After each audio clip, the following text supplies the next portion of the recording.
From a certain point in his life, he was going to live only for himself. School, studies, classmates, and so on. All this became not for him. At least he decided so then. All these thoughts were interrupted at one moment by his interlocutor, who turned to young Mr. Lihan and asked him to look straight, because it seemed to him that they had finally arrived at the place. According to the man, they arrived at the best school of magic in the entire empire, which was called Einrogard, and the man's name was Arlog, and it seemed to him that he, as an old knight, was not quite suitable to help the guy. But still, he was very glad that he had the opportunity to see how he grew up, became a wonderful young man, and entered the ranks of Einrogard students. At that moment, the guy had only disappointment in his head, that he ultimately could not break his connection with the school, even in this life.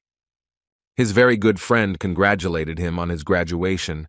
It seemed to him that this day would never come, but finally they were able to get out of slavery. He couldn't even believe for a moment that they could survive with such professors.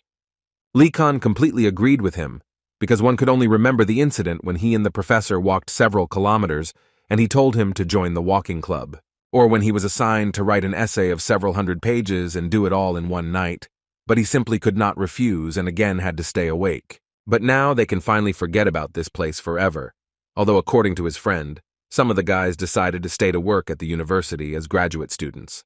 After which his friend jokingly told him that it seemed to him that he fit perfectly into this life, so he invited him to go study further. Li Kan believed that all this was already going too far. He believed that he had already done too much for this place, so he was not going to study anywhere else. Li Kan decided that he would do everything in this life to simply live for himself and not think about anything else, so he no longer needed to be in a place like graduate school. A man driving a huge truck tried to do everything to slow down, but apparently his brakes simply failed. And this was bad news not only for him, but also for Li Kan, who at that moment decided to cross the road.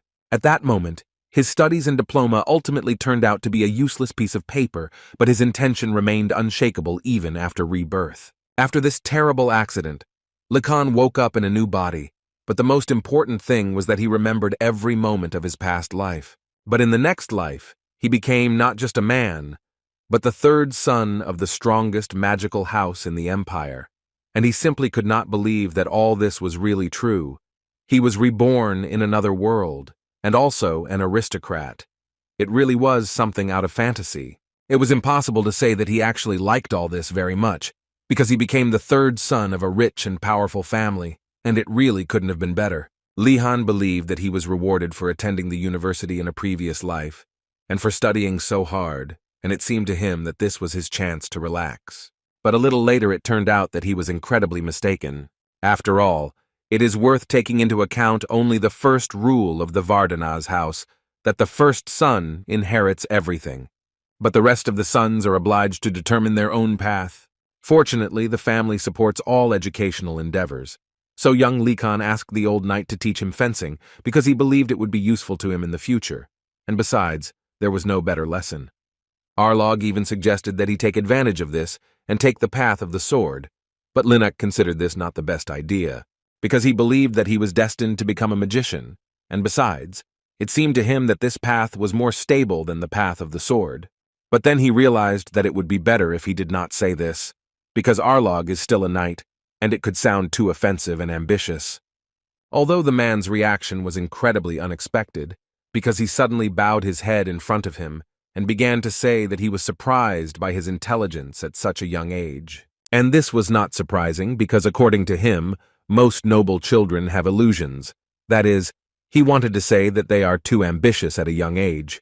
But he immediately realized that Li Kan is not like that, because he takes a reasonable approach to planning the future. Li Kan realized that at least in this case, his university helped him, after completing which he began to soberly assess reality. And with such a sense of understanding, he knew that everyone from the knightly order to the adventurers' guild, and even to the imperial family, always welcomes capable magicians. And he and his family have a great opportunity to get into an institution where talented magicians are trained, and we are talking about the greatest academy of magic in the Einrogard Empire, in which the guy needed to hold out for a couple more years, and it was so simple for him, because he would have to study again, but he promised himself that he would try to do it. Arlog was confident that he would do a good job, because even the patriarch praised the talent of young Likan. But Lihan was not going to believe all this, because he said this after he was not allowed to practice magic, since it was dangerous for children. But in any case, he was grateful to the knight for his kind words. The man still believed that this was the pure truth, but on this, he wished him only good luck, because the horses and accompanying people could not go any further, and Likan went to this school of magicians without much regret. But as soon as he entered the territory of this academy, the first thing he was surprised by was that there were so many people there. And after a few minutes, it became clear to him that Einragard is a place that you can actually enter more than one. But suddenly his thoughts were interrupted by a guy who was standing next to him and was literally shaking. So Lihan couldn't help but ask if he was okay. The fact was that the guy could not stay even for several hours without his servants. According to him, he could not even sleep. This strange guy literally proved to Likan that they were like air to him, and he couldn't live without them. Likan didn't know what to answer him, because it was so strange to him, and in general all these nobles were strange people. But what angered him even more was that, for the sake of equality, they accepted slaves for training, and he was going to take advantage of his family's position to complain about this. And Lihan was very interested to know how he would do this. The magician the guy approached used only one spell, which stopped the guy in his tracks, after which he generally began to say that he repented and completely agreed that he was wrong. For Lihan, it was surprising that they did not hesitate to use such a spell on the nobles, and apparently the rumors about this academy were true. Rumors said that it was full of monsters, and that if you died in this academy, your body would be buried in the mountains behind the academy. How all the attention was drawn to the huge gates, which at one moment opened and someone welcomed all the new students to Einragard. Likan immediately felt an incredibly strong magical pressure, and apparently it came from the rumored director. Looking at the other students, he understood why they suddenly froze with tension, after which suddenly the director once again reminded each of them that they had to enter this place alone, but apparently no one listened to him. After which he decided that since they did not want to obey the rules, he would force them to do so. And so, with the help of magic, he literally began to drag into the academy all the horses and all the things that other students had brought with them. Some of them shouted that if he sent his servants away, then there would be no one to serve them. Others shouted that they were so sorry for the clothes they took to this academy. After this act, he asked them a question in which he wanted to know why they were crowded together like a herd of sheep, and asked them to enter as soon as possible. This is how Likan's first day at Einragard, the greatest academy of magic in the Empire, began. And he didn't have a very good feeling about this, but he couldn't do anything about it. Likan followed everyone and was completely in his thoughts until he was distracted by someone's voice calling his name, so he had to turn around to see who spoke to him. And it was a small girl who introduced herself as Ina Maken, and she was from the Maken house, which, like the Likanov house, was the house of magicians. Lihan politely answered her that he was glad to meet you and would like to know what she wanted, to which she replied that His Imperial Highness would like to see him. The guy didn't quite understand what the prince needed from him, but apparently he'd have to come over. Although one thing Likan still understood was that they were already resolutely trying to establish connections on the very first day. He thought it was too much to call this guy Imperial Highness, because the Emperor himself actually has more than 100 children, and even in the Imperial family, everyone is only interested in the firstborn, and the Emperor himself does not support his children in any way, so they have it even worse. But what was most interesting for Lihan was that in crowded places, full of children of great houses like here, the Imperial family stands even lower than other houses.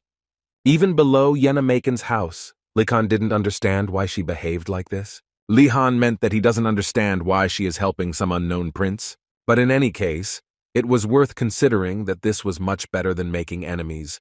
So he shook hands and said that there was nothing wrong with making new acquaintances. The girl was incredibly glad that he thought so, because as it turned out, he was the first to react this way. And apparently, it was because this prince's name is Gainando, and he insists that he is the 97th prince of the empire, although they say that he may be the 101st. But the guy himself insists that he is the 97th, and it was obvious that he simply does not want to leave the first 100 children. Likan thought about it so much that he completely listened to what Gainando was telling him, and he said something about how several guys had already rejected him, and one of them was standing there. And he himself simply didn't understand how they dared, because he was the prince of the imperial family. Likan told him that they must simply not know that he was of porphyry blood, but Gainando once again proved that he was immature, because he did not even know what this complex word meant. Therefore, Lihan had to explain that this word meant an important person from the upper or prestigious class, and now Gainando had a smile on his face again, because he believed that it suited him well. Then he pointed his finger at the guys who refused his offer, and now they are talking with Adenarta, and for him it was humiliating. And all this was because Adenarta was the 44th princess of the empire. She was his sister, but the relationship between them was not the best. Lihan, looking at her, thought that she has the elegance characteristic of the imperial family, so of course people are drawn to her, unlike some others. Gainando interrupted his thoughts and asked the guy to deal with her. But Likan immediately tried to explain to him that noble people do not bully other people, so he will not do this. But he assured Likan that he was not asking him to mock her, but simply to teach her a lesson once. But the guy believed that this is not what noble people do. Then Gainando didn't understand what to do and what to do next, although Likan didn't understand what was so difficult about it, because it was enough to just pass by. And if he so badly wants to get even with them, then Likan invited him to challenge them to a duel. The guy thought that he shouldn't go that far, and since he is a noble prince, this time he will show mercy towards them, and therefore decided to forgive them. Yenna called Lihan amazing, because for her it was incredibly surprising that he was able to curb the stubbornness of this prince, because even she, as his relative, could not do this. In response, Likan decided to find out why she is trying to take care of him, even considering the fact that they are relatives. But before she could answer, the skull and that overwhelming aura appeared in the room again. The director again turned to the iron-headed students, who at that moment were enjoying the conversation. Other students immediately noticed that they had already seen this lich today at the gates of the academy. Likan knew very well that this was not just a lich. This creature was the result of the efforts of a great magician who wanted to become undead and bypass death. But even he really couldn't think that the director of the academy would be a lich. The director suddenly wanted to ask them a question in which he wanted to know why, in their opinion, he calls them ironheads. Adenarta was the first to raise her hand and said that the answer to this question is quite simple, all because the symbol of this year's newcomers is iron. In response, the director praised her and added 10 points to her department, which was quite surprising for her. But after a few seconds, the director upset her, saying that it was actually just a joke, and if she wants to become a magician, then first, she needs to learn to distinguish truth from lies. Although she is still right that iron is really the symbol of this year's newcomers, because it is a material that changes depending on what is made of it, and in fact it is very valuable and can be used for different purposes. That's why it's so suitable for beginners, and it was all so convincing that Gainando looked at the lich with his mouth open, who, after a few seconds, started laughing again and telling them that they were fooled again, because the reason their symbol is iron is because there is nothing in their heads. Likan liked only one thing in this situation. Although he mocked them, no one dared to answer him, because in fact it is extremely difficult to even move in this thick magical energy. Fortunately, the guy was already used to this because in his past life he often encountered, although not with magical energy, but professors who behaved even worse, so it was much easier for him than for other guys. At some point, the director noticed that apparently he was putting too much pressure on them, and they were only after a long journey. And while he was talking about this, he noticed how Likan was able to move in this thick energy, which was incredibly surprising for him, because none of the newcomers had been able to do this before. In any case, now he asked each of them to pay attention to the door on the left, behind which was hidden a huge dining room, on the tables of which there was a lot of food. The director asked them not to be shy and enjoy the feast and thus get rid of fatigue. This obviously caused joy in most, because many were already hungry. They sat down at the table and only hoped that now this was not another joke from the director, and this was all real food. After all, in fact, there was a lot of things there. White bread with a thick piece of cheese and butter, a plump chicken coated in oils, butter, spices, and flour, then simmered in wine to create a delicious flavor, and a lot of other things that the students could enjoy with pleasure, and Gainando was the first to sit down at the table and decide to taste it all. But as soon as they brought the cutlery to the food, all these delicious-looking dishes literally melted into the air, and there was nothing left of them. This, as it turned out, was just another joke from the director, and they were just fools who were fooled once again. Lee Khan, at that moment, was thinking about what he had heard, that when you become a lich, you lose some things, and for some reason, he was sure that the director had lost a lot of things. The director continued to say that this academy is the cradle of magicians, and the strongest impulse in the development of magicians is hunger, after which clothes and various kinds of scraps literally fell on them, and according to the director, this is their food and uniform. Guinan thought that this was too much. With these words, he literally called the director to him, who, as it turned out, was just waiting for these words, after which he made it clear to them that if the food seemed disgusting to them, then they should do everything to study magic and create delicious food themselves with the same form. He immediately told them that if they want something or don't like something, then it can only be corrected through magic. These are the rules of this academy. One of the students suddenly noticed the fact that they could actually ask for all this from the outside, but as it turned out, the director was ready to hear these words, and he began to talk about how newcomers were forbidden to go outside. They are also prohibited from contacting senior students whom they may see at the academy. At this point, his teachings ended, and before disappearing, he wished them good luck and said that he would hope that they would become great magicians. Lycan could not understand whether it was really a rule of life written down somewhere that all educational institutions must have an insane professor, and the guy, unfortunately, knew this type of people. Before the rebirth, the professor in the neighboring laboratory had the same sparkle in his eyes, and they were full of madness. Gainanda simply did not understand how they dare treat them like this, although Li Harn believed that this lich was much better than the professor he had in his previous life. The prince didn't care about this lich. He was now more interested in the question of how they could live with such disgusting food and clothes. Li Khan at this time was thinking that in fact, this place was much better than what he had before his rebirth, because here they gave out not only food, but also clothes, and he considered this place to be definitely better. Noble society knows little about the House of Vardanaz, all because they are completely absorbed in the study of magic and never participate in public activities. Because of this, misunderstandings are accumulating about them. Even now, Gainandu did not understand at all what was happening to him, and why Li Khan stood so strangely and pretended to be lost in thought. In any case, he tapped him on the shoulder and said that when he had the opportunity, he could come and visit him. Einregard accepts students regardless of their title, provided they have talent, however, in order to prevent conflicts between sensitive teenagers. The dormitory is divided into 4 towers, according to the status of the residents. The first tower was called the Overdimensional Blue Dragon Tower, and only people of high origin could enter here. Famous nobles, such as the Emperor's children and Li Han, will live here. Next was the Tower of a Phoenix burning from the inside. Only those who dedicated everything to the holy flame could enter here. This is a holy and righteous tower, where only priests from various religious orders can be located. The next tower was the Lightning White Tiger Tower, which only those with the rage to slay anything could enter. And in this tower live those who come from knightly houses. These people are prepared to follow 2 roads, chivalry and magic. Next door there was a tower of a black turtle, which saw the past and the future.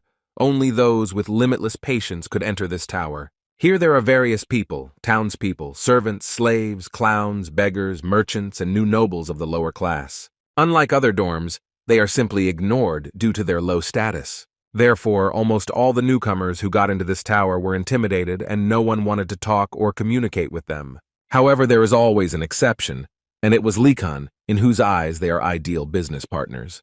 It seemed to him that he needed to make friends with them, because he believed that the easiest way to earn money was to run a business, and to succeed, you need experience. This is the basis of running a business. His thoughts were suddenly interrupted by a voice unknown to him, which said that he simply did not understand why there was a need to accept such low-grade people. And this was a guy from a fairly high-status family who clearly considered himself better than them. Li Han didn't understand how he even dared to mock his future business comrades, so he immediately decided to answer him that, if anyone here is low-grade, it's him. The guy once again decided to remind them that they left behind everything they owned before coming here, but apparently they forgot about it and continued to be insolent. Some guys from other houses knew that he was from the Vardanaz house, and such behavior was worthy for him, so they supported him. Li Han believed that this was a good atmosphere, and now all he had to do was finish what he started. But the guys from the Dark Turtle Tower suddenly started screaming because they realized the fact that this guy was from the House of Vardanaz, who in their opinion was incredibly dangerous. And all this was because they heard that their patriarch was a dragon, and also that their family originated from ancient spirits, who were always a great danger. Lee Kun did not expect quite such a reaction, but Yenna thought that this was normal, because he is a man of noble blood. He didn't quite understand why she was saying this. Did he really look that scary? She didn't really mean it. She told him that he showed the nobility that is characteristic of a nobleman. But even after that, Lee Hun didn't quite understand what he was talking about, because he didn't know how famous his family was yet. Before Lee Kun had time to ask Yenna another question, they were suddenly interrupted by Gainando, who did not understand how they could leave him alone and asked to urgently return to him. They were not against doing this, and on the way, Lee Kun would like to find out from the girl a little more about what she had just tried to tell him about this strange night. Yenna immediately told him that the matter here was only about his mother, which was unexpected for Lee Kun. One day, Yenna ran unannounced into the imperial banquet, where she accidentally poured her drink on a woman. As it turned out later, this woman was an empress, and the little girl began to understand that it seemed like the end of the Macon house, and other people at this ball believed that the fact that she was a girl did not justify her action. But the empress herself did not think so, who took the little girl in her hand and told her that there was nothing wrong with it. And besides, all people make mistakes in life. But then it turned out that Yenna made up this whole story especially for Lee Kun, and in fact the prince pays her a lot of money for being friendly with him. Lee Kun decided that if this was the case, then he also urgently needed to make friends with this prince. While the guys were walking around the territory of the academy, they could not believe that it could be so huge, because there was a lake, a forest, and even small mountains. Lee Kun now understood what the director was talking about when he tried to convey to them that they should get everything themselves. Suddenly they stopped, and Lee Kun decided to ask Yunny what was the matter, because it seemed to him that they needed to go further, and then they would find themselves in the Tower of the Blue Dragon. But as it turned out, they were just following other guys who stopped to look at something special, which also amazed Lee Kun. It was a small and incredibly poor tower, which apparently is one of the dormitories, but it was not clear who it was for, apparently for slaves and servants. At least that's what people from famous families said. But as it turned out, it was the Tower of the Blue Dragon, where they would live. Gainando could not believe his eyes, because the chambers of his servants were much larger than this tower.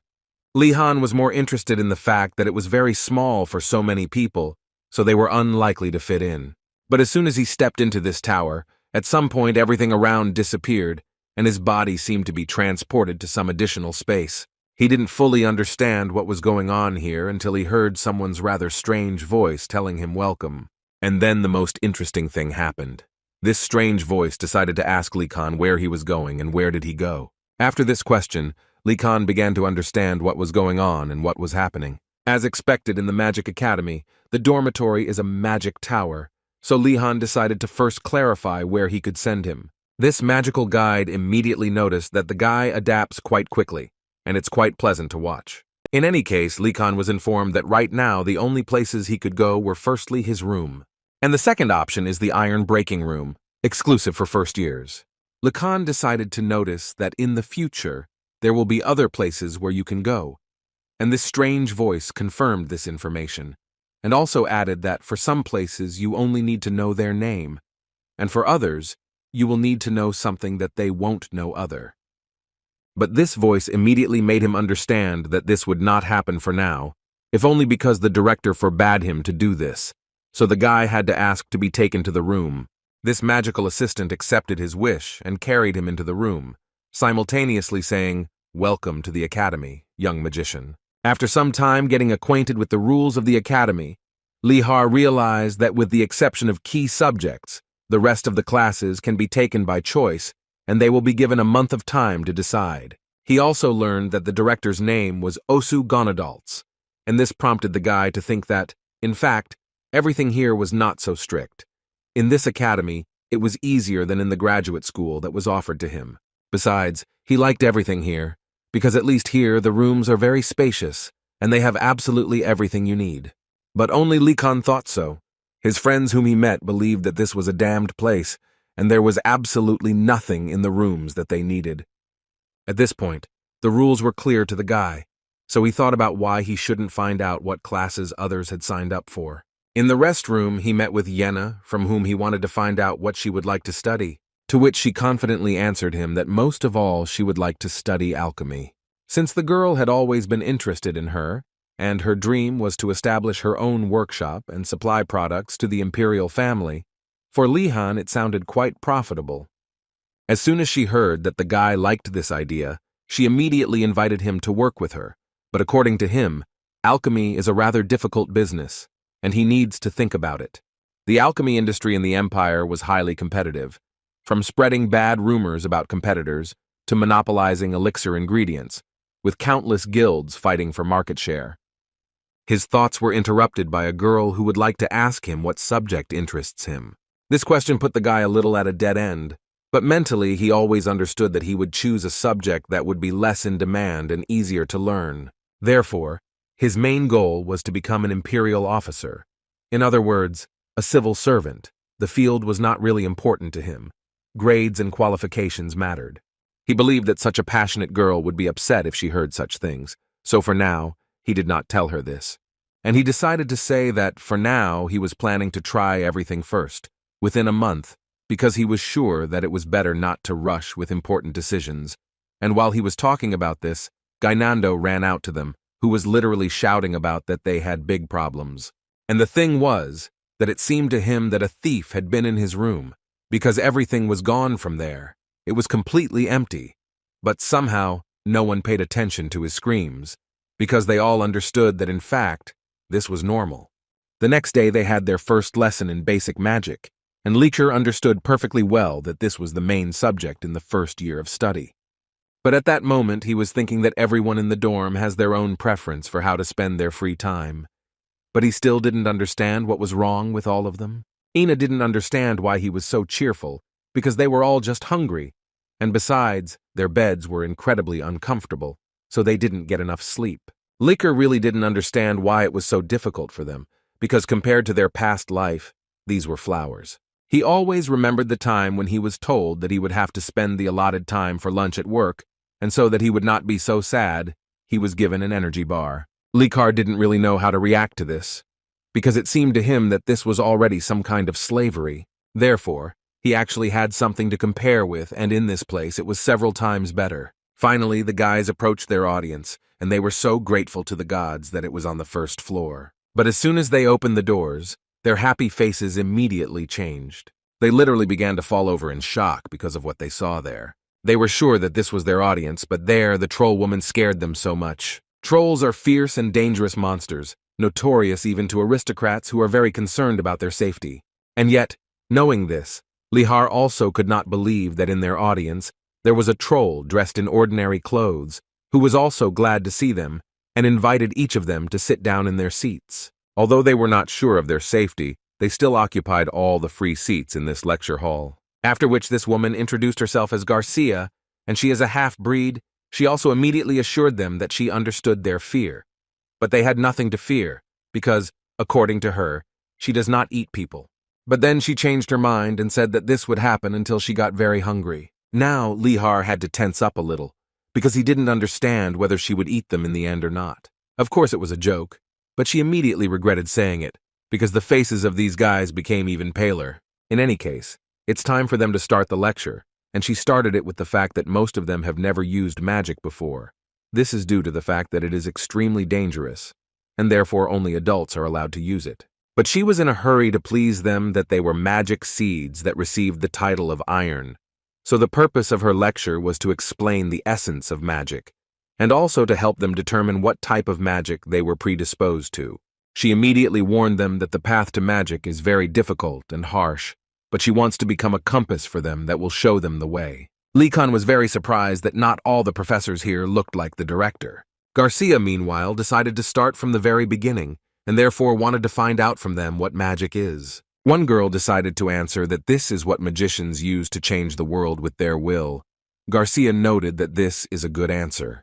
But still, she wanted to add a little that this uses magical energy, also known as mana, the fundamental force for changing the world, and those who entered the academy are talented enough to sense this energy and recognize it. Garcia also did not forget to say that to use mana, you will need to summon magical energy with your will and carefully weave it together to cast a spell. Garcia believed that it was widely believed that this required singing or speaking, but in reality their own will was much more important, so she asked them not to forget about it. After which she said that she had actually already told them a lot, so she invited them to try it on themselves, and for this they need to get up from their seats and take out their wands, which should help them collect magical energy.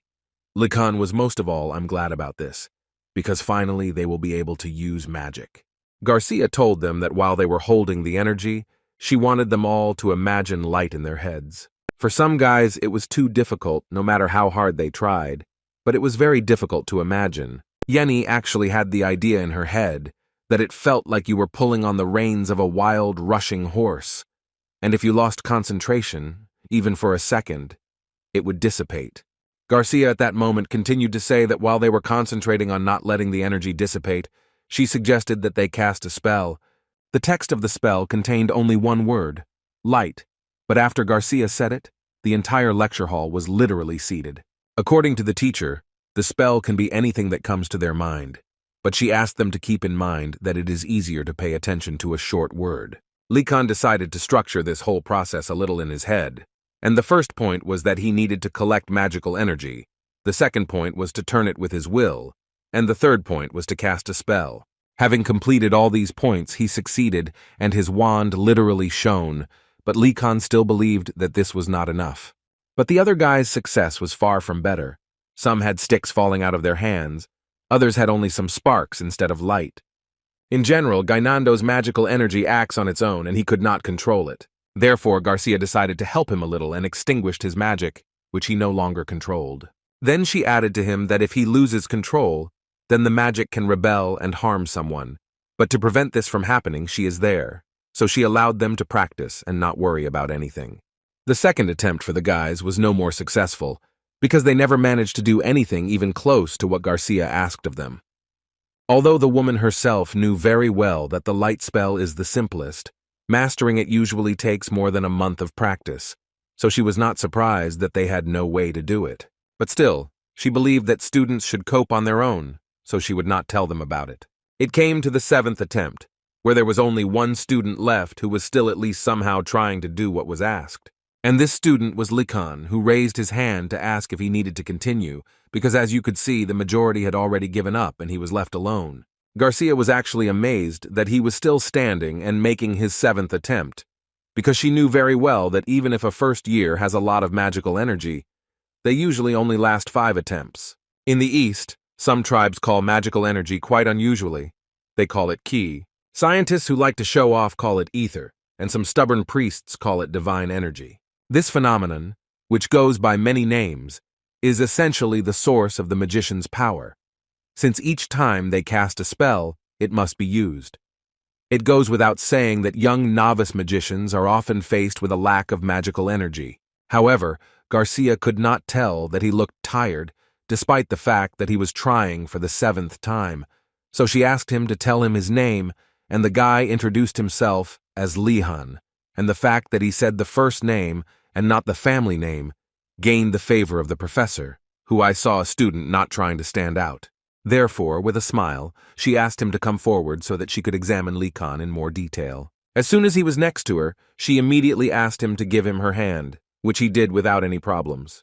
After which Garcia's face changed, because she could not believe that she was seeing something like that. After touching his hand, her body seemed to plunge into a huge ocean. Lihan thought that something was wrong, so he called the professor to find out what happened. She told him that everything was fine and offered to return to class, although she couldn't even mentally imagine what it was all about. At this time, Gainando offered Yenny to save Likan, because it seemed to him that she could really eat him. She told him that everything was fine, but still asked him to come to her after class, to which he rather reluctantly agreed. After which she addressed everyone with the words that she was sure that they all felt how easily energy could run out. But still she asked them not to worry, because with practice the amount of energy would increase, and they would spend it all each time less and less.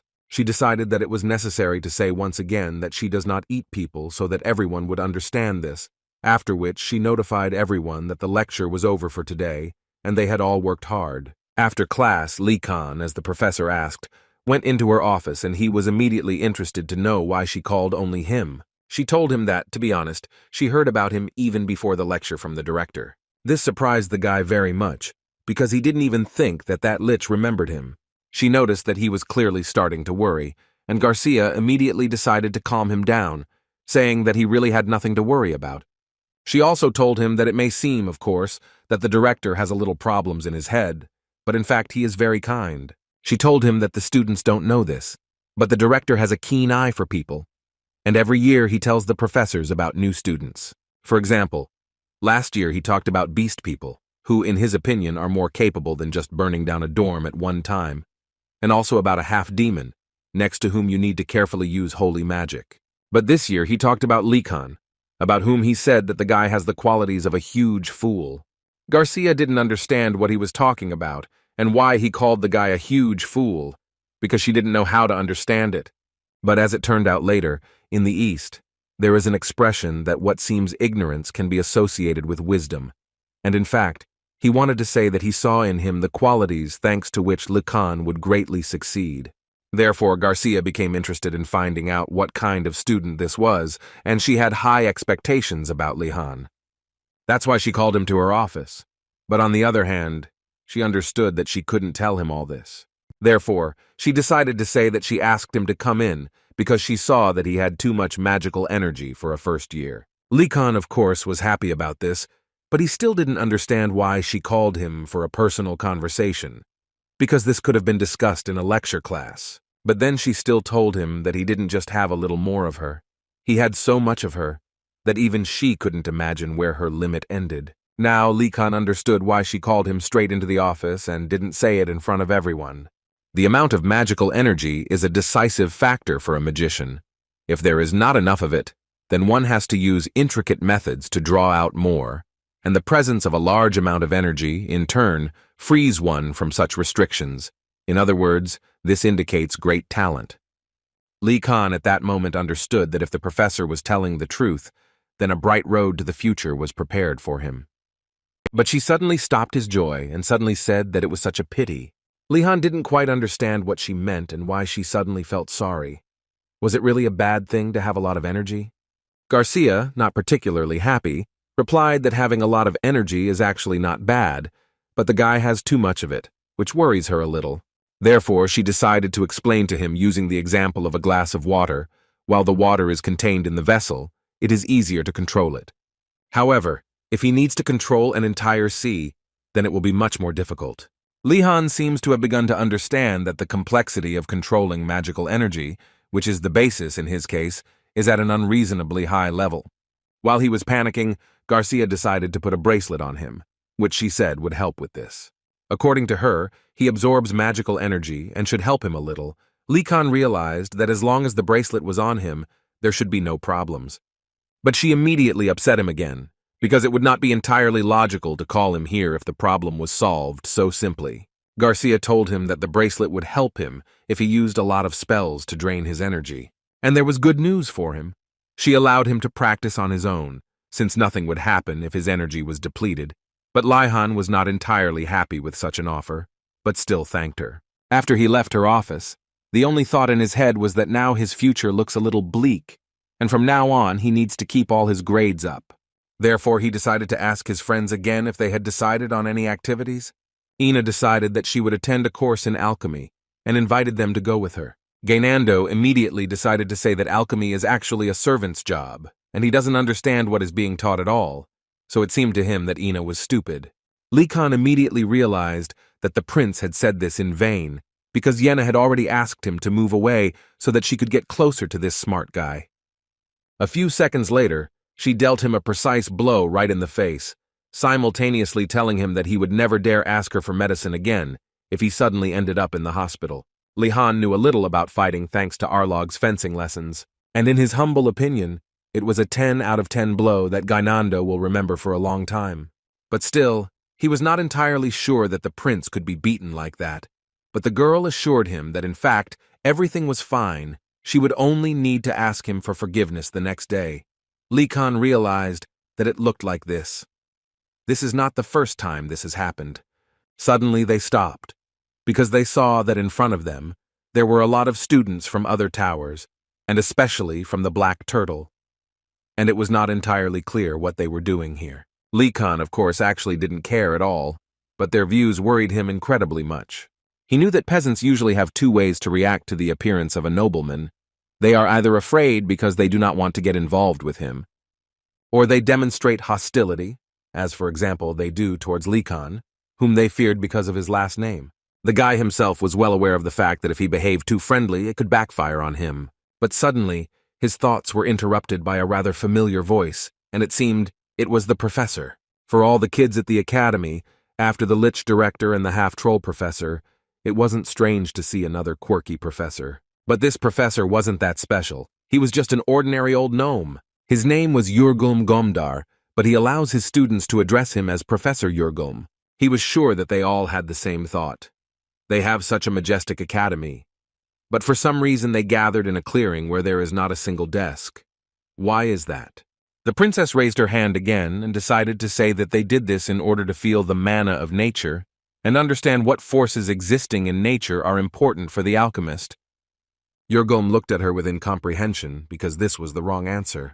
Yenna and Lacan were talking at that time, and the guy said that he seemed to have an answer, but he wasn't completely sure of it. But still, he decided to say that perhaps this was an excellent place to collect materials, and this was the correct answer, which greatly pleased the professor. Yurgulm praised Lacan for his sharp mind, and added that this would greatly help him in the future. Lacan at that moment was thinking that it would probably be better to miss the fact that he simply pointed his finger at the sky and guessed right. And mentally, he asked not to see me as a rival. Yurgulm interrupted his thoughts and asked each student to pay attention to him, because the real reason that they gathered here is that here, he can teach you the most important things about alchemy. He was also sure that they believed that alchemy required exceptional intelligence and the ability to control magic well. But in reality, this is far from reality, because in fact the most important skill for an alchemist is gathering resources. After this, the girl decided to point out the fact that resources can actually be created by yourself or ordered from others, so she believed that there was no point in saying that collecting resources was the most important thing. Hearing this, the other students noticed that in fact, Her Highness was right. Why should they extract resources at all? But this only angered Yurgulm more, who began to shout at her because he believed that she knew nothing at all about the real world. He believed that she couldn't even grow 10% of the resources she needed on her own. And the ones she orders will be unusable. So the reason they travel with adventurers is because they are stupid asses when it comes to digging up herbs. They will ruin valuable specimens. Therefore, he was now trying to explain to them that an alchemist must know how to independently obtain resources, and if they cannot do this, then they will never become great alchemists. After which he summed it up, saying that this explanation should be enough, and invited them to finally move on to practice, and each of them had a picture of the plant in front of their face that they would need to bring to him. It was strange for Lihan to read that it was a corrupted herb that was used in the creation of antidotes, so he decided to ask Yenna if she had ever worked with it. Around Einrogard, despite his prestige, there are a lot of unpleasant rumors, and one of the gossips says that while learning magic, people die. Of course, it was clear to Likan that magic was dangerous and incidents were inevitable, but it was a matter of insufficient preparation. He didn't understand why send students to such places, so they decided that he and Yenna needed a third person to go to that forest, and Likan offered to take Her Majesty with them, who apparently also became interested in alchemy. It seemed to Yen that that strict princess had a rather complex character, so she was not entirely sure that taking her with her was a good idea, but Lihan decided to remind her once again that they were just looking for herbs, that's all. But when they looked in her direction, they realized that apparently they were too late, because she had already gathered a team with which to go into the forest. But what confused Lihan the most was that there were people from the Black Tower who had successfully bypassed him. Yenna noticed that the princess was quite popular before entering the academy. Other members of the imperial family know her because of her intelligence and talent. She is everyone's favorite star, so everyone follows her, regardless of her title. But still, Likan noticed the fact that those who had already found a place in the teams left. Only the students from the Black Turtle Tower remained. And yet he understood that even if they hated him, it was still too dangerous to go together, so he believed that they needed someone capable to cover their weaknesses. Therefore, he turned his gaze to a rather unusual girl who seemed to be an elf. This girl's name was Nilya. She was from the Black Turtle Tower, because she herself was a dark elf and a member of the Shadow Watch of the patrol police of the northern part of the Empire. And the Shadow Watch is a group of experienced hunters and scouts who are located on the northern mountain range and know its territory as your 5 fingers. Therefore, it was quite obvious that it would not be difficult for her to find such a plant, although she honestly admitted that this was the first time she had heard about the desecrated grass. But it would not be difficult to find it. She was sure of it. In her mind, Nilya thought that the forest was like a playground for her, and she was actually surprised when she saw so many capable newcomers. But in any case, she believed that now it was her turn to prove herself. Suddenly her thoughts were interrupted by Yena, who introduced herself, and Lihan, who were so glad to meet her. She immediately noticed the fact that Lihan did not say which house he was from, but she immediately wanted to know who they were and what they wanted from her. In response to this, Yena immediately invited her to go to the mountains with them. Ninya ignored this proposal and wanted to find out what they really needed from her, because she knew very well that all nobles were the same. They insult everyone, calling them savages, and even if you show them kindness, they will complain about mistreatment, and therefore she saw no reason why these two should be different. Likan entered into this dialogue and tried to reassure her that they really came to invite her to go into the forest together, because he believed that walking there alone was quite dangerous, in case a monster appeared there. But she immediately told them that she didn't need their help, and therefore Likan would like to know why. Although, without waiting for her answer, he asked her if she really thought that they wanted to use her as bait or abandon her. The girl couldn't believe it. How did he even know about it? But still, she didn't show it, and simply told him that she wanted to go alone. But this alarmed Likan even more, because who normal would go into that forest alone? Therefore, he was sure that this was not the main reason, because she could not know what would happen in the forest. And besides, she needed to collect resources and bring them. And in the end, he added that he was sure that she was not stupid and understood perfectly well that she was unlikely to cope alone. All these words angered her even more, so at one point she finally shouted and asked him to stop, because she was ready to go with them, if only he would shut up. Likan was very happy that she agreed, but Yena simply didn't understand what he was taught at home. Where did he get such manipulation skills? While Likan and Yena were on the ground, Ninya did not miss the opportunity and jumped through the trees. And now Yena was sure that she was an experienced hunter, and she would like to know how Lihan found out about this. The guy explained that he noticed the fact that her calf muscles are quite well developed, and she also has calluses on her palms because she often uses a bow. Such signs can only indicate that she is a hunter. Ninya perfectly heard everything the guy said, and she was also surprised that he understood who she was only after noticing these signs. She also noticed the fact that he had a strange aura floating around him, as if he was able to read minds. But then he suddenly said that he was just joking and added that he saw a Shadow Watch badge on her belt. Yena suddenly interrupted him and asked Ninya to go with them and not drive them away. But she didn't understand why she should do this. Likan answered her that in fact only Yena can distinguish between herbs. So if she falls from fatigue, the two of them will have to cope. But Ninya could not answer anything. But still, she asked Likan why they needed him because she can find grass and she is a guide and he is of no use. Likan understood that she was actually right. He was useless in this case. But this could not be said under any circumstances, so he decided to say that he was protecting them. She told him that she immediately noticed that he was well built and probably from the House of Knights. But then she did not understand why he lives in the Blue Tower. Likan answered her that he was not from the House of Knights, but from the House of Vardanaz. The guy believed that this was his best chance to get closer. But apparently he was wrong, because from the girl's reaction it was clear that she was too scared. The girl literally began to panic, because she didn't expect to hear that he was really from the Vardanaz house, which she was so afraid of, and now she didn't even know what to tell him. Lihan decided to clarify with Yen what was wrong with his house, and she noticed the fact that there were false rumors about all the houses of aristocrats. But his house seemed to her to be a special case. As far as the girl knew, they say about the guy's house that the patriarch of the house, Vardanaz, is a dragon who, during an incident with the maddened undead, burned them to the ground with his fiery breath. It was also known that the house of Vardanaz is connected by blood with ancient spirits, because of which the members of the house have incredible abilities, in return losing their emotions. So everyone believed that this house knows no pity, and the magicians of this house, who appeared to quell the unrest, wiped out the city faces of the earth. Lee Khan had no idea that there were such legends about his house. That is, they have the image of those who, if something happens, will turn into monsters and sweep away everything in their path. But he still didn't understand why only his house was so special, because on the other hand, magicians should help people and not destroy them.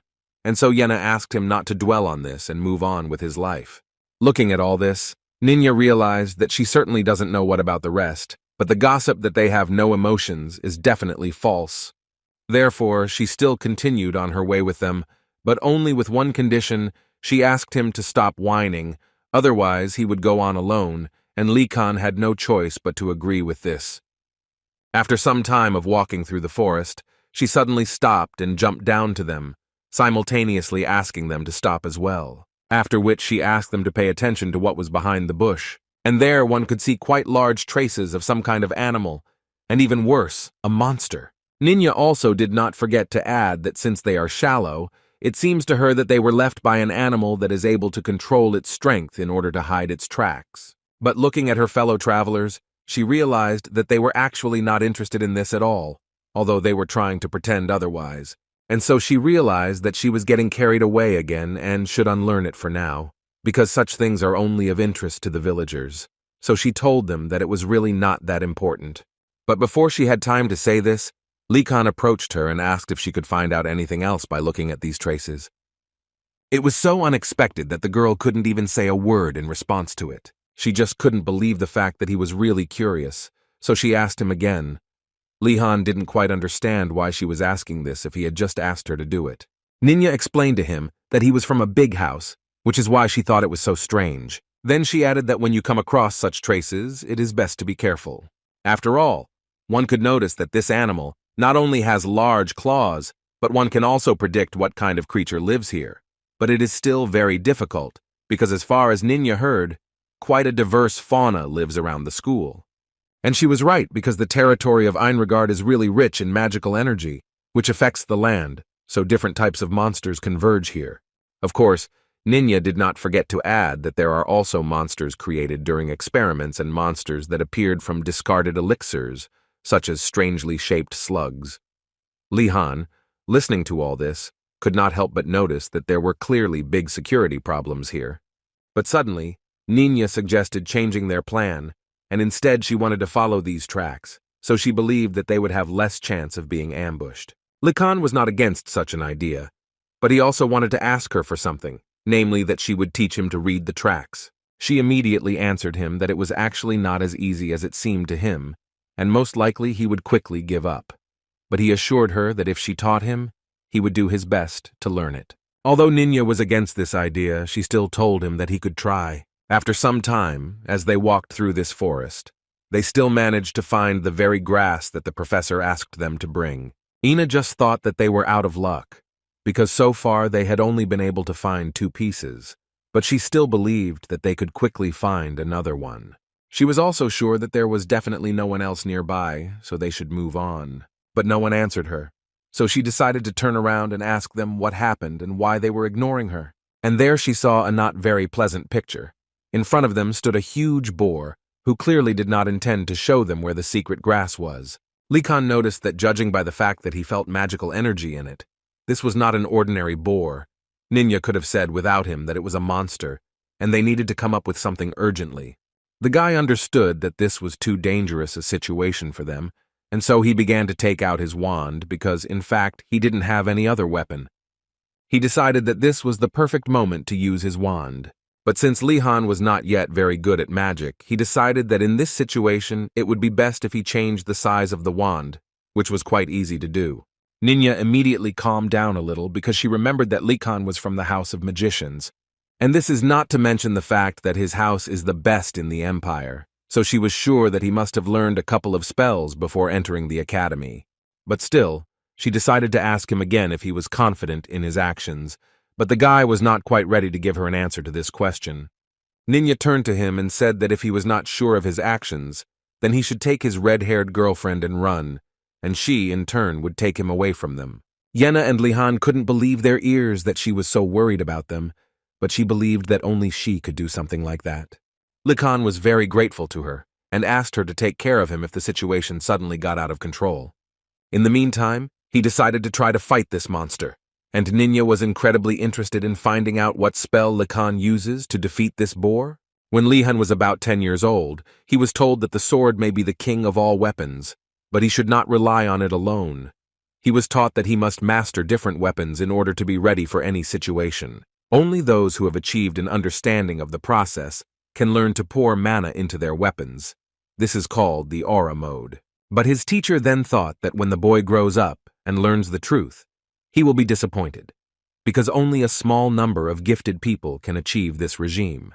And Likan himself didn't understand why he was trying so hard, because he wants to become a magician who will work in the office. But he told his teacher that he was sure that there was meaning in training, as it seemed to him that they would help protect himself in the future. Arglo could not believe that their young master was not at all like other nobles who chase unrealistic dreams, so he was ready to guide him to the very end so that he would learn aura. And the incredibly hard training now should have helped Likan cope with this monster, but he decided that a fight with this big guy was definitely not beneficial for him, so he decided to strike him with just one blow, but this blow was aimed directly at his mouth. After this blow, the girls even felt a little sorry for this boar, not to mention the fact that they were incredibly surprised by what Likan decided to do. But be that as it may, this blow was accurate, and after it the boar fell, and apparently this was the end of its attack. Einrogard's wand is very strong and can be used as a club, but you can't defeat the monster like that. But Likan still managed to do it, and all thanks to the fact that he used mana subconsciously, so he managed to overwhelm him. Ina couldn't understand why this lesson was so difficult. She was very tired during their hike, and a boar also attacked them. She just couldn't believe that the professor sent them to such a place, and they were still first years. But before she had time to finish speaking, they suddenly heard another roar, and it seemed like it was another boar rushing straight at them. They got closer and tried to follow this sound, and when they did this, they actually saw a boar there, which was trying to attack another group of students. There were many more people in this group than them, so they decided that they didn't need help. They definitely had to cope with so many people. Suddenly, one of them shouted that she would deal with this boar, and just like Likan, she enlarged her magic wand, and this girl's name was Asen. Yenna recognized this girl almost immediately. It was her friend Asen from the Dalkad house. This house is renowned for its excellent and precise workmanship. If, for example, the House of Vardanaz played the role of advisor to the emperor for many generations, then the House of Dalkad played the role of chancellor and treasurer. Lihan had also heard a lot about this house. He knew that they were loyal people, and judging by her stance, she had studied fencing for a long time. Asan herself was confident that she would cope without any problems, because it seemed to her that she could predict all the movements of this boar. After which she went into battle and tried to land a precise blow on his body. But apparently her calculations turned out to be wrong, because this boar only received a bruise after her blow, after which he struck her with both legs, from which he successfully flew off. The monster was not going to stop there, and continued to confidently attack other students. And if Her Highness had not come out in front of them, it was not entirely clear what the consequences would have been next. Yenna and Ninya were surprised that she stood up to protect the guys, and did not save herself. At that moment, the young princess only thought that her plan would work perfectly if she did everything as she planned. She believed that if she could calculate his movements and attack him at the time, then perhaps she would be able to strike him with an accurate blow. But apparently she was mistaken, because the boar was several times faster than she could have imagined. But before he had time to attack her, he suddenly fell unconscious, as if someone had dealt him a precise blow. Likan could only exhale because now they were incredibly lucky that the boar never noticed him.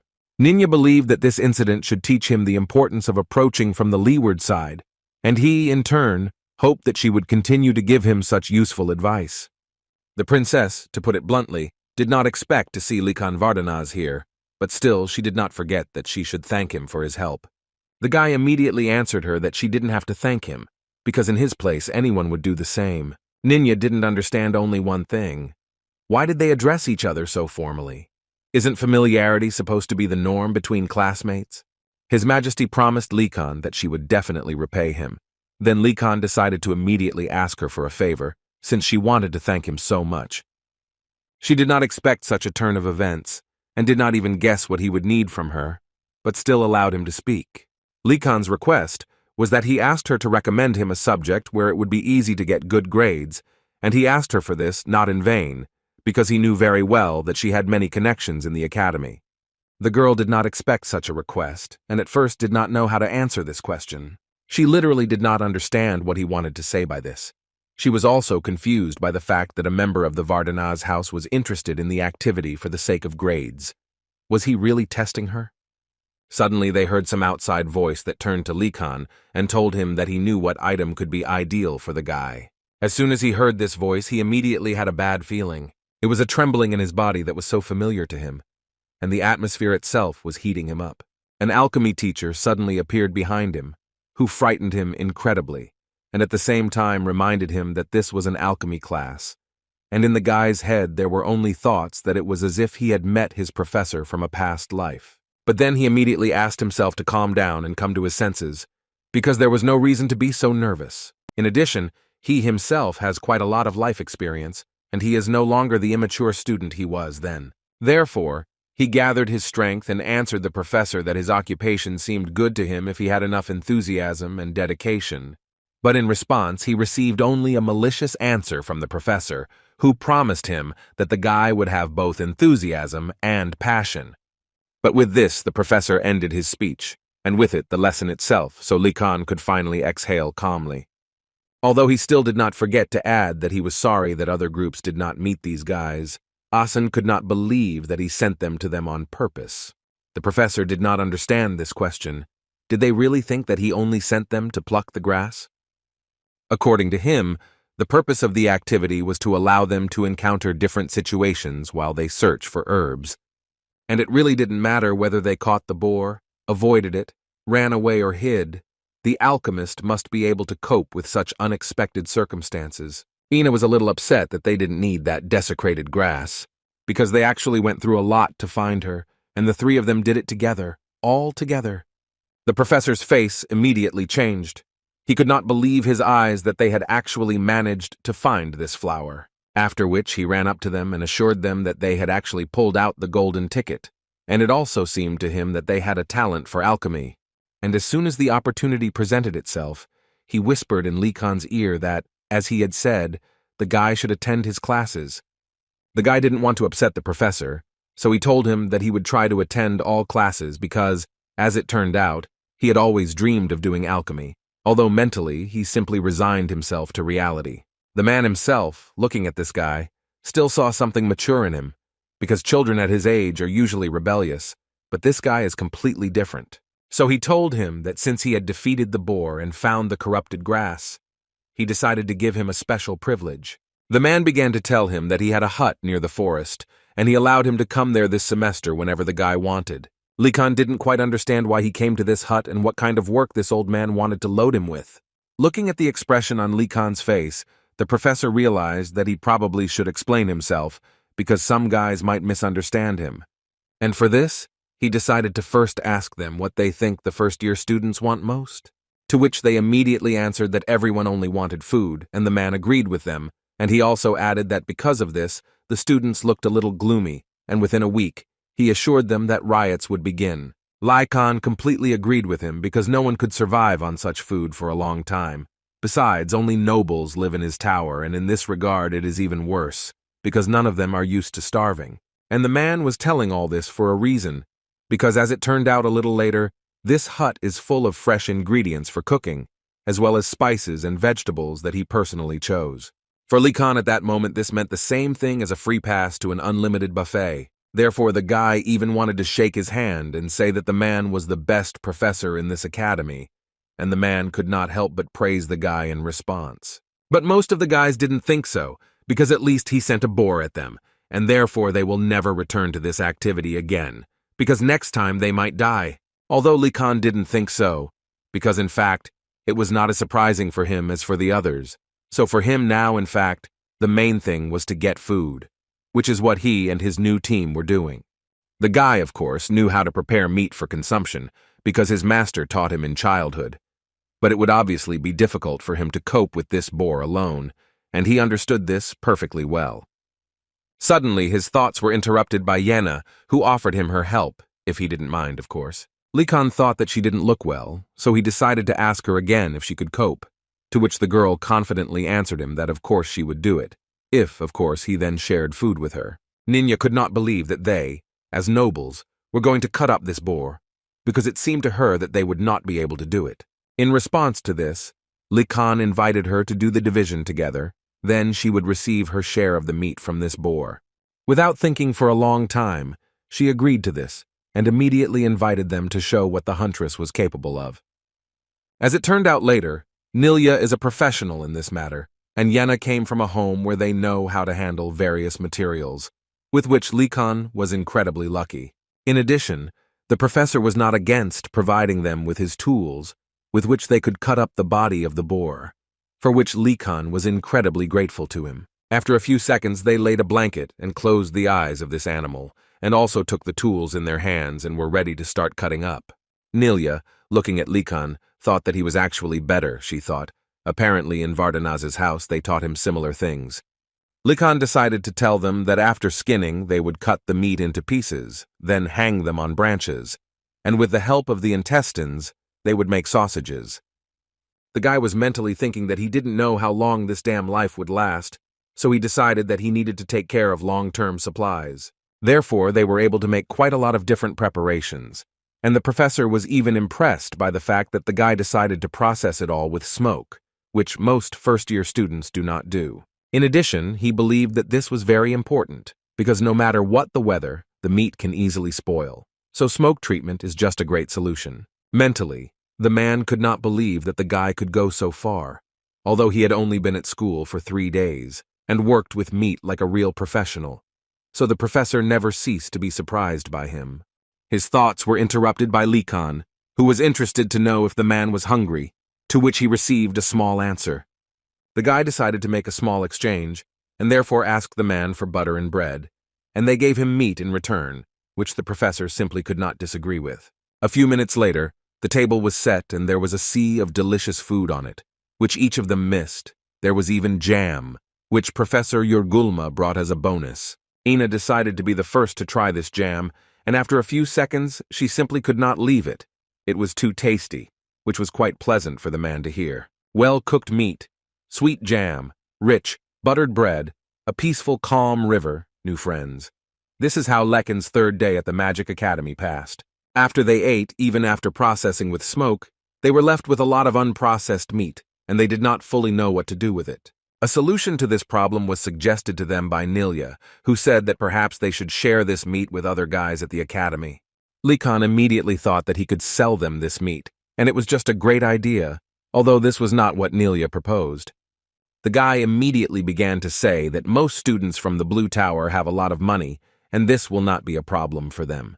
Lee Khan's motto was, "Plow like a horse to live in abundance," and Yena's motto was, "Save every coin for the workshop," so they are different from the others, but both are incredibly similar to each other. Nilya couldn't fully understand this, and simply didn't fully believe that they really wanted to sell everything. They didn't understand why she was so surprised by this, and suggested that she do the same, but she's not like them, and so she immediately made it clear that she would give it away to her friends just like that. Lee Khan believed that this was only her business, but it still seemed to him that she would later regret it, and Yena completely agreed with him. Friendship is actually temporary, but coins are eternal. At this time, she began to think that they had both talent and passion, but they looked like those who should expect trouble. The overdimensional Blue Dragon Tower is located away from the main building and always welcomes students with the scent of fresh leaves, but today was different. After all, Lee Khan and Yena decided to have a picnic, although it was not entirely free. The guys had not eaten anything meat for too long, so it was clear from them that they were very hungry and would not mind having a snack. Likan asked them to come in and sit down, because they had prepared it especially for them, so they shouldn't be shy and stand still. The guys couldn't believe their luck. They were literally drooling when they saw the fried meat. But before they were about to sit down, Likan warned them that first they must each give a silver coin. It was too meager for them. They didn't even think before giving the money, because in fact they couldn't even remember how much time had passed since they ate meat. It literally, immediately dissolved in their mouth, and some of them, they couldn't even believe that they shared something so precious with them. Lihan did not even expect that their business would go so well, because according to his calculations, they earned 3 times more than it would have cost outside the academy. But on the other hand, they didn't even feel sorry, because they understood that it was almost impossible to get meat in these parts, so this was a pretty fair price, as it seemed to them. Gainando just woke up. He probably slept for more than a day, but all this screaming woke him up, so he still went out to see what was happening. His thoughts were filled with food. It even seemed to him that he would soon die from hunger strike. And then he saw beautiful pieces of meat that seemed to be waiting for him. Likan interrupted his stupor and suggested that he go get something to eat, because he was probably hungry. The guy couldn't believe his luck that he could eat it too. There was no need to ask him for a long time, so he immediately sat down at the table and was about to bring the first piece of fried meat to his mouth. But he was stopped quite in time by Likan, who had previously demanded from him 1 silver coin for a piece of meat. Gainando did not expect that they would take money for it, although Lihan thought that he knew that the pride of the nobles is not to take something for free. But unfortunately, Gainando did not have any money at all, and this is due to the director, who unfortunately threw it away all his wealth. Likan didn't want to leave the guy without a piece of meat, so he invited him to sign a loan agreement, which obliges him to pay back the money later, but with a small additional payment. Gainando, without even thinking, wrote his name into this agreement and then burst into tears with happiness that he had such a wonderful friend as Likan, who would finally feed him. The guy was eating a piece of meat and thinking about how lucky he was to make friends with such a wonderful person. Now it seemed to him that he had a great understanding of people. It seemed to him until the end that he had finally found real friends who cared about him. It was a happy day for everyone in the area. The next day, they were scheduled to study basic magical symbols, but this activity seemed so useless to most because they believed that the nobles did not need such classes. They were already very smart and educated in this regard. Lihan, listening to all this, didn't even think that people could lie to themselves so sincerely, when suddenly their conversations and thoughts were interrupted by the fact that the study room was closed and then filled with green light, which was accompanied by a very familiar voice that wished all the students good morning. Likan couldn't believe his ears. He really didn't want this voice to be what he was thinking about. But unfortunately, his worst fears came true. The director was the professor of magical symbols. The first thing the director began to say was that he saw how well they ate, although it seemed to him that they would need much more time to get food. One of the students suddenly asked him a question. Did he really think that they had to look for her themselves? The director made it clear to this guy with just one look that he said something wrong, and was glad that they were learning quite quickly and no longer asking him stupid questions. The Lich knew one thing, that newcomers come every year. But what remains constant is that the newcomers from the Blue Dragon Tower always remain the weakest and slowest. The fastest is usually the Black Turtle Tower, followed by the White Tiger Tower. Compared to them, the Blue Dragon Tower, which is full of high-ranking nobles who have never done anything difficult in their lives, has adapted the longest, but be that as it may, the guys adapted perfectly. But the director was not so stupid, and he understood perfectly well that at the head of this phenomenal device was no one other than Likan. The guy already very much regretted that he met the eyes of the directors, and the Lich himself at that moment thought that he was right when he thought that the guy was different from the others. Who could have known that someone so free would end up in this harsh faculty? The director was convinced that freedom is the most important thing a magician should have, and therefore puts his students in extreme situations. And besides, it was quite entertaining for him to watch. When suddenly all his thoughts were interrupted by another student, who decided to ask the director why this lesson was needed. Leech noticed that this was a pretty good question and decided to ask the guy what he thought it was for, but the student was not sure of his answer. Therefore, the director had to tell him that the fact is that when graduates cause trouble outside the academy, the damn emperor blames the director of this academy. According to him, they don't even imagine how many problems their senior comrades are causing. And this lecture on studying the symbol will be his excuse when the envoy comes to talk about the assholes of the high school students. He won't be able to punish him for their deeds. The director really hoped that the student understood him and would now know why he needed this lecture. After which he added that magicians are unpredictable and asked them to talk about how they are different, because this would only infuriate him even more. He ordered them to immediately open their textbooks to the first page and forced them to start reading everything that was written there. They, like a flock of sheep, began to repeat everything that was written there, that they, as magicians, would never in their lives harm civilians using their magic.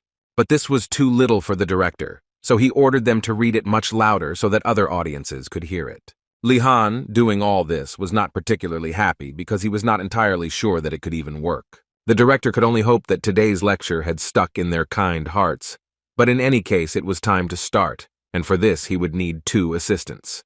Li Han, looking at his colleagues, noticed that each of them was looking away, and he knew perfectly well that the task would be difficult. The director immediately told them that if suddenly there were no volunteers, it would be even worse for them. After these words, Li Han stood up from his seat and decided that he agreed to be an assistant, because mentally he was sure that he would get credit for it somewhere.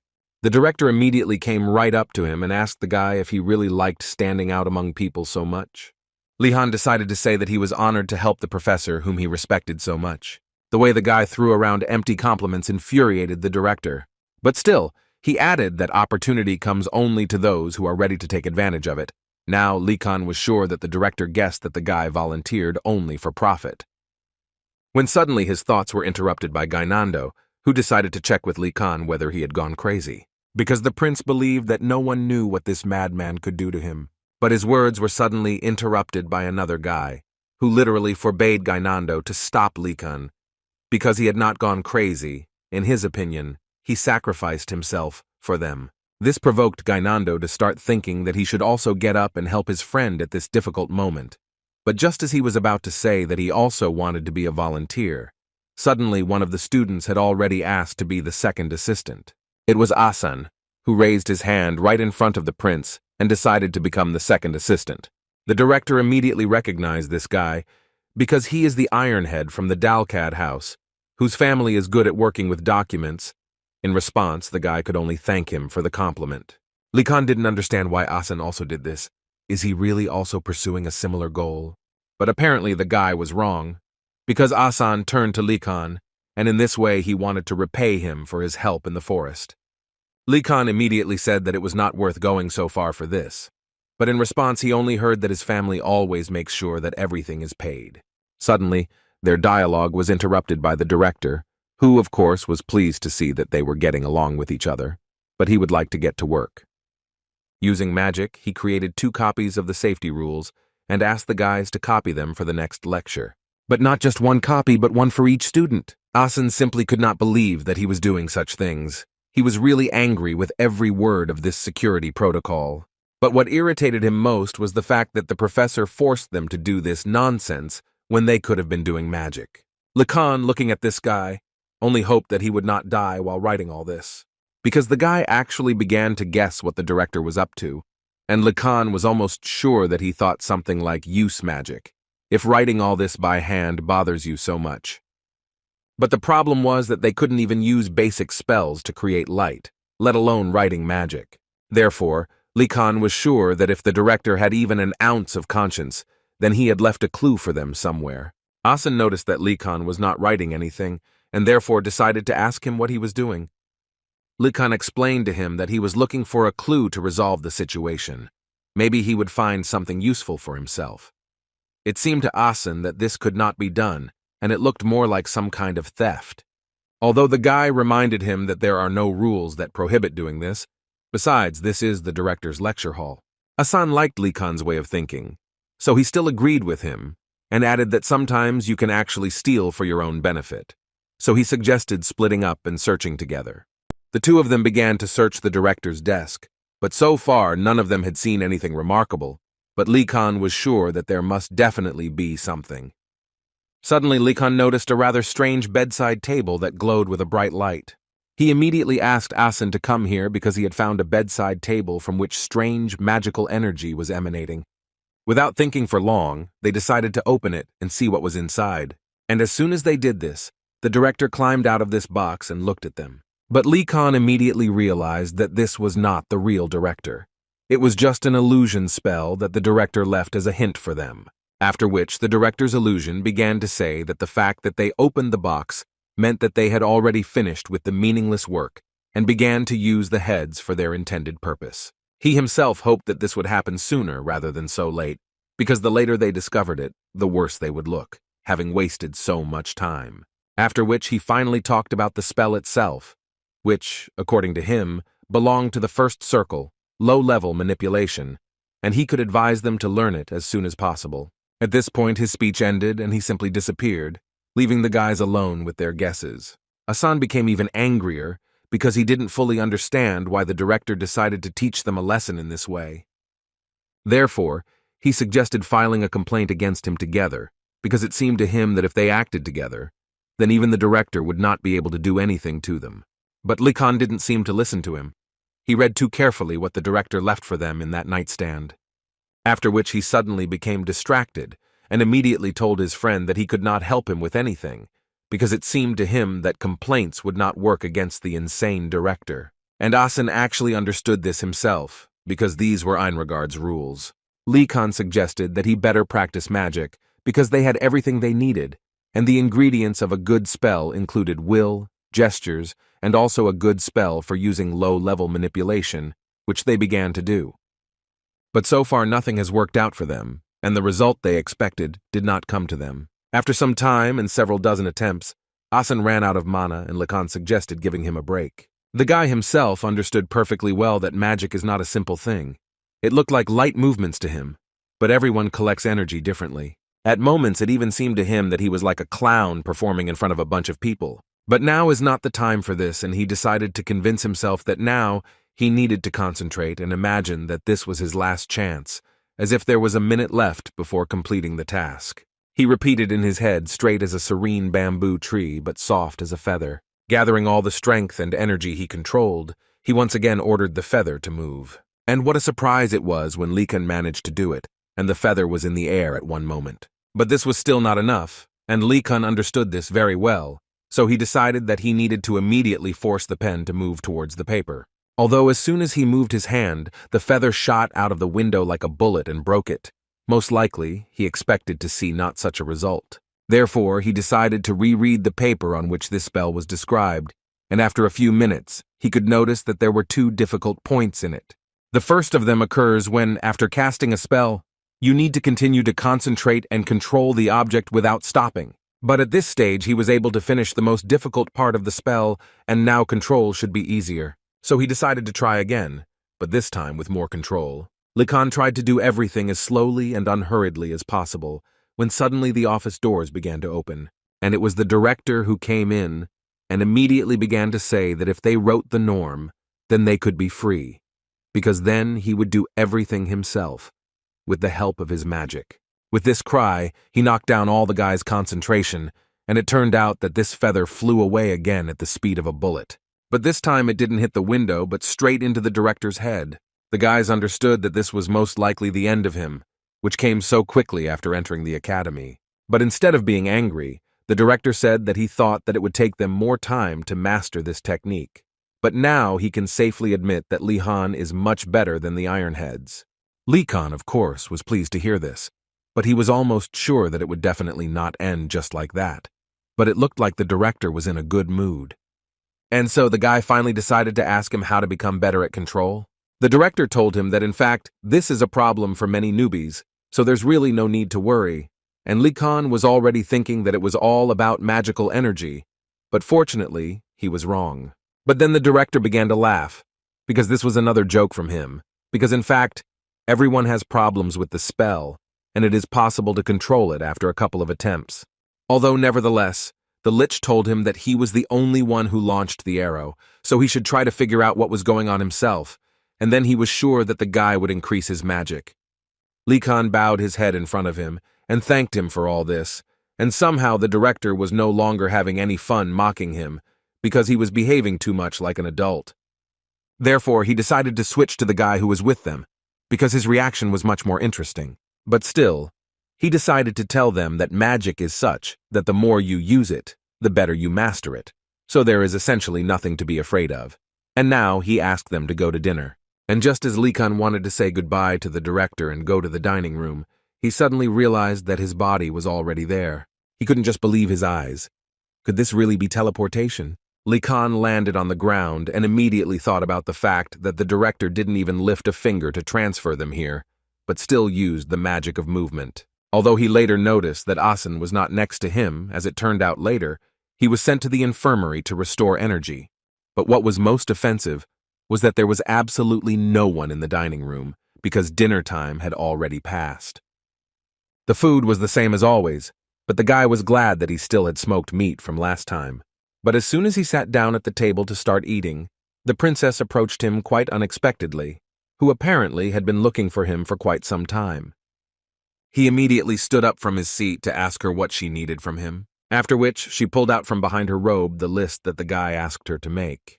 Lehan was surprised that she didn't forget about it, but in any case he was incredibly grateful to her for it. But when he looked at this scroll, he realized that this is not a list of subjects that are easy to get good grades in, but a list of popular subjects. Although this was not what he needed, he still read it to the end, and what surprised him most was the fact that alchemy remains one of the most popular activities. But still, he gathered his thoughts and told Her Majesty that apparently some mistake had occurred here, because he asked for a list of subjects in which it is easy to get good grades, and a list of popular subjects is fundamentally not what he needs.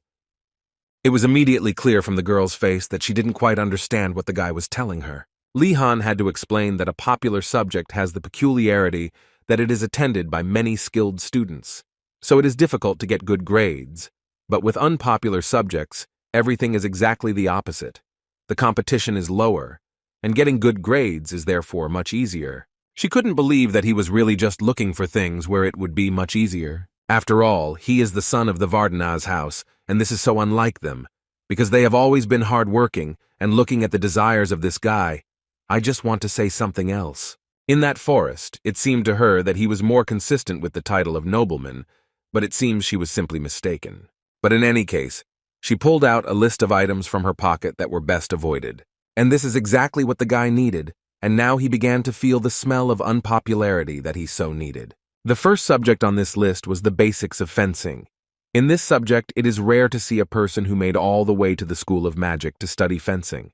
In fact, the same thing could be said with studying the basics of magical combat using the method of interval repetition, because students who came to school in search of the truth are not interested in fighting. But since these items are not so popular, the guy decided that he needed to study them as best as possible, so he was very grateful to Her Highness. She, in turn, was slightly disappointed in him, and decided that it was time for her to leave. The next morning, Lee Khan went to his new subject with the thought that everyone refused to go with him. Ganando didn't immediately understand why he should choose an unpopular subject, because at least people from high society don't do that. Yena also did not support his idea, because, as it turned out, she had already chosen the subjects she would take, and what Lee Khan offered her was in no way included in her plans. Asen didn't understand at all why waste time on such nonsense, because there were so many more useful activities that they could do. Lee Khan reacted to all this with a smile because he understood perfectly well that they had no idea what awaited them next. The guy knew that usually, regardless of the school, the teachers simply do not have the concept, because they know that the students have other subjects, but they sincerely do not care about it. Thus, in order to be able to concentrate on the subjects that students enjoy, he needs subjects where he can do nothing, so Lehan believed that this would be ideal for him. But he was still confused by one thing. He did not understand why classes on the basics of magical combat were held in the basement, although the stairs looked quite normal, but Lekan was not completely left with a bad feeling. All residents of the Empire know that they should never thoughtlessly enter the Tower of Magicians, even if from the outside they look like ordinary people. But there were still stories when people got stuck in the tower forever after entering it once. Likan had been reading such tales since childhood, and understood perfectly well that they were actually exaggerated, and his master completely agreed with him. The man actually did not expect anything else from fairy tales, because people who enter the tower never leave it. But in reality, everything is much worse. They simply die there. Lihan was always not amused when he heard such words from his master. And since Einregard is the embodiment of a magical tower, even the most curious first years rarely explore the tower. But Likan was sure that these were just fairy tales, because school remains school in the evening, so everything should be fine. In addition, he remembered that nothing happened to him on the first floor of the main building or in the dormitory, when suddenly his thoughts were interrupted by the director, who wanted to ask the guy if he had accidentally gone to the first floor. Obviously, the guy was a little scared when he saw the director, because he didn't expect to meet him here. But then, he seemed to be overwhelmed, and he thought that this was a great opportunity. And so he told the director that he was so glad to see him. After which he added that he was going to the first underground floor and would like to ask the director to share instructions with him. His instructions were quite expected, in fact. He told the guy that he would bring flowers to his coffin when they found his corpse. Lihan actually didn't expect anything different, but it was still worth trying to talk to him. A few minutes later, Lihan was already on this first floor, and in fact, although he was scared, everything was quite normal here. But on the other hand, he still had the feeling that something sinister was hiding behind the door. Suddenly, he noticed two students who, apparently, just like him, had signed up for this subject. It even seemed to him that there were many students here and he was not alone. This calmed him down a little. Suddenly, the guys read the sign for the basics of magical combat and realized that they had come to the wrong place and they needed to get out of here as quickly as possible. They decided that they needed to leave as soon as possible, and along the way, they began to discuss that it was unlikely that anyone had signed up for this subject at all, because people from all the towers were simply afraid to meddle here. And yet, when Likan entered the class, he saw 3 people who apparently weren't afraid and signed up for this subject, which couldn't help but make him happy. Some guys immediately looked at Likan and thought that he had wandered here completely by accident, although the guy heard all this and understood that he had come here on purpose. But then his attention focused on some strange ball. What is it for? Suddenly, all his thoughts were interrupted after he heard a strange voice coming from the corner of the room, and most likely it was the teacher. Likan didn't even notice him, as did the other guys who were also in the class. As soon as the guy began to examine him more closely, he almost immediately noticed pale skin, a melancholic look, long fangs, and all this made him think that this man was a vampire. But guesses were quickly interrupted when this man introduced himself as Vagrek. He is a teacher of the basics of magical combat, using the method of interval repetition, and with a rather downcast face, he hoped for fruitful cooperation. After which he decided to move on directly to the topic of the lesson, and began with the fact that on their desks there are balls made of heavenly spirit stone, which is very sensitive to magical energy. He also added that when the stars are in a certain position, they release holy energy, and the star spirit stone is able to absorb it.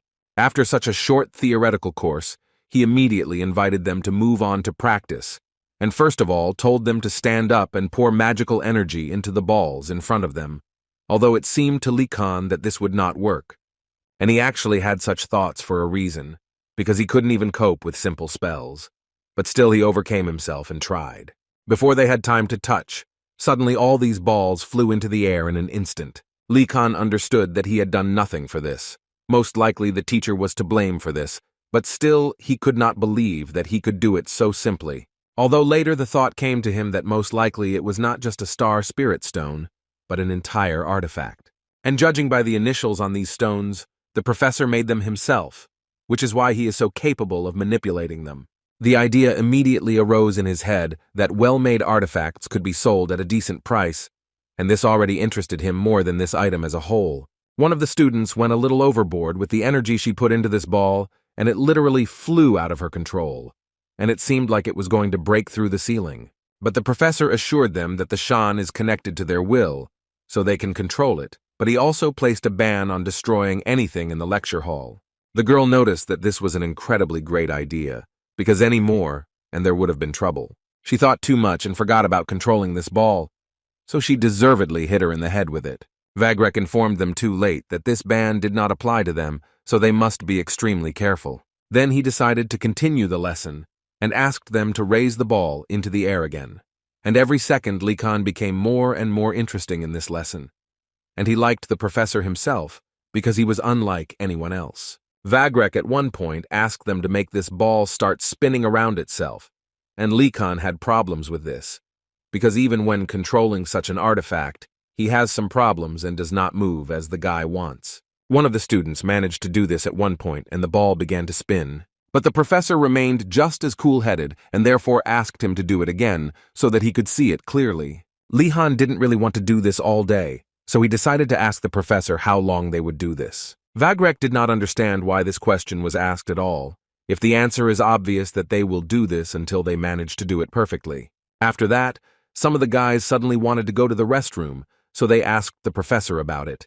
But he immediately made it clear to them that there was no need to ask him about it, because here they are free people and do whatever they want. In fact, the guys obviously just wanted to leave as soon as possible because they simply did not understand what kind of object this was and why they should spin this ball all day long. Before the guys had time to leave, suddenly the only girl who was with them suddenly lost consciousness and fell from loss of strength. Lihan could notice the fact that she was incredibly persistent in her work, and he was pleased to watch people like her. But still, he understood perfectly well that he should help her come to her senses, because she most likely lost consciousness for a reason, but because she simply ran out of internal energy. The girl could barely speak and then tried to say that she had simply run out of her mana and therefore she needed help. Likan actually understood this, even without her, although it was surprising to him that she did not pretend to escape from this lesson. So he took her arm and told the professor that she had lost consciousness due to the fact that she had exhausted her supply mana. Vagrek did not change his face at all, and could only say that it would be nice for her to continue drawing the circle when she recovered. After Likan helped the girl get to the first aid station, he returned to class and continued to practice. And he did this until he became interested in finding out how grades would be given in this lesson. So he decided to ask this question directly to the professor. For Vagrek, this was again a fairly obvious question, because grades will be given as required by the rules. The evaluation is carried out starting from the first place, regardless of how many students were present. Likan actually counted on this, because apparently no one else would take this class except him, and therefore this subject was just a jackpot for him. After all, it seemed to him that if he just held out until the end of the quarter, he could easily get the highest score for discipline. This is exactly the item that he was looking for. Now he just needs to repeat it and he will do it with joy. It was quite interesting for Vagrek to observe that Likan still had not gone anywhere. The fact was that every year students come to this subject like the tide, but they also disappear like the ebb. Last year, there was no one at all, but Vagrek didn't care about this at all, because according to the contract, he must teach the subject every year, and not collect those who want to attend it. In fact, every day he sat alone in the lecture hall and left when the class time was over. However, now it seemed to him that an unusual freshman had appeared and disrupted the usual routine, an adult and handsome man who, judging by his habits and speech, came from a great house. Vagrek did not know about the amount of magical energy Likan had, but he easily noticed that he was special. Vagrek also hoped that Likan would continue to attend classes, because then he would finally be able to move on to the second lesson of this subject. After this lesson, in the restroom, Likan asked to listen to his friends, and he said in all seriousness that this subject simply could not be missed, because they could be guaranteed to get good grades in it, simply for being present. But it was clear from their faces that he did not convince them at all, because they were not entirely interested in this, although Gainando asked Likan what exactly they teach. The guy happily talked about how he needed to use his mana to lift the star spirit stone that the professor had prepared and practice drawing a circle with it. Gainando wanted to hear what would happen next, but Likan replied with a smile that that was all, because they didn't do anything else, which surprised the guys a little. They didn't quite understand what was so important here, but Likan immediately interrupted them and said that the main thing here was that he could get his grades, which he so badly needed. That's all he was interested in at the moment. Yenna would never have thought that Lihan was such an unusual guy who would only think about himself. She actually understood very well that it was not for her to say such a thing, but in her opinion he was too much obsessed with profit. Li Kan wasn't too upset that they wouldn't go with him. Besides, it was time for him to run to the next subject. They were very curious to know what next subject he chose, and what was their surprise when he said that he would study the basics of fencing at the Academy of Magic. It seemed to them that this was an incredibly useless activity that could only be done at this academy. But Li Kan did not listen to them and went to the courtyard at the southern entrance to the main building, where there was a training ground where fencing was taught. And his guesses turned out to be correct when he entered the main gate and saw several guys there who apparently also came for this subject. Moreover, most of these guys were from the White Tiger Tower, which are mostly from the houses of knights, which means that they are good at swordsmanship and take it seriously. Therefore, Li Han thought that the basics of magical combat were handed to him on a silver platter, so he was not so upset that there were so many people in fencing, and besides, he had been steadily practicing fencing. But he stood out too much for the other guys, who almost immediately saw that he was from the Blue Dragon Tower. Moreover, they recognized this guy because they knew that he was from the House of Vardanaz, and apparently he came here because his mentor taught him fencing for the sake of general development. But they all thought that he underestimated fencing too much. Li Han immediately realized that they weren't treating him very friendly here, and he also heard that they were all too proud of their skills here, but he still didn't expect that he would encounter such hostility. But on the other hand, he understood perfectly well that this is actually not so important. After all, they are still just teenagers. Suddenly his thoughts were interrupted by a huge troll, who rather unexpectedly came out of the gate. And he deliberately went to Li Kan in order to ask him if he was from Vardanaz's house by chance. Li Kan did not quite understand why he was saying this, but still did not hide the fact that he was from this house and, moreover, lived in the Blue Dragon Tower. After which, the orc began to say that it seemed to him that the guy was in the wrong place, because they were seriously engaged in fencing here, and not teaching beginners. Li Kan calmly thanked him for the information, but this angered the orc even more, who thought that the guy simply did not understand him, and therefore once again repeated to him that they were not just waving swords here, as aristocrats do. Then he added that he could be seriously injured in sparring, and no one here would give in to him just because he was a nobleman. Li Kan waved his hand in response to this, and said that he would try to restrain himself in the battle with the orc so as not to injure him. These words quite obviously hooked the orc, and so he began to boil like a kettle. And if the professor had not come out at that moment, then most likely he would have gotten into a fight, but the teacher called them to come to him in time. One could see surprise on Li Kan's face because he did not expect to see such a picture. The fact was that the fencing teacher was Professor Ingerdell, and what surprised the guy was that he was an elf, after which the elf added that he was sure that they had all already learned fencing here, and most likely came here to improve their skills, or not to lose the ones they had already developed. Therefore, he suggested that they immediately move on to practicing existing skills instead of learning from the very basics, and this was good news for Li Han, because he was really only interested in his grades from the very beginning. Suddenly all his thoughts were interrupted by some small elf from the White Tiger Tower, who came up, it seemed, just to say hello.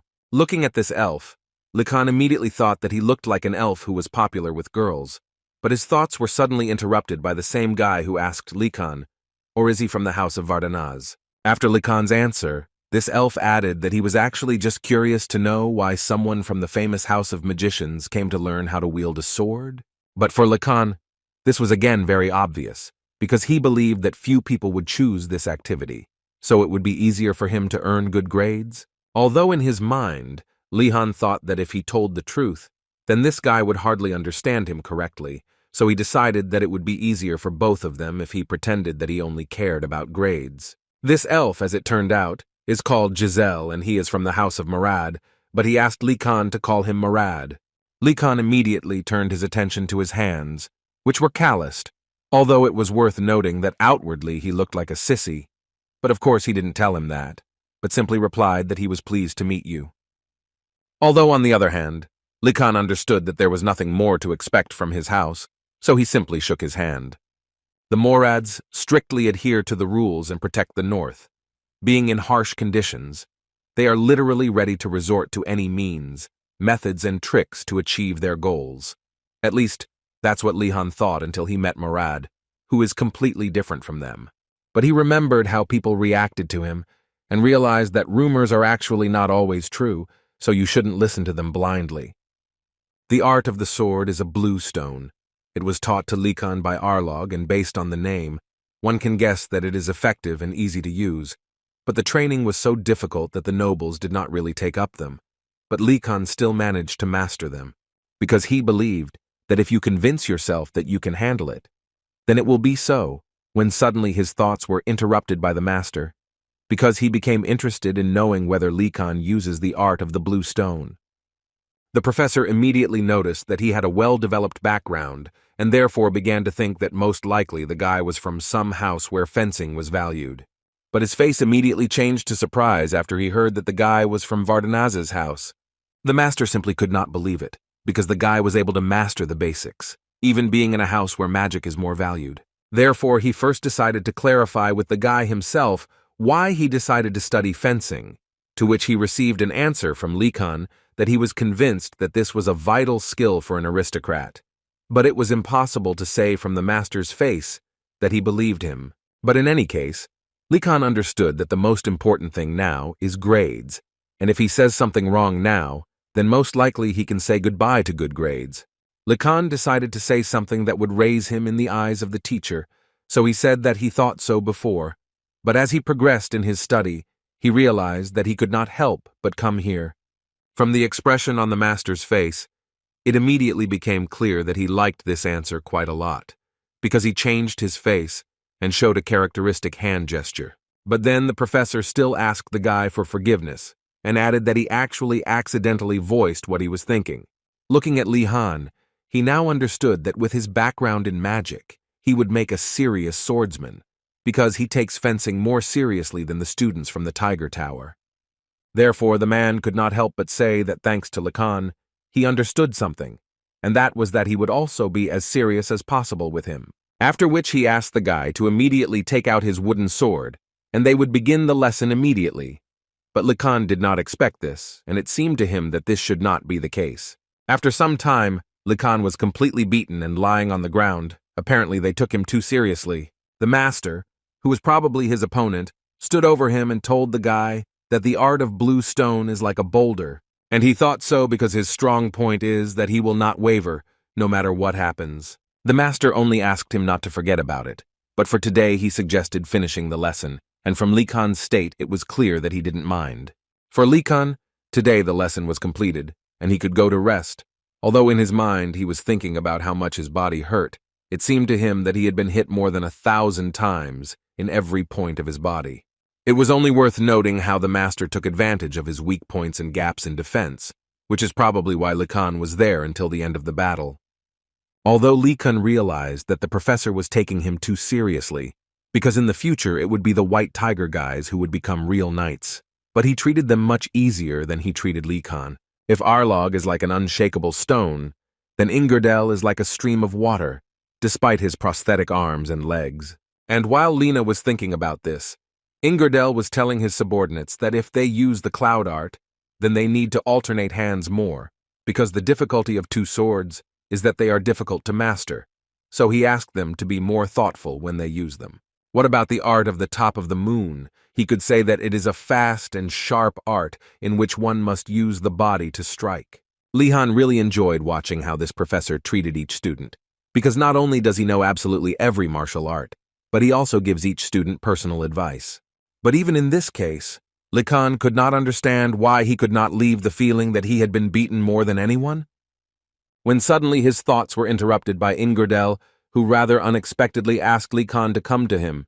The guy was worried that the teacher called him to him, but he was not the only one who was called by the elf, because the second person was Durju from Choi's house. And this second person was precisely the ogre with whom Likan did not get along from the very beginning. But the most interesting thing was ahead, because as soon as they approached the teacher, he told them that they would now have a duel. The other guys didn't understand why they were the ones, and in general it seemed to them that this fight would not be entirely fair. But Durgu liked this idea incredibly much, so he did not argue with the professor. The master liked that none of them resisted, so he gave each of them a wooden sword with which they would fight. Likan at that moment understood perfectly well that his enemy was most likely waiting for this moment most of all, but now the guy has no intention of retreating. Moreover, as a child, he could have spent his time playing, but instead he learned to fence and got bruises, but never gave up. And he did all this just for moments like these, to stand on equal terms in a fencing duel. Ingardell actually chose them because they seemed to him the most capable. Every experienced knight knew that it was impossible to master the art of the sword through theory alone. Only by practicing hundreds of times and conducting real battles can one see the path of the sword. For example, if a knight has learned to reach his opponent's neck, but he doesn't know how to do anything else, then it will not be so easy to reach his opponent. Knights use theory only as a basis, and understanding and applied skills as a supporting factor, to extract the absolute power of sword art. And according to the professor, these two are not only able to reach this stage, but also put faint traces of magic into the swords, which means that they are especially gifted as knights. Therefore, today they will be able to prove it, and the master asked them to take their places and begin the duel.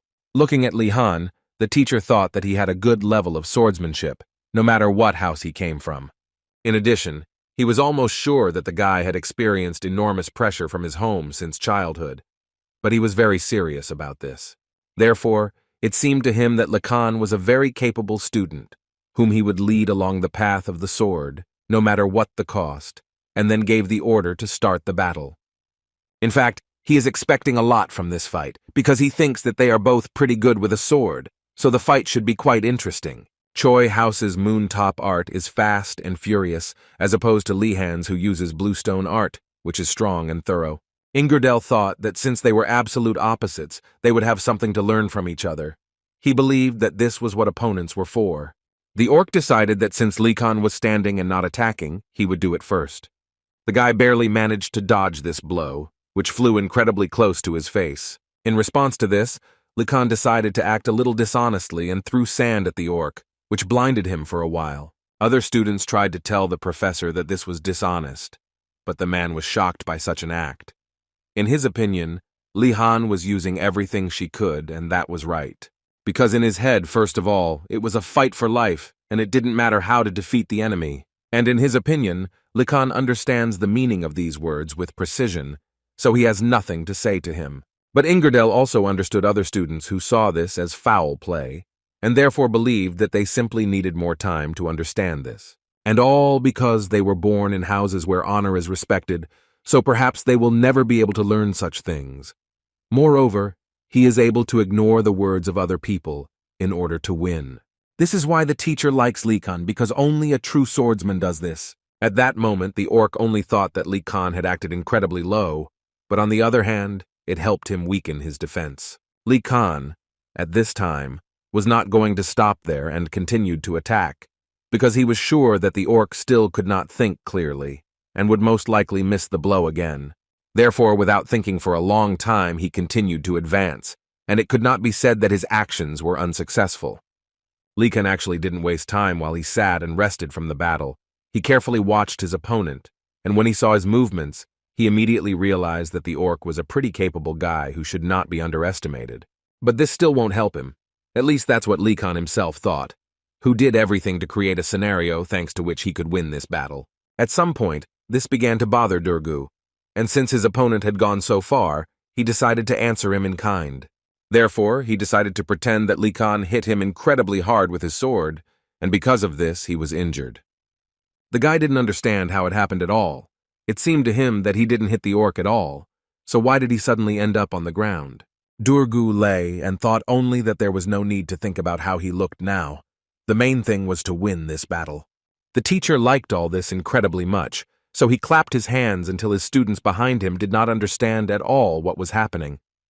This turned out to be too humiliating for Duru, so he decided that he would do everything to take revenge on Li Han, so he went on the attack again. He dealt blow after blow, but the guy skillfully dodged all the blows he saw. The fight was really interesting, even better than Ingardell expected, because the guys are really very capable. Although he still did not expect that Duru would demonstrate mastery of the art of the top of the moon at such a high level. But on the other hand, the teacher perfectly understood that the stronger and faster the blows, the more he spends stamina. But does Duru understand this? Looking at Li Kan, one could only say that, on the contrary, he remained calm and only responded to the enemy's attacks. And the guy was focused on the fight for a reason, because he understood that his opponent's blows were quite strong, and missing, even one would be critical for him. But even this was not the biggest problem for him, because he simply did not understand what kind of pressure that was coming from Duru. Chaos was happening in him until he forced himself to collect his thoughts and not concentrate, because he understood perfectly well that he should not show his emotions, because he could still take advantage of the opportunity and win. In addition, it was noticeable how the orc was bad at making decisions, since he did not expect such a turn of events, and this led to the fact that he made too many unnecessary movements, which in his opinion should have helped him.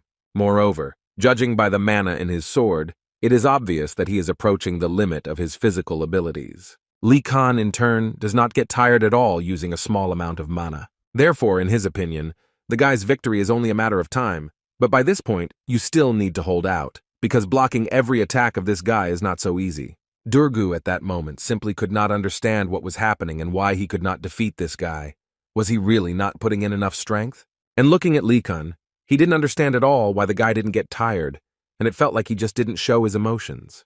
It seemed to the orc that all his actions were as if he was trying to split a mountain with a needle, and all his actions only lead to the fact that it all benefits only Lee Khan. Although at one point Lee Khan still managed to make several good counterattacks, the result of which was that he literally knocked the sword out of the orc's hands, after which it didn't take him much time to put the sword in front of the orc's face and end this fight. At the same moment, Inard appeared, who was happy to announce that the duel was officially over. Inard at that moment thought that Duru needed to be a little calmer, and everything could have been completely different, but he collapsed under the weight of the pressure of his opponent. Given his young age, this must have been difficult to bear because mentally he wanted to win incredibly badly. Lacan at this moment radiates the energy characteristic of a high-ranking aristocrat. But the master could not help but tell them that they both had a truly excellent fight, and he also believed that the victory was not 100%. And he says all this only so that the winner remains humble, and the loser does not stop persisting for the sake of his further growth. And now, in his opinion, the most important moment has come, when they should shake hands and disperse peacefully. Lee Khan, looking into the eyes of his opponent, understood perfectly well that judging by his character, he would not remain silent, and if he did something wrong, the guy was immediately ready to answer him. But Duru decided not to do that. On the contrary, he extended his hand and said that it was a good fight, and he also did not forget to ask for forgiveness for being rude to him then.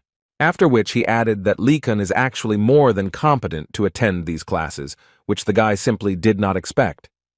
Although there was a thought in his head that the ogre could thus dull his attention in order to attack, but apparently this is not the case. Therefore, in response, he also decided to shake his hand and say that Duru was probably just worried at that moment, so he said too much. In the evening after this lesson, Duru was returning to his room when suddenly he was surrounded by students who most likely wanted to talk to him about something. But these were only pawns of the one who actually wanted to talk to him. The same elf who approached Lee Khan wanted to ask the ogre if he planned to leave everything as it was after such humiliation. Duru didn't understand what this conversation was all about, because he lost because he simply didn't have enough abilities. But everyone around him began to prove to him that Lee Khan simply threw sand at him and generally fought dishonestly, which is why he lost. But in fact, he was not at all to blame.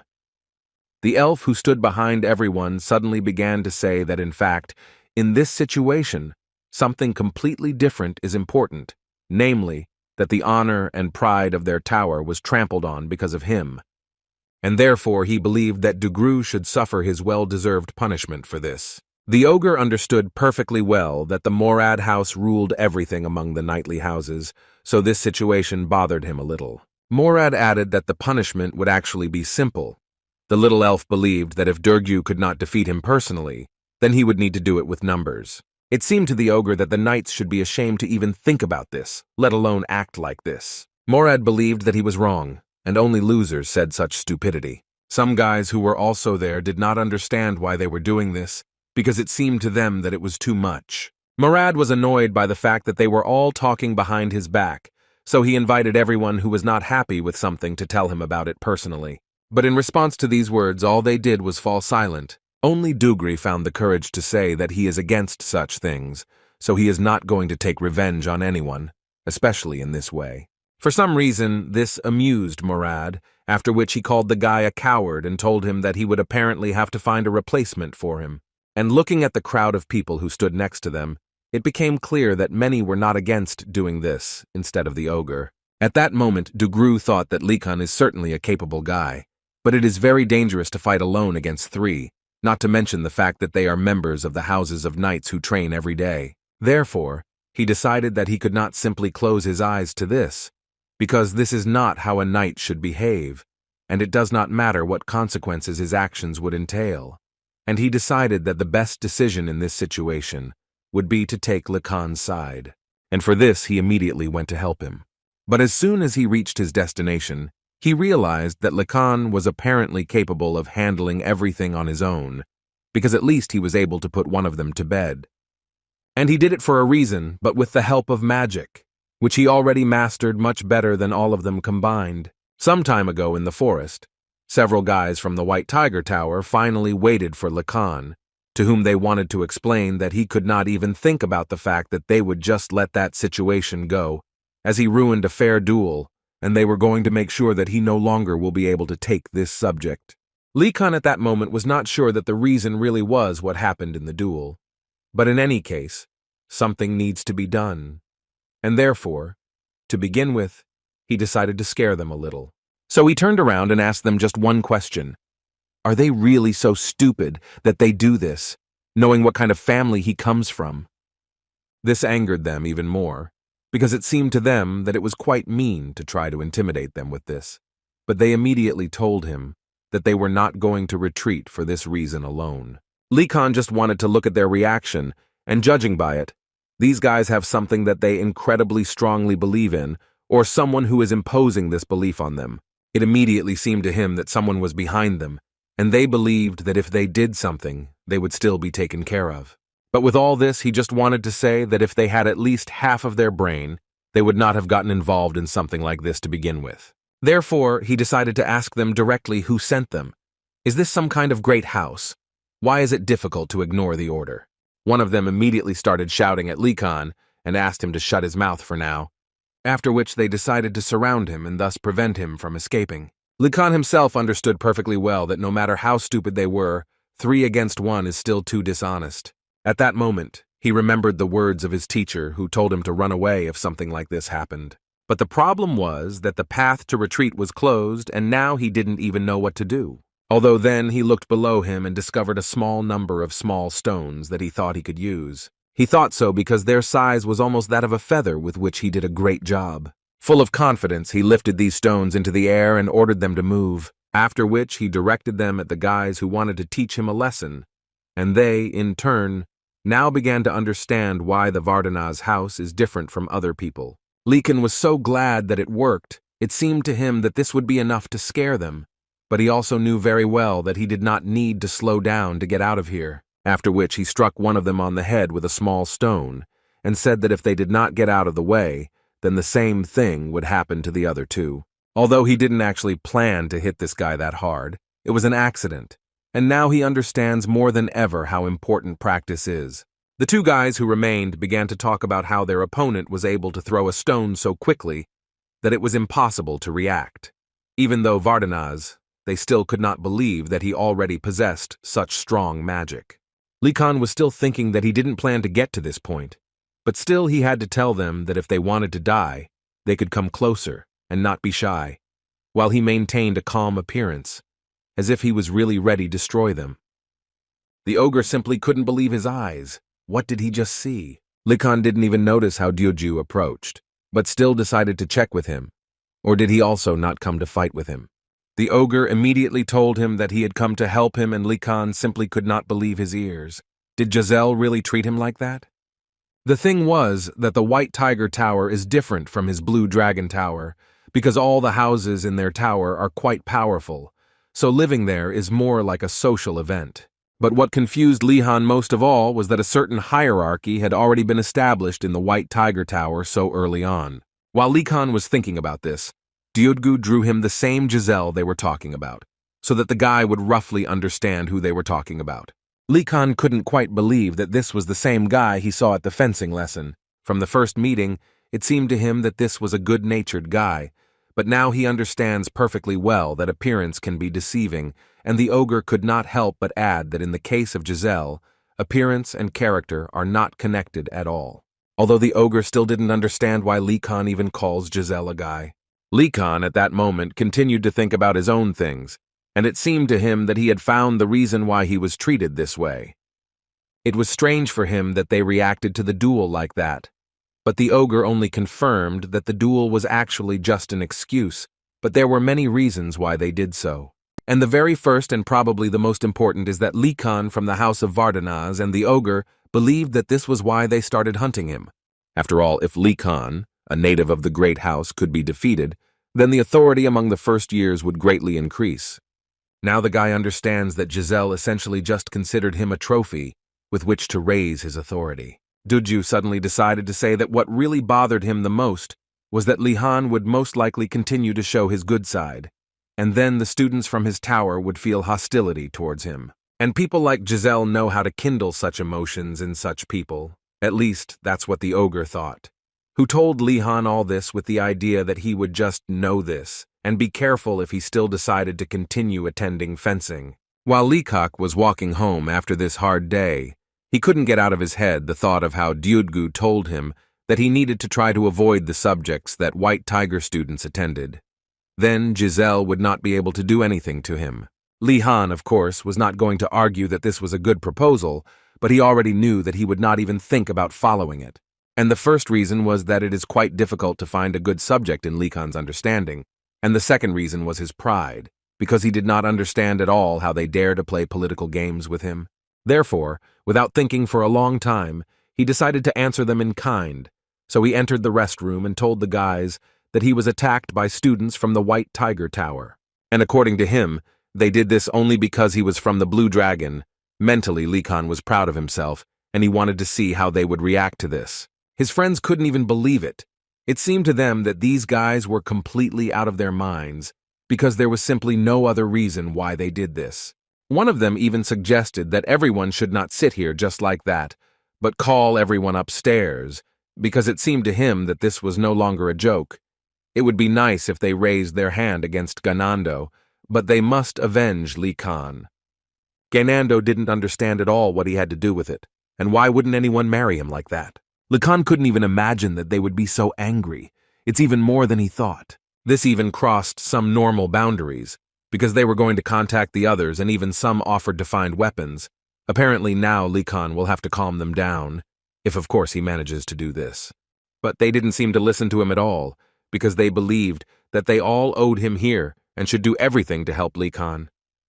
They were still grateful to the guy for bringing meat for them, and it was Li Khan who saved them from hunger. The guy, of course, could not tell them that it was simply his plan on which he made good money, and at that time, they continued to gather.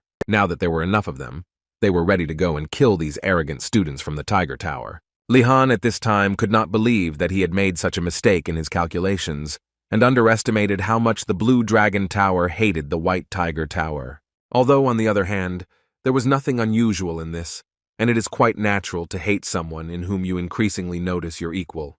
Suddenly, at one moment their hike was stopped by Asan, who asked them to stop and listen to him before going anywhere. After which he tried to explain to his friends that one should not act rashly, because people from families of knights live in that tower, and if they rush there emotionally, they will definitely lose. Li Khan completely agreed with him, so he supported him with both hands, saying that he was indeed right. But apparently the guy was a little hasty with conclusions, because before he had time to say that they could just leave it alone, Asan simply shouted that they needed to set up an ambush and then attack. Now he understood that it was incredibly stupid to hope for anything. They succumbed too much to emotions. So he had to intervene and tell them straight out that he wasn't asking them to actually avenge him. Li Khan asked them to understand that this matter concerns exclusively his honor, and therefore only he himself will deal with it. But his friends still believed that they were cunning, mean, and petty, so it would be difficult to deal with such scum alone. Li Khan, in response to this, reminded each of them that they all came from respected families, and it would be incredibly shameful if they stooped to their level. These words made the guys think, and even for a second it seemed to Li Khan that it worked, but he was not going to dwell on these words. And so he decided to get to the main point, after which he began to say that if they themselves entered into battle with them, then together they would be able to answer them.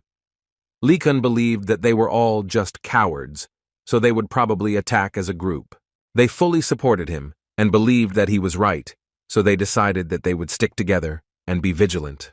Likan felt better because he managed to avoid the problem of being bullied for belonging to some family, but some guys still continued to say that their next lesson would be with these bastards, and therefore they thought that it would be a great idea to make it so that they didn't just live there. Besides, they had already mastered the light spell, but they definitely hadn't learned it yet. Likan understood what he had done, but he simply could not do anything about it. The next day, Yenna got up early in the morning and wanted to have a little snack before class. But before she had time to wake up, she was frightened by Likan, who apparently had not slept all night, because he could hardly say good morning to Yenna. And so it turned out, according to Likan, he did not sleep all night because he was practicing magic. And it was all because he found out yesterday that everyone had already mastered the light spell, but he hadn't. And for Yenna, this really wasn't a good reason to stay up all night. Suddenly their conversation was interrupted by Ganando, who was also awake at such an early hour.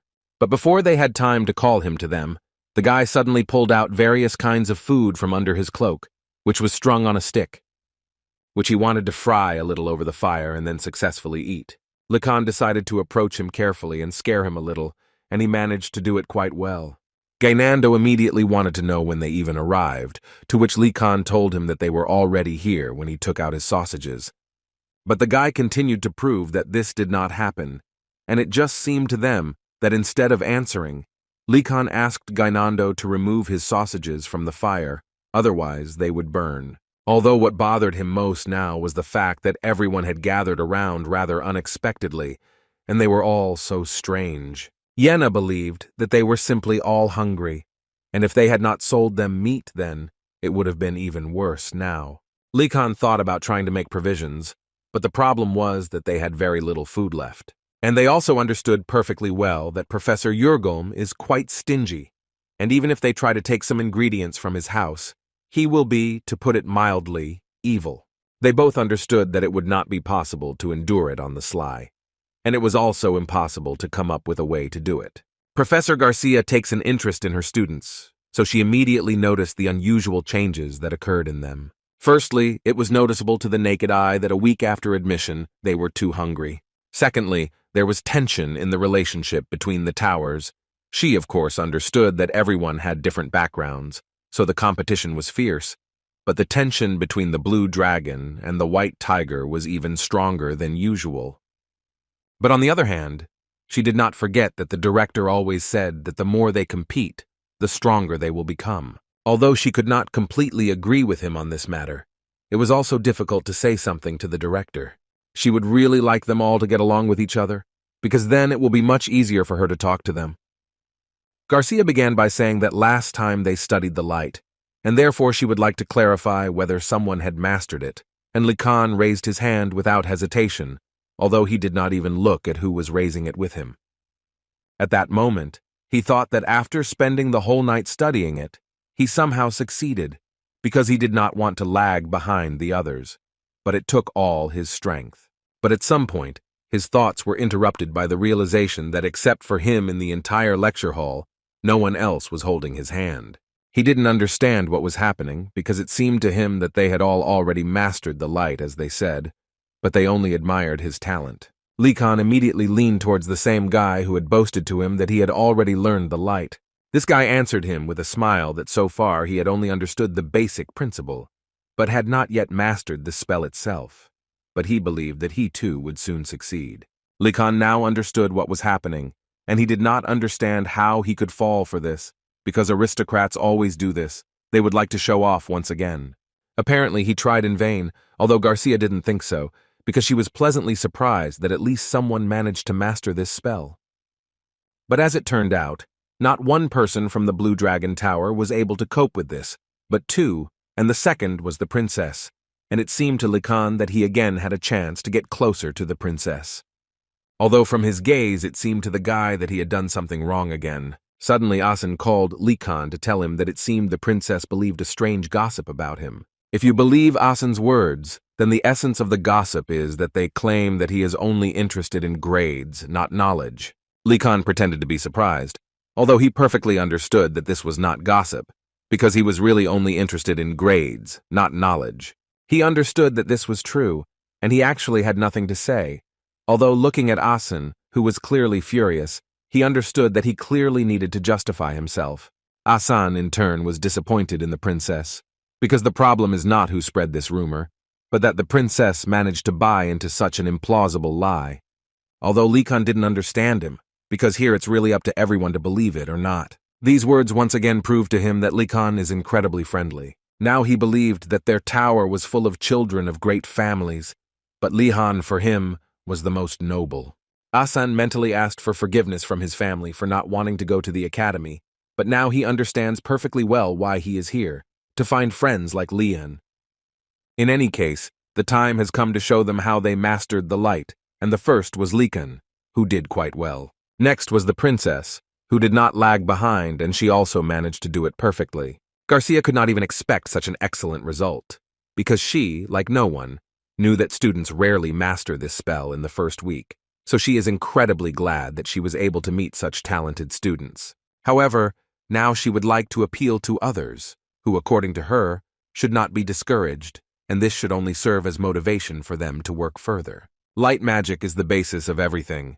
It is like the first step that will allow them to get an idea of what magic is, which is what Garcia was trying to convey to them. At that moment, Likan was not entirely sure that anyone was listening to the woman at all. And he didn't just say this, because it was enough to just look at how they behaved. Garcia also noticed this and, for now, rather calmly asked them all to calm down and return to their seats. One of the students of the White Tiger Tower said that this is actually just a spell and should not boast about it so much, but he was immediately answered from the Blue Dragon Tower, saying that in the White Tiger Tower, there live 0 students who cannot even master such a spell.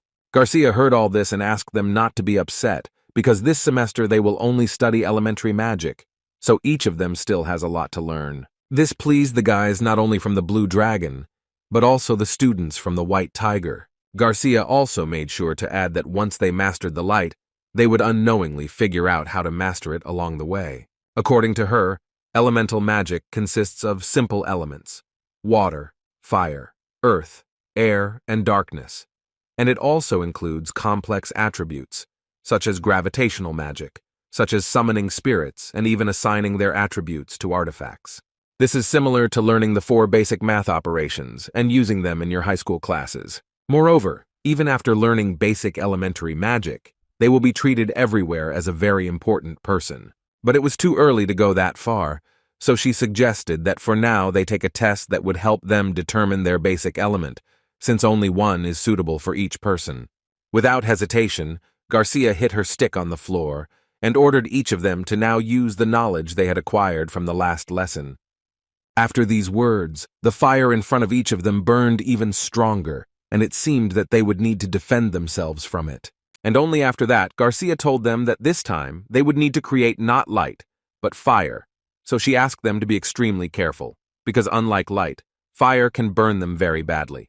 To begin with, she asked them to cast a spell, but they had to do it mentally and very slowly, while saying only one word: burn, after which she showed what result they should get, and it was truly magical. Each student was truly impressed by such beautiful fire magic. Garcia was able to create a huge pillar of fire in just 1 second. Even Likan, who until recently did not want to react like a child, but even he thought that this was simply wonderful and magic was truly an amazing thing. After such a master class, Garcia invited each of them to try it themselves. But no matter how hard the guys tried, they weren't very good at it. The fire just didn't burn the way they wanted. What could not be said about Likan, who almost immediately realized that the professor gave them these candles for a reason, because it seemed to him that if what a person is trying to do is close to him, then it would be easier to just visualize it in his head, and then everything would definitely work out. Therefore, he firmly decided that he would try to do this, and at that moment Garcia turned her attention to him, which did not allow Likan to do this, and with the help of her magic, destroyed his candle and asked him not to do this. After which she came closer to him, and for now asked him to hold off on using fire magic, which he did not quite understand. The guy was immediately upset because he had already planned his path to creating cool magic. Garcia thought that he himself understood this, but apparently she would have to explain to him that this was too dangerous in his case. After all, if you just think that the light was so bright that it blinded everyone who looked at it. And Lee Khan realized that if he cannot control the light, but it's another matter when he cannot control the flame, it is much more dangerous, and not only for him. Garcia suggested that he try it when his senses become more subtle, but for now she suggested that he practice with water magic, because at the moment it is much safer. The professor believed that water, like fire, is a basic element, but Lee Khan didn't even let her finish before shouting that water is not as cool as fire, and he first of all wanted to practice with fire. Although then he quickly decided to take back his words, because he remembered who he was talking to and, moreover, a law professor. Now the fire is really very dangerous for him. He wanted to work with fire so much because it, like lightning, is good for attack. Earth and metal seemed ideal for him to defend himself with. But the water was completely unremarkable for him, and he did not even know where it could be used. The only advantage that Lee Khan saw in water was that it can be drunk at any time, but that's all. But unfortunately, he couldn't do anything about it, because it was all for safety reasons. Although Asan, for example, did not think so, he was even a little envious that Lee Khan would receive special knowledge from the professor. Lee Khan mentally asked him to be silent, although outwardly he tried not to show how angry he was. Concentrating a little on the water, Lika tried to cause a splash of water, which in its nature should be similar to the burning of fire. But mentally his concentration was with fire, because he so wanted to study it, so some anger reigned inside him. And this caused a rather unexpected result for both Lee Khan and the other students. He literally managed to create a huge water ball. It was quite incredible because Lee Khan managed to do it in just 3 attempts, and for a first-year student, this is an excellent result. Garcia was so happy to observe such things, and now she was sure that the guy had a certain connection with water. Moreover, she could say with confidence that Lee Khan had succeeded in elementary magic, so they could calmly applaud him, although for them it was quite expected, given the kind of family he came from. Everyone had fun except the guys from the White Tiger Tower, who didn't understand how Lee Khan managed to do it so quickly. Garcia, in turn, asked them not to be upset and to be patient a little, because she was sure that each of them had a connection with a certain element. It was known that students who grew up in a forge have a connection with fire. Those who grew up near a river or sea will be associated with water. The guys who lived in open spaces where there are strong winds will actually be associated with the wind. Also, the professor immediately noticed to him that the better they are connected with an element, the easier it is to visualize it. And all this was quite strange for Lee Khan, because he had never been so closely acquainted with water, so he did not understand why it was so close to him. Although he still thought that if the opportunity had turned up, it would most likely have been waterboarding from the professor in a past life. At some point, his thoughts were again interrupted by the princess, who for some reason looked at him with an incredibly strange look, which was strange for the guy. But as soon as he turned to her, she pretended not to even look at him, although Lee Khan was sure that she was looking at him. But the most unpleasant moment was that he was distracted, and because of this, all the water poured onto his head. It was funny to everyone except Lee Khan himself, but still the professor noticed that it was better not to get distracted, because the form might get lost. But so that Lee Khan would not be so upset, she used magic on him in order to dry him out a little, and it seems that she had excellent command of wind magic. Now the guy liked this professor even more. She became like a light to him. Therefore he tried to listen to her every word and would try to do everything so that next time he would do even better, and he would like to clarify with her how long he needs to hold the form. Garcia told him that usually this should be done until the mana runs out, but since this does not happen to him, she recommended that he do this until the end of the lesson. Lee Khan thought that this was abnormal, and that this was some kind of physical punishment for him. But then he immediately remembered one very important point, because she is part of this crazy school, so she is the same as other professors who have gone crazy. Garcia herself thought that maintaining magic for a long time might seem cruel, like walking on a tightrope. But she didn't just tell him to do all this. At least she believed that Lee Khan should be trained in a certain way. After all, the fact that he was able to create a huge water ball in 3 attempts already means that his talent cannot be described in ordinary words. Moreover, she could not help but think that he was the magician with the largest reserve of mana in history, and this was another reason why she would need to polish and purify this gem, which is called Lihan. The guy himself only became even more convinced that all professors are crazy people, and the guy's misunderstanding of their actions only grew more. But so far, he can't do anything about it.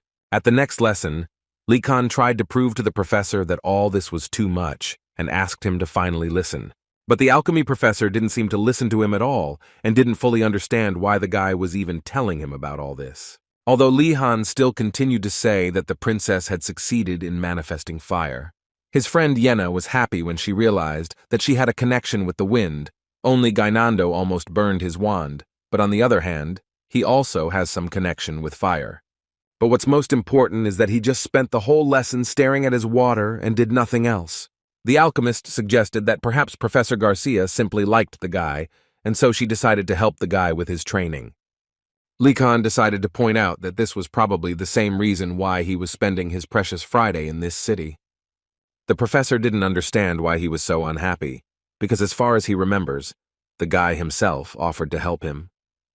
And if you remember, this was the case earlier because Likan actually came to the professor himself and said that he had come to help him with work near the house. And in return, he wanted to ask Mr. to eat some food, and the man was not against this exchange option. Moreover, he wanted to take it with him, but the professor forbade him to do so.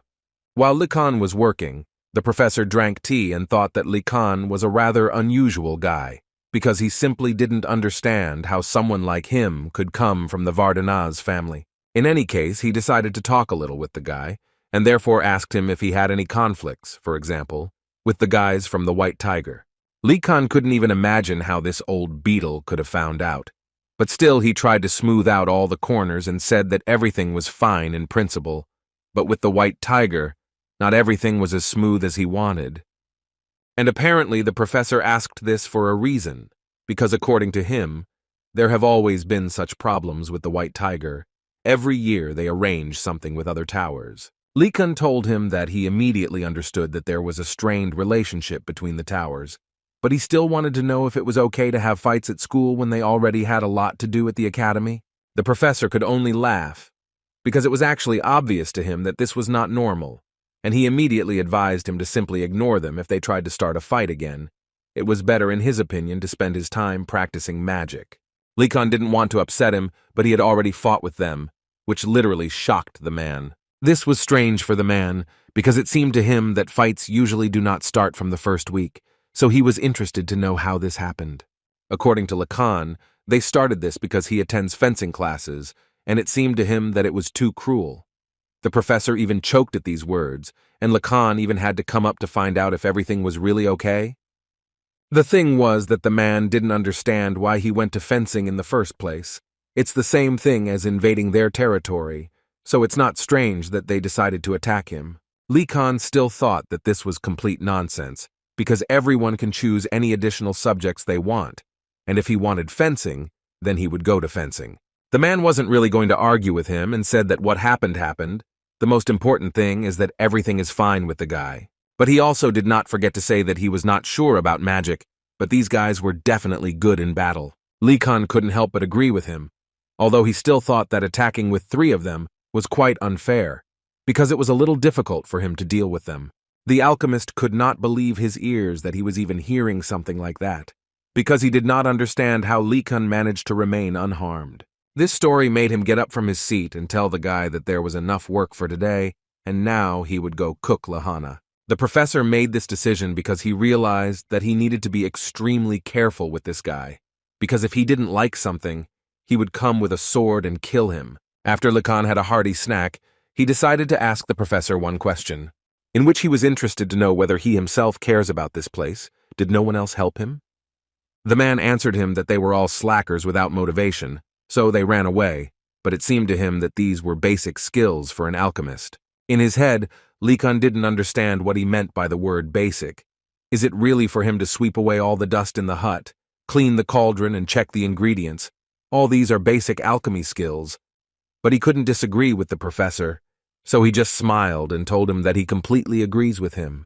Likan decided to change the topic and saw a small area where nothing was growing, and so he wanted to ask the professor to plant something here. The alchemist was not at all opposed to the guy planting whatever he wanted. According to Likan, he would like to plant cabbage or onions, which he liked so much. The professor agreed, but he asked Lacan to say that he did not plan to sell them later. Unfortunately, the guy couldn't say this, because that's exactly what he wanted to do, but he didn't understand how the man even knew about it. Do senior students really do the same? The man immediately answered him that he was the first businessman here. There were no others, but in any case he didn't care, and he told the guy that he could do as he wanted. But the professor himself did not approve of this. But Lacan had only one thought in his head at that moment. Would it be possible to cook something with cabbage and onions, because just gnawing on vegetables alone would be uninteresting? Therefore, he decided to ask the professor directly whether it was even possible to cook something from cabbage and onions. The professor suggested that he prepare a stew with these ingredients, because on the territory of a vast empire, food cultures vary depending on the land. The basis of the cuisine of the western region where the Vardanaz family lives is bread and cheese. Oriental cuisine is close to Korean in taste habits.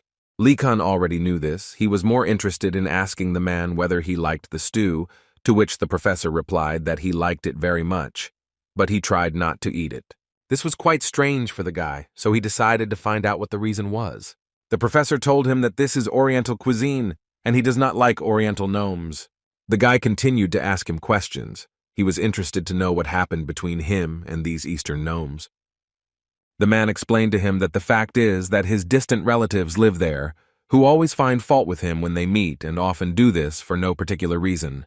And as an example, he decided to tell the story that recently regeneration potions were expensive, and his relatives believed that it was best to sell them. But the professor did not do this, so they began to tell him that this is why he earns so little.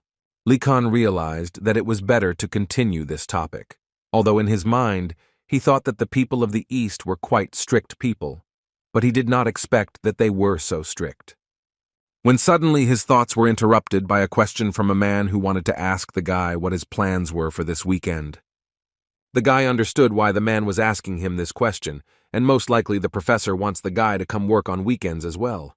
Before he could say a word, the man was ready to bet that Lacan would now say that he did not have time to come here.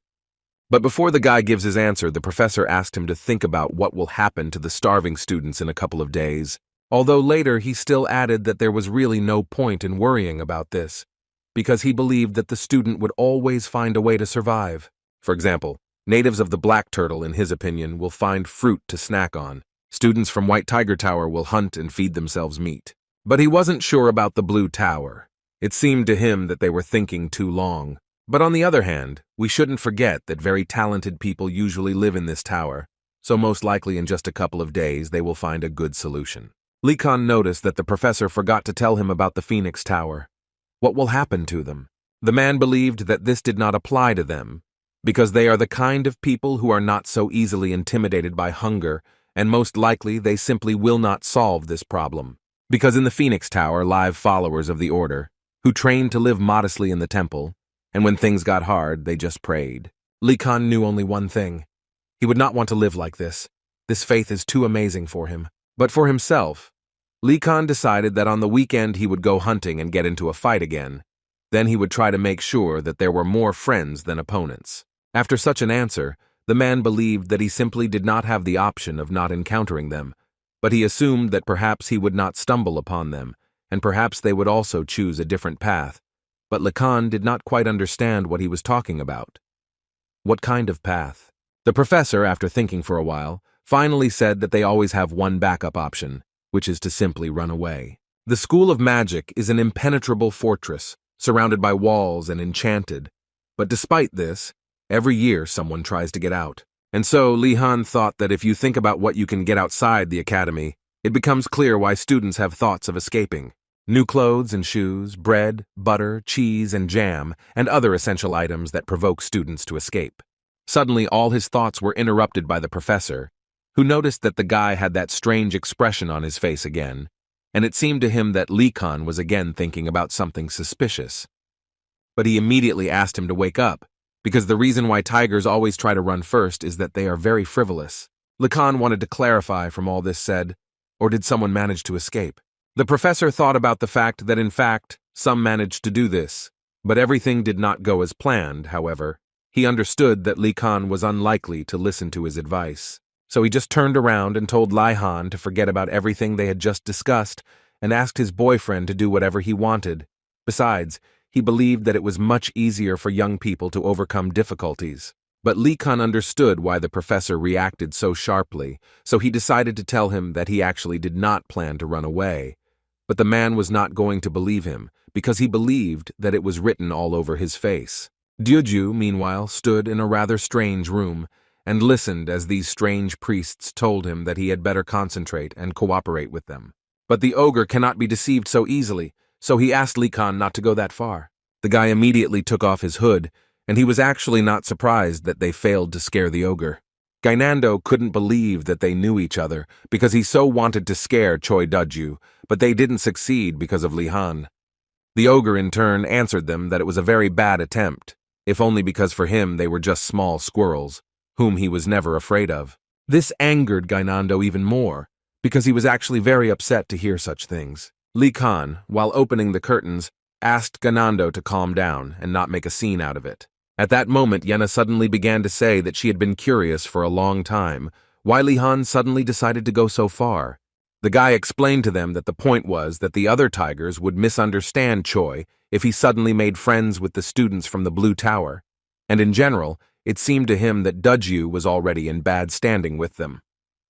Choi first of all wanted to say that he was so pleased that Lihan had thought of so many things for him, after which he added that they really thought poorly of him in the White Tiger Tower. But Likan asked him not to worry, because he was sure that everything would be fine, and so he thought, because the guy invited the ogre to become his spy in the White Tiger Tower. But the ogre did not like this decision too much, because it seemed to him that this was some kind of dishonorable title. Lihan responded by reminding him that he himself said that he would tell him if Murad was up to something suspicious, but Choi simply wanted a more noble title for his position. While Gainando was listening to all this, he couldn't understand why the ogre didn't like the word spy so much. What was so bad about it? But from just one look from Duju, the guy understood what the problem was, and immediately agreed with him that if you think about it, it really does not sound correct. Therefore, Likan had to say that since he was doing this for the sake of honor and justice, then from now on he would call him a secret informant. Moreover, Likan believed that he alone carried this cross in the name of the fight against lawlessness. For the ogre, these words sounded like a challenge that he simply had to accept and do everything to really fight as a secret informant against the evil that had come to their house. In any case, it sounded incredibly worthy to him, and he agreed to be that informant for Likan. Likan himself was glad that they were able to come to an agreement with him, and therefore he could only hope for fruitful cooperation. While Yena was listening to all this, she seriously thought about what Likan was taught at home in the first place. But now it was not so important, and Likan invited them to take comfortable seats, because he was going to get straight to the point, after which he told them that the reason why he had gathered them early on a weekend morning was to develop an escape plan from school. Yena and Gainando were incredibly happy to hear this, which could not be said about the ogre, who did not understand what they were talking about and why he was saying all this. Duju tried to ask him again whether he was serious or if this was just another joke.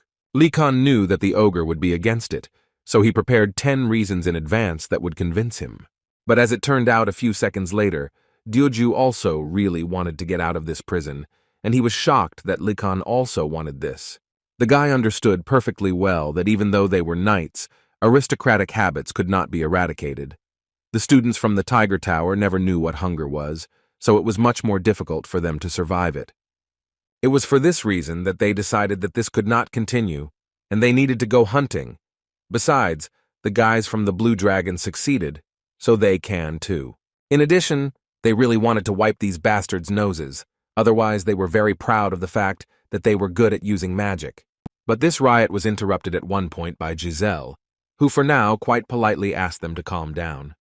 After which he added that hunting is of course good, but he also asked them not to be so frivolous, because they forget that hunting in these places is quite difficult. He decided to remind them that Likan destroyed the boar that the professor had released, and in order for them to destroy such a thing, they would need to go deep into the forest, and Giselle was not entirely sure that they were ready for this, because at least these lands were unknown to them.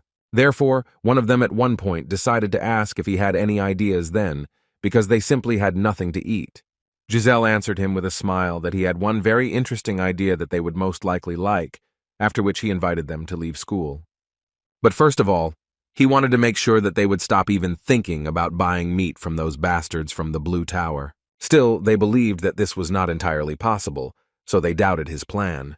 But according to the guy, he planned everything a long time ago, so there's no need to worry. And now, first of all, he invites each of them to join him because in no case is he going to monopolize this opportunity. However, he immediately warned them that they would have to obey his orders because he did not want the plan to be ruined due to stupid disobedience. Morad listened very carefully to all the words of Morad, who was ready to fulfill his duty to Likan. The guy couldn't believe the ogre's words and decided to ask him in response, what does he think? If he also follows all the orders, will he be taken to the team? Dyudgu expected a slightly different reaction and didn't quite know what to answer to this, because he didn't understand how a guy could ask something like that after everything Giselle had done to him. Likan laughed because it turned out to be a joke and he decided to poke fun at him again. In any case, it's time to move on to the plan, and initially Likan planned to devote time to finding a way to escape, but judging by the kind of professors here, it will be quite difficult to do this. But Morad had already said that he had some kind of plan, and this prompted Lihan to think that there was a loophole somewhere that he simply did not see. In addition, Morad is clearly not such a simple person as, for example, Gainando, and it will be much more difficult to deceive him. After all, he is smart and cold-blooded enough to take advantage of the students in his tower, and since the beginning of the semester, Lihan was almost sure that he had some reason to be overconfident. Therefore, it seemed to Lihan that they simply had no other choice but to simply follow him and find out what his plan was. Doge immediately thought this idea was incredibly stupid and incomprehensible, so he reacted that way. Lihan didn't understand why he was so angry and immediately wanted to know if he had a better idea. The ogre thought that this was a little shameful, so he reacted. Likan immediately asked him to think again, but at the same time added to him that now he and Morad are on opposite sides of the barricades, but Dyudgu did not fully understand what he was trying to convey to him. After which Likan told him that there is an expression, know your enemy as you know yourself, and now it seems that the ogre began to understand what Likan was telling him. Likan, putting his hand on his shoulder, said that this is his strategy, and he believes that at the moment it is the only one. In the eyes of the ogre, Likan was like an angel and he simply could not refuse him. It was too convincing for him. Therefore, he still answered Likan that it seemed to him that this could still work, and they should try to do it. Well, since the ogre agreed to such conditions, then Likan, without thinking for a long time, decided to send him to monitor Morad, and as soon as he finds out something about his escape plan, he will need to immediately report it. Likan also did not forget to add to Dogyu that he is not only a great warrior, but also an honorable informant, and made it clear to him that his mission begins right now. The ogre simply could not refuse the guy, so he told him that he could rely on him. As soon as the doors of the room closed, Likan immediately said that now they need to come up with another escape plan, while Daju is busy spying. But first, Yena and Gainando would like to ask Lihan if he was brainwashed before entering the academy. That same day in the evening, Lihan gathered all his friends in one place, and was grateful to each of them for coming to their first meeting regarding the escape. But that's not why Nilya came here, so it wasn't surprising that she was so surprised. Besides, she thought it was completely crazy. She completely thought that they would go hunting or something like that. Likan immediately began to calm her down and say that there was no need to worry, because he had a plan that would help them do this. Looking at him, she herself understood perfectly well that Likan from Vardanaz's house would hardly have gone for it without a plan, because she believed that he was really different from other students. Therefore, she wanted to quickly find out this plan of his, and for this she asked directly.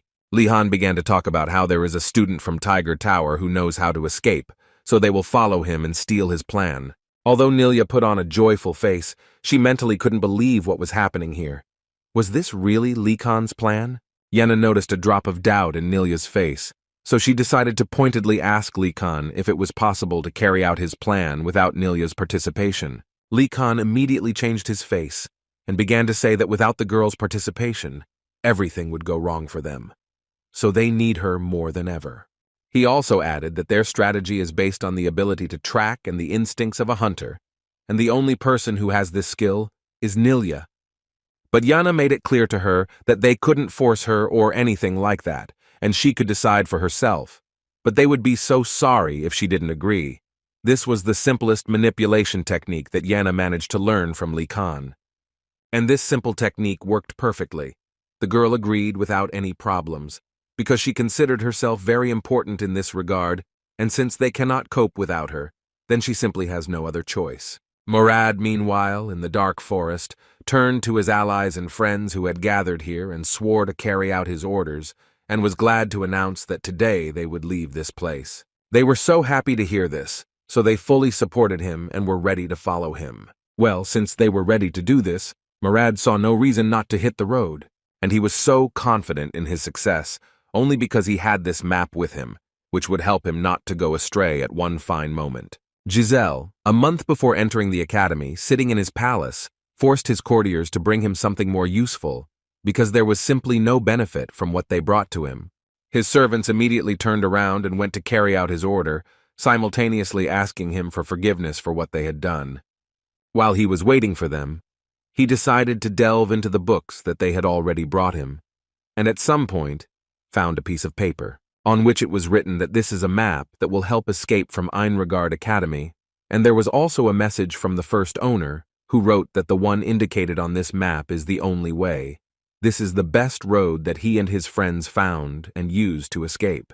Then Giselle thought that this was needed only for those who could not cope with the program at the academy, but now he was glad that he still took this card with him. Li Kan finally informed his friends that they could move out, and it seemed that the cost would not be as simple as it seemed to Li Kan, because they were clearly going to climb the mountain. Gainando still didn't understand why they were going to the mountain, because it was so dangerous there, and besides, there was a passage next to the castle gates. Li Kan decided after these words that he decided to ask Dajiu to look after Gainando, because for some reason it seemed to him that the guy was afraid to go with them. The guy didn't understand at all why this was said and what does it mean that he leaves him to Dajiu. Li Kan decided to explain to him that, for example, Nilya is extremely good at climbing mountains. She and Dajiu are confident in their endurance, and Yenna is accustomed to mountain paths, as she often walks along them. But as for Gainando, Li Kan believed that the guy was not at all suited to climbing mountains. After some time, Li Kan still turned out to be right and Gainando could hardly talk, and then constantly asking only for water, which is what Li Kan said. But now he understood that this was not really that important, and the thought was constantly circulating in his head that walking along unfamiliar mountain paths was quite difficult and incredibly dangerous. The only fact that pleased him was that Nilya was with them, because without her, they would hardly have been able to track down the White Tiger guys. It even seemed to Li Kan that he himself was of no use either. But he was not upset about this. But it was better to write down everything that was happening around him. He had acquired such a habit from his previous life. When suddenly Nilya screamed and ordered everyone to stand, it seemed she heard the danger. She explained to them that the tigers were behaving quite strangely, because at one point they simply stopped and apparently did not fully understand what to do next. Gainando suggested that perhaps they had already reached their destination, and he did not forget to notice the fact that it was much easier than he thought. Li Kan understood that it couldn't be that simple, and most likely something just happened. Suddenly, goosebumps ran through his body, and a very terrible wind enveloped his body, and this could only mean that danger was very close. The guy suggested that these could be monsters, but Nilya assured him that there were no monsters here. At least she checked everything in the area. Li Kan seemed to have begun to guess what was going on here, and simply hoped to the end that his assumptions were wrong. But when he heard the director's voice, he realized that apparently, to his great regret, he was right, and according to the Lich, it was just a trap into which they all successfully fell. After which he immediately turned to Giselle and said that he had in his hands one of the fake cards that he had distributed throughout the academy. It was incredibly difficult for the guy to believe this, because it seemed to him that he had received it before coming here. But apparently all this was just a trick for the students, which the director came up with.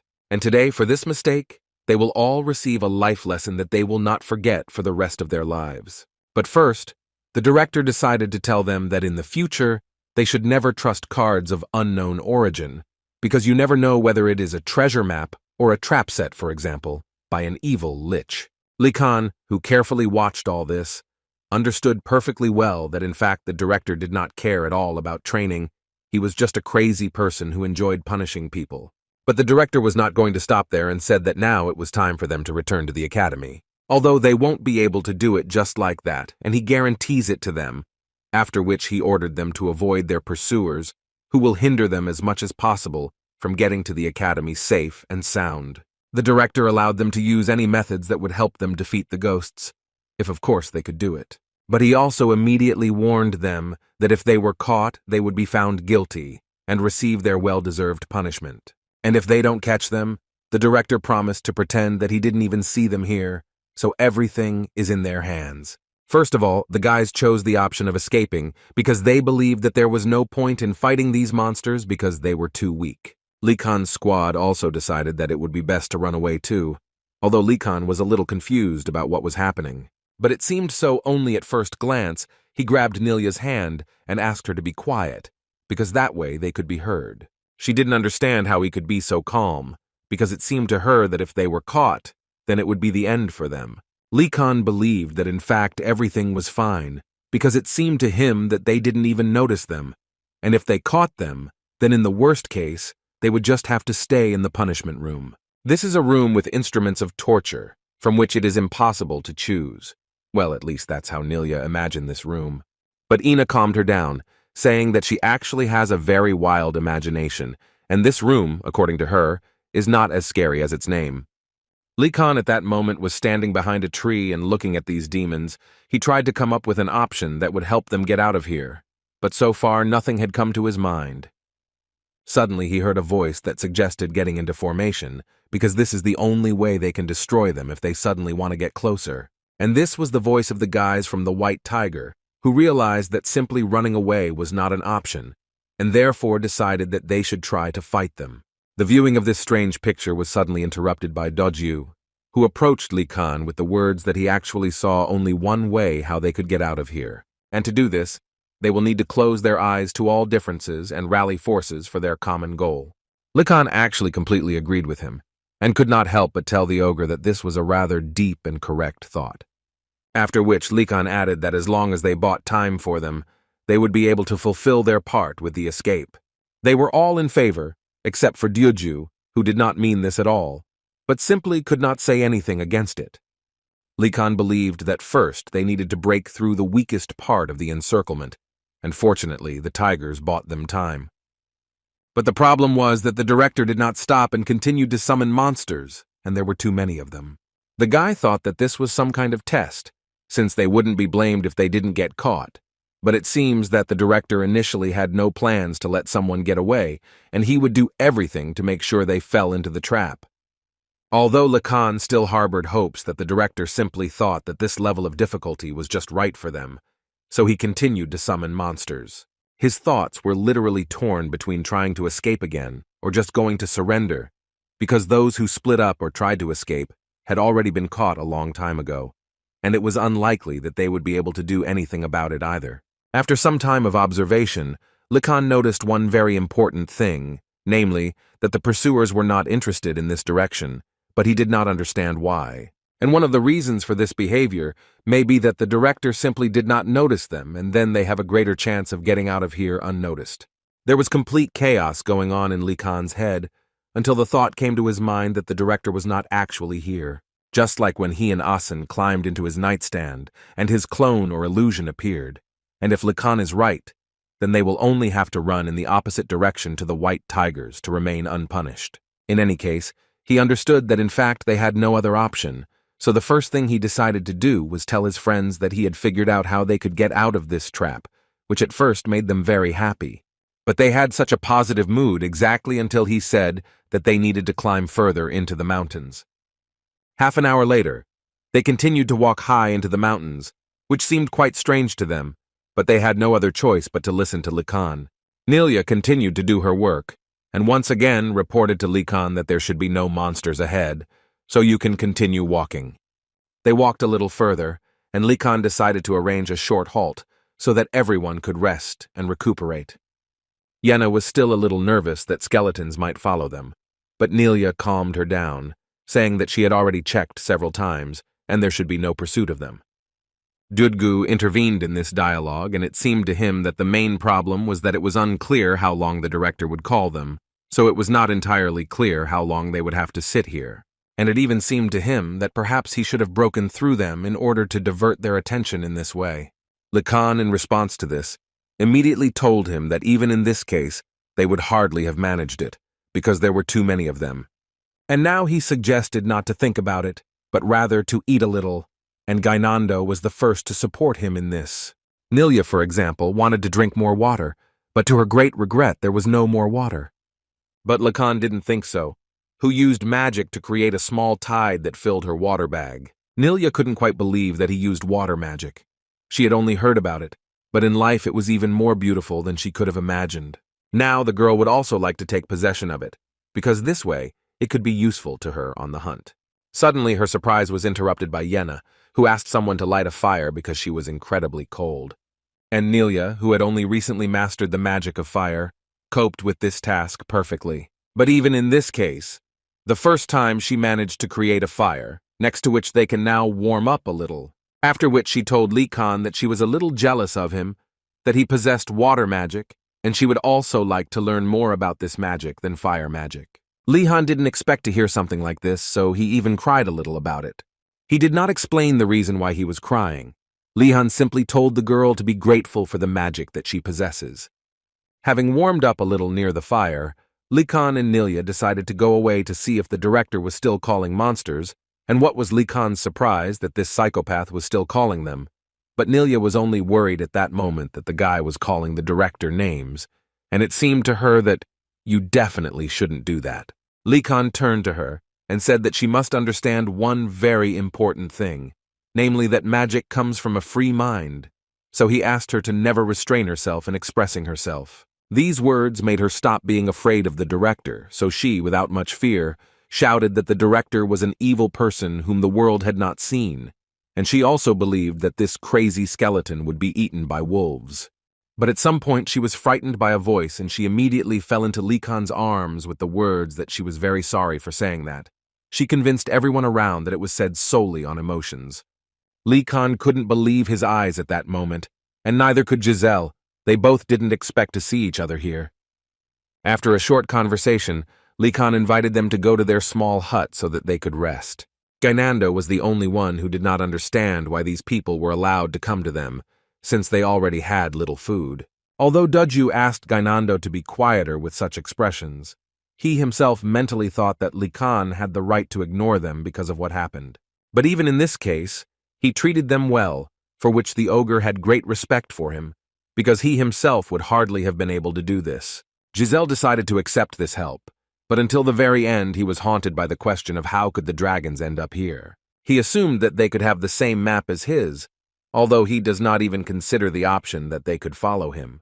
Morad did not fully understand what he could do with this and what to do next, because he was embarrassed by the fact that Likan helped them so much and did not leave them in trouble, although he had every reason to do just that.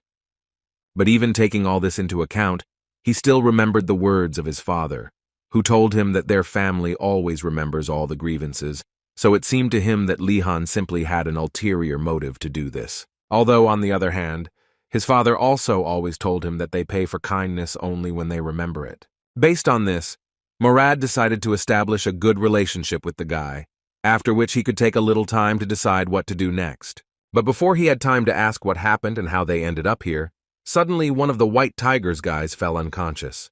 This scared everyone because it was very unexpected and no one fully understood why this guy suddenly lost consciousness. But as soon as Morad looked at the other guys from the White Tiger, he began to guess what the reason was. Therefore, he immediately turned to Likan, and looking into his face, he could not believe that the guy was capable of such a thing. But Likan could only say that it was too late to change anything, and he really poisoned the water they drank. A few seconds later, Giselle fell unconscious on the floor, without having time to say a word. Likan was so happy about this because now they could get rid of another problem. He understood that it might seem like he had crossed a line, but the guy was convinced that if someone hated him for no reason, then he should create that reason. His friends immediately started shouting at him because they didn't understand why he did it, because they also drank this water. Would they also lose consciousness now? It was so funny for Ina and Nelia to watch their hysterics because in fact they just passed out and no one poisoned any water. Gainando couldn't believe that they both knew about this. But Likan didn't specifically warn the guys, because he understood perfectly well that they would ruin everything with their inept attempts to repeat themselves. Moreover, he did this not out of personal motives or desires. He believed that it was literally necessary to do it. After which he asked Gainando and the ogre to calm down, because they did this only to place their bodies near their pursuers. Dyudgu still did not believe that they could go so far, but apparently it will be so. Likan, to be honest, didn't understand why the ogre was so surprised by this, because he, like no one else, knows what kind of person Murad really is, and on the one hand, the ogre agreed with him. In any case, he wanted to know where they got the sleeping pills. Yenna said that when they were on the road, she noticed a sleeping herb among the bushes, which, according to her, can be ground into powder and mixed with water, after which this drink will make you want to sleep. So Likan decided to take a little of it, because he was sure that they would need it in the future. But she didn't even expect that they would need to use her in such a situation. After some time, the bodies of the guys from the White Tiger were taken by the director's hunters, and now they will all definitely face punishment. Likan was glad that their tactics worked, and thus, most likely, these guys will leave soon and they can safely return back to their tower. But before that, he offered to complete the remaining task, and he wanted to check this territory. Since they were already here, he believed that they should take the opportunity and do it. He was quite interested to know how far the wall of the academy stretches, for example, and is there really no way to get out of here? They walked for several hours without rest, and it seemed that with every effort their strength was becoming less and less. They never learned anything new. At some point on the road, Ganando began to scream very loudly, and it seemed that something incredibly terrible had happened. But as it turned out, he just hit a stone. But what's even worse is that he really wants to eat. Likan understood that they were not exaggerating, and looked at the ogre, who was also tired. Nelia suggested that he turn on the light, because it seemed to her that hardly anyone would notice them here, and besides, it seemed to her that they were even more tired because they were walking in complete darkness. Likan decided to listen to her and turned on the light, which was like a fresh breath of air. Now it was so light around, and it even seemed like it was a normal sunny day outside. But at some point, Likan heard a voice inside his head, which asked him to turn off the light because it was preventing him from sleeping. Although, as it turned out a little later, this voice was heard not only by Likan but also by his friends, who were no less scared for him. This terrible voice asked them to be quiet and not shout. Besides, only he asks all the questions here. After which he added that if they could answer correctly, he would accept them as his guests, and if incorrectly, he would consider them intruders. Without waiting for their answer, he began to tell his riddle. At night, the man lit 5 candles. Although almost immediately 2 of them were blown by a strong wind. The distressed count closed all the windows in the room, and now the most important question is how many candles are left to burn. Likan listened carefully to every word of this riddle and understood perfectly well that it had a trick, and all that remained was to find this catch. If you don't really think about it, the answer will be 3, but the candles get smaller and go out over time. Therefore, it seemed to him that as soon as morning came, not a single candle would burn. But before he could say this, Gainando decided to give the answer to this riddle himself, and his answer was 3 candles. Likan immediately started shouting at him and asked him not to interfere, but suddenly this strange voice answered Gainan that he was absolutely right, and the answer was really 3. This led Likan to a dead end, because this guy didn't even try to think, but simply said the most obvious answer, and so he decided to ask this mysterious character, "Won't the candles gradually go out on their own?" But it seemed obvious to the voice that this count from this riddle used magic to prevent the candles from going out. Now, Likan understands, because he did not take into account the fact that they are in the magical world. In any case, this was the correct answer, and in theory they should become guests for this voice, but apparently it won't be that simple, because he invited them to solve another riddle, and if they answered it correctly, he would reward the one who gave the correct answer, and Likan agreed to these conditions.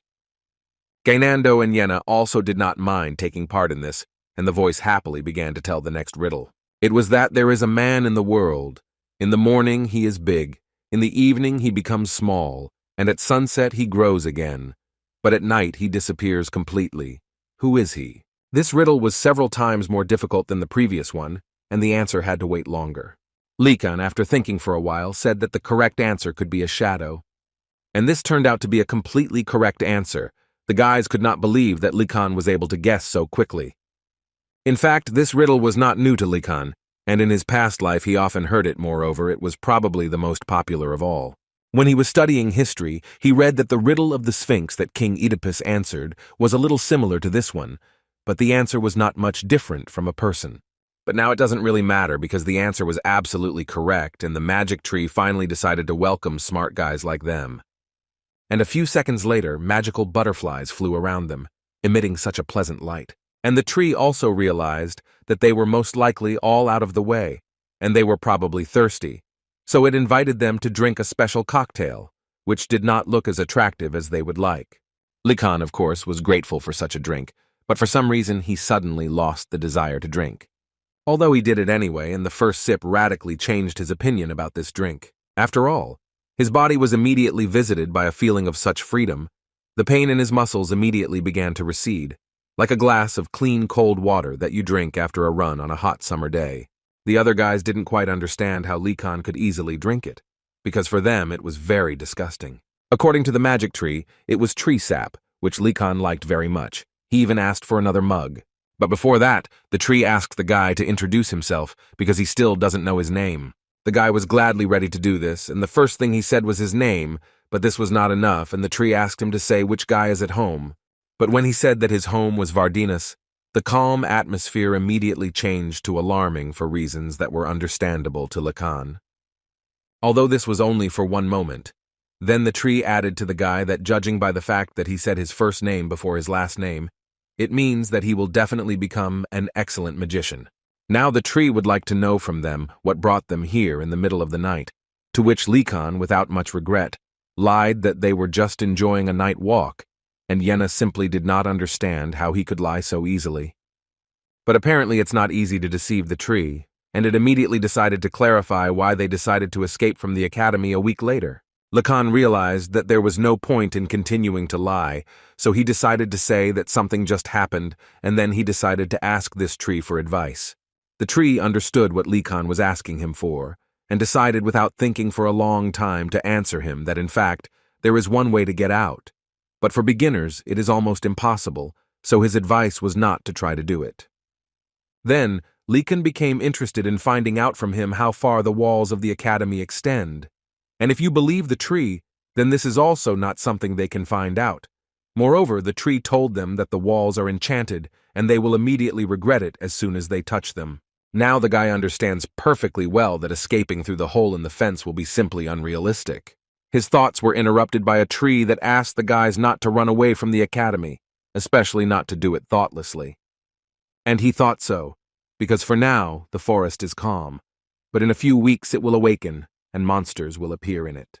This was the end of Likan's questions, and he immediately thanked the tree for the information. The tree, looking at the guy at that moment, thought that his eyes were not moving at all, and most likely he was eager to set off. And so the tree was confident that it would be quite fun for him to watch. But still, the tree was not going to let the guy go just like that, so it asked him to stay a little. And the reason was that the tree wanted to give the guy a gift that he deserved for solving the riddle, and it was a small artifact. And as it was known for magicians, artifacts are literally their arms and legs, and among them the most valuable are magic wands and similar items. Now new students are extremely dissatisfied with the chopsticks they were given at school, and at that very moment, Likan became the first of them who was able to receive a new item. As soon as Likan took this artifact in his hands, such a cozy and refreshing feeling immediately spread through his body. The tree at that moment was carefully watching Likan, thinking that he was truly an unusual boy. And it was not just like that, because there are spirits in this staff, and it would be difficult for a child of his age to sense it. The tree also did not forget to tell Likan that the more he uses it, the more he will be able to learn about the powers that it hides. Likan asked him to tell him what was hidden behind this staff, but the tree assured him that there was no need for this, because over time, he would understand it himself. Mentally, the tree continued to think that this guy reminded him of the Vardinas madhouse, whom he met in the last century, although he really shouldn't have expected anything else from the blood of the Vardinas. There was nothing more to add on this tree, and it told the guys that it was time for them to return. But before sending the guys back to the forest, the tree asked Likan not to use magic here, because it could awaken other trees that would not be so friendly towards them. In this case, Likan did not understand how they could get out of here, to which the tree asked him to remember the riddle that they managed to solve. This would be the answer to his question. When they left the territory of the spirits, all the undead had already disappeared, and while the sun was shining, they descended from the mountain. After which they each went to their own room and laid their tired bodies on the bed. But before Likan had time to fall asleep, suddenly someone started breaking on his door and knocking very loudly. It was Arnaz, who asked to forgive him for his rudeness. The matter was not incredibly urgent. According to him, the psychopathic director decided to arrange something outside. Likan realized that apparently he would not be able to sleep today, and the director most likely wanted to identify those students who managed to escape from the undead. Then he decided that he needed to act even calmer, so he replied that he would wake up the guys, and they would go downstairs. After they all got out of bed, they immediately went to the gathering place, where, for unknown reasons, the director organized some kind of celebration. To Likan it looked like a festival, but he simply could not fully understand what was happening, and what was this festival about.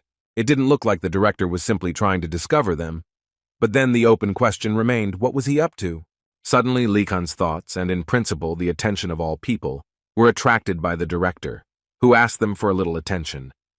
He wanted to tell each of them that today, priests from the Empire came to their school, and first he would like to ask each of them to applaud them.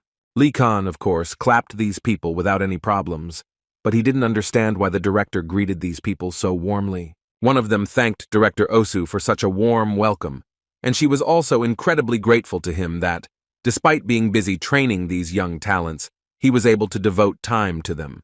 In response, he said that he was very pleased that they, as respected priests, understood his heavy burden. Therefore, he decided that they could convey messages for His Majesty, after which he began to say that they could use additional funding for coverage. But before he had time to finish speaking, a woman suddenly interrupted him and immediately told him that this was actually not within their authority, so she asked him not to even mention it. Now Likan began to understand what was going on. Apparently in any world there are people who are ready to do anything for money. After this woman refused the director, she began to tell the students that she was very glad to see each of them, after which she added that they were just simple ministers of different religious movements, and they were very glad to have the opportunity to introduce themselves. But Likan almost immediately realized that they were in fact not simple priests. And he thought so, if only because looking at them it was noticeable that they had an incredibly huge reserve of mana. In addition, by its nature she was different from others to him. But before he had time to think about what it could be, he was suddenly interrupted by the director, who wanted to ask the guy if he was interested in all this. Likan didn't even understand where he came from here, but the director did not pay attention to his fear, and already began to tell him that the priest's mana is so unique that it deserves the title of holy power. Now it was clear to the guy where this feeling came from. As if mana was everywhere, the director was surprised that the guy felt it. And then Likan realized that he had actually said a lot of unnecessary things, but the director himself decided to ask the guy why he was always trying to hide his talents, because it seemed to him that in this academy, there were not even a few people with such sensitivity to mana as his Lihana. The guy himself believed that he still lacked a lot, but the director once again repeated to him that this was not so, and he wanted to convey to the guy that it was time for him to start showing his talents and skills to the fullest.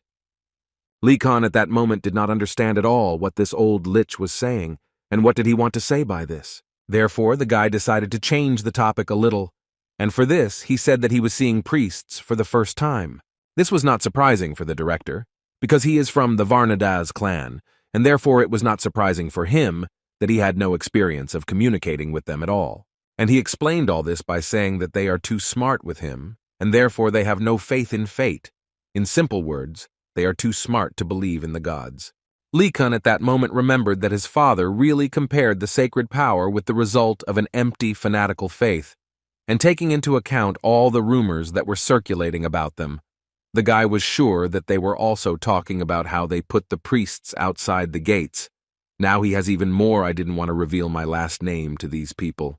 But the director thought that they were really pathetic when they thought that the students would buy into some kind of food. Although looking at all this goodness and the food that these priests brought, Li Kan decided to ask the director what religions he would recommend to him. Lich did not expect this from the guy. It seemed to him that Li Kan was listening to everything they were talking about here, but apparently this was not the case. But then the director noticed the fact that the guy said religion, and this gave him the understanding that the guy plans to join several religious organizations. And the guy's smile on his face after these words spoke for itself. Apparently Li Kan again had a plan in his head that would bring him some benefit. The director had not been so impressed for a long time, because it seemed to him that the guy's intentions were quite obvious. He wanted to join several organizations and profit from each of them. It seemed to the Lich that this was ridiculous, but he still liked it all incredibly much. It was just wonderful. Therefore, the director decided to recommend Oran-Prising to him first. Lovers of self-sacrifice gathered in this group, so he should definitely be warmly received there. Then you can go to Orayan Calasso. They, in turn, worship a god who loves chaos and change. They will not care whether Li Kan believes in other gods. He also did not forget to tell him to take a closer look at Orayan Capolio. Their god is the patron of swordsmen. So it seemed to the director that they wouldn't drive an eccentric child like Li Kan out of there.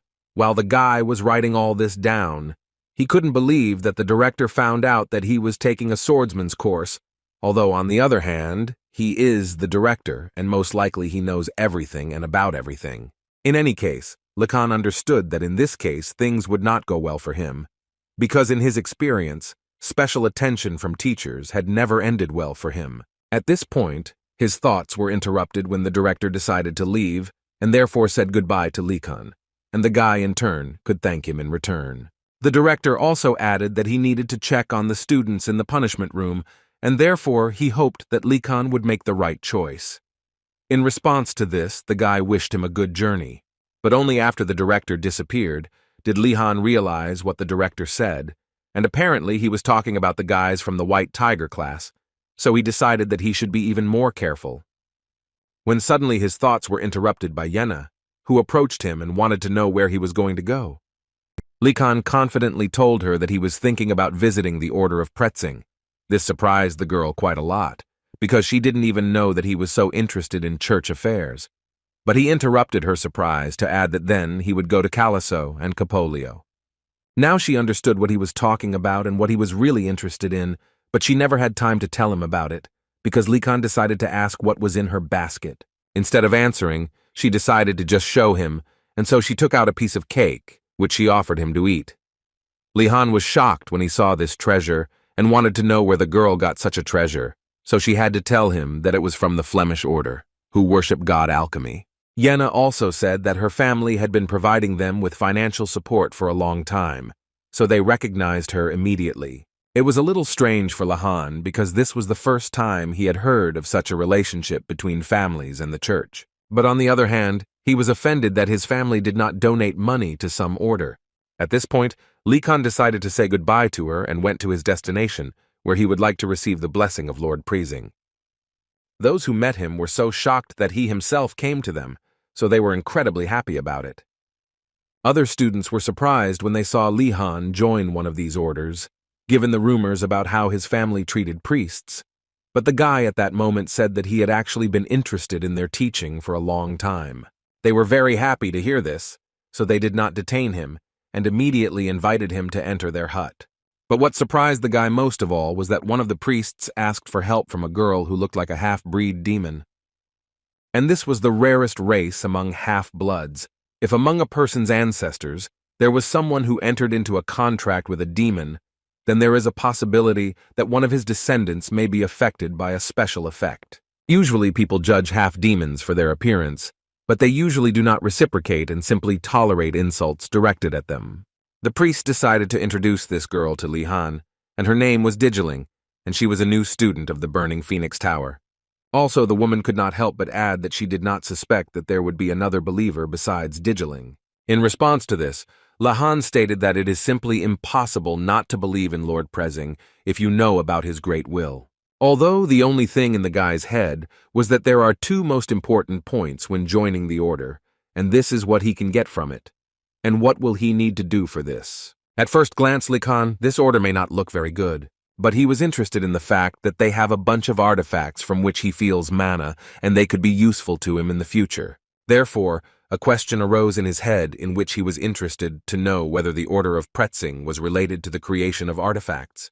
When suddenly his thoughts were interrupted by Madame Madrid, who was called to look at the new potential believer. But as soon as she left her room, Likan began to feel dizzy from some kind of pressure that was incomprehensible to him. And this pressure existed until this woman came close to him and said that her name was Madrid and she was very pleased to meet him. Likan greeted her with a smile, although he mentally did not understand how she, so small, could radiate such oppressive energy. But what surprised him most was that she left incredibly huge traces behind her. Madrid noticed the guy's surprise at her trace, and she immediately decided to tell him that in fact there was nothing to be surprised about, because the fact was that it was because of the artifact that she was using. She also added that it is enchanted and is capable of increasing the weight of the wearer several times. Likan decided to ask why she needed something like that, but the answer did not surprise him, because the woman convinced him that all this was for the sake of the will of Lord Pretzing. He did not expect anything else, but still decided to clarify with her what she meant, to which she replied that in fact Lord Pretzing was the one who took the pain of the whole world. And therefore, according to her, they are obliged to share this pain with him, and this is possible through the use of cursed artifacts. Lihan for a moment felt like he was just going crazy while listening to all this. He couldn't believe that he actually listened to the director's words and came here. However, she could not help but add that this path was difficult, and she would understand him if he was not ready to do this. But on the other hand, according to her, she could not be sad, because she had actually already prepared a welcome gift for him. According to her, even though it is called an artifact, she doubted that anyone would want to wear something that absorbs mana. Likan was about to leave, but suddenly stopped because he suddenly wanted to know what curse was on this artifact. And he became interested only because he remembered that his weakness was that he had too much mana, and this item could definitely help him. Therefore, he immediately ran up to the woman and wanted to find out from her what about the other abilities of this artifact, because he was sure that this was probably not all that he could do. According to the woman, its main effect is that the stronger the artifact, the heavier the curse on it. This item has the curse of weighing down the body, but also increases holy energy. She also thought it was worth mentioning the fact that it contains the magic of invisibility. But this, it seemed to her, was not the most important thing, because what was more important was that the curse made the bearer's mana weaker.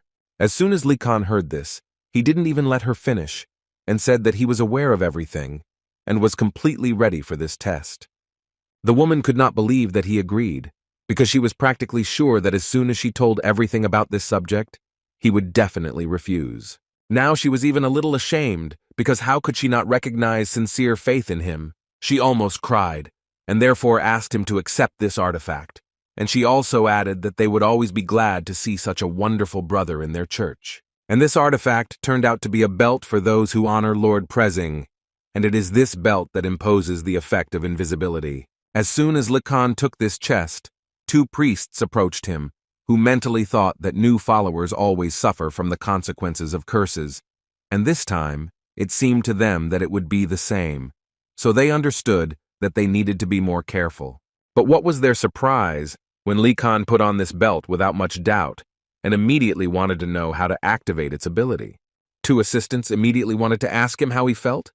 Likan didn't really understand why they were so nervous, because everything was fine with him, and he was feeling well. Madrid could only smile back at him, because at that moment she was thinking that Lord Pretzing had actually sent them an amazing student. So she explained to him that there were detailed instructions for beginners on exactly how to use this belt. Likan immediately reached into this chest to get this small piece of paper, and as it turned out, all that had to be done was to ask him to hide it in the night, after which the guy literally disappeared, and now they all understand what this artifact is actually capable of. Likan himself did not expect that this would actually work, but most of all he was surprised that it was not partial invisibility, but complete. Although, on the other hand, this was to be expected from such a powerful artifact, given the curse in it, and all that needed to be said, that this cloak showed him again, was to say open to the bright day. But the problem was that Likan felt absolutely nothing. It seemed to him that there was simply no curse as such, so he decided to tell Madrid that he could take the big burden of their lord. She simply could not believe his words, and could only say that it touched her so much, and Li Han in her eyes was worthy only of praise. But still, she tried to explain to him that there was no point in overexerting himself yet. It was too early for him. But Li Han continued to insist on his own, so he continued to talk about how he should take away as much of his suffering as possible.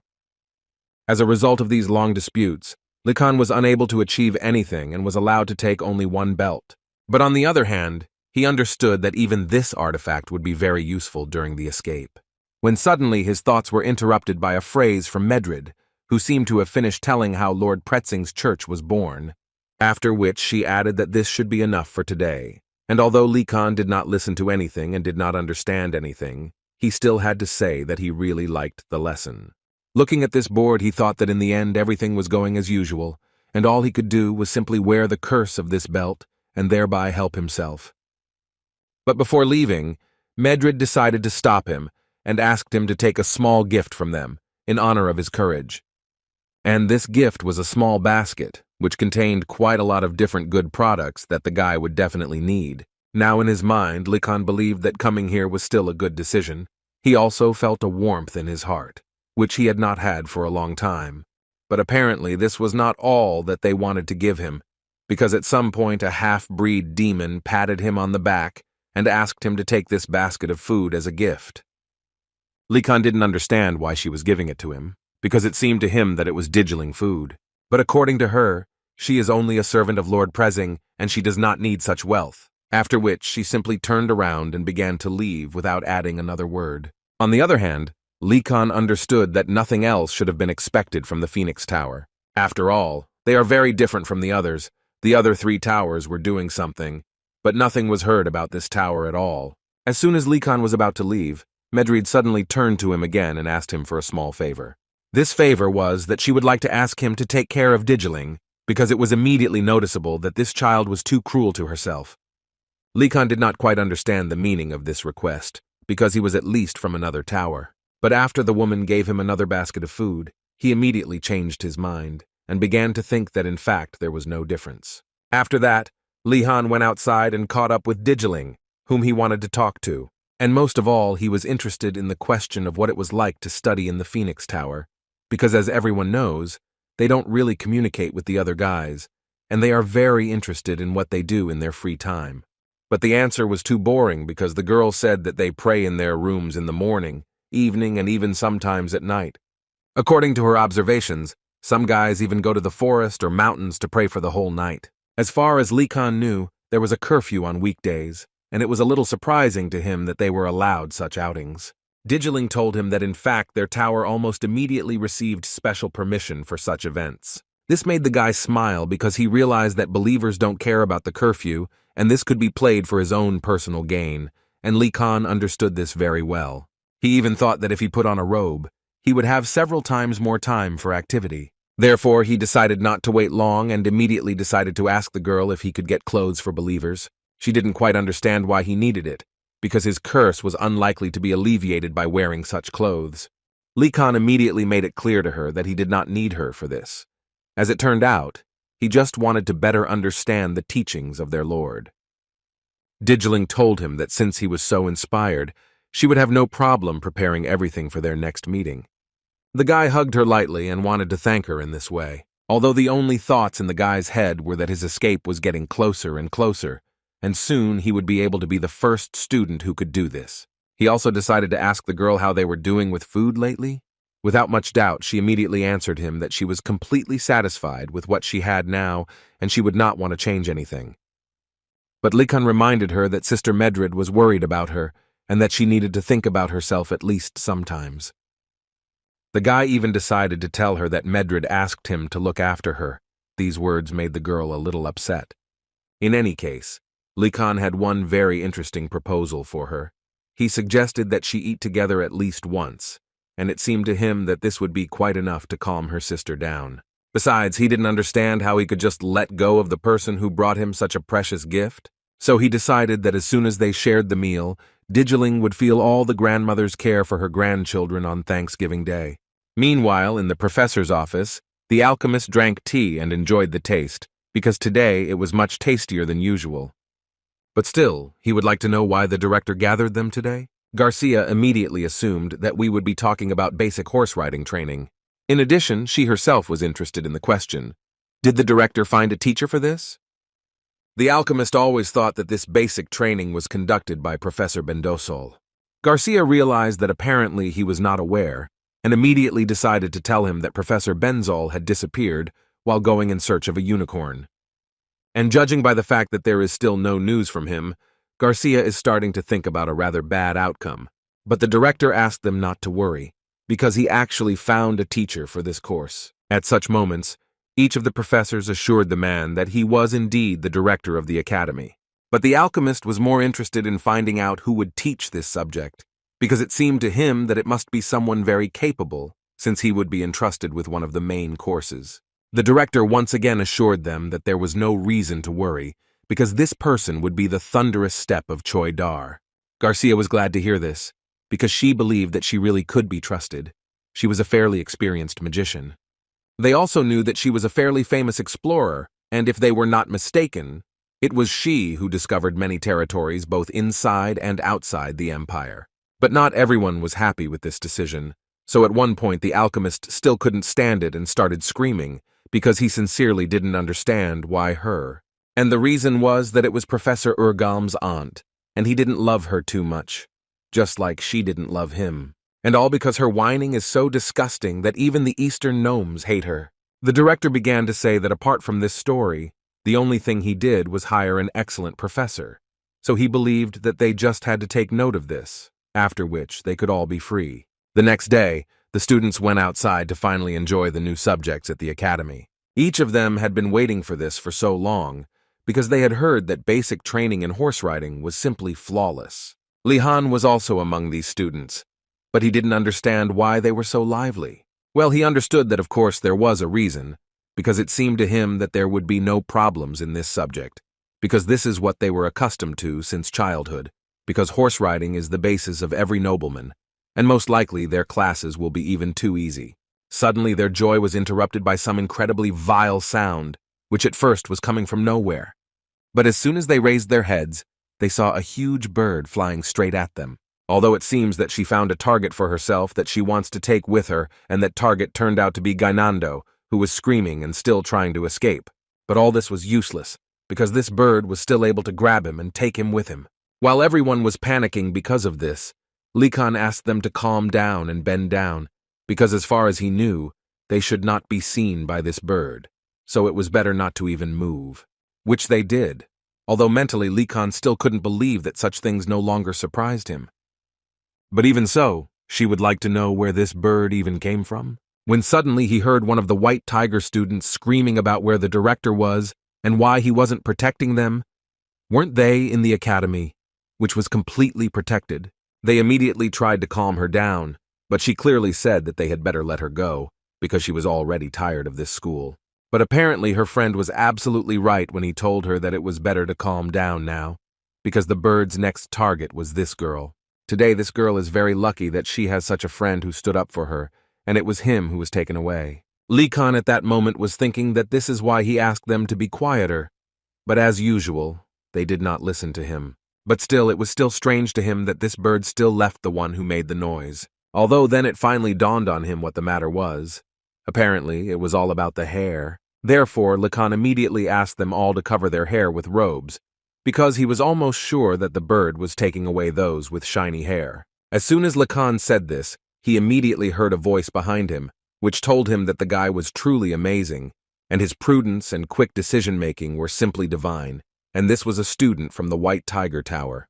But before he had time to finish speaking, the guys from the Blue Tower suddenly pounced on him and started telling him that these assholes from the Tiger Tower were attacking Li Kan again. Therefore, they decided that now was not the time to sit back, and they should all get together. And before they could finish speaking, he interrupted them and said that he had nothing to do with Murata, so they shouldn't be so nervous. Moreover, the princess herself stood up for this guy, who said that she would personally be responsible for this guy. And only after that, the guys realized that they really shouldn't shout at this guy anymore, since the princess stood up for him. When everything was more or less over, Li Kan entered the dialogue and decided to ask the guys how long had they known each other. As it turned out, the guy was a knight of Her Highness, and therefore they had known each other for quite a long time. Likan was a little surprised by this, because he was sure that they were simply not allowed to take guards or assistants with them, so he didn't quite understand what this guy was doing here, but apparently every rule has exceptions. It is not allowed to come to the academy with assistants, but there is no ban on an assistant entering as a student, so all the rules can be circumvented if desired. Thinking about this, Lihan suddenly felt very sorry for Gainando, because he and the princess are both members of the same family, but their attitudes towards them are completely different. When suddenly his thoughts were interrupted by that same knight, who, as it turned out, approached Likan for a reason, but did it purely for the purpose that he had a separate request for him. After which he added that since the bird had now become calmer, they were relatively safe, but he immediately said that they did not know when it would decide to attack again. And he said all this in order to finally ask Likan to lead the students in order to lower her to the ground. For Likan, this was a rather strange request because he did not fully understand who he should lead and what this strange knight actually wanted from him. Apparently, he was the only one who didn't understand what they wanted from him, because at that moment several more guys approached Likan and started telling him that they trusted him and were even waiting to look at their great leader. It finally dawned on Likan what they wanted from him, but he didn't quite know how to tell them that managing a group of kids at school never ended well for him. But they didn't care at all what he thought, because they started chanting his name and thus asked him to finally give the order. A few days ago, Her Highness's knight learned that Likan, and not Her Highness, was in charge in the Blue Dragon Tower, and this made him very angry at times. He literally did not understand how this happened, because Her Highness had always stood out for her leadership qualities, even in her distant childhood. Therefore, he decided that in this case there must definitely be some reason, and he must figure it out himself. And now that he had gotten so close to Likan, the knight wanted most of all to find out his main secret. The knight did not even suspect that the student's trust was bought only by delicious food. In any case, Lihan decided that he simply had no other choice but to act, so he asked his assistants for something shiny. One of the students gave him a small mirror which suited him perfectly, but no one even thought that Likan would decide to wave this mirror and shout to the bird to come here, because she likes these sparkles so much. The first stage of his plan worked flawlessly, and the huge bird actually flew straight towards him. And now, according to him, was the most important moment, so he asked each of them to prepare carefully. And to do this, he asked them to stand in a row, as if they were building a small wall. The huge bird continued to fly at full speed towards this crowd, and it seemed that now it would simply blow away all the students. But Likan was still waiting for that very ideal moment that he so needed. And at the very last moment, he jumped right in front of this bird and used light magic to blind it. This worked great, and the bird began to scream, but now it was as if she was doing it in pain. After which, without thinking for a long time, she simply turned around and decided to fly away. Likan was very glad that he was right after all, when he decided that this was a very large bird, which was actually quite easy to scare. After his plan worked successfully, some of the guys couldn't help but praise him. Yet they were a little doubtful at first, but now they understood that everything was fine. But Likan was not as happy as the others, because he did not understand what to do with Gainando and that other guy who were taken with him by the bird. But the decision came by itself when he suddenly heard the bird scream again, and then only how Gainando and the second guy fell from a great height right on them. After which this little chick flew to his true owner, who was so glad to see him, although he was scared. But now, according to the man, he is safe, and then they go to these scary students together. Then the most interesting thing begins, because the same new professor who was hired by the director appeared in front of them. Lihan at this moment immediately thought that, as expected, this strange incident was caused by the new professor.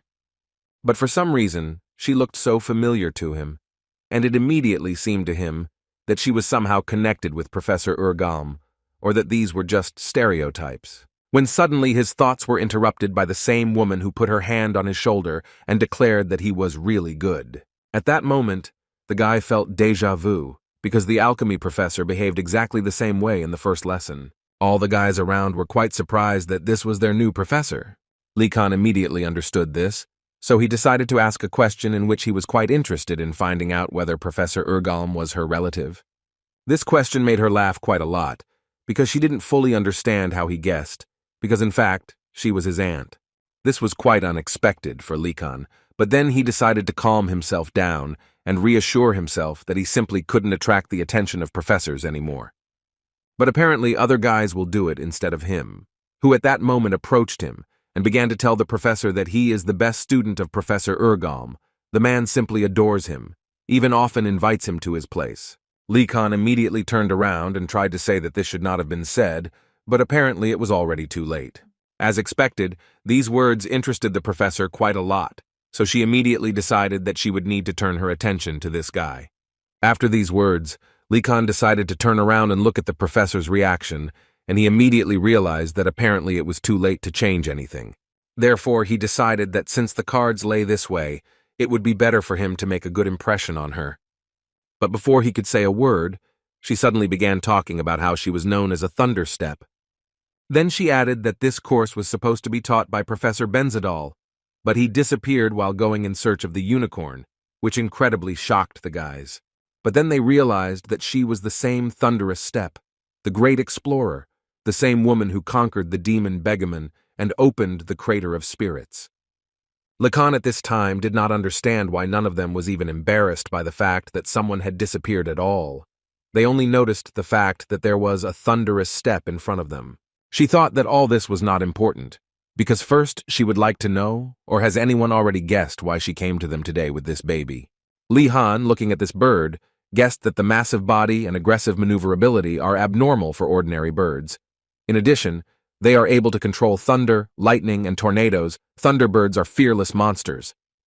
But what's most important is that Likan simply didn't understand how she could bring such a monster. It seemed to him that the Empire should do an inspection at the Academy. Who in the crowd, in response to all these stories, decided to ask or should they learn how to saddle Thunderbirds this semester? This question caused her to laugh incredibly, which did not stop for a long time, because she believed that even in 10 years they would not be able to learn this. After she calmed down a little, she pointed her finger at Likan and asked him to try to guess why she took this bird with her. The guy thought a little and came up with one answer that might seem correct to him. So he said that perhaps she took this bird here in order to see how they would react to such situations. Her Majesty's Knight, who was still standing next to Likan, thought that this was complete nonsense, because at least this was not a survival course. But as soon as he said this, the woman immediately confirmed that Likan was completely right, and she also did not forget to add that apparently her nephew noticed him for a reason, which greatly surprised the knight. The professor believed that you never know what you might encounter on a journey, which is why constant training is needed. But she didn't tell them all this so that they would worry, because in fact, most of them were concentrating on the riding course. These words calmed the guys a little. After which the woman turned to Likan again and told him that she would now go to the horse stall so that they could all join, and she asked the guy himself to take all the other guys there. She also hoped that Likan would continue to help her during the entire lectures. Likan didn't really understand why exactly he had to do this, but apparently he simply had no other choice, so he had to agree and take the guys away. On the way, the professor told them that the horse is the main animal when it comes to riding, and if a person cannot cope with it, then other creatures will definitely not be given to them. She also did not forget to add that if they want to handle more complex animals, then first they will have to master a horse. But for the guys, it was all very boring and so understandable. Likan, looking at them, was a little surprised that they were all so calm, although on the other hand, he understood that in fact, they probably rode horses every day before that day. Suddenly, Likan caught the glance of the professor who was smiling at the guy, and for some reason he was immediately struck by the idea that this would be far from a simple horse-riding lesson. With these thoughts, they finally reached the stall where all the horses of the academy were located. The guys immediately realized that there were actually only the best horses here, and they couldn't even believe that they would be allowed near such stallions. But before the lesson began, the professor told them that in order to choose a good horse, they must also have certain skills. After which she took out a small glass with chopsticks from her bag and began to say that now she would ask each of them to come up and determine the order. As a result, Gainando, who pulled out the longest stick, won this not entirely exciting game. The other guys simply didn't understand how he did it, because in their opinion, this guy couldn't even tell wheat from straw. But Gainando didn't give a damn about anyone's words, and all he heard were the words of envious people. In any case, He will have to choose the horse first, and therefore he decided that he would choose this big stallion. Likan and Yena did not quite understand this choice, because it was clear that the character of this horse was clearly not sugar. According to Gainando, the horse should be big, such as this one, which in his opinion is already bowing to him. But unfortunately for the guy, it was just a mistaken opinion, because the horse bent down to strike him. That's why Likan and Yena didn't really understand his choice, why they chose such a big stallion. They immediately started laughing at him, because they believed that this is exactly what happens when you choose a horse that even looks aggressive. After which one of them added that in fact, good horses are not those that are the biggest. But this guy was also mistaken, because as soon as he got closer to one of the horses, she immediately tried to bite off his head. The guy from the White Tiger actually didn't expect anything different, because it seemed to him that the people from the Blue Tower were simply not capable of anything, not even able to handle a horse. But before he could finish speaking, suddenly his horse began to show his character. Now they both simply did not understand why these horses behaved this way. They were too aggressive for them. Although Likan stood silently, he still didn't want to approach these horses, because they were really too aggressive for reasons unknown to him.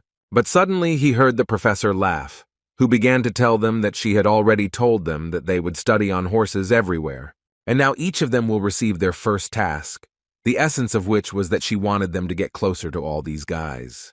The students immediately started telling her that this was dishonest and mean, because these horses were not normal, and it was simply impossible to establish contact with them. In response, the professor told them that perhaps they would open their hearts to them if they took good care of these horses, after which she officially pointed her finger at them and said that from now on their main task was to get along with the horses in this stall. Likan was apparently the only one who understood that, in addition to aggression, there was something else wrong with these horses.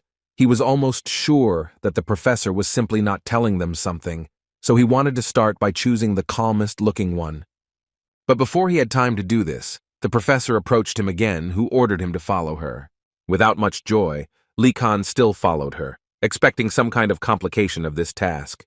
But she actually led him to a horse that looked amazing, and didn't seem entirely evil, after which the professor added that she simply could not give her nephew's favorite student a simple horse, so she decided to entrust Likan with this particular horse. But still, she decided to help him a little, telling him that this is actually the wildest and most temperamental horse here, not taking into account the fact that he is the most beautiful. The professor generally believed that it would actually be easier to tame some kind of monster than this horse, and Likan did not understand why he needed such happiness. She of course understood that the task was quite difficult for a beginner, but Likan did not let her finish finishing it, because he was interested in finding out whether he would have some kind of bonus for completing this task. The professor could only laugh at this, because she believed that this task should not be difficult for him, since he was already able to cope even with the Thunderbird. Professor Erlagm tried to pretend that he was incredibly happy to see his aunt, so when opening the doors he tried to communicate with her politely and with a smile. But she immediately noticed the fact that he forgot to say hello and of course did not forget to remind him about it. Before the man had time to answer anything, she decided that she could enter his house without special permission and see how her nephew had arranged everything. While the woman was examining everything there, the alchemy professor had questions for Likan. He wanted to find out from the guy what he was doing here, and as it turned out, it was Likan who brought his aunt here at her request. Urgalm couldn't do anything about it, so he just listened to his aunt talk about how he had dust everywhere, and given all this, she was interested to know when was the last time he cleaned here, after which she immediately moved on to her favorite topic, that it was time for him to find himself a good, sweet girl, because she did not understand how he was going to live further. The professor decided to interrupt this scene by saying that it seemed like it was time to finally eat, and asked Likan to play along with him, which the guy successfully did, although he was actually hungry. At least the woman completely agreed with him on this, because Likan is a growing organism, which under no circumstances should skip meals. But she also had good news for Urgalm. According to her, they both can relax, because today Aunt will feed everyone with Oriental cuisine. Although this was not entirely good news for the man, because he does not like Oriental food, but when his aunt took out a knife, he realized that in fact he had no choice as such. His terrible dreams literally became reality today. How he wanted to wake up now, but apparently this is really reality. In any case, nothing can be done, so the man decided to at least talk to Li Kan and ask how he was doing. But he didn't have time to do this, because he noticed something special on his chest that literally shocked him. His left shoulder literally sparkled, and it looked like a small tree branch. As it turned out, this was the result of the fact that on this side, he kept his artifact, which he received in the forest. Urgom was slightly surprised that the guy had already managed to upgrade his equipment, and even he felt the energy of the forest looking at this artifact. That's why he was most eager to hear the guy's story. Where did he get this magic wand? Li Kan understood that he could not tell how it really was, so he decided to say that he ended up in the forest completely by accident, also accidentally met the spirit of a tree, and just as accidentally received a staff from him, which Urgom did not quite believe. But the guy couldn't come up with anything better, so he tried to the end to prove that life is just a series of coincidences. But both professors who listened to this story immediately realized that the guy was just trying to escape, but apparently this attempt failed. Moreover, Urgom decided to ask the guy if that tree had given the guy any riddles. Li Han was slightly shocked that the man knew about all this, but according to him, this spirit is actually quite popular. He also added that the spirit of this tree is very smart and far-sighted, but its complex nature is quite difficult to ignore. Therefore, Li Kan decided that this staff had special capabilities and wanted to ask the man if this was true. Although the guy himself knew that judging by what the spirit was telling him, there was clearly something hidden in this staff, and therefore he was interested to know what ability was hidden in it. It seemed to him that this should be something like becoming invisible while holding a staff or spirit magic. The aunt put her soup on the table and decided to answer the guy's question, saying that this staff really has a special power. Li Han was so happy to hear this, and therefore he quickly wanted to know what kind of power he had. The woman was not going to keep him waiting and immediately said that he would be very useful in farming. This was not the answer Li Kan expected, and it was not strange to see that he was upset. Urgom completely agreed with his aunt, because in fact this is exactly what one should expect from the gifts of tree spirits. They are good at work related to growing things. Only the man didn't understand why Li Kan was so upset, because it was so great that he would be able to grow something. Li Kan thought differently, but could not help but agree with the professor. But in fact, Li Han really wanted to try to grow some edible crops, and after hearing this, Auntie decided to tell him that she would help him with this. After they had eaten and refreshed themselves with new strength, she immediately went out into the backyard so that the woman would give the guy instructions. First of all, she suggested that he plant sweet potatoes and potatoes, although he would have to wait a little for the harvest, but she assured him that when his time came, he would be incredibly grateful, and Li Kan did not argue with her. And mentally he tried to do everything so that his positivity would not disappear, because he wanted to do a little different things. But since his staff was designed specifically for this, he didn't mind growing different crops. The students of the Blue Tower were dying of hunger again because the last time they ate was a few days ago, when suddenly their whining was interrupted by some unexpected ray of light, which in their heads was God, who descended to them in order to save them. But it was just Li Han, who went away for a few hours, but now he is back with them. And how glad they were that he came to them again, because they immediately saw a basket of food in his hands. Li Kan received this food a few hours earlier. It was the professor's gratitude for his help. They were all so happy to see him, and in fact, they did not expect anything less from him. And they also did not forget to say that his family was the greatest that had ever existed in the empire. Li Kan, listening to all this, believed that they had changed a lot over the past couple of weeks. They became just like little chicks waiting to be fed. Having placed this basket on the floor, Li Kan asked them to wait a little while he cooked soup for them, and then they could eat normally. Siana watched Li Han so closely while he was preparing this soup. It seemed to her that he looked like an experienced alchemist in action, although in fact he was just making soup. After some time, the soup was ready, and the guy asked the guys to carry their plates, because now they would start eating this delicious soup. A couple of minutes later, they were all eating soup and enjoying life, and Siana, as the executive secretary, was writing everything down. But Li Kan decided not to stop there and went to another person in the room. It was Her Majesty to whom Li Kan decided to personally take a bowl of soup so that she could taste what he had prepared.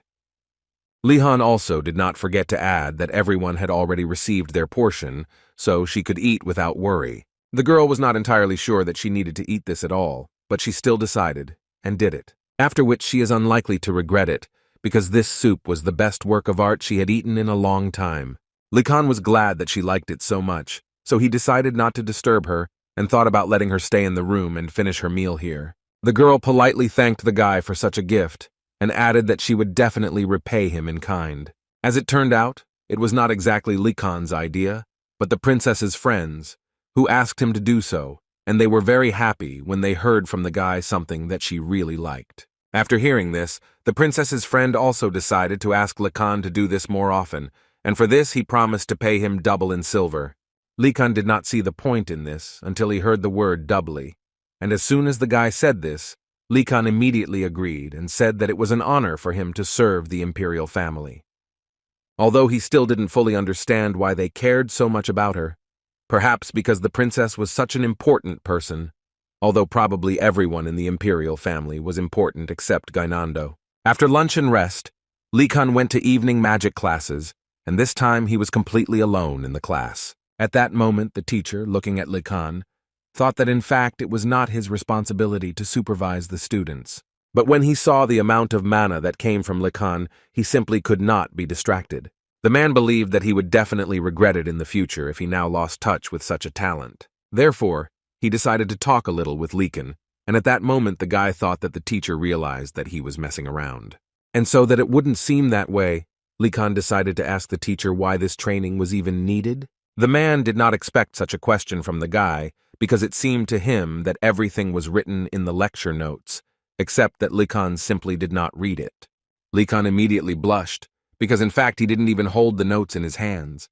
Then he decided to change the subject and asked the man to tell him how this training would help in battle. In response to this question, the professor simply remained silent, and this heated up the situation between him and Likan gradually began to get nervous. After a short time of such silence, the man finally told the guy that he needed to think about the answer, since the question was too banal. A minute later, the answer came to the man on its own. He stood up from his seat and decided to give the guy an example that now he can destroy Likan using just one feather. This was a rather frightening example for the guy, but it is worth noting that thanks to him, Likan began to understand what the teacher was trying to convey to him. But the professor didn't finish there and added that high-level magic is not needed in battle. What can be used to destroy an opponent will be enough. According to him, when a person rotates a spiritual stone, then by these actions he automatically trains to strengthen the power of projection magic. Even if it is the same single magical projectile, the power will vary dramatically depending on the one used. A magician whose base is weak will hardly be able to use this ability in a real battle. The heat and noise of the battlefield, coupled with the atmosphere of bloodlust, will weigh heavily on him. However, a well-trained magician with a polished base, even in an experimental situation, will be able to use his power for its intended purpose. All this was so beautiful and at the same time frightening for Likan, but what was most interesting for him was that the professor didn't even break a sweat to show something like that. Is he really that strong? Now Likan thought that if he did not take classes into account, now he perceived Professor Vladi completely differently. The guy always thought that his course was simply made for the sake of simply existing, but it turns out there was such a meaning behind it all. And this meant for the guy that he could get not only good grades from the man, so he decided to ask the professor one question. After approval from the professor, Lihan began to talk about how he had recently managed to activate a low-level manipulation, but he could not control it. The professor immediately assumed that the guy simply had a huge reserve of mana, which Likan himself confirmed. It was so surprising for the guy that the man immediately understood what was going on, so he was sure that the man had some thoughts about this. It even seemed to him that the professor would now give a complete solution to his problem. He was so interested in finding out what method he would teach him. To Likan's surprise, the professor at one point simply took his hand and cast a spell with which he began to absorb the guy's mana. The guy was very frightened by this, because he knew very well that absorbing mana is a strong and vile spell of the highest circle, which allows you to absorb the enemy's mana. But what surprised him most was that the professor, without a shadow of a doubt, began to use it on the student, so Lihan began to ask the man to stop and not do it. The professor did not stop and simply asked the guy to stand still and not move. Suddenly, a huge ocean appeared in front of his face, which literally filled his head and thoughts. Apparently, that's why the man fainted from this sight, which frightened Likan even more, who now didn't understand what was happening at all. As it turned out, the professor wanted to reduce his mana volume to make it easier for him to control, but he didn't succeed, because Likan has much more mana than he could imagine. Usually, those who have more mana than they can withstand cannot change the power of the spell and simply lose consciousness, which is exactly what happened to the professor. But it cannot be that the Einregard professor does not know his mana limit that he is allowed to use. Then Likan thought that he had enough mana to knock out the professor, and this scared him a little, because now he didn't even know how much mana he had. After which the guy began to say that if such an experimental method did not work, then most likely there was simply no way out. But the professor suddenly interrupted him and said that in fact there is one way. But first, the man would like to know from Likan whether the object he was trying to control was flying towards him. The guy immediately thought about this because he wasn't completely sure, but still he was more inclined to believe that the object was not flying in his direction. In response to this, the professor told him that instinct is the most important thing. It may seem to him that this is impossible, but if the will of the wizard and the object are connected, then he is controlled by simple instinct. According to the man, instinct is a great power, and if you can use it, then Likan will be able to train the manipulation of objects. This gave answers to many questions that interested Likan and others from an expert he did not expect. It was not in vain that he asked the professor about this. When suddenly his thoughts were interrupted by a professor who wanted to find out if the guy was ready. Likan didn't quite understand what he needed to prepare for, but still answered that it seemed like yes. As it turned out, he needed to be prepared for the fact that the professor would now aim at his chin, and he would need to try to use low-level manipulation to protect himself. Now Likan was completely unprepared for this and tried to stop the professor, but it was already too late, because the professor had already begun to attack him. After some time, Likan finally managed to do what the professor asked him to do, although he was all beaten up, but he was still grateful to the professor for it. Mentally, he blamed himself for the fact that he decided to trust the professor of this crazy academy. The man answered him that in fact the guy didn't need to thank him, because it was still the fruit of his efforts. Likan still tried to smile through the pain and told the professor that he thought too highly of him. After such a grueling training, Lihan went to meet Digiling. The girl politely greeted the guy and immediately decided to ask him what was wrong with him, because he didn't look quite normal. Lihan actually barely spoke to the professor after class, but still assured the girl that everything was fine. The girl did not dwell on this, and told the guy that she had brought him a priest's robe, for which the guy was very grateful to her. And as a token of gratitude, he prepared a small pie for her.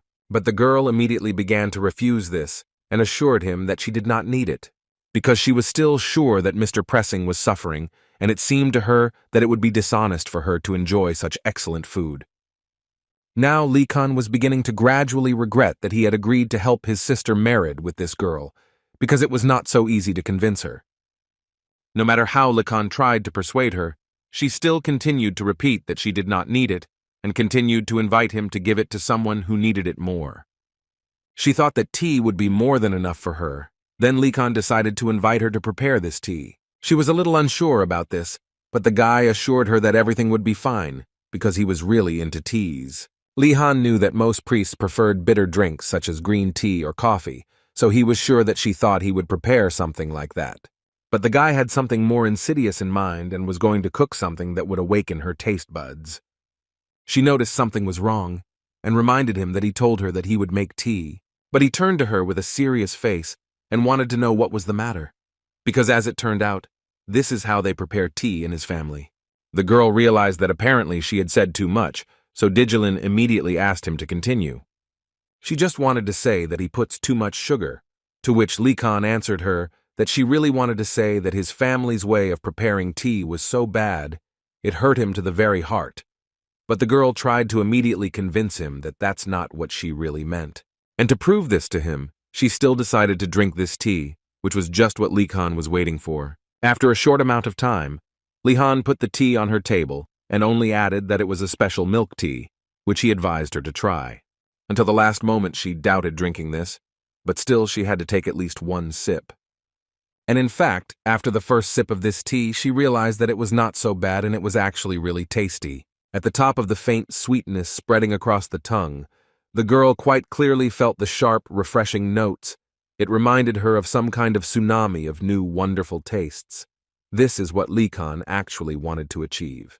But he was not going to stop there, and therefore was going to prepare the next tea that would finish off this quiet one. He decided to add sugar, nuts, and cocoa to boiling water, then milk, after which, according to the recipe, you need to mix it well. This tea Li Hanu always resembled corn and called this tea special at their house. It seemed to the girl a little that it was more reminiscent of some kind of soup rather than tea. Li Kan, in response to this, began to cry again and pretend to be a sissy who did not understand how the girl could call his family traditional drink an ordinary soup. She realized that apparently she would have to try it after all, but not to say that she was too against it, because the taste was actually very good. Li Kan guessed that the girl would like this taste. It seemed to him that now she would open up a new world of tastes. And in this rather cunning way, Li Kan was going to feed the girl little by little, and thereby fulfill the request of Sister Merid. After a short amount of time, the tea was finished, and the girl was incredibly pleased, and she also did not forget to thank the guy for this treat.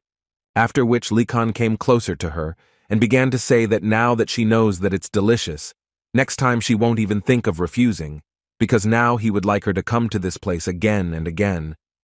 There's not much of her. It was annoying that he spoke like a villain, but still she agreed with him. That same day, late in the evening, Li Kan stood behind a tree in one of the dormitories and watched as all the students returned to their rooms after classes. At that moment, he had thoughts in his head that he, like the most ordinary pious young priest, would be the one who went to pray in the middle of the night, especially since he already had the clothes that Digilin gave him. But still he was careful to the end, because he understood perfectly well that in fact it was unknown what traps he would encounter on the way.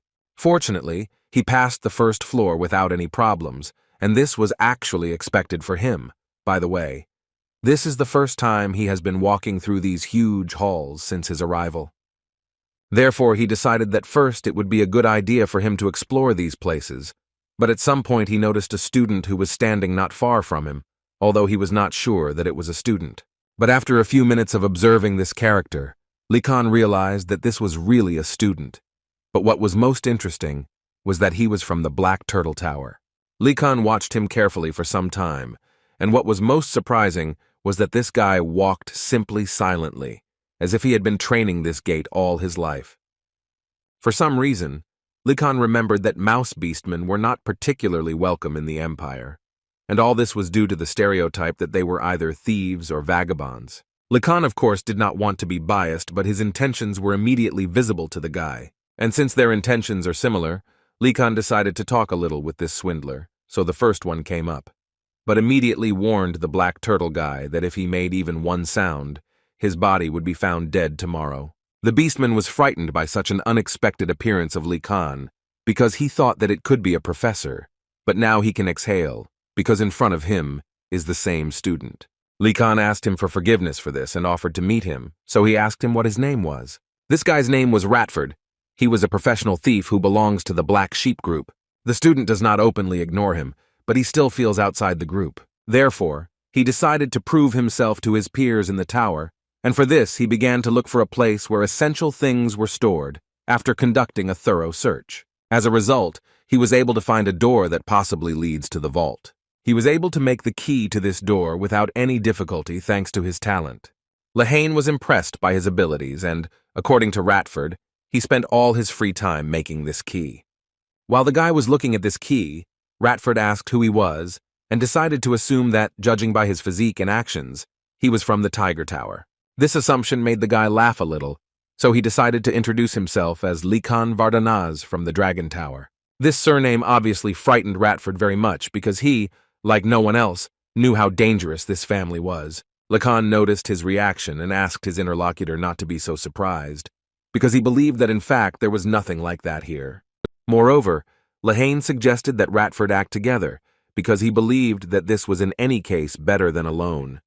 Ratford couldn't believe his ears, because the guy standing opposite him was too high status, so he wasn't sure that they could cooperate at all. In response to this, Li Kan decided to point out that in fact it was he who suggested this to him. So yes, of course it's possible. Ratford still decided to ask Lehane if he was sure, to which the guy answered him that it was better to move and not waste precious time. The first thing he wanted to do was ask Ratford if he could open this door, but according to the beastman, This door was under the influence of magic, so he was unlikely to be able to do this. Likhna was slightly embarrassed by this. He did not think that this door could not be opened in some ordinary way. Therefore, he decided to examine this door a little, and did it for good reason, because he noticed a sign that was quite familiar to him. After which he thought a little and asked Ratford to leave because he had one plan. He took out the key, which had been in his pocket for quite some time after he stole it from the director. And what was Ratford's surprise when he saw that the guy still managed to open this door. Therefore, he immediately wanted to find out from Likan where he even got this key, to which the guy answered him with a smile that he stole it from the director. In fact, that day Lihan did not tell Asan that he found this key while they were both listening to the messages from the director.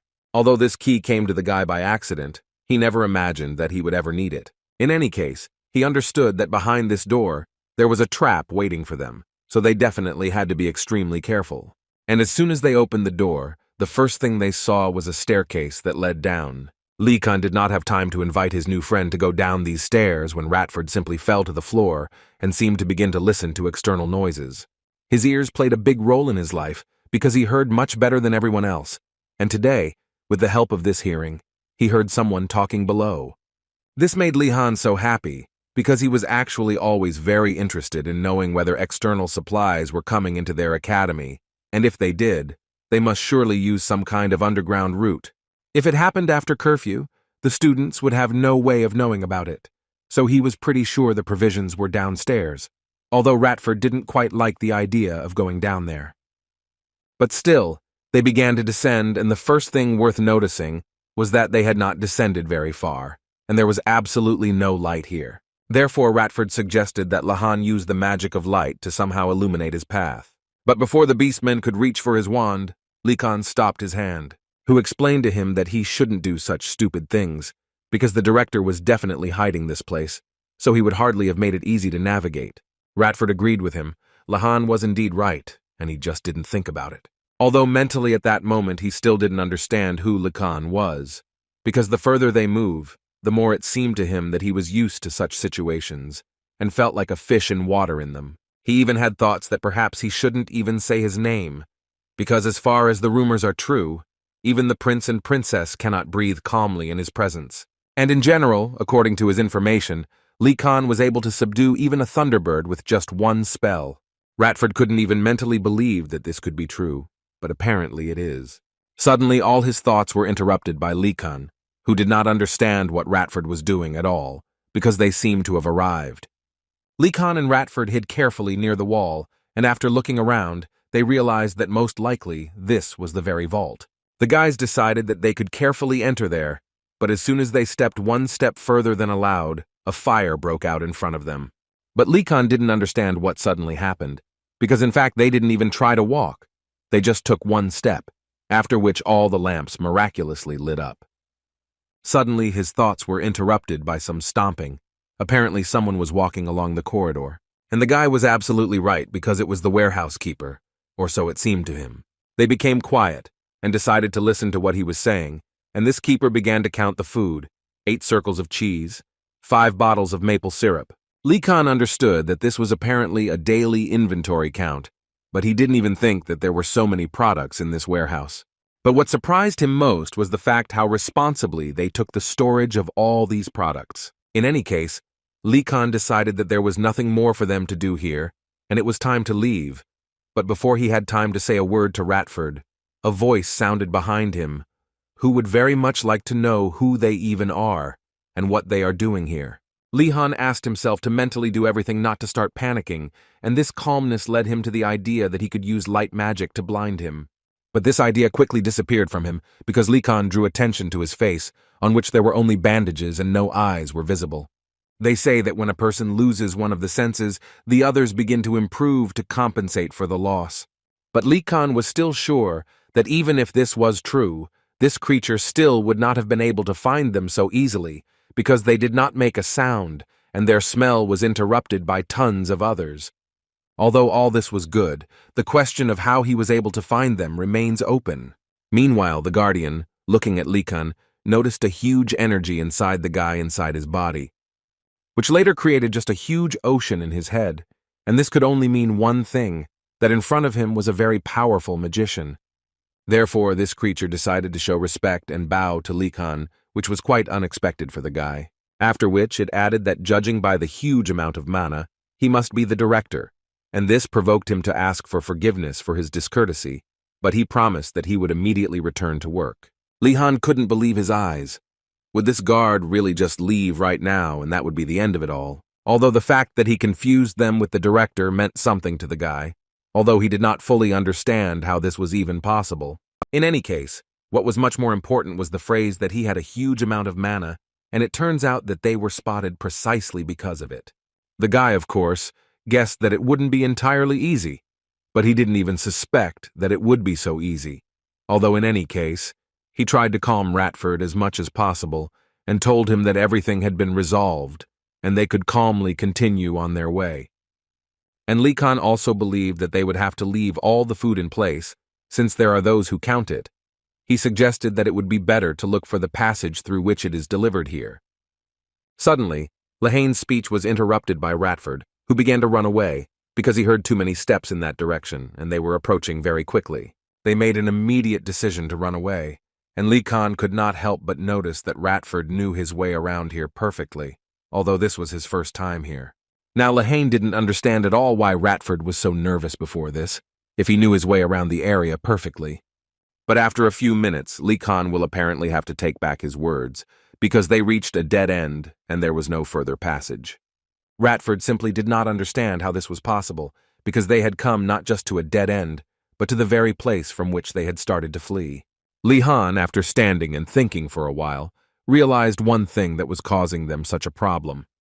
There were thoughts in his head that, unlike Raftord, who was a thief in a small village, Likan grew up on many stories. And thanks to this, his imagination works better in such situations, which is why he was able to find the secret button that was among the wall. As soon as he pressed it, the dead end suddenly turned into a new passage, which Ratford felt, but still did not understand where it was. The only thing in the beastman's head was that, judging by the fact that there was so much space and light here, this must be that same passage. But most of all, he wanted to know how Likan knew about this passage. Was it really just that he was from the Vardanaz family? Likan at that moment simply didn't think about anything, because in his head there was the thought that he would finally be able to escape from this hell. How much suffering he had to endure during this time, but now it all paid off. There are several rules for Einregard workers. They should not talk about what they see, initiate conversations, ask questions, and the like. That is why if priests or students from the other end of the road appear in front of them, they most likely will not say anything to them. Likan was simply amazed by their interest. To Ratford, it seemed that these people simply did not see them. And this made it clear that since everything is so simple, then they don't even need to try to seem suspicious, because this employee doesn't care at all. Therefore, the first thing Likan decided to do was approach one of the workers and ask him to give them a ride, to which the man gave him a positive answer, especially since they had already finished work and were ready to go. The guy and his new friend sat down in the back seats of this carriage without any problems, and now it seemed to Likan that he could calmly exhale, because all the problems were long behind him. Except that Ratford's gaze makes him feel incredibly awkward. All the people in this karate are silent. This world was too complicated for him. Einregard is a symbol of the Empire and magicians, so he had so many enemies, and living like this seemed incredibly difficult for the guy. And all this was only confirmed when they were driving, and Likan noticed that they were transporting not only food, but also politically important things. In any case, he still just couldn't believe that they were luring students in and not letting them just leave. When suddenly, Lihan's thoughts were interrupted after they had stopped quite suddenly. As soon as he decided to look out the window to see what happened, to his great regret he saw Professor Garcia there, who for unknown reasons was also here. Judging by the atmosphere, Likan understood that they were unlikely to be caught. But then what was she doing here? Ratford's face became even paler when he saw Professor Garcia. Now he simply has no idea what they should do next. But Lihan immediately tried to calm him down, because it seemed to him that the woman had no idea that they were here. Therefore, for now it seemed to him that the best thing would be to just observe, and only then make some decisions, which Ratford eventually agreed with.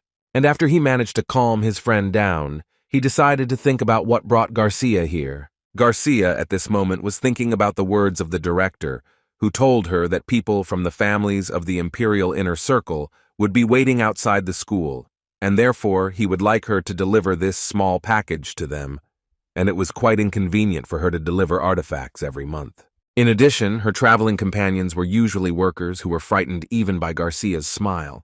Suddenly, one of them even pulled out a sword, and Garcia was quite surprised that they were ready to go so far just because she smiled.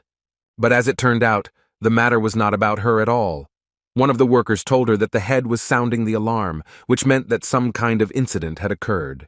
As it turned out, it was a matter of some two unfamiliar guys who were caught on the road and asked to immediately identify themselves. They immediately replied that there was no need to react so seriously, because they were just merchants who were passing by.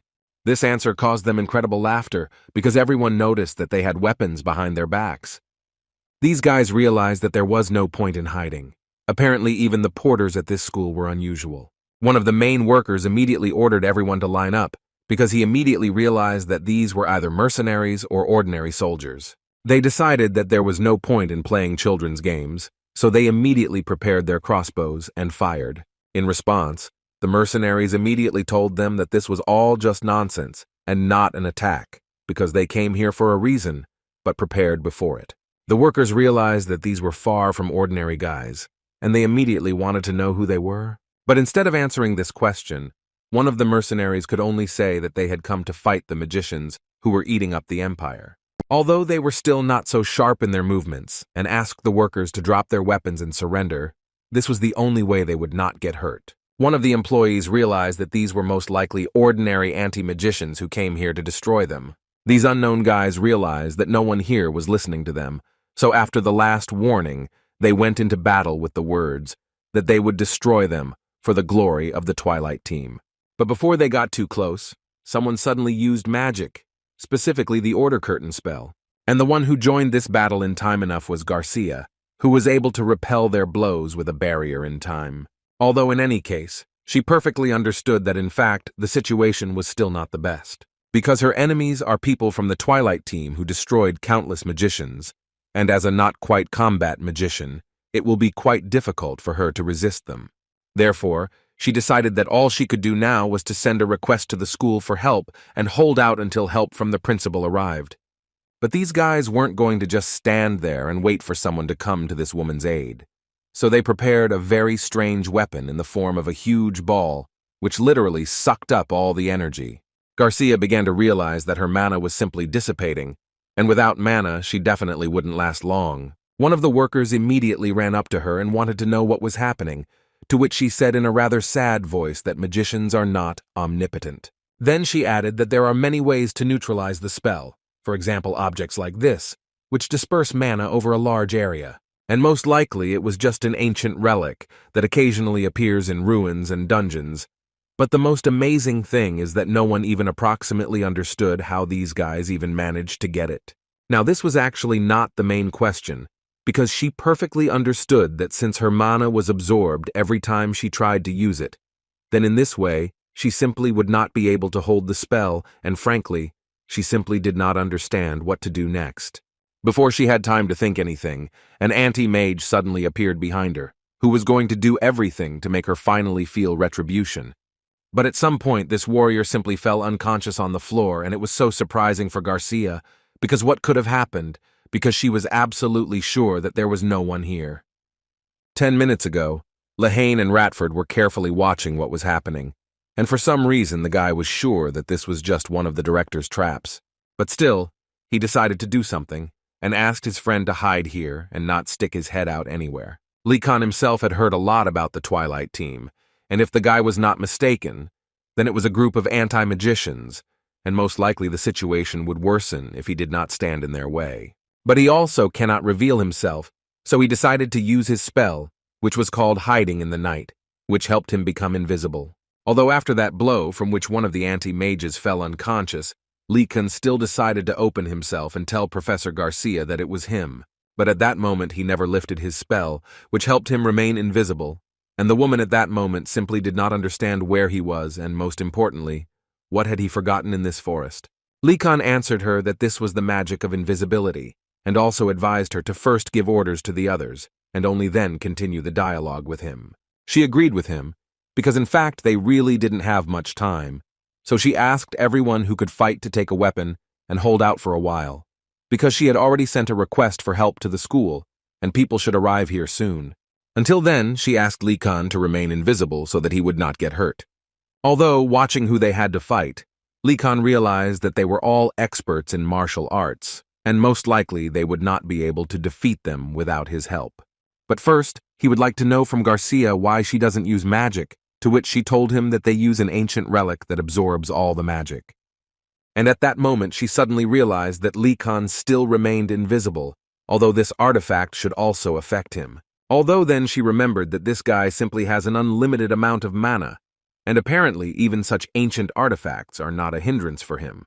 But the most important thing is that now Garcia can borrow some mana from Lee Kan, because he still has too much of it. He was not against such an exchange, so without thinking for a long time he extended his hand to her, and after a few seconds, Garcia was able to completely restore all her energy and mana, which gave her the opportunity to continue fighting. This time she decided not only to defend herself, but also to go into battle, and for this she decided to use an indestructible spear. Lee Kan liked this much more, because this is such an amazing opportunity for him in fact. The anti-magicians couldn't believe their eyes because they had just taken all the mana from her. How was she even able to use magic? Garcia decided that she should make her strike first on that old artifact that continues to weaken her, and only then deal with the criminals. Apparently her blow worked, because this magical artifact exploded, which caused just a huge explosion, after which Garcia felt that her mana had finally returned, and she couldn't help but be happy about it. And since she can fight again, she saw no reason to finally end these guys once and for all, and for this she has one very good spell.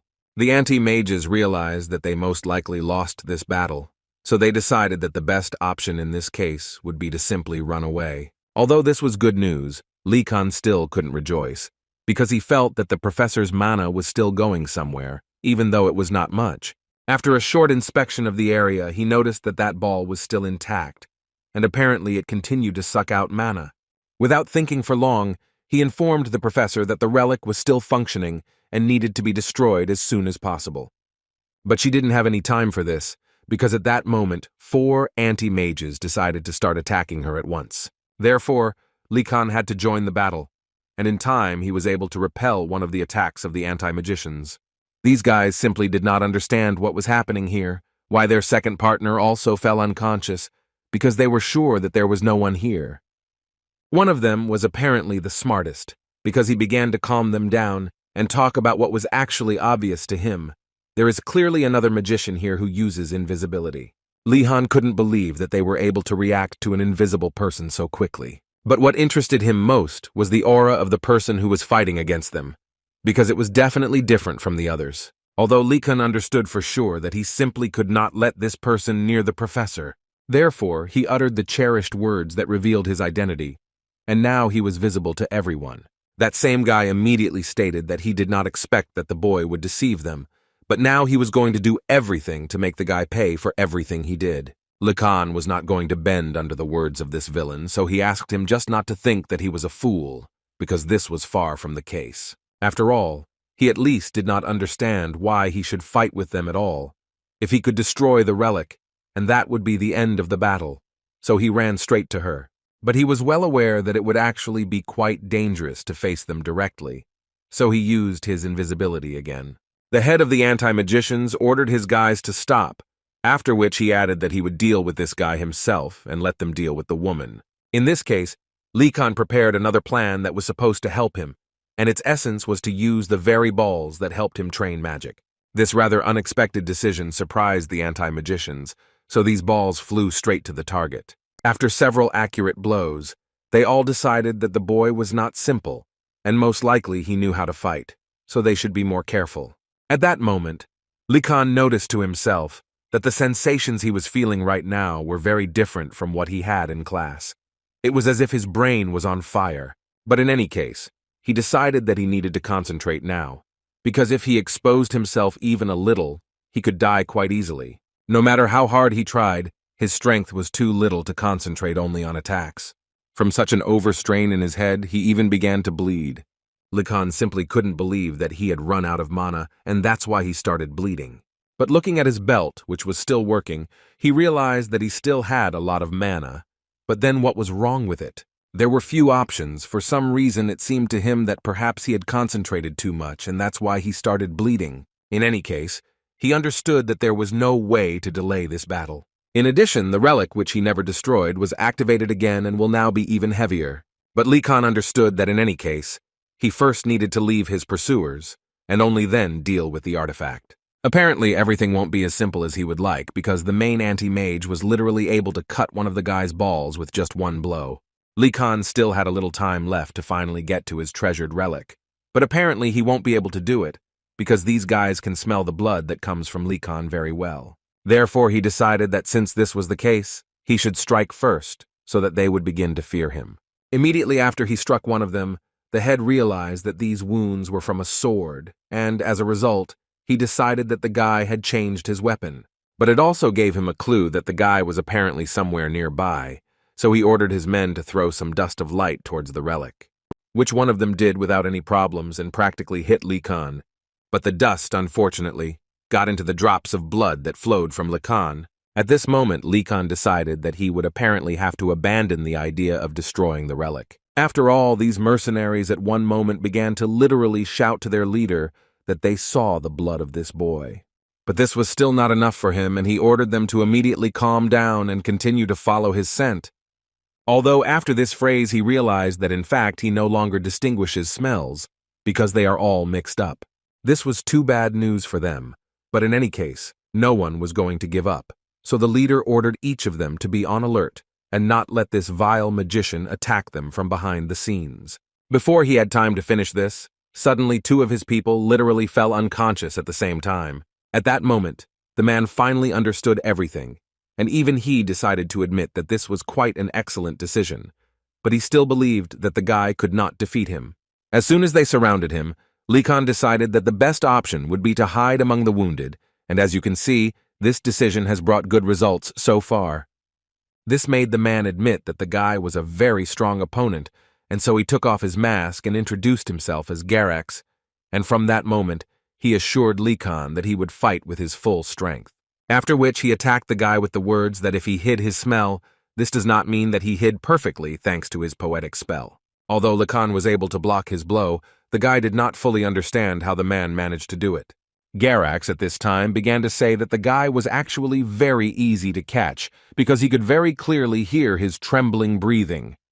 According to this madman, he can identify Lee Khan not only by smell, and he was also very grateful to him for interrupting a couple of people, and now he can hear him even better, so it's time to finish with him. Lee Khan did not expect such a fast attack, so it was quite difficult to dodge his attacks. Although Lee Khan managed to dodge, he understood perfectly well that if he made even one mistake, he would most likely have serious problems. Garax's skill with the sword was simply excellent, clearly better than Lee Khan, who only completed fencing courses with his teacher in childhood. Lee Khan couldn't believe that all he could do was block the blows of a man who couldn't even see him. At one point, the man knocked him down, but the guy still had a smile on his face, and in his mind, he thought that apparently he had finally found himself in real danger.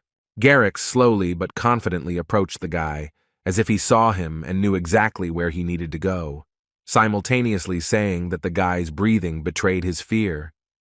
But most of all, he wanted to see what the guy's face looked like, distorted with fear. Lee Khan understood that he had few options, and perhaps none at all, but he was sure of one thing. He definitely couldn't die like that. At that moment, for some reason, he remembered the words of his master, who told him that experienced swordsmen can fill their sword with mana and make it several times more powerful. And if this is so, then he will finally be able to justify all the training he has had. And this seemingly not the best idea actually worked, and the guy was finally able to figure out where he could spend all his mana. He simply put a huge amount of mana into his sword, and with this he was able to land a good blow on the man, who was already practically celebrating his victory. Garax lay on the floor and understood perfectly well that a simple sword swing could not be so powerful. So he wanted to at least find out what this brat just did? But Lee Khan was not doing as well as he thought, and as soon as he tried to get up, he realized that he actually couldn't do it. The guy looked carefully at his hands and realized that apparently this was just an effect from the fact that he used too much mana. But at the moment, this was not his main problem. because not only was Garrix able to stand up, he was also able to find the strength to strike. Likan at that moment could not do anything, and it seemed to him that this was how his life would end. But at the last moment, something clearly went wrong for Garrix, because he simply fell instead of delivering the final blow. It was not completely clear what happened to this guy, but Likan suggested that perhaps he was simply vomiting blood, and that's why he passed out, which means that his attack using mana worked perfectly. After that, he was finally able to lie down and breathe out a sigh of relief, because he understood perfectly well that he had managed to survive. But he couldn't lie in peace for a long time, because at one moment Garcia ran out of nowhere, incredibly worried about the guy. Likan looked straight into her face and could not fully understand how she managed to cope, because her enemies surrounded her. But then he saw several bodies behind her, and this made him understand that he really shouldn't worry about her. And now it even seemed to the guy that he might not help her, because she could handle everything perfectly well on her own. Garcia interrupted his thoughts with the words that now he could finally rest, because their strongest reinforcements were already on the way. Likan could not even think that one day he would be incredibly happy to see this skeleton. While the guy was resting, the director decided to apologize to Garcia for putting her in such danger, because in fact he could have foreseen that this was possible. Garcia answered him with a smile that no one could have known that the same infamous Twilight team would come here. Suddenly, another professor intervened in their conversation, who appeared out of nowhere, and the first thing he said was that the director actually could have taken something into account before sending Garcia on such a task. This obviously angered the director, and Garcia did not understand how he could say such a thing to him. But the professor decided not to stop and continued to say that they were attacked by quite serious guys, whose leader was called Garrix. And according to the man, he is quite influential even in the Twilight team, and is so good in battle that he was given the nickname Magic Destroyer. The director understood the seriousness of this matter, so he decided that while this man was still breathing, he would take it upon himself. However, he was worried about another equally important point, because judging by the traces of the battle, the mercenaries were clearly not fighting like that. And the most important question that haunts him is what Likan was doing here in the first place. At this moment, Garcia intervened, who immediately began to say that if it weren't for Lihan, she would really be in danger, so she decided on her own behalf to ask him to forgive this time and not punish him. But as it turned out, this was not all that the director wanted to say. He was interested in the fact that the new student was able to use magic in such a difficult battle. This makes Lihan an incredibly talented student. And the director also learned that from the words of the mercenaries, Likan managed to use not only magic in battle with them. And all these facts literally captivated the director, and now he was sure that this guy would definitely be useful to him in the future. The director decided to use his soul succession on him. This was a special method of succession in which everything is transferred to only one person. The Lich wanted to raise him based on this traditional method, and as soon as Garcia heard this, she almost immediately noticed the fact that if he did this, then His Majesty would immediately come for him. And in fact, the professor was absolutely right. And if you remember, he himself created the rule according to which all students should study on equal terms. Considering all this, the director decided to hold off on his plan for now. Besides, he will still have plenty of opportunities to train him. After some time, Likan began to come to his senses, and the first thing he felt was that he felt incredibly good and soft. Apparently, they just took good care of him. But as soon as he opened his eyes, he realized that this was his biggest mistake in recent times, because he saw the director there. It was quite expected that he would be scared, but no one expected it to be so strong. Likan immediately began to look around because he didn't understand where he was. Until Garcia came out to him, who asked him to calm down and reminded him of that terrible attack, which he actually coped with well. Now, Likan began to remember that the professor had approached him before he lost consciousness, and now he listened to the director praise him. But most of all, he hoped that he would get away with all this. After all, he helped the professor. But before he had time to think about it, the director suddenly announced that he had not forgotten that the guy wanted to leave school. The director immediately wanted to know how he managed to get through the vault. Before the guy had time to answer him, the director said that he had probably picked up one of the keys that he had left for him. At that moment, Likan only confirmed his theory that it was a trap after all. The director was also sure that it would probably be difficult for the guy to throw the vault guard off his tail. But Likan to the end pretended that he simply did not understand what the director was telling him, but this only caused negativity from the director, and he asked him not to pretend to be stupid, because it was a shame. In addition, the director assured him that the guy would not be able to use this route again, and this was already serious for Likan. But as it turned out, all this was just a lead-up to saying words of gratitude to Likan for his courage in protecting the professor and workers. And as a thank you, the director decided to give the guy a gift, which was the famous Morning Star sword. But Likan immediately noticed that this was a sword quite familiar to him, and it took him a few minutes to guess that this sword was owned by the Twilight team, and this confused him most of all. Is it possible to give such a sword to a student? Instead of answering this question, the director suggested that he take another small gift as a thank you. At first, Likan didn't understand what it was, but when he read what was written on this thing, he realized that it was permission to leave the academy. This forced the guy to literally bow his head in front of the director whom he promised to serve. Now, the guy's well-being is simply excellent because he can leave this prison at any second, and this is exactly what he has wanted for so long. Only his joy was short-lived, and the director decided to interrupt it, who at that moment offered to discuss Likan's punishment.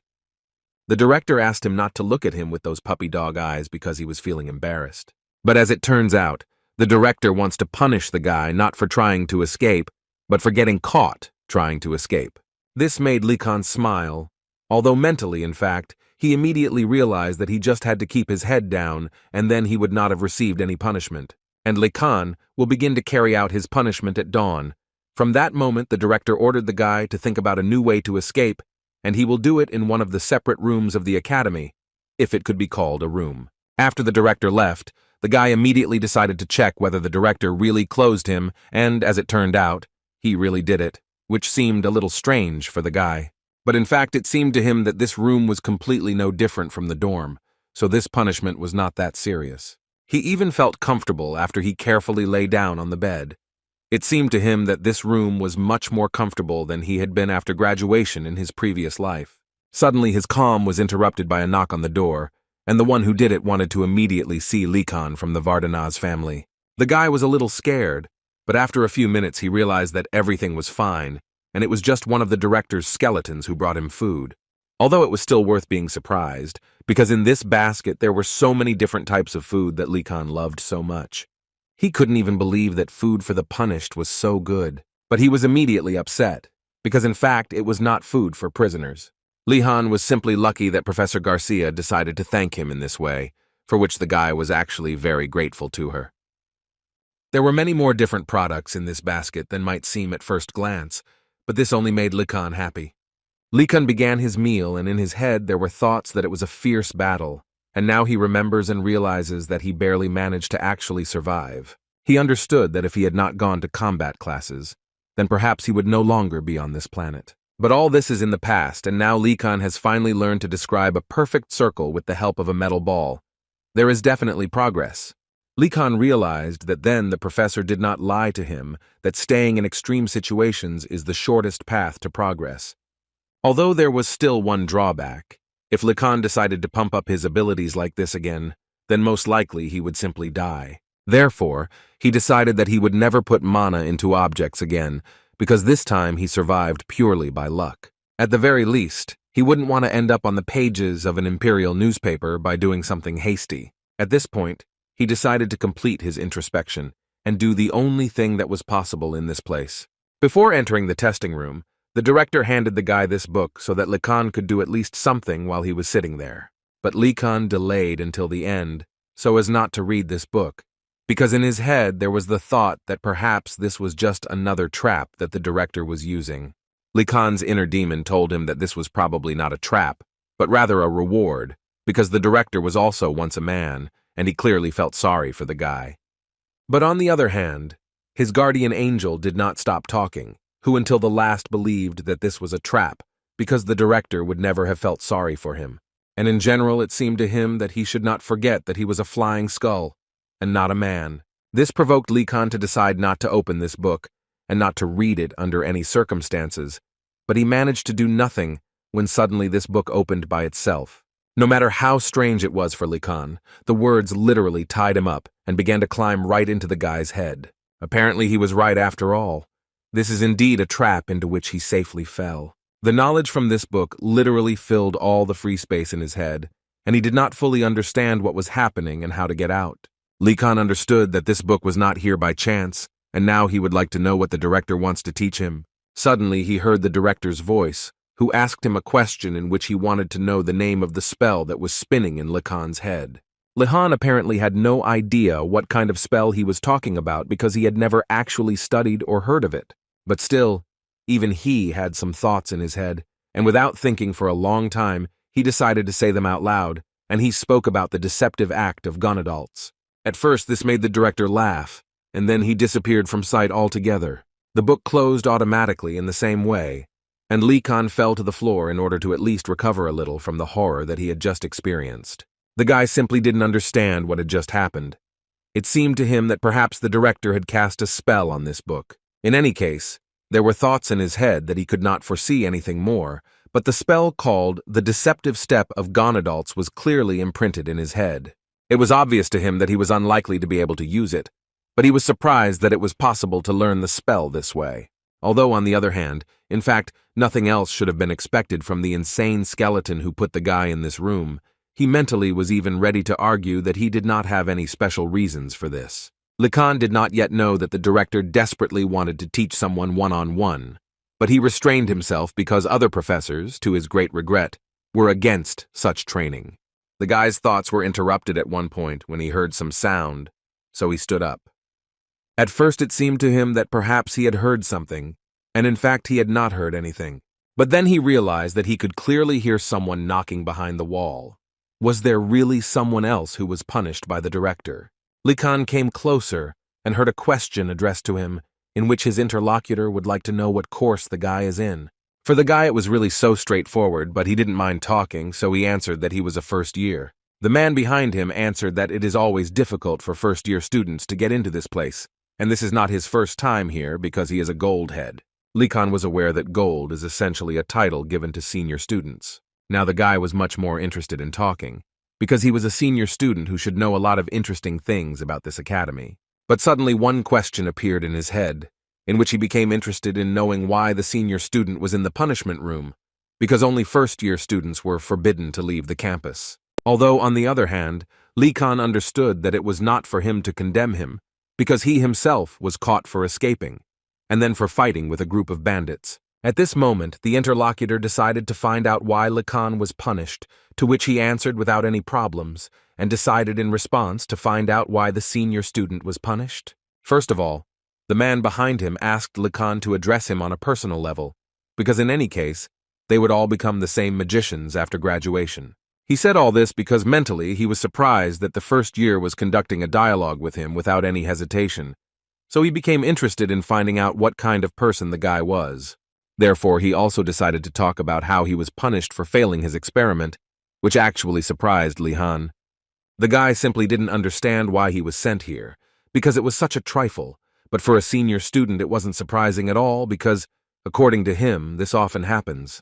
After which he said that they needed some materials for the experiment, but he could not get them in time. Therefore, he decided to go to the director's secret vault to steal everything he needed. But unfortunately, he fell into a trap.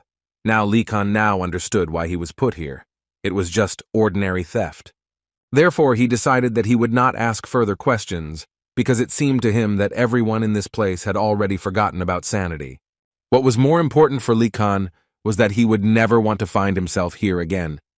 But he decided not to miss the opportunity, and therefore asked his neighbor if he knew of other escape routes if the underground tunnel could no longer be used. Although apparently his interlocutor was not in the best mood today because he answered him quite sharply, saying that the guy wanted too much from him. Likan actually expected such an answer, so he reacted to it quite calmly, after which he confidently called the guards and asked them to come to him. The senior student was a little scared because he didn't understand what this iron head was up to. Suddenly they started knocking on his door and the senior student was incredibly scared because most of all he did not want his time here to increase.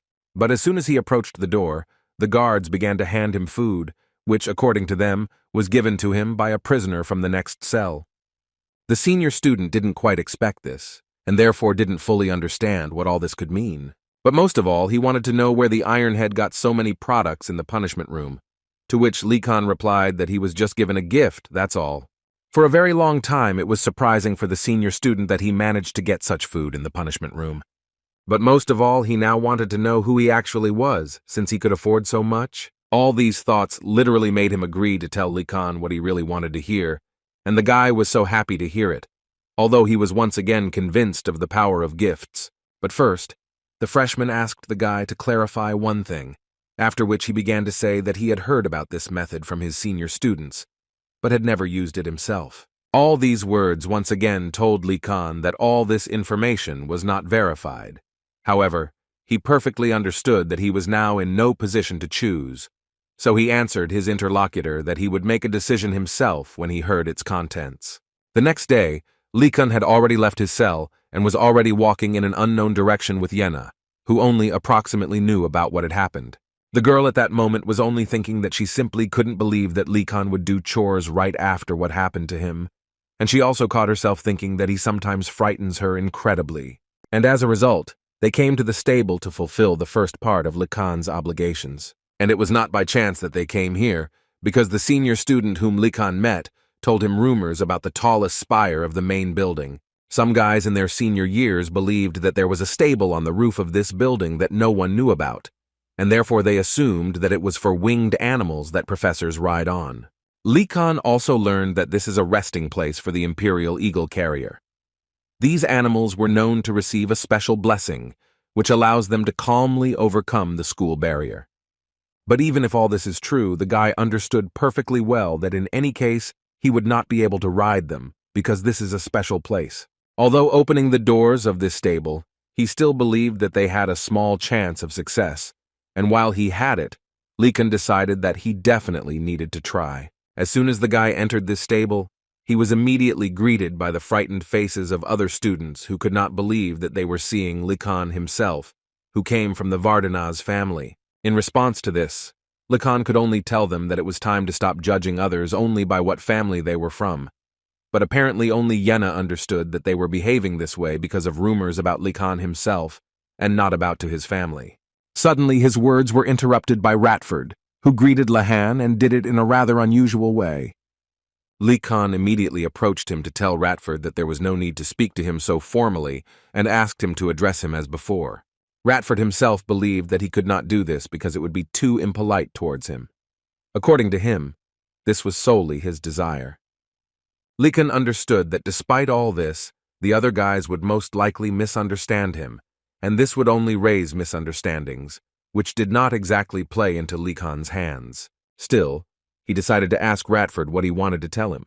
Ratford began to say that, as Lihan asked him to do, he hid and watched the battle. Soon after the battle ended, the Beastmen watched as the director and another professor arrived at the scene, who apparently were going to settle all the consequences. Ratford himself at that moment decided to take advantage of the situation to rummage through the chests, and this decision was crowned with success because Ratford came to Lahan today far from empty-handed.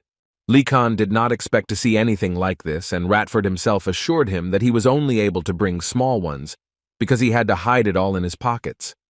The guy, looking at this, even from his appearance, understood that these potions were quite expensive. Lihan simply could not believe that in that situation, Ratford managed to take out such precious items. Therefore, without thinking for a long time, Likan came closer to him and told Ratford that he was simply amazing, which was what should actually be expected from the best thief in the academy, and perhaps beyond.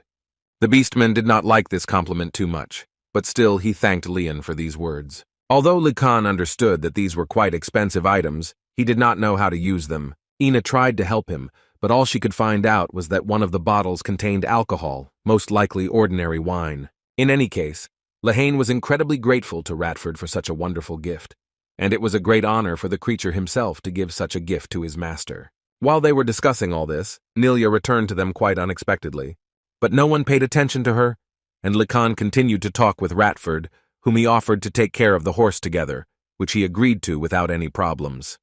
And from Nelia's point of view, it looked as if Lihan and Yena liked their new friend from the Turtle Tower much more than she did. Moreover, it seemed to the girl that she was no longer their friend, and did not need her at all. All these thoughts brought her into deep shock and disappointment, because she always tried to be useful. Finally, Likan noticed that Nelia had arrived, but he didn't understand why she didn't come closer to them and why she was sitting on the floor in the first place. Before Likan had time to get closer to her, she suddenly shouted that since they had a new friend, she was not going to stay here for a second longer. After a short amount of time, when the guys finally explained everything to her, she had to admit the fact that apparently she simply misunderstood them. Yenna asked not to worry about her, and Ratford wanted to calm her down, and therefore decided to say that he was a servant for Mr. Lihan, but the guy himself closed his mouth in time so that the beast man would not say too much. After Nelia calmed down a little, Likan suggested that they all take care of the horses together. And first of all, Likan approached the very horse that the professor had entrusted to him. Looking at this horse, it seemed to Likan that she was quite calm, and he did not quite understand why the professor was so wary of this horse, although Likan did not leave open the option that this horse could simply be pretending, given the behavior of other horses. But Likan had the idea that everything would not be so simple for a long time, so he decided that he needed to prepare for this meeting and took with him a small comb for horses. After which, without thinking for a long time, he began to scratch the horse, thinking that he most likely liked it. But given the expression on this horse's face, every second it seemed more and more like he was literally about to explode from overexertion. And apparently this was exactly the case, because at some point, this horse simply took off, and it was obvious that now a war would begin between Likan and this horse. After quite a long time, Likan was already in the same enclosure with this horse. The guy understood perfectly well that this horse was incredibly exhausted, although he himself couldn't believe that he had to go through so much just to comb it out. The other guys were no less tired for him, but fortunately each of them had results, and their horses also began to listen to them. But unfortunately, Likan's horse still could not open up to the guy. For Nelia this was quite strange, because she was sure that usually by this time the horses were already beginning to open up, and Ratford absolutely agreed with her, and this was his first time seeing such an unapproachable horse. The guy even began to have thoughts that perhaps this horse was simply intimidated. Considering the disgusting nature of the professors and the fact that they founded a reign of terror under the guise of the school, Likan was not going to discard this option just yet, and also the option that this horse might be in blood with some monster was also in the guy's head. But still, he wanted to believe that this simply could not happen, and they had not gone that far. Meanwhile, Professor Urgalm and his aunt were drinking tea and discussing the fact that first years often visit the stables. The woman told him that she had chosen many horses with terrible characters, but if they tried sincerely, then even such stubborn animals would open up to them. And if they decide to whip them or something like that, they will greatly regret it. And this caused her to have an incredibly malicious laugh, which Urgalm simply did not want to hear. So he decided to change the subject and wanted to know what progress Likan was making. The woman answered him that Likan was a good child, and everything would work out for him. She also believed that even though it would be difficult to cope with the griffin, but if he tried and was resourceful, then he would most likely have a little luck, and they would be able to get closer. From such words, Urgalm accidentally spilled tea on his aunt's hands, and she immediately started screaming at him. But then she realized that she had rather accidentally mentioned the word griffin. After which she tried to correct the situation, and began to say that she simply could not say such a thing, and he most likely heard it. But Urgalm was not going to listen to her. He just wanted to hear the truth from her, so he had to yell at her a little so that she would finally tell him everything. Although he himself guessed that apparently the woman simply turned the griffin into a horse and slipped it to the student. A griffin is a monster with the head and wings of an eagle and the body of a lion. Due to their arrogance and selectivity, they do not accept everyone as their master. Depending on the region, their personalities and habits may vary slightly, but some things are true for everyone. And that something was that they were not suitable for taming by first years, which is why Urgalm was so evil.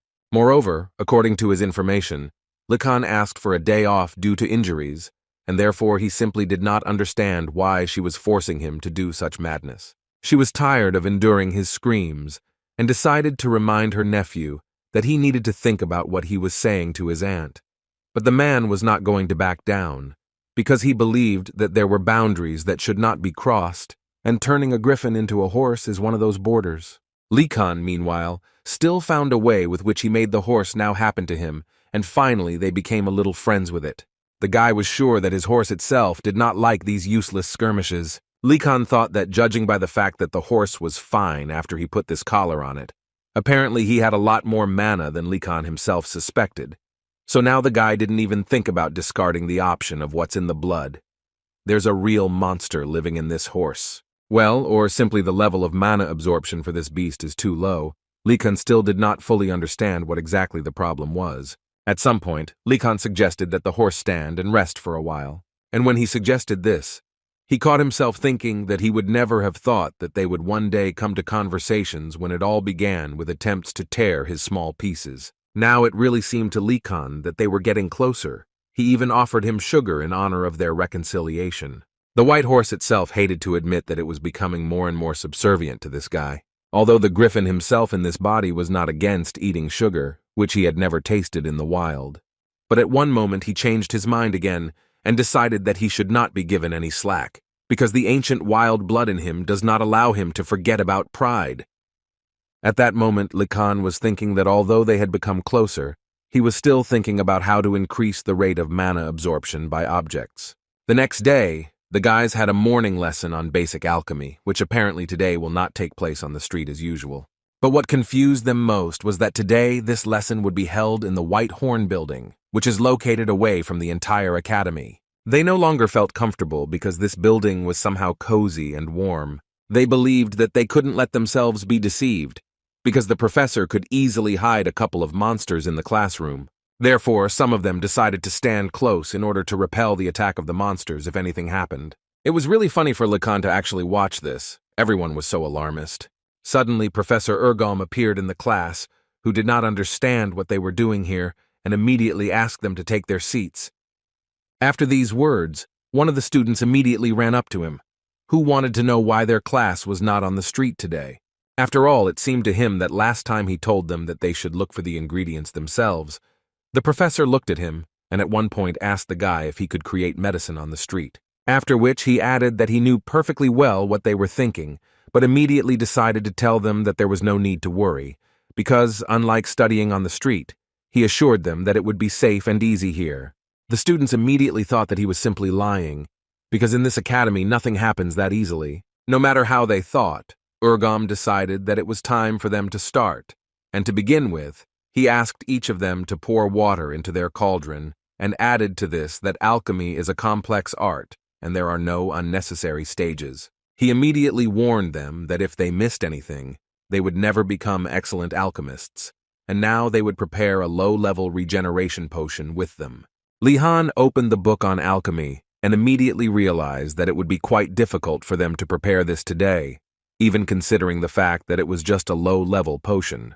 At first glance, alchemy seems simpler than other magic, and many people think that it is enough to simply follow a written recipe. But in reality, this is far from the case. Alchemy in real life is similar to cooking haute cuisine. In addition, before cooking, you need to collect fresh ingredients from different places, and remembering how to cook them and in what order will allow you to keep up with time. But even in this case, we must not forget about clear hand movements. Well, if you miss something, you will end up with something strange that will obviously not be suitable as a potion. Urgom watched every year how first-year students made the same mistakes, and this moment was so long awaited for him, because he could laugh and relax a little. But at some point, the professor turned his attention to Likan, and looking at him, the man began to understand that in fact, not all first-year students are doomed to failure. Watching Lihan prepare this potion almost perfectly, the professor simply couldn't help but ask himself the question, why is this guy so good? It seemed to Urgom that the guy looked like an alchemist who had been in business for 10 years and was making this potion not for the first time in his life. Although, on the other hand, he was glad that his students were so talented, and Likan would most likely become a genius of alchemy when he grew up. At least that's what the professor thought. This is exactly how Urgalma Likan imagined the thoughts in his head. It seemed to the guy that this was exactly what his teacher was thinking about now. But in his head, the guy believed that the man was wrong, if only because in a past life he had already done similar things. So now for him, this is not such a difficult task as it seems. The professor was finally able to taste what Likan had prepared, and as soon as he took the first sip of this low-level potion, he immediately felt his entire body fill with mana.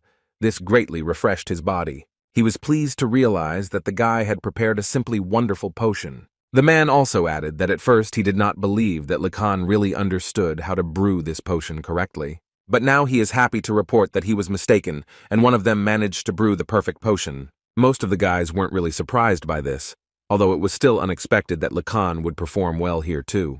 His friend was not surprised that Lihan would do the best job, even after Siana from the Phoenix Tower also made an excellent potion, but it still did not compare with Lihan's potion in the end.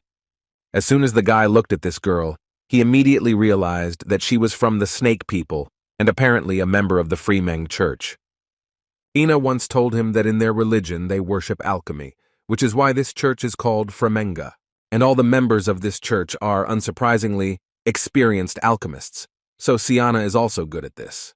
The girl noticed how Lihan was looking at her and decided to come up first to greet him and introduce herself as Siana. The guy immediately answered her that he was also incredibly pleased and introduced himself as Lacan, who can be called without mentioning his last name to his family. But when they shook hands, Likan immediately noticed that her hands were cold, and probably because she was from the people of snakes. The girl interrupted his thoughts because she wanted to say that she would never have thought that she would meet such an experienced believer here, and therefore she immediately wanted to know if the guy was trained at home. But before he could answer, suddenly Professor Urgom started yelling at them for talking, and politely asked them to take their seats for now. So Lihan had to say that it would be better for them to talk later. After which the professor turned to all the students and said that they all tried to make the same potion, but the results were different, and this was absolutely normal, so he thought there was no need to worry. Moreover, according to him, this is just the beginning, and there are much more complex and strange things that they will have to do in the world of alchemy. Likan smiled while listening to him, but mentally the guy rewarded the professor for being the best among those who are able to discourage the desire to study. While the guy was thinking about this, the professor continued to say that he wanted them to bring a low-level spiritual friendship potion next week. This would be their homework, which he would try himself, so he asked them to approach this matter especially carefully. But he decided not to leave them without instructions, so he asked them to write it down and also recommended taking the main ingredients from the boxes. For Nilia, it was so strange, because she thought that he would force them to figure out how to do it themselves. Yena, in turn, did not see anything strange in this, because she believed that they were still learning, and the professor himself knew how to do it better. But as soon as she looked into the box, she realized that there were not enough ingredients to prepare this potion, and Nilia had only one twig. Therefore, Yena decided to ask the professor where they could find spiritual flowering grass. Urgom didn't quite understand what she was talking about, and immediately made it clear that if they were missing something, they would have to find it on their own. After which, she turned around and repeated once again that they had the main ingredients in the boxes, and the grass was over there. The only thing he could do for them was to wish them good luck. He could only hope that they remembered his words well from the first lecture, but from the expressions on the girls' faces, it was clearly clear that they were not entirely delighted. A few hours later that day, Lihan and Digeling gathered again to drink some tea, and this time the girl again enjoyed the taste of this wonderful drink from Likan. The guy saw perfectly well that the girl really liked this tea, although in fact it was half soup, but still he tried not to show it. Suddenly their dialogue was interrupted by a voice that addressed Lacan. It was Siana, according to whom she had been trying to find a guy for a long time, but did not expect to see him here. Lacan was ready to talk to her without any problems, and as it turned out, she wanted to ask him one question, which concerns homework on alchemy. After which she reminded him that they had to make a low-level potion of spiritual friendship, and the essence of her question was that she invited the guy to go together to get the ingredients. But from the point of view of the students of the Phoenix Tower, Lacan did not look the best, and specifically they were simply scared to be around him because they knew very well what rumors were circulating. Lacan himself was very glad that the students from the other tower were finally the first to turn to him. Moreover, there was a whole group of them. Therefore, he did not mind agreeing to such a proposal, after which Siana asked him to invite several students from the Blue Dragon Tower with him, because she thought that it would be great if students from both towers worked together. Lihan replied that he would try to do this, and after they left, Digeling decided to immediately ask Lihan if he was friends with Siana, to which Lihan confidently answered her that they were going to alchemy classes with her, and in response, he decided to inquire, "Why is she asking?" But the girl did not give him an answer to this question, but simply said that it was nothing. Lee Kun immediately realized that she was simply hiding something, so he even had to stand up a little and ask the girl to finish since she had already started it. But she believed that it was rude to discuss a person behind his back. After all, she thought that if she started talking about Xian, Li Han might think that she was speaking badly about her. But after hearing this, the guy became even more interested in hearing what Digiling was hiding. But looking at her, he understood perfectly well that she was not one of those who would spill the beans so easily. Therefore, he decided to be proactive, and at some point he simply stood up and began to pray. It was so unexpected and surprising for Digiling, but still she decided to ask the guy what he was doing. To which Lee Kun replied that he believes that talking about someone behind his back is bad, but there is nothing wrong with talking to yourself during prayer. She came closer to him and started talking about how he was just trying to force her to close her eyes and tell her everything. But Lee Kun didn't let her finish and simply interrupted, saying that he couldn't hear anything during prayer. The girl immediately stopped talking, and in fact, Li Han expected a slightly different reaction from the girl. Apparently, this was simply not enough. Then he decided to say that he almost died during the attack of students from the White Tiger Tower, but still he miraculously managed to survive. But he didn't stop there either, and began to pray that if Siana's sister was so cunning as to do this when they went to the mountains, then he asked God for help. Instead of telling the guy something, Digiling sat down next to him and also began to pray, although at one point in her prayer she began to say that she was not telling this to speak ill of someone or blame him. After which she told the guy that in the Phoenix Tower everyone is a believer and good, but not everyone has given up their worldly feelings, despite the fact that envy and enmity have no place in faith. And all this was in order to begin to tell the story of how last week in the Phoenix Tower dormitory, one first year created a potion that restored energy, and he did it for everyone. This was a great solution for studying, because not only was it perfectly prepared, but it was actually so refreshing. Therefore, some of the guys began to say that he did even better than his sister Siana. The girl herself absolutely agreed with this. She even added that compared to this guy, she did not have enough experience. Nothing else happened that day, which couldn't be said about the next, when the girl came with the news that she had prepared an energy restoration potion and asked everyone to try it. They were also grateful to her for what she did, and for the second day in a row they felt such lightness. No one paid much attention to it then, but the next day and after that, Sister Siana continued to prepare these potions one after another. Each time she wanted to hear confirmation that everyone liked her potion. That's when everyone realized how screwed they really were, when they said that she was worse at preparing these potions than that guy. So they decided to correct themselves and told her that she was the best in this matter. Only after that she calmed down a little and stopped preparing this low-level potion. Listening to this story carefully, Li Han concluded that Siana has an incredibly strong competitive spirit. But Digiling asked him not to interrupt because this story did not end there. After all, after a while, when she passed by her brother, who had prepared those potions, she simply ignored him, although at that moment he was trying to praise her for preparing an excellent potion. Lacan began to understand that the girl apparently harbored an incredibly huge amount of resentment. But what interested him more was that she reacted this way to a simple trifle. And he remembered how Lacan was showered with compliments in an alchemy class, and then he began to understand why she so abruptly decided to make friends with him. Lacan asked Digiling to tell him everything she knew, but the girl pretended that she did not understand what he was telling her, because they had just prayed. Now Lacan began to understand perfectly well that since she is such a person, then he should be as careful as possible in alchemy classes. However, the next day, Lacan faced a new test, which happened to him during a lesson on studying the basics of magical symbols together with the director of the academy, who in this lesson tried to convey to them that they would definitely love each other and work together in harmony. He absolutely did not care about their personal feelings, and on this wonderful note for him, he decided to give them a task. The task was that each tower would have to go to another assigned tower to get a flag that was in the first year common room. This flag would be recognizable due to the drawing on it, and they would have to bring it to the next lesson, after which he just kicked everyone out from the office.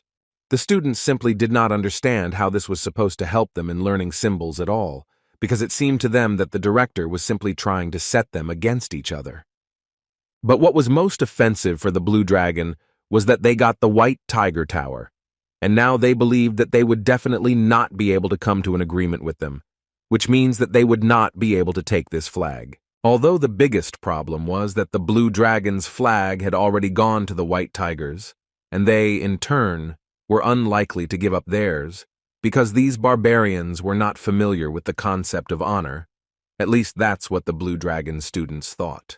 Even Lekon in this case understood that in reality, everything was bad for them. Although he didn't want to give up so easily, and refusing to complete the assignment was tantamount to giving up grades. He understood that they did not know what homework awaited them next in this crazy school, so he believed that they simply had to complete such a simple task. Lekon simply did not want to let his grades drop for the sake of such a trifle, and in order to correct this, he decided to first turn to the guys, to whom he actually didn't say much, or rather, he simply asked them not to give up so early. They were immediately glad that it was Lekon who told them this, because they knew that this guy always had a backup plan that could help them out. Lekon has never seen people change clothes so quickly. They just died, and now they are standing happy and ready to do whatever he tells them. Just as Lekon was about to announce his plan to them, Asen stopped him, who started talking about how he seemed to know what Lekon was going to say. He was 95% sure that the guy would invite them to sneak into the White Tiger Tower secretly. Lekon did not understand why Asen organized such a concert in order to say this, because it seems to be so obvious. The guy didn't even continue to speak when all the students began to tell him at once that they had expected exactly such insolence from him, so they began to ask him to allow them to participate in this plan. They believed that he was the only one who could see them through to the end, because he was the one who came up with this plan.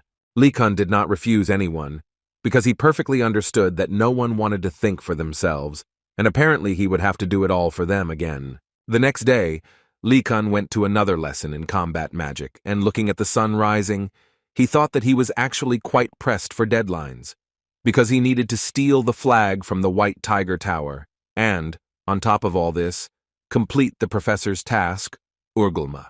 But the problem was that both of these tasks were incredibly difficult for him at this stage. As soon as he entered the combat magic class, the professor immediately decided to notify him that the guy was 15 seconds late. Lekon immediately asked him to forgive him for this, but he thought the reason was quite valid because he stayed late in the dormitory, although the professor immediately told him that there was nothing to apologize for. And all because the professor believed that only he was worse off from being late. Lekon couldn't even imagine where the man learned to answer like that, but all he could do was smile and nod.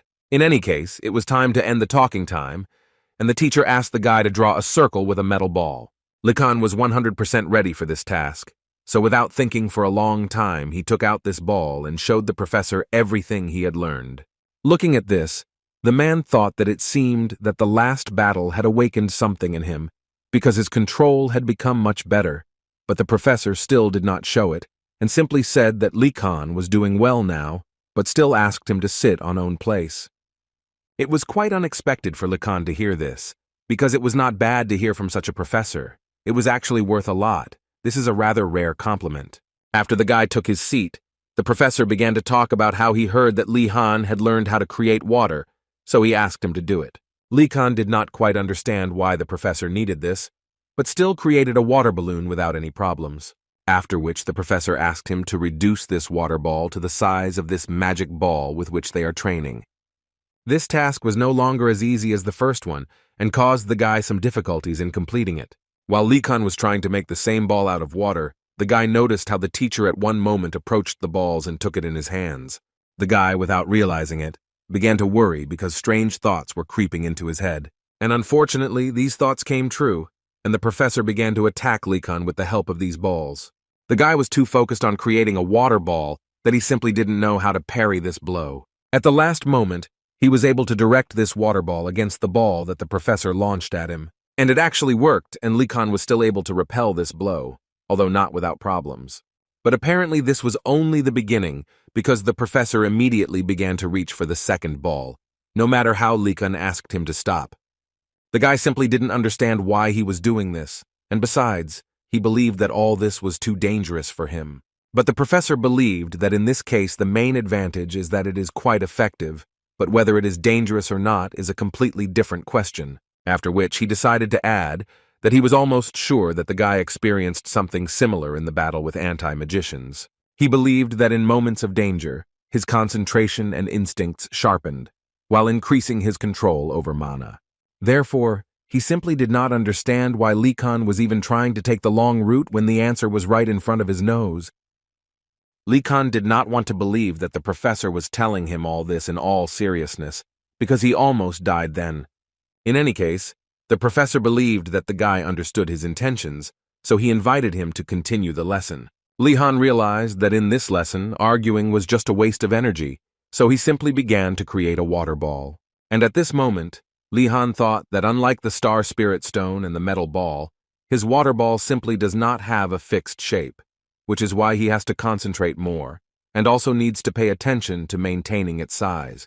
On top of everything else, the professor attacks him with the help of his balls. This time he also did it quite unexpectedly for Lee Kun, but the guy was completely prepared for this, so he was able to repel his attack.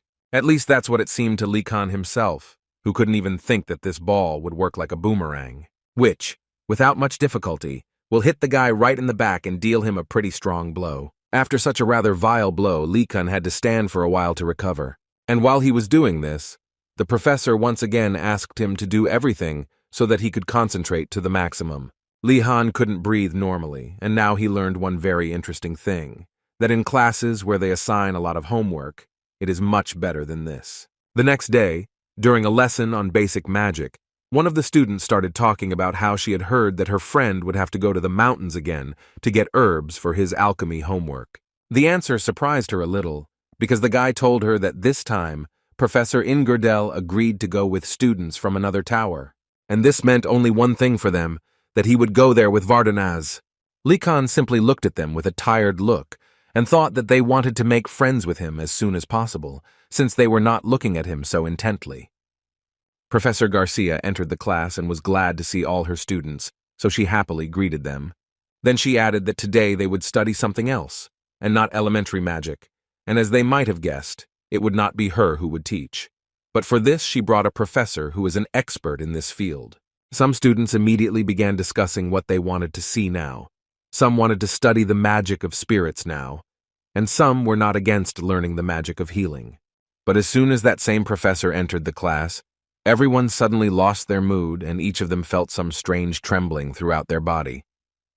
The man who gave them this strange feeling called himself Mortem, and, as they might have already guessed, he was a teacher of dark magic. Necromancy, curses, elements of darkness and poisons, negative energy, and much more.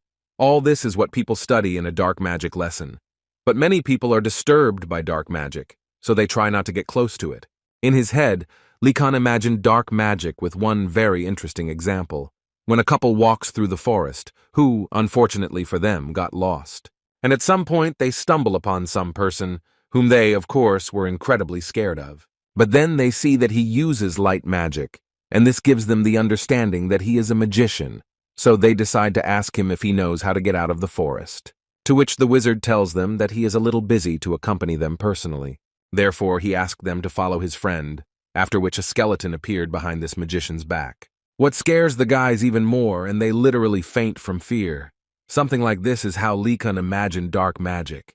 And in fact, all the first years had similar ideas about dark magic, like Lee Kun, so they didn't quite understand why they even entered such a prestigious school to study dark magic, because they didn't understand why they needed it at all. But at that moment, Garcia spoke, who said that she really understood their reaction very well. But she immediately wanted to point out that dark magic is a vast field with secrets and truth. According to the woman, she is like a polished diamond that before they choose their path, they must see and experience everything in this world, and dark magic is also included in this list. She wanted them to show her today the spirit of magicians who try their best to find the truth. After such a deep speech, Garcia decided to ask if anyone wants to be an assistant in this lesson. But in response, she heard only silence, although Lee Kun again decided to stand out and had already begun to raise his hand to propose his candidacy. Gainanado came to the rescue in time and literally nailed Lee Kun's head to the desk, so that he wouldn't even think about going there as an assistant. Because the prince believed that if he hung out with the dark magician, then one fine day he would become one of his minions. Likan was only thinking in his head at that moment that he had always felt that dark magicians were akin to a hidden diamond, and it was easier to get good grades when the competition was much lower, so he answered Gainando that he was overreacting to all this. After which he began to get up, and at the same time said that in fact, being a dark magician is not so bad, because unpopular directions like this make a student's life easier in the future. Therefore, he was confidently ready to become an assistant in this lesson. Garcia did not doubt for a second her beloved student that it was he who volunteered to help when everyone was hiding. Lihan actually understood professors very well. After all, he only needed to remember how his teacher from his previous life also worried when students did not give feedback after he barely managed to attract them to the lecture. While Likan was descending, he also had a feeling of incredible cold, and therefore he wanted to know the reason for this. Although he guessed what was going on when he simply looked at the teacher of dark magic, who was emitting an incredibly huge amount of negative mana. Lihan knew that initially mana does not have an attribute, but this changes depending on the element chosen by the magician, and cold mana is the hallmark of a dark magician. And as was known, this is one of the main reasons for the unpopularity of this direction. Mordem himself, looking at Likan, noticed that the guy simply had a huge amount of mana, something he had not seen for a long time. And to begin with, Mordem decided to show Likan how it's done, after which he cast a spell and literally summoned several servants who rose from the ground. This quite obviously scared all the kids who were in the lecture hall. They literally immediately started screaming and asking the professor to do something to them. But the professor's speech was not over, because at one moment these servants began to walk in a circle. And at this stage, Mordem wanted to know Likan's opinion, because he prepared this speech especially for students. How can he have such control? Lihan actually liked this performance. He found it entertaining. Garcia at that time was so grateful to the guy for agreeing to help. But according to Mordem, this was just the beginning, and now it's time to move on from cute tricks to more serious things, after which all these servants simply disappeared as if they were not there. Likan at that moment understood perfectly well that the professor apparently did everything so carefully so that the guy could also repeat something similar. But as soon as Lihan thought about it, the professor seemed to read his thoughts and said that he really shouldn't worry about it, because he wouldn't perform this spell because it was too difficult for a beginner. First, the professor asked him to perform an easier task, namely to endow mana with negative energy. Mages have to go through a lot of trials and errors to visualize their yin element, since it is a rather vague and large-scale concept. When thinking about cold, it becomes the element of ice. When thinking about darkness, it becomes the element of darkness. And it is indeed very difficult to comprehend the principle of the element. And while Lihan tried to do this, Garcia decided to check how the other students would behave. But before she had time to do anything, she suddenly noticed that Likan managed to do it literally on the first try, which really amazed her. After all, it seemed to her that it was simply impossible to do it in just one attempt. Even the most talented magicians spent much more time on it.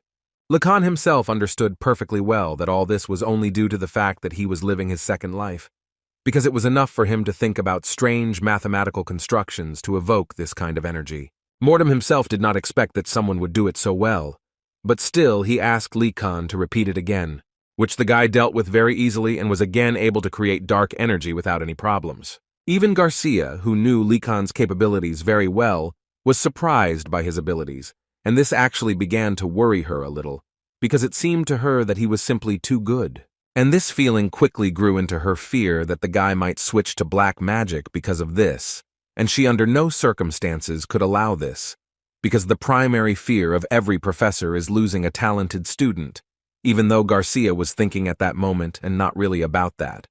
But when she saw that Likan began to progress in dark magic literally before everyone's eyes, she realized that things were already much worse for her. The guy at that moment tried to clarify with the professor how long he needed to continue doing this. Mordem did not answer him for some time, and then, with a crazy look, he told Likan to do this as much as he could. Likan immediately noticed that the professor's gaze had become so crazy, and it was starting to scare him a little.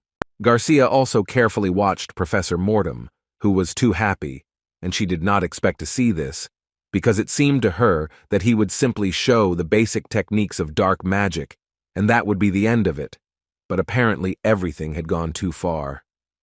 Therefore, she began to think about stopping him, because colossal waves of negative energy were beginning to affect the students, and this was not at all good.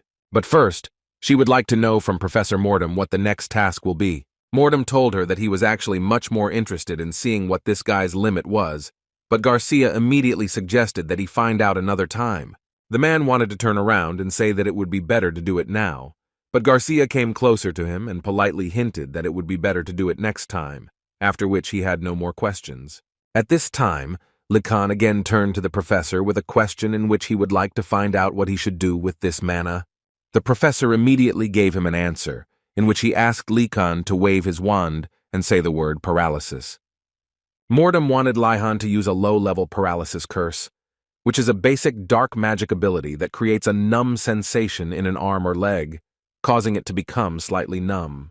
Likan knew all this very well, and therefore asked a rather logical question about who he should use this spell on, because unlike other spells, a specific target is required. The professor was surprised that Likan did not immediately understand that he needed to use this spell on him. The guy was surprised that the professor was ready to experience something like that on himself. But on the other hand, he immediately noticed how all the other guys breathed a sigh of relief. Likan actually always wanted to use magic on the professor, but not such a serious curse. Although the professor insisted on this and asked Likan not to hesitate and do it immediately. Mortem at that moment was sure that the paralysis that a first year could cause would not do anything to him, but when Likan saw how easily he could block it, he would understand how strong the dark magic was. Likan was incredibly happy about this, and immediately promised that he would try his best to live up to expectations. Mortem could only offer him to learn this if he wanted. That's exactly what was in the professor's head, and it seemed to him that this is how Likan would react after that, how the spell won't work. The guy himself at that moment tried to concentrate all the mana in his hands and do everything so that he would succeed in this spell. Garcia immediately noticed that Likan was collecting too much mana around herself, so it was obvious that she began to worry about it. But it was already too late to stop this madness, because Likan uttered the words of the spell and directed them at the professor, which at one moment felt a rather unpleasant feeling of cold throughout his body, which was not at all the result he expected. After which, the man simply fell to the floor due to the fact that the spell was much stronger than he imagined in his head. Likan immediately ran up to the professor and wanted to help him, because he realized what he had done, but at first the man did not even react to his words, and it was clear from his face why. The guy immediately had thoughts in his head that he would be accused of destroying the professor, and for this he would be put in a punishment room for life. But his thoughts were suddenly interrupted when the professor began to get up on his own. And then he stood up as if nothing had happened and addressed the whole class with the words that this is exactly what low-rank paralysis looks like. He also simply could not help but praise Likan, because the guy really did a very good job, in fact. Likan breathed a sigh of relief, because it was clear that the man was just pretending to defuse the situation, which means that prison was not waiting for him. But Garcia didn't think so, because she believed that Professor Mortem was hit by a very large amount of mana, but even his defense could not resist, and this was quite strange for her. To do this, she decided to come closer to him, and as soon as she did this, she immediately noticed how he was hiding his hand behind his back, which was literally trembling from the spell. Now she was sure that the professor was not actually pretending at all, and that the spell really had an effect on him. And this means that such an experienced professor still fell from the first-year spell. Of course, she couldn't tell this in front of the students, so she just listened to the professor praising Likan for his talent for black magic. The guy thanked him, but the professor decided to repeat it again. Only this time, he said it with a different expression on his face, which made Likan think that the professor was saying all this with sarcasm.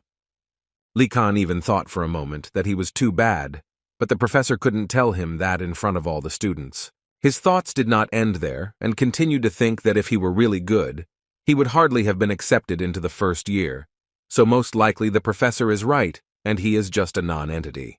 Garcia at that moment turned to other students with the words that dark magic is actually much more diverse than what they saw, because in her opinion, low-level curses are not difficult to learn, but they themselves are quite effective. Therefore, if they can learn them, then they will certainly need them in the future.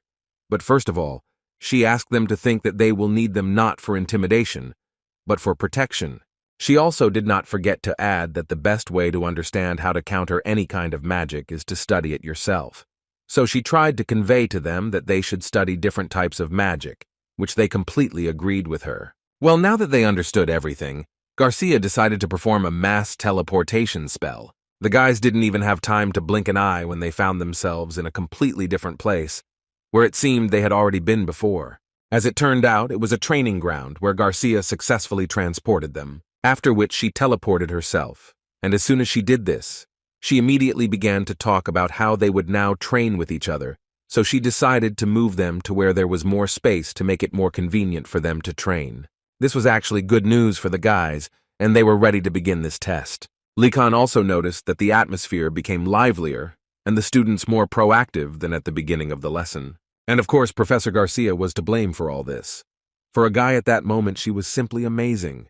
Sometime later, Lihan told his partner that he hoped that their training would be productive. And his opponent today was Gainando, who was also ready for anything. The rules of this battle are quite simple. For starters, they will attack in turns. But the point is not this. But the point is to get hit by the curse and feel it on yourself. So Gainando decided to convert the mana into a negative element.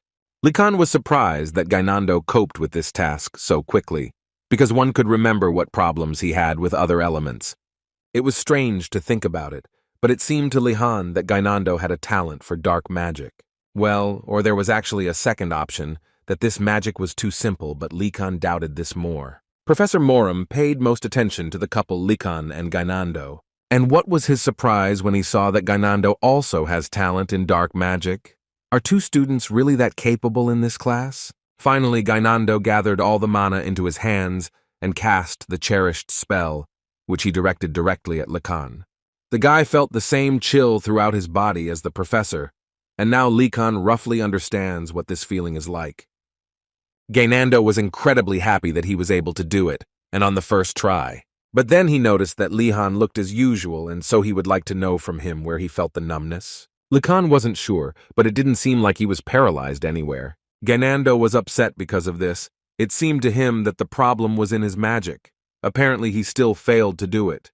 But Likan believed that the problem was more likely in the spell itself, and not in the magic. Then he added that, in his opinion, Gainando was holding back too much when using it, so he suggested that Gainando put in more effort. They were about to try again when Garcia suddenly stopped them, after which she came closer to them and assured Gainando that he had actually succeeded. It's just that Likan has too much mana, so the effect is cancelled. And Gainando himself, in her opinion, did an excellent job. And yet the guy thought that this had no effect on Likan at all. And this made him think that perhaps he did not have a predisposition to dark magic after all. Although, on the other hand, it still wasn't important to him, because he wasn't going to do this dark magic anyway, and now it was his turn to get hit. Likan began to focus on control because he knew that in the case of Gainando, he could not use too much mana. He roughly believed that it was necessary to use as little as possible so as not to harm the guy. Professor Mortis did not even expect that Lihan would be so talented, and it would be so easy for him to use this spell. After all, the man understood that in fact the whole point of this spell is that the longer it is, the easier it is to use, and it is very difficult to make a spell so short. And even if we are talking about low-level curses, the professor still could not believe that Lihan learned this with first time. And as soon as Likan used this spell on Gainando, the guy not only felt cold, but his body literally froze in place. At the last moment, Gainando simply fell to the floor, and it turned out that he dodged the main spell. Likan didn't understand why this guy did this, because he obviously shouldn't have shied away. Gainando immediately started getting angry and yelling at him, because he actually did it on instinct. These words made the professor think, and this word instinctively literally repeated itself several times in his head. And the whole point was that he noticed how Gainando not only uses the spell incredibly quickly, but can also clearly detect the mana of the negative element. Therefore, now he wanted to immediately find out the name of this guy, because he believed that Gainando had a talent for dark magic. Moreover, Mortem believed that the guy was like a genius who appears only once every 10 years, or even less often. As a result, this lesson ended without any incidents. Each one sent curses at the other and received them in return. The guys actually had a great time. Garcia was also very happy that they all enjoyed it so much, and so she suggested that Professor Mortem should be applauded for his contribution to their class. After which she asked hopefully if they were all interested in dark magic. But from their faces it was obvious that as entertainment, this was not bad, but as a main activity, it was not a little close to them. Garcia realized this and asked Professor Mortem to tell them something before he left.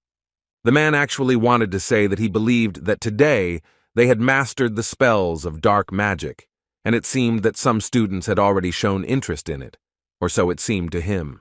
The guys didn't quite understand what he was talking about, because dark magic had never interested them. Gainando absolutely agreed with these guys. He thought that this professor was so funny, because who would like dark magic? And especially the professor would like to draw attention to this student, whose name seems to be Gainando.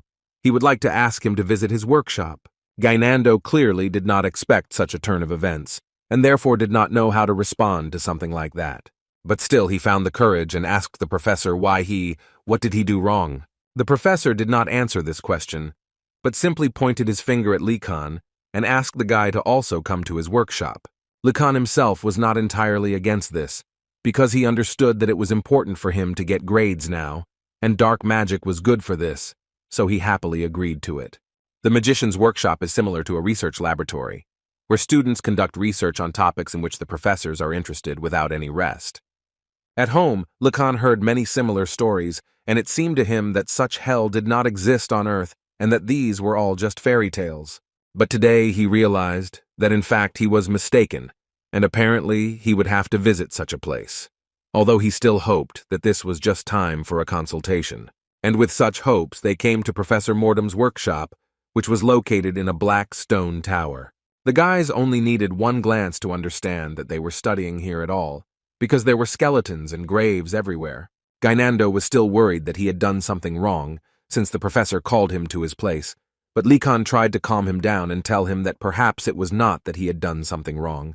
But this only angered Gainando even more, because it seemed to him that he had probably angered him with something, because in his head it was like all dark magicians quickly get irritated. Likan most of all did not want to listen to his whining, so he asked him to finish and just follow him, after which he carefully opened the doors to this dark laboratory.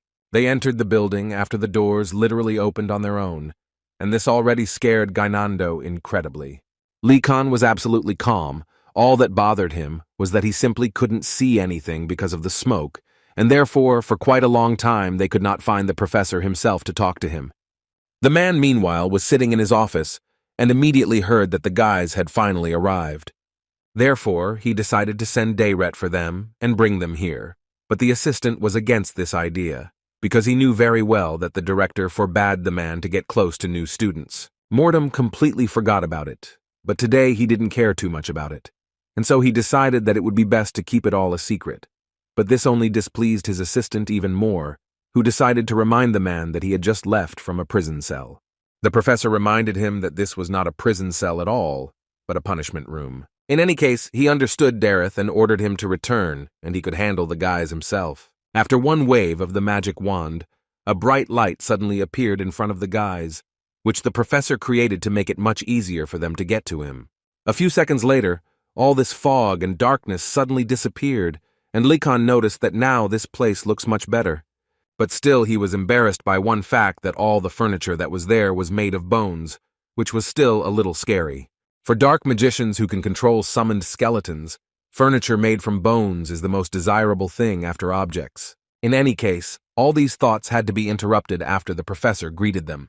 They did the same in response, and immediately after that he invited them to sit down at the table. Gainando exhaled a little when the light appeared in this room, but according to Lihan, he reacts so well only because he does not understand that everything around here is made of bones. In any case, it's time to get down to business, and the professor decided to ask them what they think.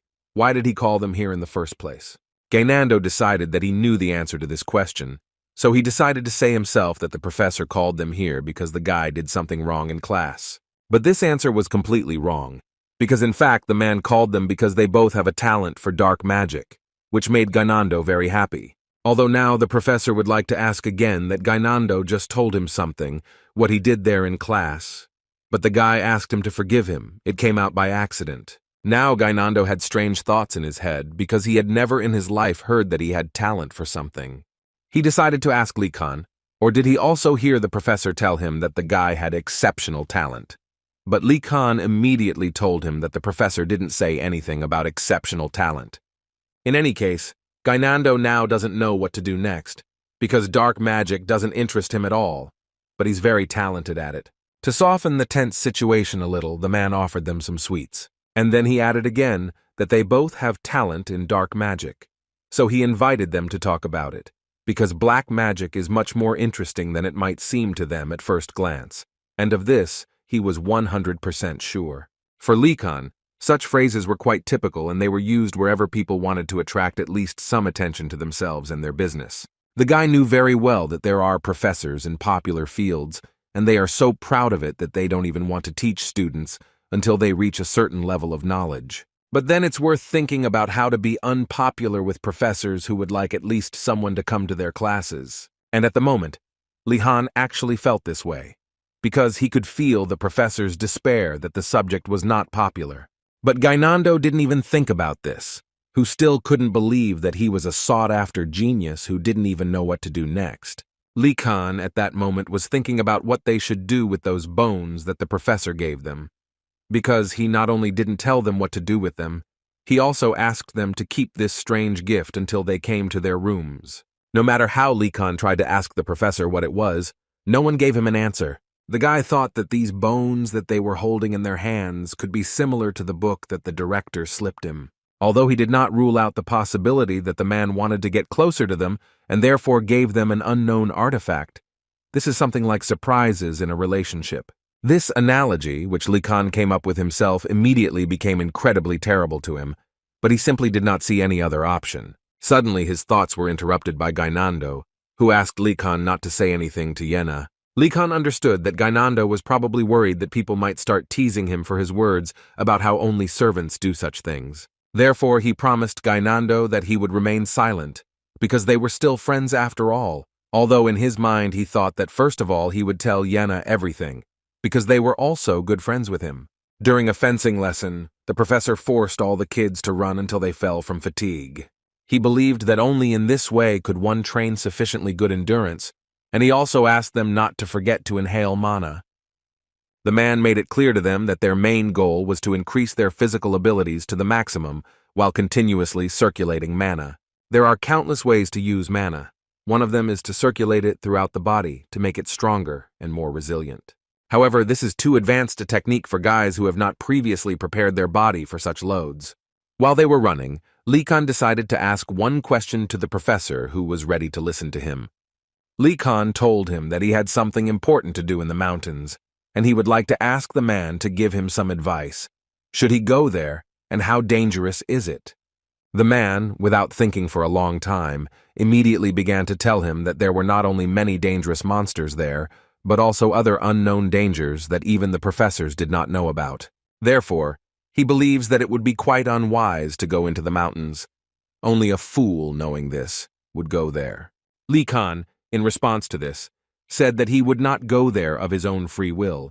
He needed to go there for homework, to collect a couple of ingredients there. This made the professor smile, because if he does this for homework, then the situation is completely different. Li Kan wanted to know the reason why then everything would be different, but in response, he only heard that the man noticed that the guy didn't look tired at all. Apparently, he managed to circulate mana. The guy responded to this by saying that this wasn't really the point. He believed that most likely he was just actively spending it, and since he had a lot of it, he simply couldn't get tired for a long time. To remove mana from the center of the body and circulate it throughout all its corners, you need to learn how to control it. But Li Kan uses a completely different method. He essentially pushes the mana that overwhelms him in all directions, which is not circulation, but rather boring. The professor thought about what he had heard about the guy doing something similar in the battle with the Twilight team. Normally, a person would pass out due to complete depletion of mana, as it is similar to losing all energy. However, if a guy has an unlimited amount of energy, then this method will only work for him alone. At least that's what the professor thought. And so he told Li Han directly that he would not ask him to use this method. However, in this lesson, he would like Li Kan to at least try to focus on the circulation of mana. The guy understood him perfectly, and it seemed to him that he was doing something dangerous since the man was telling him about this. And at that moment, the professor decided to add that since he had so much mana, he would have to make more efforts to complete the circulation circle. Likan didn't quite understand what the man was getting at and what he would have to do now. But his worst thoughts nevertheless came true, and the professor told him that right now he would increase the volume of his training so that it would not seem so easy to him. And to begin with, the professor asked him to run at least 10 more laps, and then they would talk to him. Lian was obviously not happy to hear something like that in his direction, and he didn't understand why all the professors behaved like this. Finally, after Likan finished running in useless circles, the professor came up to him and said that when he finally decides to go to the mountains to do his homework, he will go with the guy.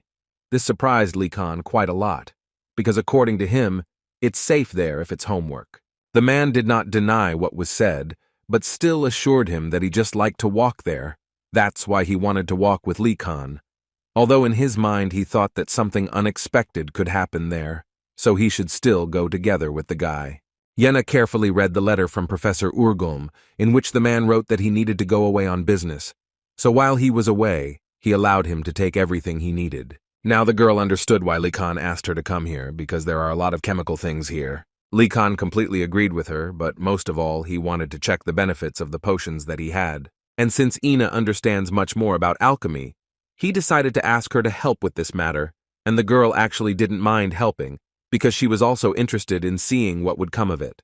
When suddenly she noticed a small farm in the backyard and immediately decided to ask Lihan if he raised her. The guy answered quite confidently that these were his plants, but also immediately noticed that this was just the beginning, because he thought it would take another couple of months for everything to sprout. But Yena assured him that it seemed to her that everything had already grown.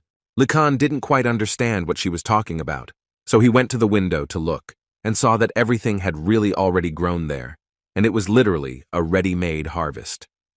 He immediately began to have doubts about the fact that this was exactly the plant that he had planted, because he simply didn't understand how it managed to grow so quickly.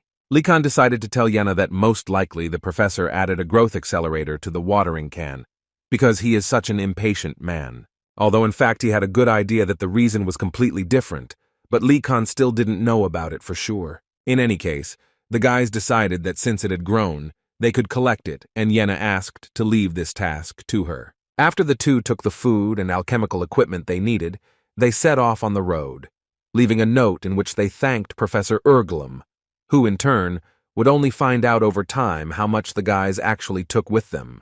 The next day in the morning they realized that they were so carried away that they didn't even understand how they had been sitting at this activity all night. And the result of this sleepless night was that the grape wine of the Western Empire is delicious, and after drinking the potion from Calacanthus, a person will be able to sing as beautifully as a mermaid.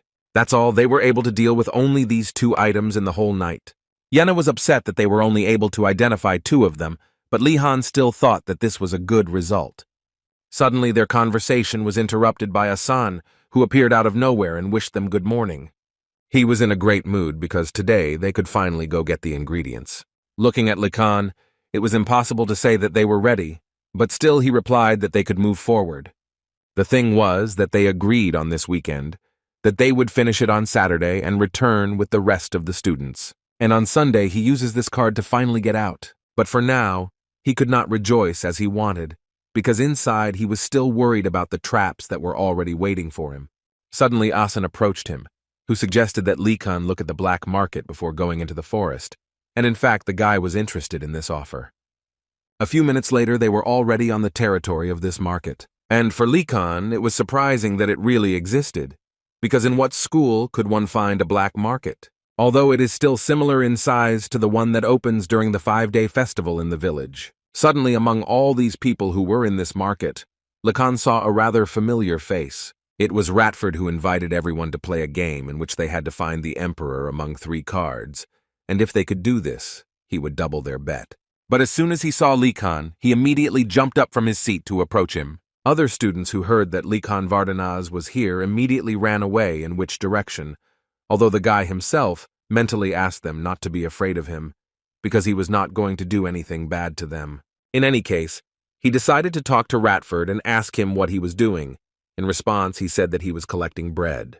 Likan didn't quite understand what he meant, so he asked him to explain what it meant. Bread in this place is the currency. 5 loaves is 1 goose feather, 10 is a sugar cube the size of a matchbox. Thanks to Likan, the Blue Dragon students get enough food, but in other towers, things are completely different. They are fighting for survival. While Yena began to look around little by little, Likan thought about what was possible, and it wouldn't hurt him to do so. After all, there are actually quite a lot of useful things here, which was actually quite unexpected for him. The only negative is that there was not enough food. There were also a lot of items for daily use, but what is most surprising is that it is full of artifacts that Likan needs so much. An item that an ordinary person will never see in his life is an artifact, however. They are located in Einregard, and there are a lot of those who have various talents and create artifacts that are usable, although they are a little low grade. While walking through this market, Likan noticed one very interesting fact for himself. If he were part of a black turtle, then it would actually be easier for him to talk to them. But today Ratford was with him, who spoke instead of Lihan with all the sellers, which made them very angry. At some point, Likan noticed some kind of cloak and wanted to know about its abilities. Ratford told him that this cloak has the effect of protecting the wearer from sharp objects, but the success rate is only 50%. Even under such conditions, Lihan felt that this cloak would be very useful for them. In response to Ratford, I can only praise him for the fact that Lihan is truly incredible. Just a living example of an aristocrat who looks at everything from the positive side. Lihan asked him to stop with these words, although he was pleased to hear them. But what upset him most was that, as Ratford said, there are few useful things here. He simply cannot know what effect most of them have, and judging by the way some are losing their mana, their service life is coming to an end. Therefore, out of everything that was here, this raincoat was a pretty good option to buy. But Likan wanted to buy it for a reason, but asked the seller to sell him this cloak on credit, to which the seller asked him without these tricks. In this case, Lihan said that he brought various products because he heard that it is possible to change in this market. He was quite curious to find out whether such products were suitable for exchange, or should he still grab canned food. But as soon as he showed this food, everyone immediately ran up to him and began offering various exchanges for his food. At first, Likan decided that he would take his cloak in exchange for 2 potatoes, after which they began to offer him some spears and similar weapons in exchange for his products. As soon as Likan gave this guy the potatoes, other students also immediately started running after him, offering him to exchange a piece of potatoes for bread, but he immediately told them that they were not for sale. He immediately abandoned his shop with goods and went to fry it over the fire, and he did it quite quickly. Likan, looking at all this, didn't understand them a little. Were they all really that hungry? Although seeing how this guy eats these potatoes, he understood that apparently this is so. Now Likan understood how much these guys were suffering without food, and his basket of food was simply something incredible. Therefore, he decided to ask Ina to help him a little here, after which he turned to the rest of the guys and asked them to free up some space for him so that he could prepare food for them, and today it would be free for them. This was something out of fantasy for them, so they simply behaved like animals, but he tried to the end to calm them down. In fact, Lihan had the idea in his head that since these guys had been starving for a long time, they could become for him and Yena a pretty good base of new customers who would buy food from them in the future. So he decided to use his culinary skills again to feed all these guys, and given what he had in his basket, he prepared tomato stew for them, which the guys literally drank like water, and they absolutely didn't care that it was so hot. Yena noticed that they were eating well, but for Likan this was not at all surprising, because they were very hungry. And mentally he tried to convince himself that even though these products were valuable, such an action seemed right to him, because it would most likely play into his hands in the future, especially considering the idea that he would soon have to collect the ingredients with them. So Lihan believed that he needed to improve relations with the Black Turtle students who were afraid of him. He could benefit more if he could change their opinion of him, or so it seemed to Likan himself. After such a dinner, Likan received what seemed to him to be a lot of different items. It seemed that they treated him too kindly, because all these artifacts from the turtles, he received many times more than he had expected before. Low-level stealth boots reduced the volume of footsteps, and in addition to this, he received smokescreen chalks, which can be broken to create a smokescreen. It was also worth noting that Lihan had a detection bracelet in his pocket, which detects when he is being watched. The stone on the bracelet will glow red if this happens. But still, Likan, looking at all these things, knew that the senior students did this, and therefore he only had one question: why did the senior students do this? All the effects, oddly enough, are aimed at hiding, but they are not forbidden to go out, and the fact that they create such things at all really bothered Lee Khan. Suddenly, his thoughts were interrupted after Yena told him that there was something moving in the bag and asked Lee Khan to check what he had there. The guy turned his head and saw a skeleton's hand there, which scared him a little. Ratford immediately began screaming and begging not to tell him that those bastards decided to repay them for their kindness.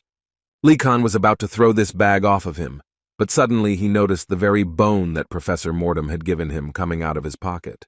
Therefore, he asked the guys to stop where they were and not to approach him, after which he watched the picture as that same bone connected with the one that came out of his bag, and in fact they complemented each other perfectly. Yena didn't even understand why Lee Khan carries an extra bone with her, but Lee Khan immediately told her that Professor Mortem had given him this bone, saying that it would definitely be useful to them.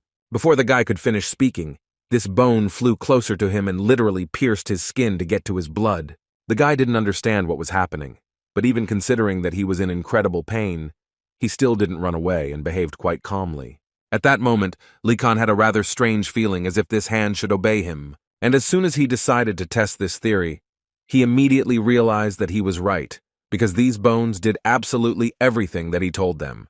Yena and Ratford, who were standing behind, simply did not understand what was happening. Was Lee Han really using dark magic right now, which was helping him collect these bones? The guy told them that when they went to his laboratory, the professor gave them a rather strange thing that, for some unknown reason, stuck to him. Ina nevertheless decided to come closer and suggested that the guy throw away this thing. This bone seemed to look at Ina, after which it hid in Lee Han's jacket, so the girl realized that it would be better to take back her words. After which Ratford approached him, who told Lee Han that in the world of magicians, they say that you should not mess with dark magicians, and besides, this bone seemed too gloomy to him. Lee Khan listened to them carefully, and finally replied that after their comments, he began to think sensibly. In his opinion, she really looked very strange, but he had a feeling that everything was not as bad as it seemed at first glance. Yena had a question why the professor gave them something like that, but Lee Khan didn't know the answer to this question. Moreover, he was worried about another one. Why only a part? Ratford suggested that perhaps the professor wanted Lee Han to look for other parts and collect them, but for Yena this was too funny a joke. But looking at Lee Khan's face, who thought that this actually sounded quite convincing, she began to think that this was not so stupid after all. The professor thinks differently than other people when they think that no one will like the collection of bones. The man has a completely different opinion, who thinks that they wouldn't actually mind looking for bones. Such thoughts even gave Lee Khan goosebumps when he thought about what motivated the professor. In any case, the guy decided that he would keep these bones for himself for now, because it did not seem to him that they could harm him. The next day, all 4 towers gathered and planned to go to the mountains to get herbs for their alchemy homework.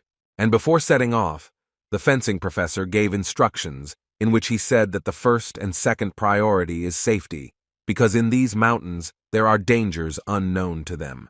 He would like students from the same towers to get together and then remember each other's faces and the number of people present. All this was necessary, according to him, in order to regularly check their presence in the group. This caused the guys a little panic, because now it seemed to them that it was really so dangerous there. Therefore, they decided that it would be better if they did not move away from each other at all, because it would be much safer. When everyone was warned, the professor decided that it was time to actually set off, so he asked them to follow him and try to keep up.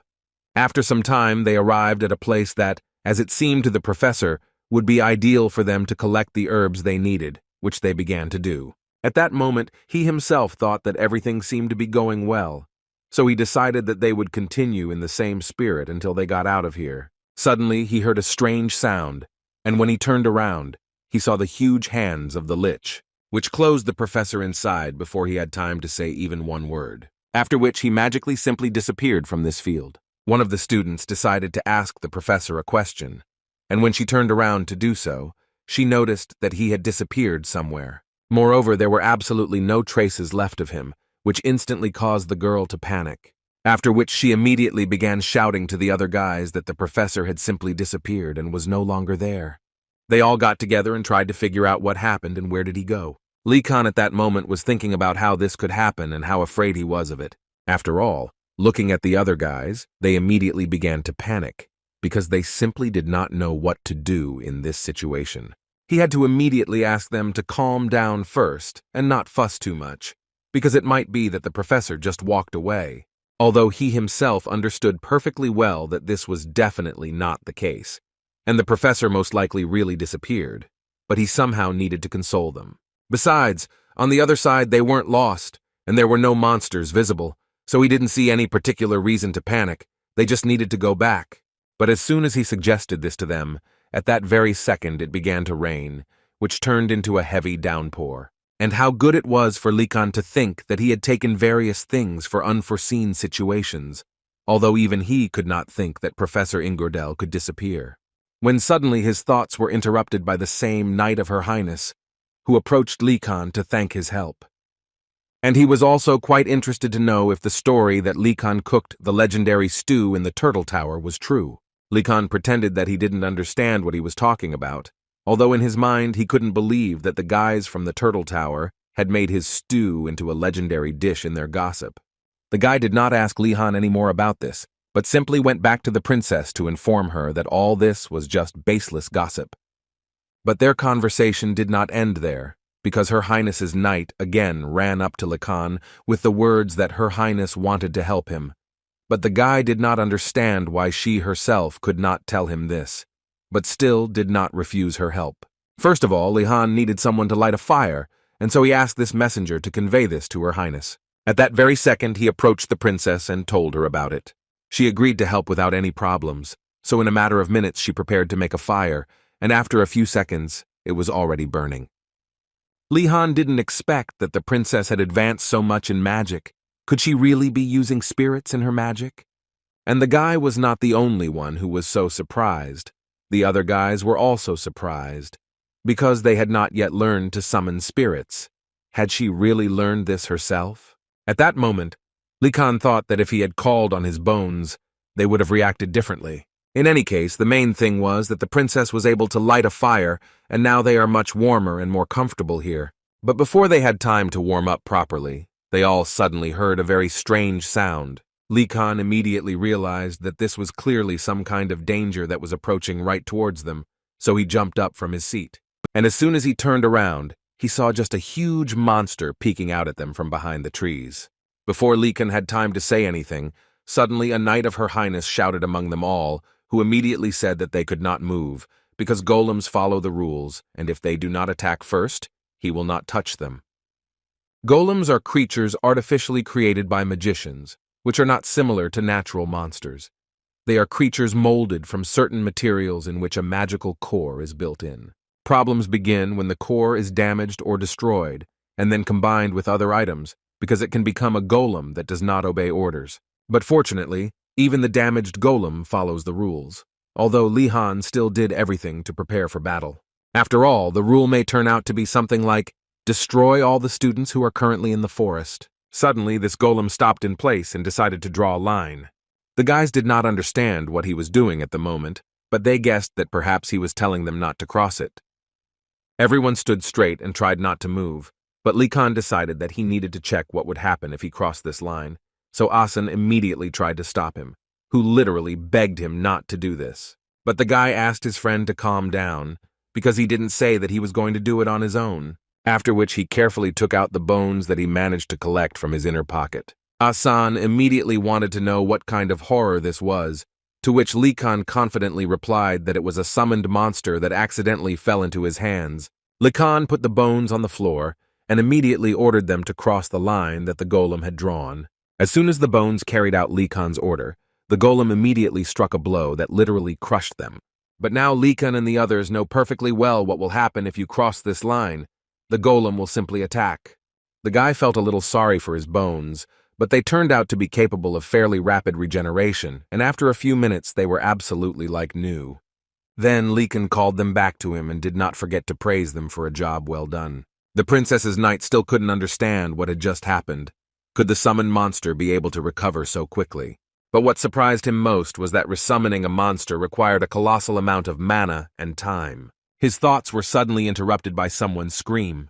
And when he turned around, he saw how the other guys were literally getting ready to fight, so the guy immediately ran to dismantle them. But as soon as he came closer, he received a blow right in the face, and they also did not forget to tell him that he was not from their tower, and it was better for him not to interfere in their conversation at all now. Nilya decided not to interfere and immediately approached Likan, who said that it seemed to her that he should stop the fight between these guys. But he ignored her until she grabbed him by his robe and started shaking him so that he would finally come to his senses, because she didn't understand what he was thinking so hard about. Lihan asked her forgiveness, after which he added that he actually had one idea that might help them get out of this situation.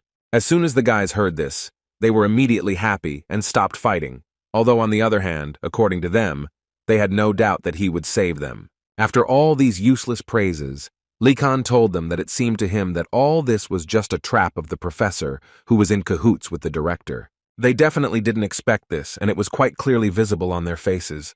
Professor Ingardell, as soon as the director teleported him, immediately began to tell him that kidnapping his own friend, and also a professor of the academy, was too low and demanded that they immediately release him. The director in response only asked him to calm down and listen to their arguments on this matter, because he was confident that he would definitely understand them and everything would be fine, to which Ingardell successfully agreed. After which the Lich began to say that if such a strong and reliable swordsman like him is next to the students, then the students will lose the opportunity to grow on their own. Ingardell, listening to the director, simply could not believe that he was telling him such nonsense in such a serious tone.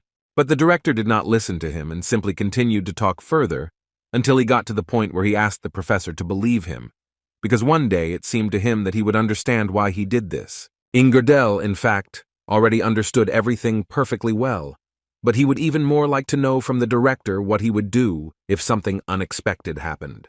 This question made Professor Urglem and the director go into a stupor, and they simply did not know how to answer this question. Therefore, they decided to say that they are confident in the students and believe that the guys will definitely be able to cope. This put Ingardell even more in a state of shock, because how can they even be sure of this? However, in the end, Ingardell could not stand it and said that if something really bad happened, he would immediately intervene and prevent the accident. The director was not against it and told the professor that then he could do whatever he wanted, and after they finally agreed, the director let the man go. The director also considered it appropriate to add that soon the professor would understand what happiness it is to watch someone else's growth. But Ingardell didn't even want to listen to all this, so he finally asked the director to be silent, after which he turned directly to Urglem and would like to find out from him what they placed in the forest. To this question, the professor laughed and said that in fact there was nothing like that. They only placed a bull there, which was strengthened with elixirs. He is a little wilder than a normal bull, but this is not a big problem, and they were sure of that. After Likan's assumption, the guys began to think that perhaps Professor Ingardella was probably in cahoots with them. It was all too cruel for them, and it seemed to them that the professors were already going too far with this. Nilya did not want to get involved in these conversations. She would rather find out what they would do, but Likan believed that even in this case the plans had not changed. He believed that first of all they needed to find a way to get rid of this huge golem, and then they would have a chance to get out of this forest unharmed. But looking at their facial expressions, he realized that he was apparently asking too much of them. So he asked them to cheer up because he was pretty sure that this trap was planned, and most likely there was a way around it. After these words, the guys agreed with him, because if this was really a trap of the director and professors, then they would hardly have abandoned them like that.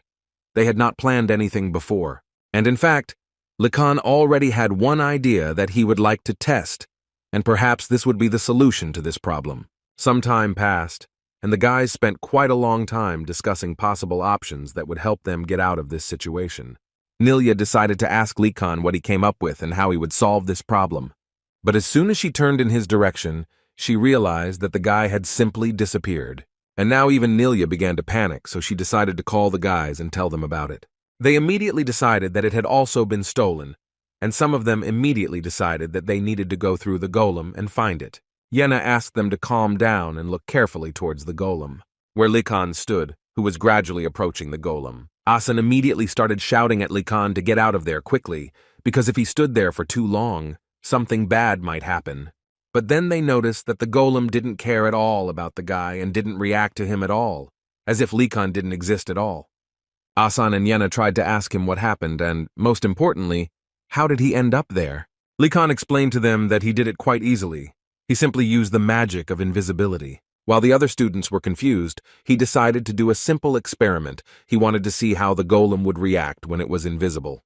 And fortunately, the golem did not detect him, and Likan was able to pass this line quite easily, and also learned something else, that when the guy crossed the line in invisibility and then came out of it, the golem no longer paid any attention to him. The guys, hearing this, could not believe that he was already using the magic of invisibility, but Likan assured them that this was just the ability of an artifact. But this gave them even more of a pleasant shock that he had already learned how to create artifacts. But Likan immediately said that this artifact was given to him in the order of praising, which upset them a little, because they did not understand what he did in this order, and why was he involved in it in general. Yena interrupted this stupid conversation and said that the main problem was that it would be difficult for them to use the order's artifact. And Nilya has already finished that in this case they will have to come up with another way to get out of here. Asan immediately asked Likan to go ask the professor for help, but the guy himself believed that this would not work, because one of them set this trap. After which he told them that there was actually no point in doing this, because they would solve this problem in a slightly different way. Likan believed that if this was really the test that the professors handed them, then it should be of such difficulty that even first-year students could overcome it. Therefore, he suggested that they all attack the golem's core together, with the help of which it moves. He also noted that if they can do this, they will finally put an end to this. After these words, he delivered a pretty good blow right to the head of this golem. The other students were so happy to have Lihan with them, and they kept telling him how wonderful he was. But Yena suddenly noticed that Likan stopped and was drowned in his thoughts. At that moment, the guy was thinking that this was simply impossible, because at the moment when the iron ball hit the golem, his connection with him was severed. And the biggest problem is that the guy can't use the ball anymore. Lihan remembered that golems were monsters that moved through the mana emanating from their core, so it was natural that measures were taken to protect it. But Likan was not going to give up on this, and decided that since his ball did not work, he decided that he would try something else. Ingardel, meanwhile, was sitting in the director's office and thinking only about what he would do if his students suddenly got hurt. The director noticed that the man was not himself, so he decided to tell him that in fact, there is no need to worry so much, because they have everything under control. And if this calms him down, the director assured the man that in his days it was much worse. Professor Urgom decided to joke that the days of the director were literally ancient times. In any case, the director believed that this time there were a lot of interesting students, and he was confident that they would be able to overcome most of the obstacles that would confront them. But the most important thing is that Likan was with them, who, according to the director, will do everything to ensure that nothing serious happens to the guys. Therefore, he once again asked Ingardel to stop worrying, and the best thing he can do now is enjoy the tea that Professor Urgom prepared. The director especially believed that they should not worry because Lihan had already learned magic from his grimoire, which shocked the professors.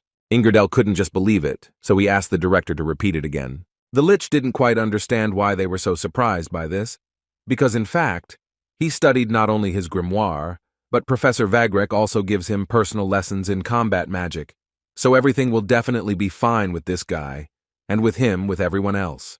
But Urgom immediately noticed that he and Professor Vagrek did not go beyond the scope of the first-year program. The director immediately told him that this was not true, because Professor Vagrek had crossed this level long ago. And if the Lich has up-to-date information, then he and Likan have long since switched to the magic of the third circle. The number of circles depends on the complexity of the magic. The number of processes necessary to use magic is fixed. For example, on the first circle, there will be the magic of the elements, on the second, the preservation of form, and on the third, there will be control of this magic. On the real third circle, a person will be able to do all these things at once, but if someone does them separately, then he is still far from reaching the third circle. Lihan had thoughts in his head that a water ball was weaker compared to a metal ball, although its shape was also difficult to maintain. Now he realized that he needed to think carefully about what to do next, because now the lives of many children depend on him, but he was pleased with the thought that he was practically sure that even these guys were not devoid of intelligence. Therefore, he was confident that there was definitely a way to solve this problem. Suddenly, Yana burst into his thoughts and decided to find out why Li Han was spinning this ball of water. Li Han understood that this actually happened unconsciously, because he had done this so many times. Suddenly, this thought turned into a plan in which he wanted to try to rotate the water ball quickly enough so that it would gain greater piercing power than after a simple throw. Thus, Li Han will become a cowboy, and his water ball will look like a bullet that will fly out of a revolver. After many attempts, Li Han finally succeeded and was able to create a suitable water ball. His joy was interrupted by Yenna, who immediately said that she, of course, did not know what kind of magic this was, but still she decided to assume that this water ball was too big. And in fact, she was completely right, because Li Han created a water ball that matched the golem. The guys had already begun to discuss Li Han's action. They simply did not understand what and where he studied. They even said that it might be much easier to leave the guy alone so that he could figure it out on his own. Asen burst into these sneaky dialogues and began to tell each of them that there was no reason to doubt that Li Han would not be able to cope with one spell. Nilya also joined in and added that Li Han is really capable of doing this, because at least he is not a weakling. While the guy himself was listening to this, he caught himself thinking that they were putting too much pressure on him when they were all saying this so confidently. Since ancient times, young magicians have said that magic is the perfect formula for the world, and if someone does whatever they want with it, they risk incurring wrath. The magic that Li Han invented belongs to the high level that students master in later years. Courses, they don't teach this to beginners. But Li Han has so much mana that he can ignore the usual formulas. When he used mana to maintain the rotation, the water ball could not withstand the amount of it and splashed out. Therefore, Li Han began to make the ball larger as the size increased. The rotational force decreased, so he used more mana, repeating the process over and over again until he reached this state. And now that he has gone through all these processes, he can say with confidence that he can control this water ball and even more. But the main problem, which he did not tell the guys, was that he could only do this for very long, because it put a lot of pressure on his mind. Although even this problem only gave him more motivation to end this as soon as possible. Therefore, concentrating, he ordered this water ball to fly straight towards the golem.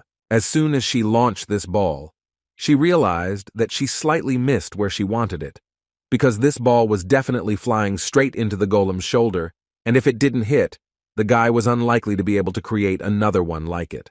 The blow actually hit the shoulder, and from such a strong water stone, the golem crumbled into small pieces. The guy decided for a second that this would be the end of their fight. After all, looking at all this, it seemed that only small cobblestones remained from the golem. Moreover, the other guys immediately started shouting that Li Han was the best magician on Earth, who was able to smash a golem even with the help of ordinary water. Nilya did not forget to note the most important thing is that she told them all about this.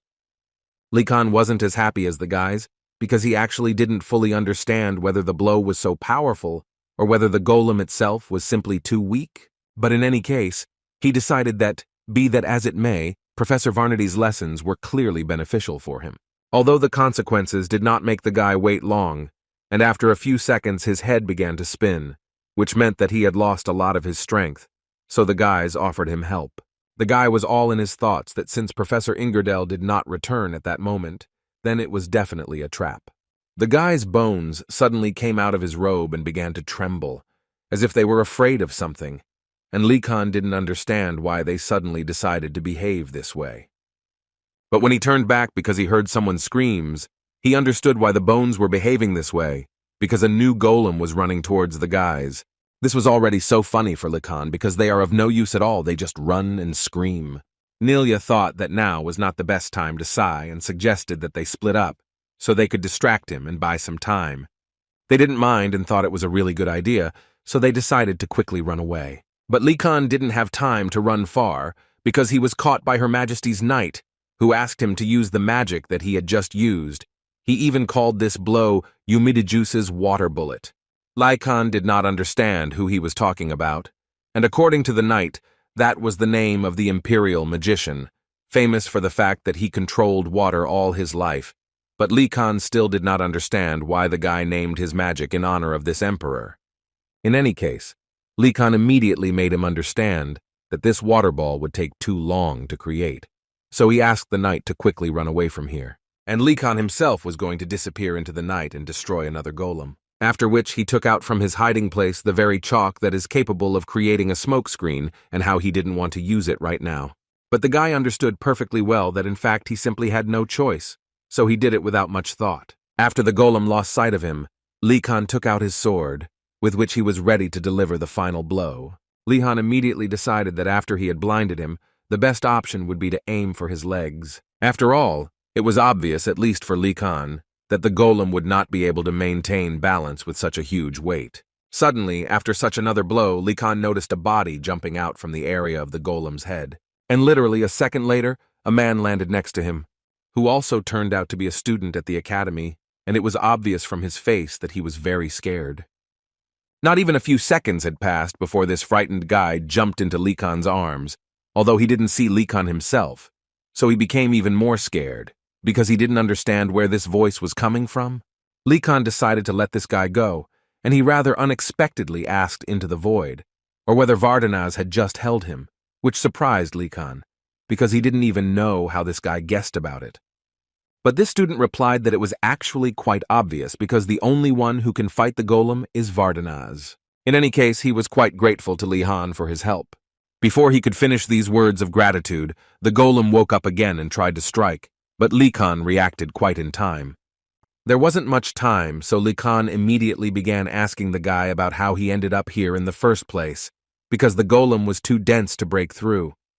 The student told him that he used a potion that dissolves clay according to Siana's recipe. Likan was quite interested in listening to all this, because he actually didn't even know that such a thing existed. But in any case, he firmly decided that he could defeat this monster if everything went well. But first, he needed to take some of this potion, which this student used, but according to the guy, unfortunately, he ran out of it. Likan was not surprised that this guy would be of no use either, but most of all he was surprised that no one was attacking them anymore, as if the golem was simply not interested. Moreover, this monster simply goes in the opposite direction from them, showing with all its appearance that it no longer needs them. And this question worried the guy most of all, until at one moment he heard cries for help. Apparently it was now clear that the golem abandoned them in order to attack the already wounded student. Likan didn't understand at all what he should do in this situation, because he actually understood perfectly well that he wouldn't have enough time to help him so quickly, so he decided that the best solution in this case would be to immediately stop the golem. True, the guy didn't know how to do this, but at one point, he remembered the words of Garcia, who during one lesson reminded him that he had too much mana and he shouldn't use it like that. But this was not even the most important thing, but the fact that the element of fire has a huge potential for destruction, which now, in Likan's opinion, would be very useful. Therefore, collecting mana in his hands, he created fire with which he was going to destroy this golem. As Garcia said, he had too much mana, so the fire was incredibly huge.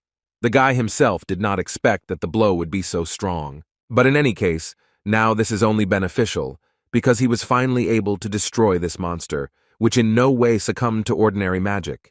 Likan also did not forget that clay hardens when it encounters fire, but not in the case of the golem, because it was not tightly packed together, which is why it crumbled so quickly. The student from the Tiger Tower now understood why the entire first year was so afraid of Vardanaz, because his strength was incredibly enormous. Although Likan was able to destroy the monster, he was not so happy, because it took a lot of energy from him. But now he finally began to understand what Garcia meant. Before he had time to say a word, the guys immediately ran up to him and began to carry him in their arms, because she had saved their lives again. But then these guys realized who they were praising. The white tiger hated the blue dragon, and especially Vardanaz, whom they had just carried in their arms, so they immediately lowered him to the ground and immediately wanted to find out what he was doing here. They also started talking about how he always minds his own business, and the fact that he destroyed the golem doesn't mean anything. Such words made the same student whom Likan saved speak up and ask the guys not to talk nonsense because Likan literally saved their lives, and they say that. These words were successfully ignored because one of them saw that Patrick was limping. Likan, for some unknown reason, was surprised that the guy's name was Patrick. But in any case, he decided to ask him for help to clean up here. After some time, Likan returned to his guys and said that there were several wounded from the Tiger Tower, to which Yenna told him that this was not critical, because the guys from the Phoenix Tower provide good, and most importantly, fast help. She especially liked the way Siana worked, who, according to Yenna, was excellent at preparing potions for blunt injuries and painkillers. Listening to all this, Likan thought about what this girl would tell him if they faced each other again in some kind of competition in which she would lose. In any case, now he would have to talk to her, and he was not entirely delighted with this, because he had dealt with one problem, and now he had a second one. Just at that moment, Siana approached him. And the first thing she said was that she heard that he defeated a clay golem, so she would like to offer him healing potions. The guy understood perfectly well why she was doing this and was hardly a sincere awakened one, because she most of all wants to prove that she is better than everyone else. But at some point, these thoughts were interrupted by the opinion that this could actually be used as an opportunity, after which he immediately snatched the bottle from her hands and without thinking for a long time tried to drink it to the bottom. And he did it quite easily, after which there was the most important moment for which he did it.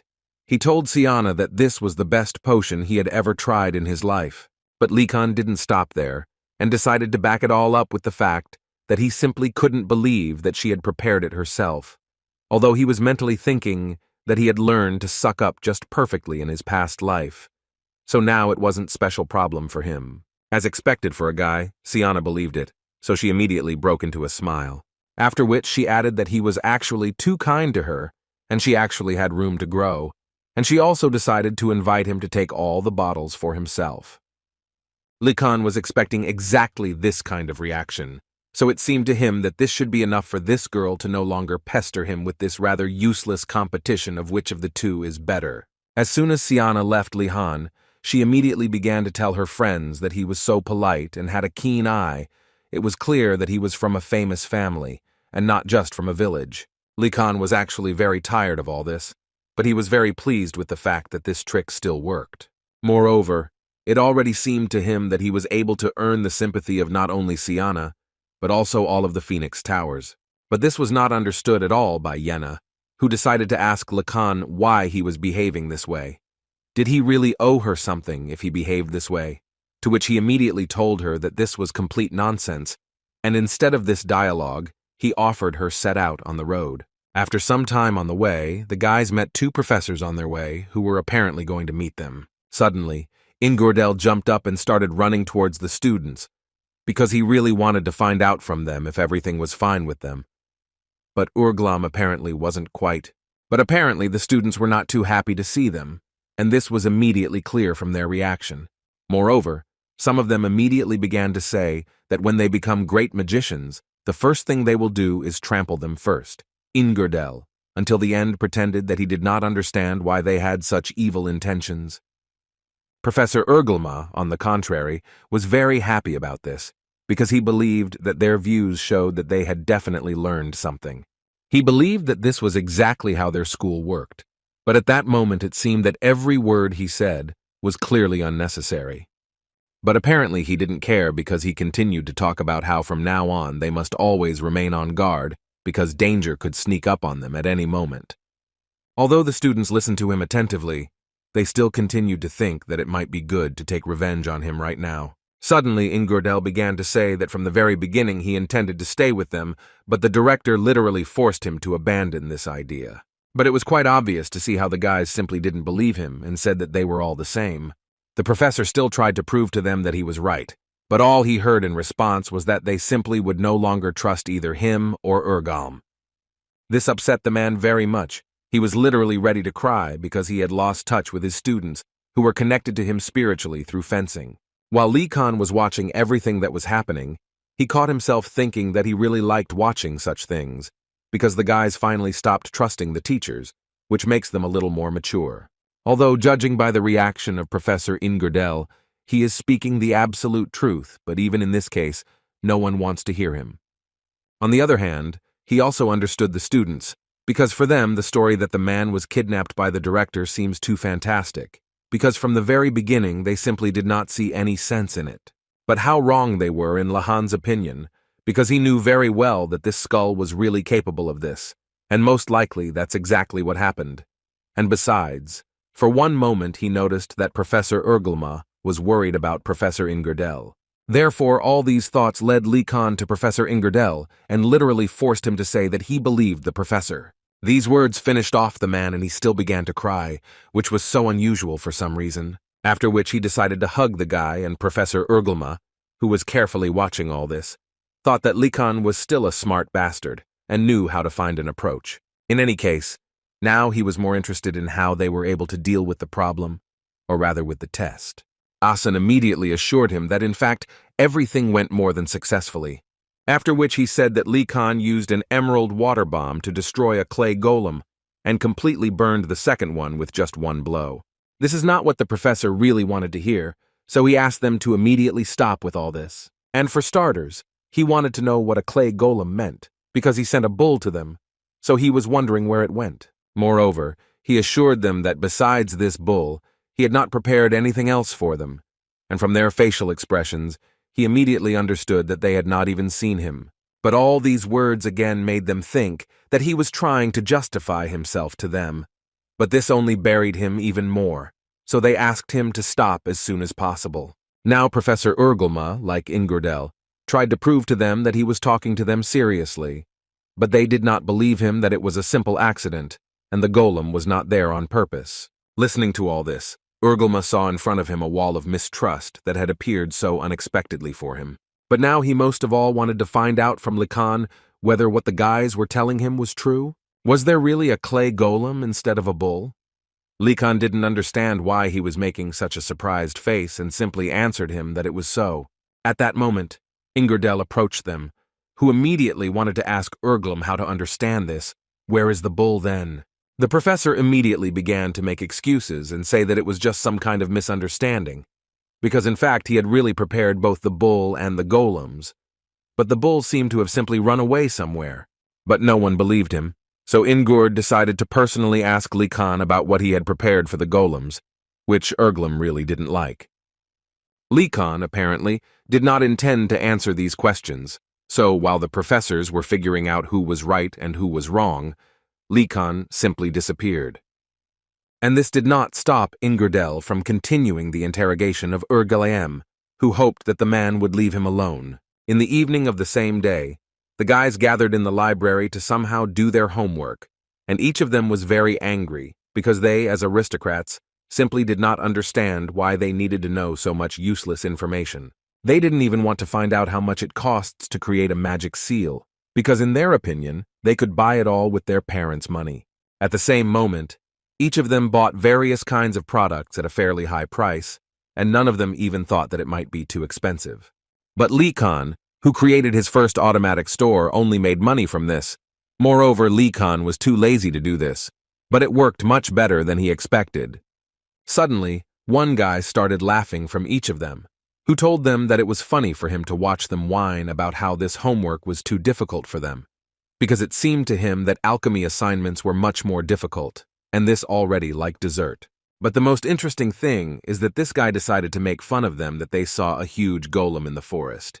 He just thought it was nonsense. Lihan, who was going to collect profits from his store, thought that they would not have to go through such things, but how very wrong they were. When suddenly Ina interrupted his thoughts and asked him to stop looking around and finally focus on important things, so the guy had to ask her for forgiveness and do as she said. And they were doing the very task of alchemy for which they went to the mountains, and for this they even brought cauldrons to their main room, in which they began to brew the potion. But unfortunately, most of the guys did too poorly because the smell and the potion itself was, to put it mildly, bad. Likan also cooked with them, and it was quite strange for him to watch how many failed with this elementary potion.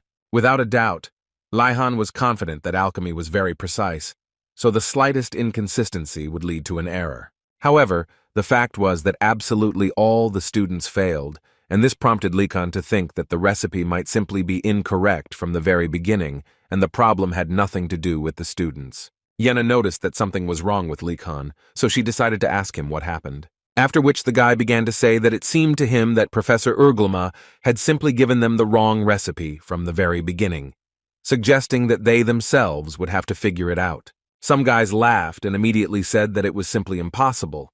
But still, deep down in their hearts, they thought about it. But those who had failed to cook it several times already began to say that everything was so, although they rather said so out of anger because they can't do it. Lee Khan himself understood that now was definitely not the time for anger, because first they needed to finish the task, despite the desire to beat the professor. To begin with, he asked Yenna for advice, to which the girl told him that it seemed to her that one of the ingredients was incorrect, and Lee Khan suspected that this could be a trap. But the main problem they have, as it seemed to Yenna, is that they have too few ingredients to try everything, although she still believed that she could look for a solution in textbooks, but it would most likely take some time. Lee Khan understood that this option was not suitable for him, because he did not have time for this. He needed to use his pass to get out of school tomorrow. This forced the guy to climb out onto the table and start shouting to the guys to immediately stop what they were doing and come to him. And when they did this, he immediately began to say that the professor had deceived them again, and apparently this was just another lesson from him. But now it seemed to the guy that they needed to solve this problem together. So it seemed to him that combining the ingredients and figuring out the right recipe would be quite smart. Lee Khan also told them that he was going to other towers so that they could all act together as much as possible. Asan supported Lee Khan's idea, saying that they actually had different amounts of ingredients left, and it would be great to share with each other. And Ina liked the idea most of all. With help from other students, then they can really create something new and thus share knowledge. Lee Khan didn't wait a minute longer. He immediately went to other towers, because in fact he needed to deal with this as quickly as possible. And all this was just a pleasure for his precious weekend, which he would spend in complete freedom and alone. Thus, things went much faster. The guys began to communicate and pass pieces of the recipe to each other. After some calculations and mental work, they were able to combine the correct ingredients to make a truly correct potion. And after some time, they finally managed to find the correct recipe for this potion, and Lee Han was most glad that they were able to finish it all early, so he would have more time to plan his weekend. Some students didn't even believe that Professor Erglim's next trick would unite them so much. But they also did not forget that they had found the right recipe thanks to Lee Han, who brought them all together. At that moment, a student from the Blue Tower passed by and decided to intervene in this dialogue with the words that Lee Khan was in a hurry because he had plans for tomorrow. And if you believe this guy's words, Lee Khan will get out of here tomorrow with the help of his pass. The reaction of the other students was actually obvious, because you could immediately read complete shock and surprise on their faces. Some were not surprised that it was he who received this pass. Some immediately ran up to him to ask how he managed to get this pass. Lee Khan didn't want other students to know about this because he perfectly understood that turmoil would begin around him, and that's how it happened. After they learned this news, most of them immediately began to say that it would be nice if he brought food and more food from there. But the most unexpected request was Asana, who asked Lee Khan to bring him books, and the guys did not understand why he needed books at the academy. They shouldn't be eaten. He assured them that of course he would like food, but he believed that in this case they needed books more. And all because he visited the library with the thought that usually libraries are full of books that are systematically arranged, and they are great for reading. But this only happened in normal libraries. And in their library there was real chaos, in which books were in different places, and they were simply impossible to read. Therefore, he believed that they would most likely lose consciousness while they were looking for the necessary literature, even before starting their homework.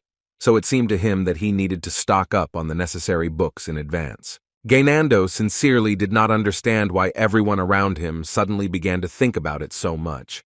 They wanted some magazines and novels. It seemed to him that they only needed to take cards and chessboards. Only then perhaps they could overcome boredom. His words caused anger and irritation because none of the guys considered his hobbies important and useful. It was just entertainment. In any case, their conversations are too useless, because Lee Han had already left long ago while they were arguing. That evening, Lee Khan lay in his room and thought that tomorrow was a very important day for him, when he would finally be able to leave here. He believed that he would need to do more things, so he should get some rest and stay in shape. However, the whole problem was that he was too nervous that he simply could not sleep, and all because he was sure that traps would await him on his outing from the academy.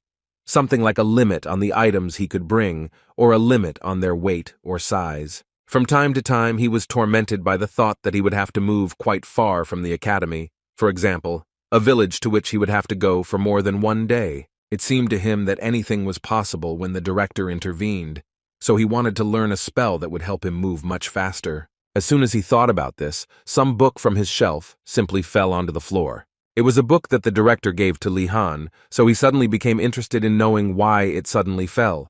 But before he had time to think about it, it suddenly opened and seemed to know which page it needed to open on. The guy understood perfectly well what this meant, so he immediately began asking not to do it again. But it was already too late, because his body had already moved to another location. Li Han touched this ground with his hand and almost immediately realized that this was an illusion created by the book, just like last time. But what was most interesting for the guy was that this illusion was called the Deceptive Step of Gonadalts. He had seen this spell before, but only in theory. Apparently today he would have to master it. And this was actually good news for Li Han, because he realized that apparently the director recommended this book to him, because he understood what the guy was thinking about, and this time it was a good book. At least it seemed so to him from the very beginning. The only negative that the guy saw in this situation was that he didn't have time now, because tomorrow it was time to leave, so he had to ask to be sent back. But apparently this book completely copied the director's character, and no one would just let him go from here. So he took back his words that this was a pretty good book. In any case, he began to understand very well that he really had no choice, so he decided that it would be quicker to learn this spell as soon as possible, and then get out of here. After some time, Li Han was already standing next to the director in order to go beyond the boundaries of the academy, and still could not believe that he was able to learn the spell in just one night. Apparently in this world all methods work. His thoughts were suddenly interrupted by the director, who wanted first of all to congratulate Li Han on his first foray outside the academy. The Lich also did not forget to add that this was, first of all, a reward for his achievements, for which Li Han was very grateful to him. It was time to tell the guy about the rules, so the director reminded him that he must return to the main gate tomorrow before the sun reaches its peak. But if Li Han couldn't do this, the director warned the guy that a pursuit squad would immediately go after him, which Li Han expected from the director, but it still seemed to him that the director would not go that far. The director continued to tell him that he was only allowed to bring with him what he could carry.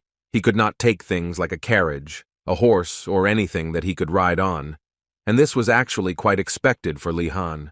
The director finished with this and asked the guy to make every effort to rest as much as possible. But this was already strange for Li Han, because it seemed to him that the rules would be much stricter.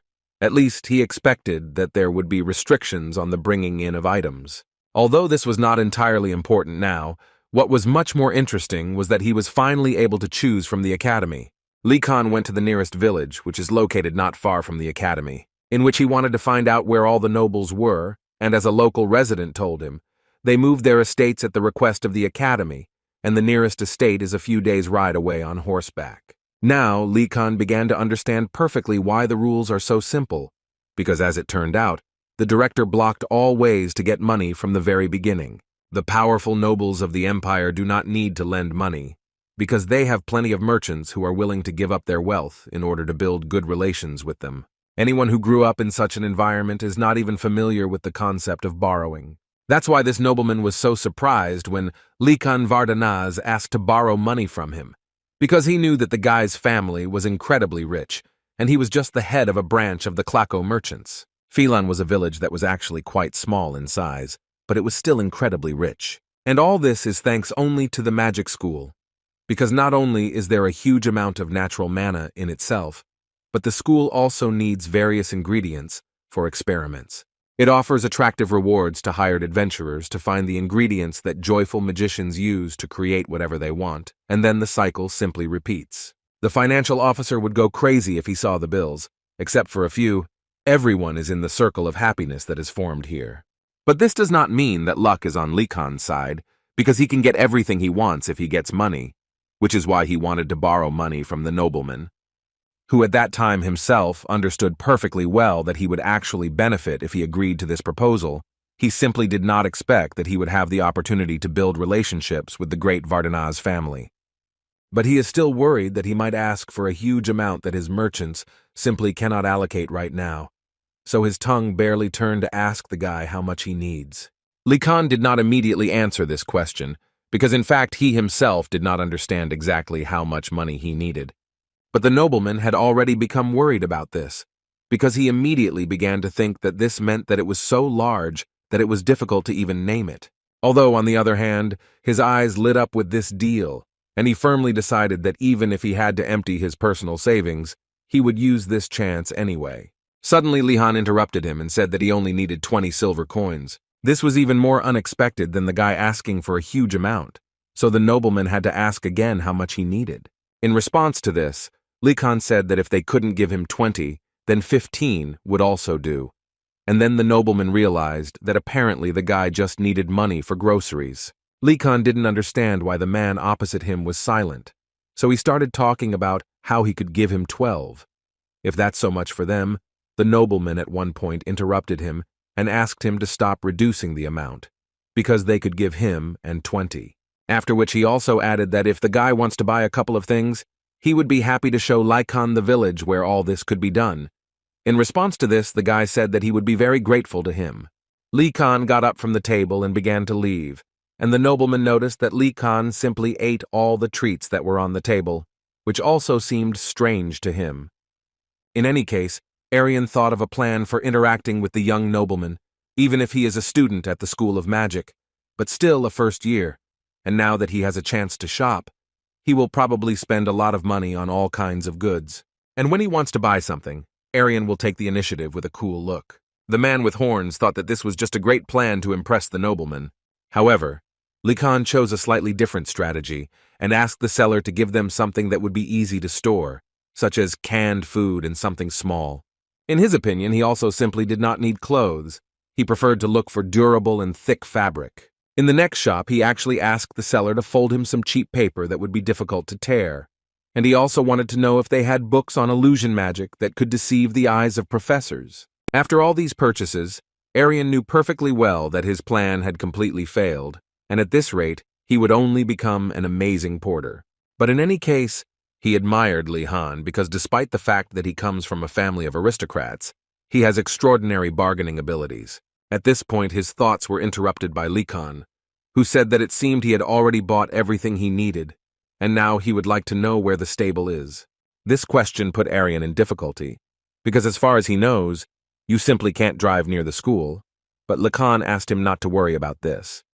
After all, according to him, that's not what the guy needs the stable for. The nobleman, without any problems, led Li Kan to Amur's stable, which was next to the village. Li Kan was pleased because he understood perfectly well that this was in fact the largest stable in the village, which suited him completely. The first thing the guy did when he entered the stable was to say hello to the owner, who immediately realized that the guy was from a magic school, and therefore was glad to see him. Li Kan immediately noticed that there were a couple of horses here, which was to be expected from the largest stable. Therefore, the guy finally decided to ask if they have clients here who go to the Magic Academy from here.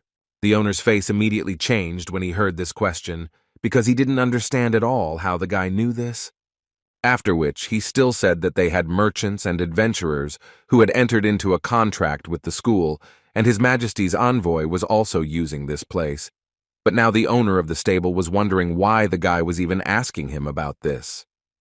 Instead of answering this question, Li Han decided to directly say that he would pay him if he adjusted the schedule to a certain date to help him escape. As it turned out, the only reason Li Kan came here was to prepare for the next method of escape.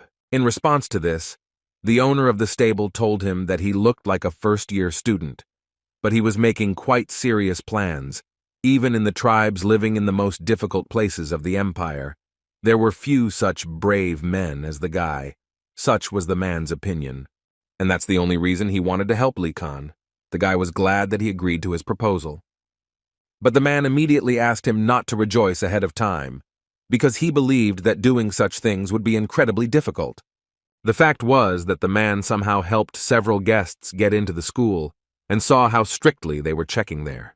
And the only thing he realized there was that it seemed like the process itself was even stricter for him, since he was a stranger. Li Kan understood him perfectly, and in fact he guessed that it would be difficult. However, Suddenly, the man told the guy that in fact there is still one way, after which he added that the situation would actually change dramatically if he had a flying beast on which he could fly over the school. Likan still didn't quite understand where he would get the flying beast, but still he asked the man to tell him more about it. The owner of the stable immediately said that he actually found out about this method by accident. According to him, the school takes a serious approach to checking the identity of strangers leaving the school, but these measures are not applied to its own. It seemed to him that perhaps the matter would be that his identities had already been confirmed, and these were his conjectures. Lacan immediately had a picture in his head of how he tried to escape last time, and the criminals only realized after some time that there was a professor inside this carriage. Of course, the man immediately warned the guy that he would be caught if he tried to leave alone. But if they are together, then the guy can dress up as a professor or be an errand boy who leaves school with him. Lihan actually liked this idea, but there was still one problem with this plan. And this problem was that he did not fully know whether he could find a flying beast that did not have an owner in order to steal this beast. While Likan was thinking about this, the man decided to tell him that if he had a crazy idea to steal an animal, then he shouldn't do it. The guy immediately assured the man that he had not even thought about it. The man was happy about this, so he decided to give him some corn tea to help him relax a little. In any case, the guy thought that there were a lot of facts that he would have to settle, but he simply had no other choice, and he was ready to go through all of this. Therefore, he agreed to this adventure without any problems, and told the man that he was counting on him. Then the man told him that he would be at school in 2 weeks, at midnight on Saturday. Until this time, he asked Likan to bring his beast to the roof of the stable. And as soon as Likan is ready, then they can finally fly away from the academy. As soon as the guy heard this plan, he immediately took off and ran to do everything to carry it out. No matter how Arion asked him to stop, he still couldn't do anything, although he understood that he would like to bring as many items as possible. But he needed to warn Likan that there were no shops in that direction that he could will come in handy. Lihan finally answered him and said that he just needed to visit one place, but he wanted to do it immediately. And therefore, if it was hard for them to carry all this, he invited his assistants to wait for him at the entrance to the city, after which he literally disappeared. A few minutes later, Likan reached the very place where Valdoran's workshop was. In the center of this store, there was a girl who told him that it was so, and immediately invited Likan to sit down. And as soon as he did this, she wanted to ask him what brought him here. Just before he gives her an answer, she would like to tell him that it is very important at this moment to be extremely frank and not even think about lying. And mentally, she decided that things were very bad for her because she sincerely did not understand what a student from the School of Magic had forgotten here. Since she only has the 3rd circle, which corresponds to a 2nd or 3rd year student, she could not understand why he needed her if the school had more outstanding magicians. At that moment, Likan finally found the words to tell her that in fact, the tower he wants to get into has magic that prohibits intruders from entering. And since the magic of illusion is related to security, he thought that maybe she could help him. This actually scared her even more because if she understands correctly, then he is talking about the tower at the school. He also looked like a 1st-year student to her, but then she didn't understand how he managed to sneak out of school, and did he really want to find a way to bypass the alarms? But what could she say for sure? That he would become an extraordinary magician who would be known by everyone in the area. She told him that there were so many types of magic that prohibited intruders from entering that it was impossible to count. She was almost sure that even the most experienced experts probably didn't know this. But extraordinary mages are like experienced tomb robbers and can determine the structure of detection magic. And even more experienced mages can reverse engineer and disable the system. Although she immediately warned him that this requires a lot of experience and knowledge, and even if she teaches him the method, it will be difficult to use it correctly. Likan was absolutely ready to hear such an answer, and therefore understood perfectly well that it was unlikely to be easy. And so he wanted to quickly find out if there was a shorter way, something like completely destroying detection magic. These words, quite unexpectedly for Likan, made the girl laugh. She thought that he was just joking, but when she looked at him again, she realized that he was absolutely serious. So she had to explain to him that this was actually impossible. And the whole point was that it is difficult to remove the magic of protection, even if you know its structure, and he completely wants to destroy it. And for this to become possible, he would need a huge force that could strike and turn off an entire single structure that supports magic from the inside. and therefore, it seemed to her that it was simply impossible to pull off something like that in their world. But apparently, Li Kan didn't care at all about these words, and so he got up from his chair and once again asked the girl to tell him how to do it. She didn't think for a long time and told him that she simply couldn't do it, because she understood that if something went wrong, he risked being in danger. Li Kan assured her that he would not act thoughtlessly, which is why he asks her to teach him, for which he is even willing to pay the cost of the consultation. And as soon as he offered her money, she agreed to this adventure, not with too much desire. At the same moment, she began to say that firstly, he would need a colossal amount of mana, and for this, she believed that it would be good to use a magic circle or mana stones. And for this, she would like to find out from him whether he knows how to draw magic circles. And as it turned out, Li Kan had just learned how to do this at the academy. This couldn't help but make her happy. So she told him that next time he would need to stand in the place where Mara was distributed in the circle and collect his mana there. She understood that it was very difficult to control such an amount of mana.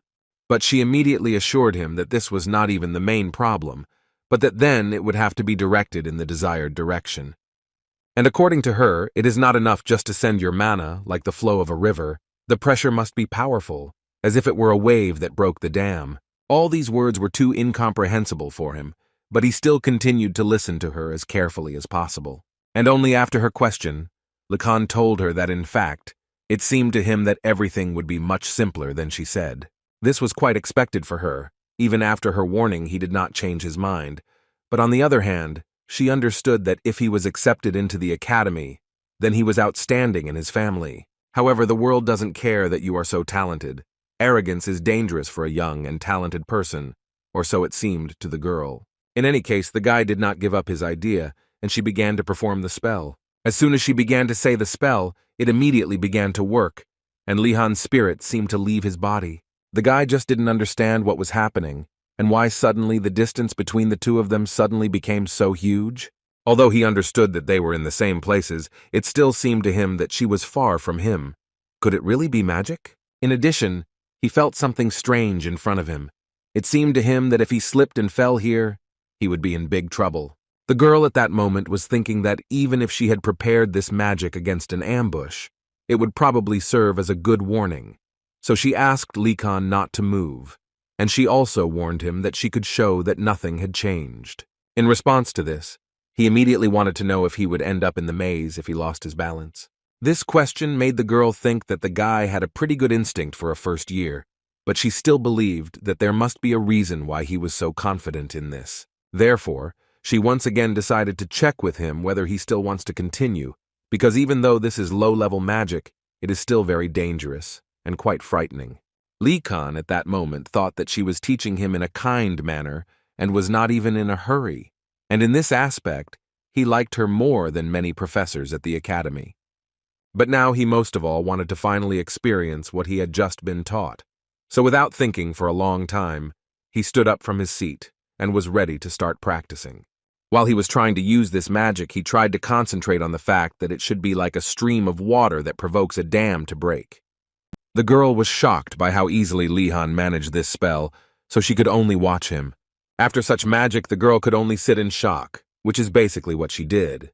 She looked at Li Kan, and in her head, the thoughts that this was simply impossible were nothing. Now she understood that in fact, geniuses apparently really do exist. Garcia, meanwhile, near the main gate, told the director that she could handle it just fine on her own. After all, she was the one in charge today, but he immediately told her that he couldn't just leave. After all, he believed that something really interesting was planned today, and he under no circumstances wanted to miss it. Garcia understood that the director was simply waiting for Li Han to be late. Therefore, she decided to tell him that he should abandon all his hopes for this, because she believed that Li Han was different from ordinary students, and not to say that he argued with her. However, the director believed that this had nothing to do with his talent, rather due to a lack of money and time. He was literally limited in what he could bring back, and it seemed to the director that the smarter Li Han considers himself, the more things will pull him to bottom. And time was gradually coming to an end, and the director really wanted to send a detachment after him. Garcia even had to ask the Lich to keep his thoughts to himself. Suddenly, she was distracted because she saw something incredibly huge in the distance that looked like a troll worker or some kind of giant. But to her surprise, it was Likan, who was dragging a huge load behind him. Moreover, various kinds of boxes were flying behind him, which he also planned to take with him to school. This picture shocked the professor and the director, and it was not surprising, really. Garcia couldn't believe that he was using basic control magic to hold the boxes in the air while he was carrying a mountain of things on his back, and it must have seemed very difficult to her. The director was even a little upset. He was sad to realize that Likan had learned too much during this time. Garcia understood everything, but she would still like to know who taught him the magic of physical strength, because as far as was known, it had serious side effects, which is why it is not taught to first years. In any case, she believed that she should warn him before he did. But before she could even finish speaking, the director stopped her, who believed that it is difficult to become a good magician in too strict conditions. But all that arose in Garcia's head at that moment was that this skull was simply a criminal. It seemed to Likan that magic should be named after something corresponding to the effect. But the fact that names and effects are not honored confuses the guy. Therefore, he had already failed several times, and it seemed to him that if this continued, he would simply be wasting his time. He decided that in this case, they needed to approach the issue from a different angle. Likan himself did not know that his flexibility and open mind were a strength that was rarer than such a reserve of mana. The guy, even in his sleep, could not understand why the director created this magic in the first place and what he was thinking about. So he tried to do rather non-standard things. It seemed to him that the Lich did this in his youth. Even then, madness was raging in his eyes. Probably his character was simply terrible then, and his face was not friendly and bitter. It was with these thoughts that Likan tried to mold a statue out of sand that would look like the director in his youth. But the most interesting thing for Likan was whether this earthly man would be able to stand up at all. The realization that this was a dream. It seemed to him that everything should work out. The guy blew lightly on this sculpture, and although he wanted it, he still didn't expect it to actually come to life. His works of art looked quite beautiful. Somehow I couldn't even believe it. But the most important thing is that this guy will not act without his command. But now Likan understood this magic when he felt himself in the role of the creator. 3219. After such an experience, Lihan felt his physical condition literally rise to the next level, which couldn't help but make him happy. Even this book congratulated the guy on this, for which he was grateful to it. And with this, apparently, his studies were over, because the book asked him to go back. At least that's what it seemed to Likan himself. Before leaving, the guy would like to know if this magic has any side effects. But apparently, Likan will not receive an answer to this question, because as soon as he asked it, the book simply closed, and that was the end of their conversation. After which he woke up in his room and was essentially ready to go to the nearest village. Now that Lihan had finally returned to the academy, he thought that he had no choice but to use magic, despite his worries about it, because he had a lot of different baggage that he had carried quite a long distance. The director perfectly noticed that the guy was using his magic and circulating mana throughout his body, although then he noticed that Lihan was still just releasing it, which meant that he was still using basic control.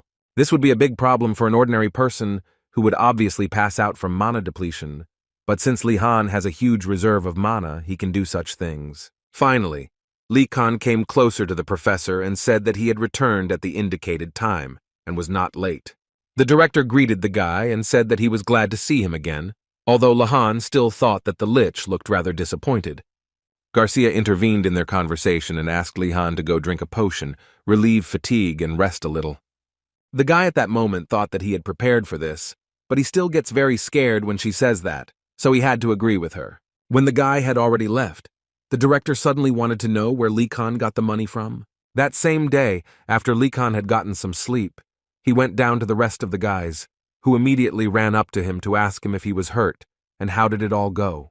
Lihan didn't really want to talk to them, so he simply said that everything went well and everything was fine with him too.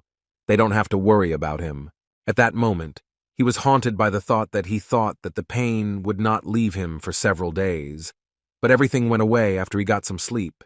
He even felt somehow uneasy, because he felt good. Suddenly, his thoughts were interrupted by Yenna, who approached Likan and offered to drink cocoa, immediately warning him that it was free for him. She sat down next to him and told him that she had been spying on his horse while he was away, for which he was very grateful to her. Although Likan still decided to ask if everything was okay, because his horse is quite angry towards people. But according to Yenna, she was peaceful and stood still while she looked after her. This was even more unexpected for him, and now he understood that this horse behaved this way only with him. Then they started talking about the fact that next week has come, and Yenna wanted to ask Li-Han what homework they still needed to do. The guy answered her that after Professor Erglum's task, all they had left was to steal the flag from the White Tiger Tower. The Skull Director's homework on the subject of basic magical personality development was quite strange, because Li-Han didn't understand how it would help improve their personalities, but they definitely needed to steal the tower's flag. And first, Li-Han would like to ask them if anyone has tried this, but according to the guys, they didn't succeed. They even tried to win them over with sweets, but even in that case, nothing worked out for them. They weren't able to penetrate or bribe, and they didn't have any other ideas yet. Of course, this was sad news for Li-Han, but he was pleased with the fact that, fortunately, at least they were not inactive. While Gainando was listening to all this, he decided to clarify why they couldn't just cooperate with them and exchange flags. The guys didn't understand why he was even saying something like that, because did he really forget how the White Tiger offended Vardanaz? Li-Han asked them to calm down, after which he added that the only way was to set up an ambush, and he already had something in mind. Gainando, even after this, believed that exchanging flags was still better. He thought that the guys from the Tiger Tower looked trustworthy. It was surprising for Li-Han to watch Gainando express his opinion, so he wanted to clarify in more detail why the guy was so confident in his proposal. According to Gainando, they chatted quite nicely with him and gave him bread and milk. Li-Han immediately realized that if they gave him food in such a place, then it was clearly a trap. But the guy didn't fully understand why they were doing this. Was it really how they tried to bribe him?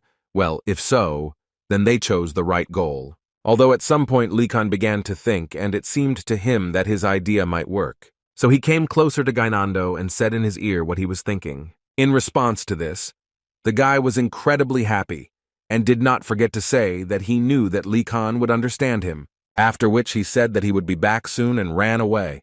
Tiger Tower, meanwhile, painted another flag that was very similar to their original one. Giselle, looking at him, thought that this flag looked pretty good and was almost no different from the real one, so it seemed to him that it was not in vain that they gave the guys from the Turtle Tower rabbit meat. When suddenly he was distracted by the same guy who gave Gainando bread and milk, and he ran to say that the blonde fell for their trap.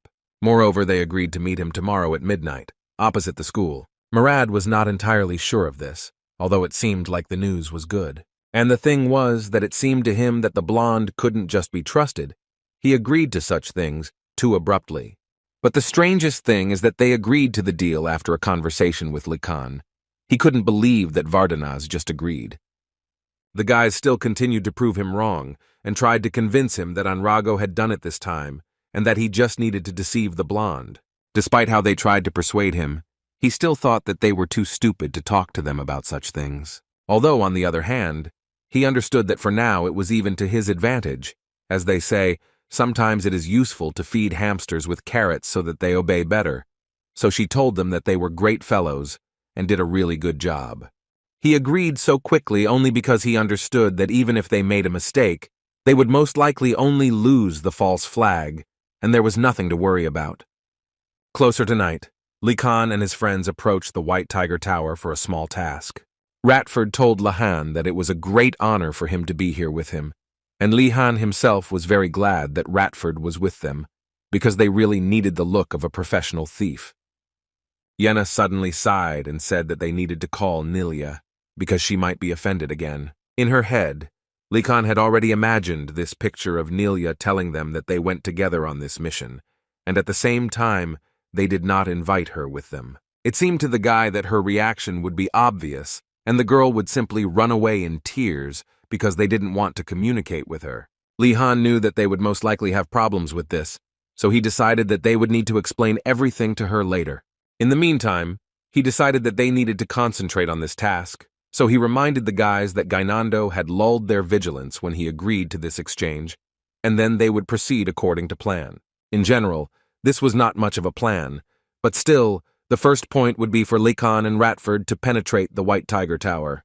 The second point is that the rest of the guys will follow them at Li-Han's signal. The guy perfectly understood the fact that they were nobles, and most likely had never staged such ambushes before, so he asked Ratford to give them a little advice on how to behave. After which he and Lacan were completely ready to hit the road. Before entering, Lacan decided that it would be a good idea for him to first read what magic was used here. And as soon as the guy put his hand on it, he realized that there were a bunch of different seals that were used for this. This sight even pushed his body a little away from the main gate, which made Ratford nervous. But he still decided that they needed to continue, because in any case, the only thing they need to overcome is the magic that blocks the entrance. At that moment, Ratford felt a huge amount of mana condensing, although he did not even try to detect it. Although then he remembered who was standing in front of him and realized that in fact this was how it should be.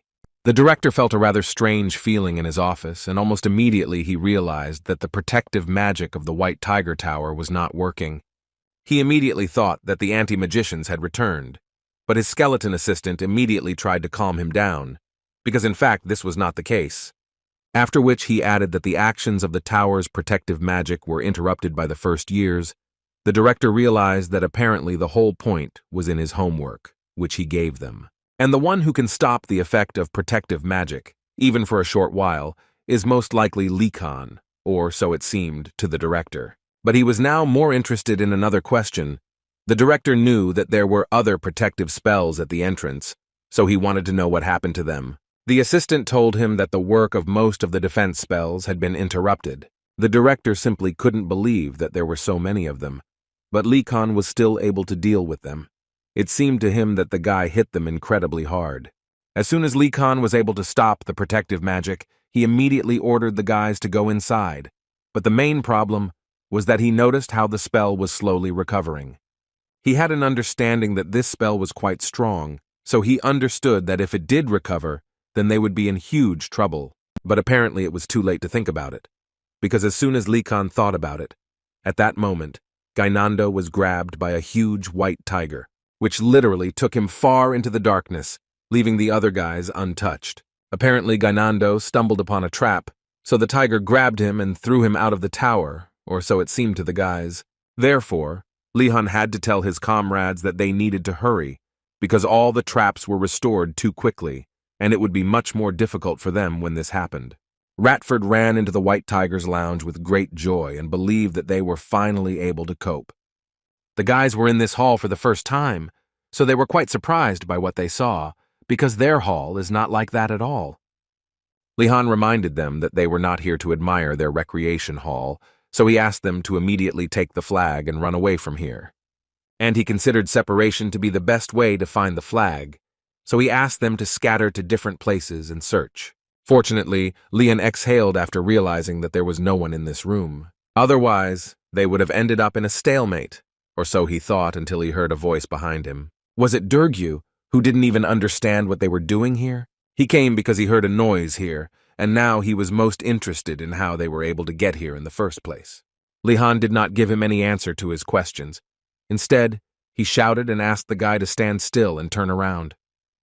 And as soon as Durgu did this, a ball flew into his face. Such a blow quite obviously knocked out the guy, so he fell to the floor unconscious. Ina wasn't entirely sure that they were doing the right thing.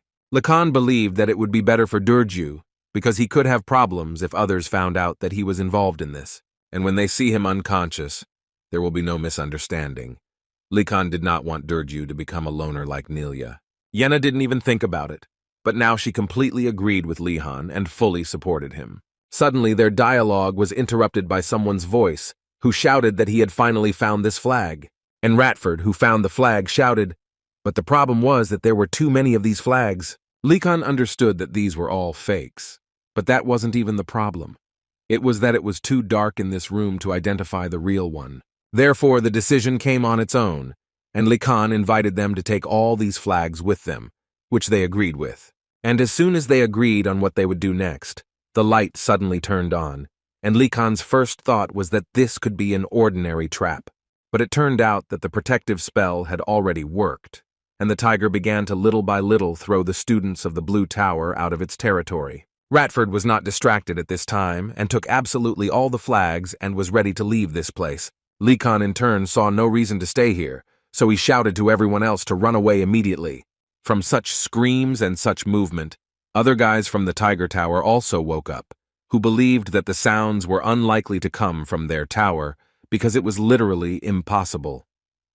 Her Majesty's Knight generally believed that nothing could happen in this tower because strangers simply would not be able to enter here. But apparently he will have to take back his words, because immediately after this phrase, he saw the guys from the Blue Dragon running in front of them. You could certainly tell from their faces that they were surprised. Li Han, looking at these frightened white tiger students, understood that they had been noticed, and now they needed to speed up even more. Her Majesty's Knight did not expect to see his princess there, who, just like the other guys, ran past him. At the last moment, Li Khan and his friends were able to run out of this tower. At least that's what it seemed to the guy, although he still ran the risk of falling into a trap, because the tiger was still chasing him. A little more, and Li Khan would have stayed in this tower overnight, but this time he was lucky. Now he can finally exhale a little because things really aren't that bad for them. They were able to cope, at least for now, and now they can rest a little. But apparently they don't have much time to rest, because Li Khan heard the guys from the Tiger Tower start shouting that they needed to catch up with the Blue Dragon reptiles and take the flag back. Therefore, Li Khan had to immediately shout to the guys that they should all immediately get together, because the tigers were already on their way. First of all, he asked the guys to raise those who had fallen to the ground and could not move further on their own. Li Khan himself took charge of Gainando, who still had not come to his senses, and he tried with all his might to wake him up. But at that moment, Gainando had a dream in which he was riding in a karate and asked the driver not to drive so fast because he was getting seasick. Li Khan was very angry about this, and he asked Gainando to finally come to his senses because he is not a driver at all. At that very moment, the White Tiger guys ran out of the tower and tried to catch up with the thieves. Li Han didn't expect them to come out so quickly, but this is just another reason why they should speed up. But in any case, he understood perfectly well that at this pace, they would still be caught up. So he began to talk about how they needed bait that would slow down their pursuers a little. Anrago fled first of all with the words that Li Khan was simply an inhuman, because Durju at least trusted him, and he betrayed him like that. Li Khan understood that this was an excellent opportunity to completely protect Durju. Therefore, he directly told them that Durju was actually just a pawn and a fool for him, who believed him. This made Anrago even more angry, so he continued to run towards Li Khan to stab him. But this was just what he was waiting for, so he immediately took out his magic wand and cast a tide spell. This magic was not dangerous and was unlikely to harm anyone, but it could easily stop the pursuer. Anrago simply could not raise his hands. The water was incredibly heavy, and all he could do was call Li Khan names. But he didn't have to suffer for long, because his friends came to his aid, who were surprised that he was such a fearless person. Although Li Khan did not intend to end there, he first turned to the White Tigers. Li Han strongly advised them not to follow them, because he could use this spell an infinite number of times, and in such darkness, they would not be able to dodge. Although mentally he understood that they needed to leave right now, before the other guys came, because his threats could most likely work only now. But when help arrives, they are unlikely to give anything. After these words, Anrago began to shout that there was no point in worrying about him. He only asked to make Durju's enemy regret his actions. These words seemed to ignite a spark in them, and now Li Khan realized that it was still necessary to knock out this guy so as not to say too much. A few seconds later, they had already surrounded him and were trying to drive Li Khan into a blind corner. Li Khan didn't have a solution to this problem, so he decided that first, he needed to think it over. It seemed to him that the best solution would be if he launched a water ball to the left side and repelled blows from the right with his sword. But after all this, he was going to run away when he blocked their field of view. But his thoughts were suddenly interrupted by the cry of Gainando, whom he asked not to twitch, but he still continued to scream.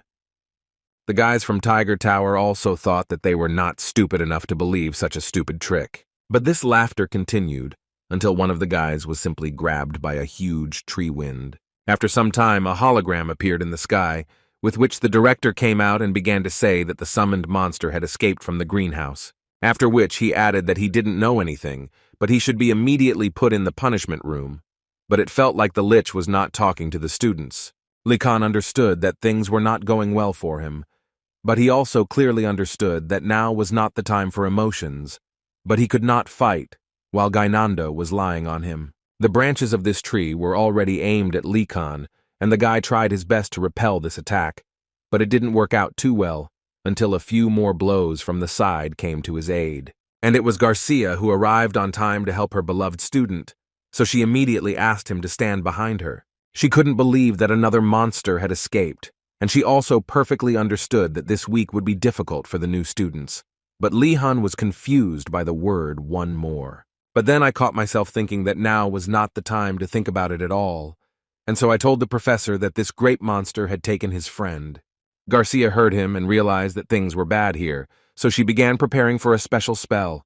After some time, all the guys were already lying on the ground, and in relative safety. And only after this did Likan decide to ask Garcia what had happened.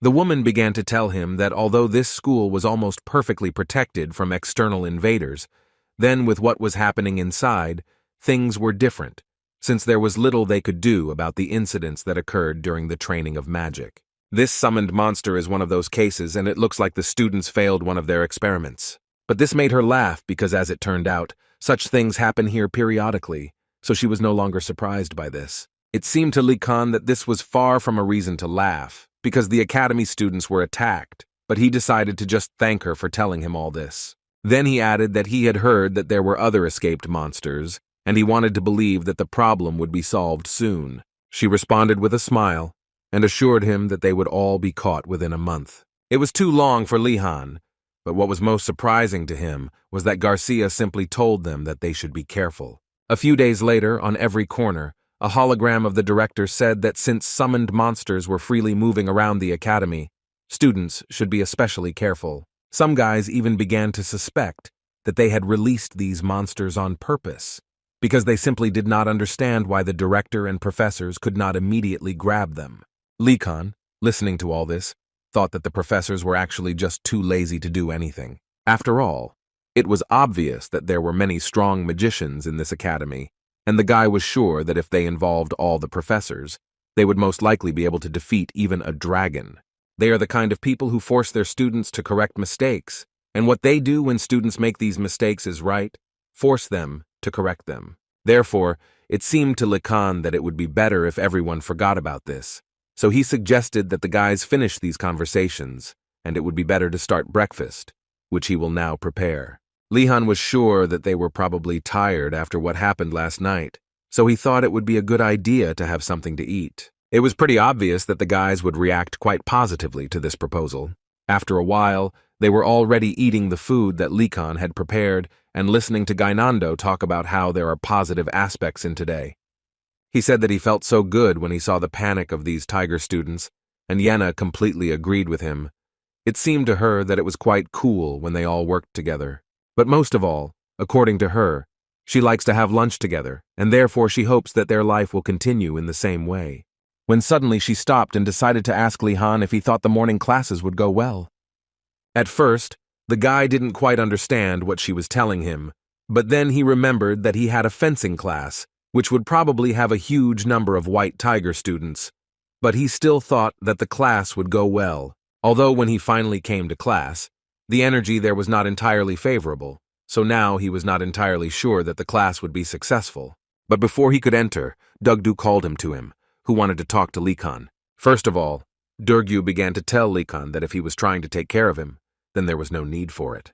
Last night, when the guys tried to steal the flag of the White Tigers, Durgyu lay unconscious almost the entire time, and when he woke up, he was surrounded by several guys, to whom he asked what happened, to which he was told that blue dragons broke into them at night to steal their flag. They also did not forget to add that Vardanaz had been using Dugdya all this time, and he even admitted it himself. But the troll was not as stupid as they were, and understood perfectly well that in fact Likan pretended to be a villain for his sake. And now Dugdu tells him that if he can't approach him because he's afraid of what others will think of him, then they can't be friends. But on the other hand, he didn't care about that at all. Likan thought that in fact there was nothing noble in stealing the flags and knocking him out, but in such situations it was better to remain silent, which is what Likan did. But their conversation did not remain private for long, because other guys from the White Tiger saw this and immediately began shouting that they were trying to deceive Dugdya again. The guys stood in front of him and assured the troll that he should not communicate with this guy. Likan could, of course, have done something, but he decided to leave this situation alone. It seemed to him that it would be much better for Dugdu. In addition, Professor Ingardell had already come to class and was very happy to see everyone. The first thing he said was that when he woke up, he saw that there were monsters roaming around the academy, and it seemed to him that it was so ridiculous. But since students must continue their studies, the man thought about it for a long time and tried to find a way to benefit from it. Likan, listening to him, understood that all this was leading to something bad, and he didn't quite like what Ingardell was leading to. And at that moment, Ingardell said that as a result of careful thought, he managed to catch the summoned monster, and now, according to him, they will fight with it for training. Likan almost immediately thought that the professor was doing too wrong, because on the contrary, he needed to make sure that there were no monsters nearby. Although other students apparently shared his opinion, because they immediately began to say that the man was completely right. They believed that they could not defeat them if they simply retreated out of fear. They were confident that a truly strong knight would meet him face to face. Ingardell honestly admitted to them that at times he was even going to change his mind if someone objected to him, but now he sees that, as expected, talented fencers think completely differently. The professor was also interested to know what Likan thought about this, to which he confidently answered Ingardell that this was just a brilliant idea. The guy himself didn't understand how he said something like that. It literally came out of his mouth. But you can't change anything. Since you already said it, then let it be so, especially since the professor was so happy. After they decided to do just that, Ingardell told them that now they would be divided into teams of 3 people, and as a result of the draw, people with the same numbers would end up on the same team. According to the results of this draw, Likan, Digdu, and Giselle ended up on the same team. Likan simply didn't believe his eyes, and also didn't understand how he could be so lucky to pull out these 2 of all people. Murad, as soon as he learned this, immediately turned to Lihan with the words that he had a great time thanks to him. Likan understood perfectly well what this guy was talking about. Then the guys from the White Tiger were severely punished when they were caught for trying to escape. In any case, Likan suggested that he forget about everything that happened and not continue to behave childishly, at least while they were on the same team. It is quite obvious that this proposal caused laughter from Murad, who apparently will not be able to forget anything like this until he takes proper revenge. Even Diugdu couldn't believe that Likan was saying this seriously, and apparently it was so. The guy said the most ridiculous thing. The troll even decided to explain to his friend that Murad is from the north, and people there will never calm down until they forget their grievances. Therefore, Diugdu was sure that Likan needed to be more careful, and the troll himself was ready to help him if necessary. But now, Likan didn't really care about this, because apparently in his team it would be difficult to complete the professor's task. Once the teams were all formed, the professor invited each of them to finally move on to the next step.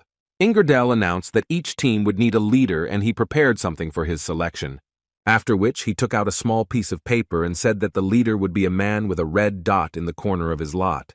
According to him, the leader would issue orders, and the rest would have to follow them and fight the monster. Likan immediately looked at his piece of paper and realized that, unfortunately, he would not be the leader of his beautiful trinity. There was another hope. If Diugdu had become the leader, it would have been much better, but apparently he lost this chance too. And the worst option for the 2 guys unfortunately came true, because Morad became the leader of their group. Likan was as dissatisfied as possible with this. Although he tried not to show it, he could only advise Murad to clearly formulate his orders, unless of course he wanted to get stabbed in the back. Morad, in turn, tried not to sink lower, and also answered with a smile that he was already looking forward to working with subordinate number 1. Between these 2 fires, Diugdu felt not at his best. He even remembered that there was a saying that knights who witnessed an ice storm in the northern mountains would no longer be afraid of anything. And the troll was just such a knight who witnessed the storm at a fairly young age. But even this did not give him self-confidence, and looking at these 2, he was incredibly scared. This awkward moment was interrupted by one of the students, who suddenly became quite interested in finding out what kind of animal they were going to fight with. Ingardell, after thinking a little, nevertheless told them that in fact he simply could not tell them about it. After all, in his opinion, in order to learn how to fight unknown summoned monsters in the future, you need to learn how to fight without special training. Likan believed that all these words were just another nonsense that professors usually talk about. So he simply said that in this case, they need something to destroy him. But it seems no one heard Vardanaz because the students simply continued to shout that the professor was simply an incredible and cool person for them. They assured him that they would do everything to defeat any enemy he put in front of them and show him true knightly honor. Likan believed that this was just an academy of magic and not a knightly tournament, and no matter how Murad wanted it, he agreed with Likan. Although Murad still did not intend to talk to his ward and asked Lihan not to look at him like that. Likan told him that he actually didn't think that he would meet someone here who would think exactly like him. Murad asked him not to be stupid, because the only thing they need to do is follow his orders. Lihan himself was not going to start a fight without a reason, so he promised that he would follow his orders as long as they did not cause problems. Listening to all this, Murad suddenly wanted to know why he put them to sleep and handed them over to the director. Likan thought that this was an easy question because back then they were on different teams. That's all. But apparently this was not the answer they expected to hear from him.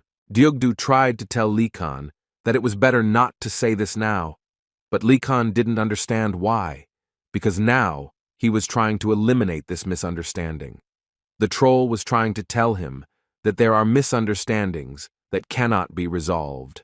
Ingardel continued to tell them that each group must enter the building in turn, and the monster will wait inside, and each group must get out of here independently.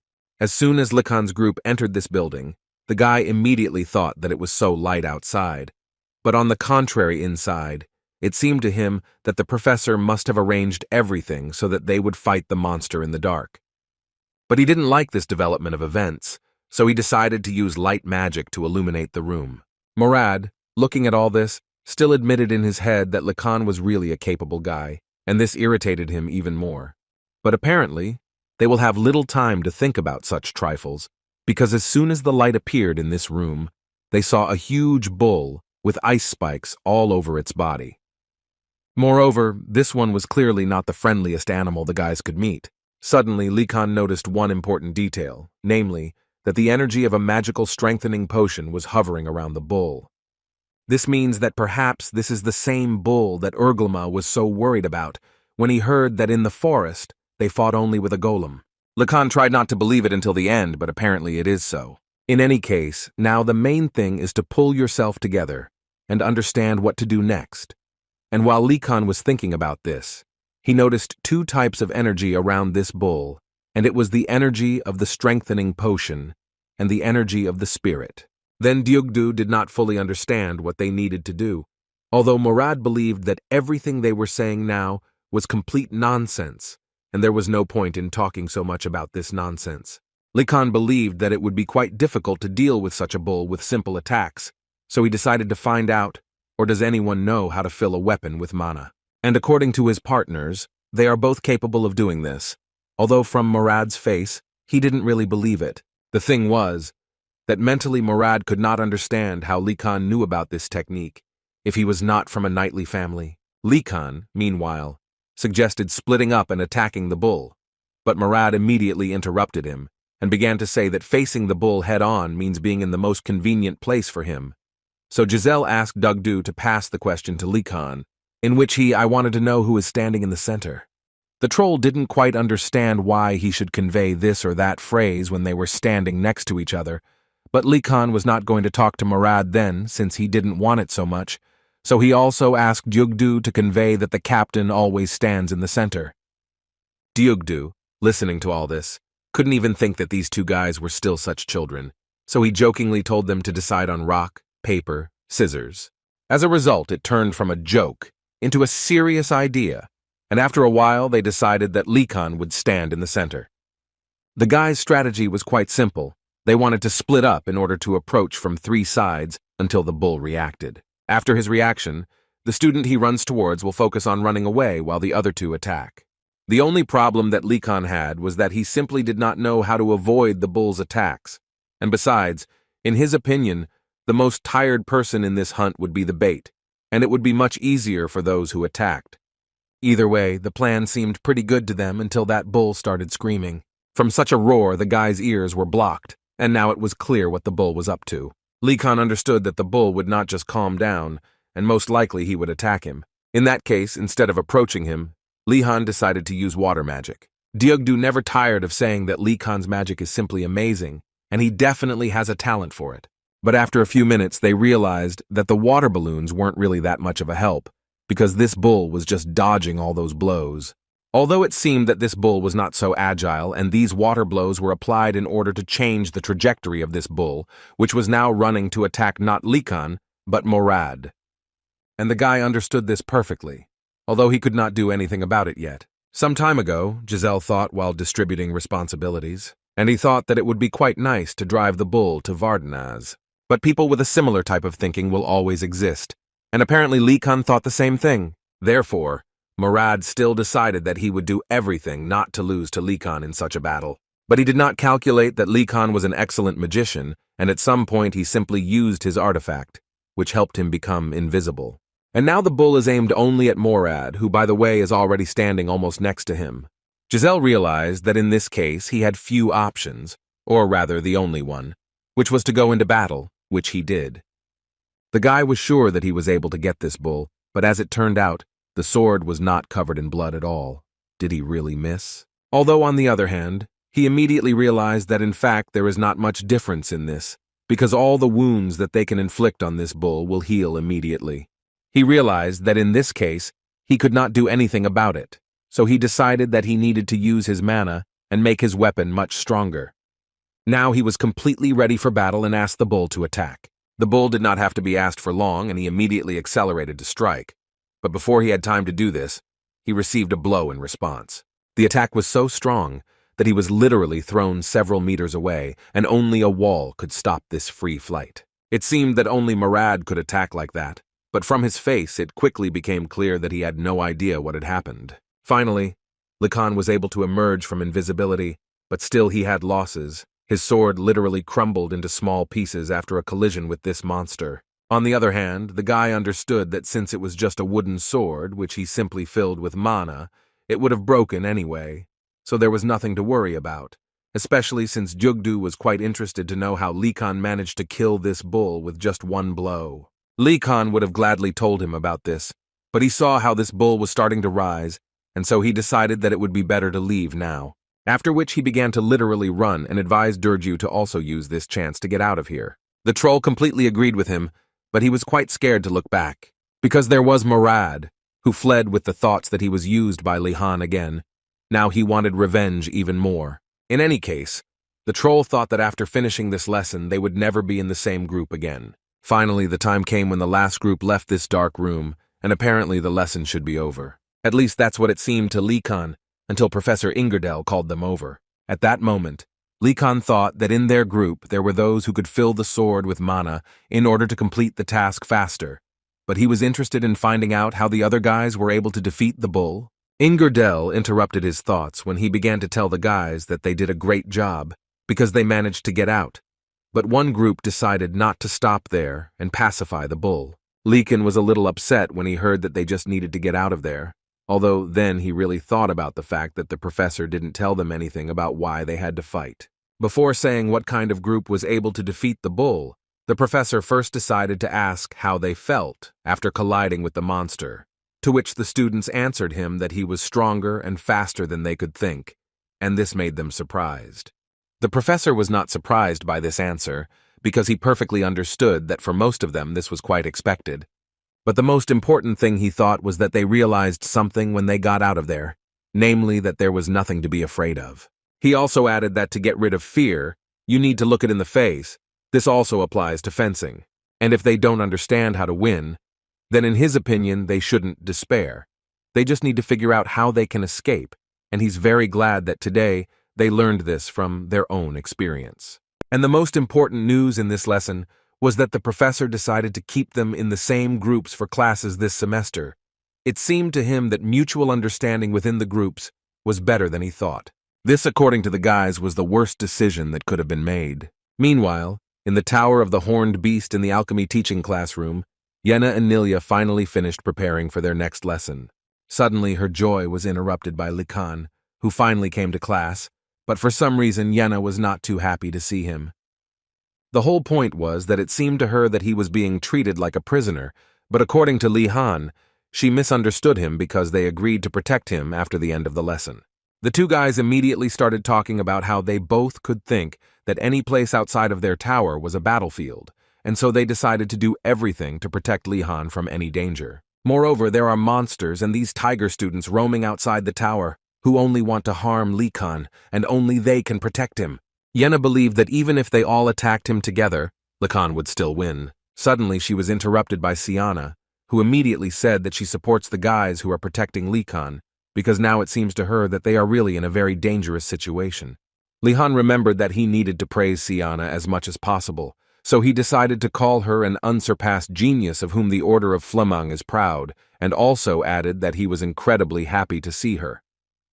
She could only smile at these words, after which she came closer to Lihan and handed him a potion that was made to repel monsters, to which the guy answered her that he was actually touched that she was giving him such an incredible gift. Before they had time to finish speaking, Professor Urglema suddenly entered the class, who did not understand why they were standing in the aisle, so he asked them to quickly sit down in their seats. And while he was walking to his place, he wanted to ask the guys how they spent their weekend. But before they had time to answer, he immediately wanted to know if they had made the same potion that he asked them. They answered with a smile that they had made the potions, although they did not mentally forget that it was thanks to him that their weekend went incredibly badly, and each of them was already secretly planning how to take revenge on the man someday. Lihan looked at them, and it seemed to him that at moments he even knew how to read their thoughts, although apparently they just had it written on their faces. In any case, the professor was a little shocked that they were all able to make the potion. Is that even possible? But if this was the case, then he could only tell them that they all did an excellent job, and he was even proud of them. After which, he looked at all these potions and said that since they had prepared a potion of friendship with lower-level spirits, this could only mean that they had already taken the first step on the path of a novice alchemist. Of course, he understood that their final product might not be perfect, but still they had to start somewhere. And for the sake of experiment, he decided to demonstrate that because the potion was too weak, it created a small flame. He didn't stop there and decided to try the next potion, which also seemed very weak to him. But as soon as he dropped the potion on this tree, he immediately realized that he was mistaken, because the flame was very strong, and the potion itself was very strong. He decided to look at the label and find out who made this potion after all, and as it turned out it was Lihan. Although he saw the guy's name, the man realized that in fact there was nothing to be surprised at. Although later he still said that even though there were several well-made potions here, he still thought it was too early to rejoice. After all, now he was going to touch on a truly serious topic, which they should learn better than these potions. And today, as it turned out, he would like them to practice real spirit. Because the man believed that to become a true alchemist, they needed to focus on increasing the effectiveness of the potion, and the easiest way to achieve this was perfume. Lihan was a little upset because he didn't think that perfume looked like that. Although on the other hand, there was also a spirit sitting in his robe, at least it seemed so to him until that moment. But all this only made him think that now he seemed to understand why dark magic was unpopular now.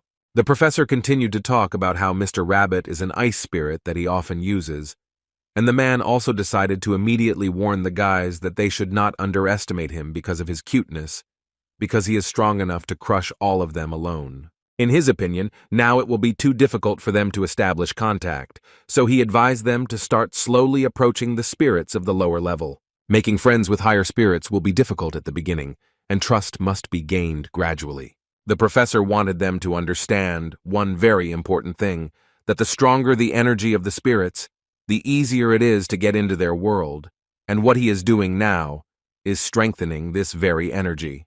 After which he suggested that they try it themselves, and for this, they must first focus on getting closer to the spirits, and the only way to do this is to show them your sincerity. Urglema once again noted that the spirits would understand if they approached them with evil intentions. Lihan listened to him very carefully at that moment, because it seemed to him that this was actually the most useful lesson during his entire training. And now, after all these words, the professor asked them to take and drink this potion. And as soon as they did this, the professor began to smile incredibly hard, and then generally wished them a good journey. A few seconds after Lihan drank this potion, his body seemed to be transported to another dimension, where he stood between a volcano and icy mountains. This feeling at that moment reminded him of the director's black book, and it seemed to him that this was how it really should be. He thought that he seemed to have entered the territory of the spirits of fire and ice, and both were not so bad for him. Therefore, he was only for starting what he came here for. Aina literally squealed with happiness because it was simply amazing. She couldn't believe that in reality, only a few seconds had passed, and she had been in the spirit world for so long. Asan responded by telling her that he had spoken with the spirit of the carp and thought that his feelings had passed through him. This dialogue was immediately interrupted by Professor Urgelma, who asked them to stop and said that if they wanted to discuss this, then they had better return to their towers. But first, he wanted to say that he hoped that they all finally understood how difficult it is to establish a connection with spirits, and from now on, he wants them to get closer to them whenever possible. And with that, he announced that the lesson was over and they could return to their towers. But this did not apply to everyone, and the professor did not forget to ask Likan to stay for a few words. And as soon as all the other guys left, the man decided to check with Likan how it all went, and mentally asked him not to say that the guy was already able to make friends with the spirit. But the answer was unexpected for the professor, because Likan, with complete disappointment on his face, said that it was simply terrible. This caused laughter and joy in the professor, although Likan did not fully understand what was so funny about it. The whole point was that the professor was thinking at that moment that this is exactly what a novice alchemist should be like, and therefore he wanted to find out from Likan what had happened. Had the spirit really not listened to him? The guy answered him that in fact when he got into the world of spirits, they all ran away when they saw him. According to Li Han, he met quite a lot of spirits, but they all simply ran away from him. No matter who he tried to talk to, everyone had the same reaction. The professor was a little stupefied by such a story. He did not expect that all the spirits would run away from Li Kan. And if you think about it, then at that moment he had only one story in his head. This is the story of someone who first entered the spirit world after becoming an archmage. It was easy for him to get there thanks to his strength, but all the spirits simply turned away from him. And it was all because of the powerful aura that they felt from his soul. It simply frightened them. Listening to this story, Li Kan still didn't fully understand what was wrong with him then. It seemed to the professor that this might actually be related to his amount of mana, but he immediately decided to calm the guy down, saying that fortunately there was a solution for this. Because this story ended well. Because the Archmage still managed to make friends with the spirits, and this made Li Kan smile, because he wanted to quickly find out what this magician did. According to the professor, he forcibly captured the spirits with the help of magic, and then they had to make friends with him. This is not exactly the decision that Li Kan wanted to hear. It seemed to Li Kan that the spirit was much stronger than the magicians in his world, but according to the professor, they had a small problem. In any case, the professor believed that the guy needed to try, because the process could actually be exciting. Li Kan no longer quite believed his words, but still nodded and agreed to everything this crazy professor said. Siana generally believed that this was a big problem and did not hesitate to say this to Li Han directly to his face. She believed that often spirits simply do not understand people, and this is very sad. After which she decided to tell the story of how something similar happened in her church, but Li Kan was more interested in whether this could be avoided. According to her, the church used potions that were similar to the ones they used in class today. But the most important thing is that with the help of these potions you can communicate with spirits, and this has already interested the guys much more. Therefore, she continued to talk about how the Freising Church, which specializes in perfumes, uses a secret recipe for the potion, and she even helped them create it. She believed that if she could get the ingredients, she would prepare it for Li Han and the others. However, this will require a lot of ingredients, and the list there was really not small. Li Kan understood that there were more than 100 ingredients, and this was actually too much. But still, out of curiosity, he decided to ask her where they could get all this. Siana responded to this question with a smile, because as it turned out, she still had one option. And this option was Professor Urglem's laboratory, which is located somewhere on the upper floors of this building, and all the ingredients should be there.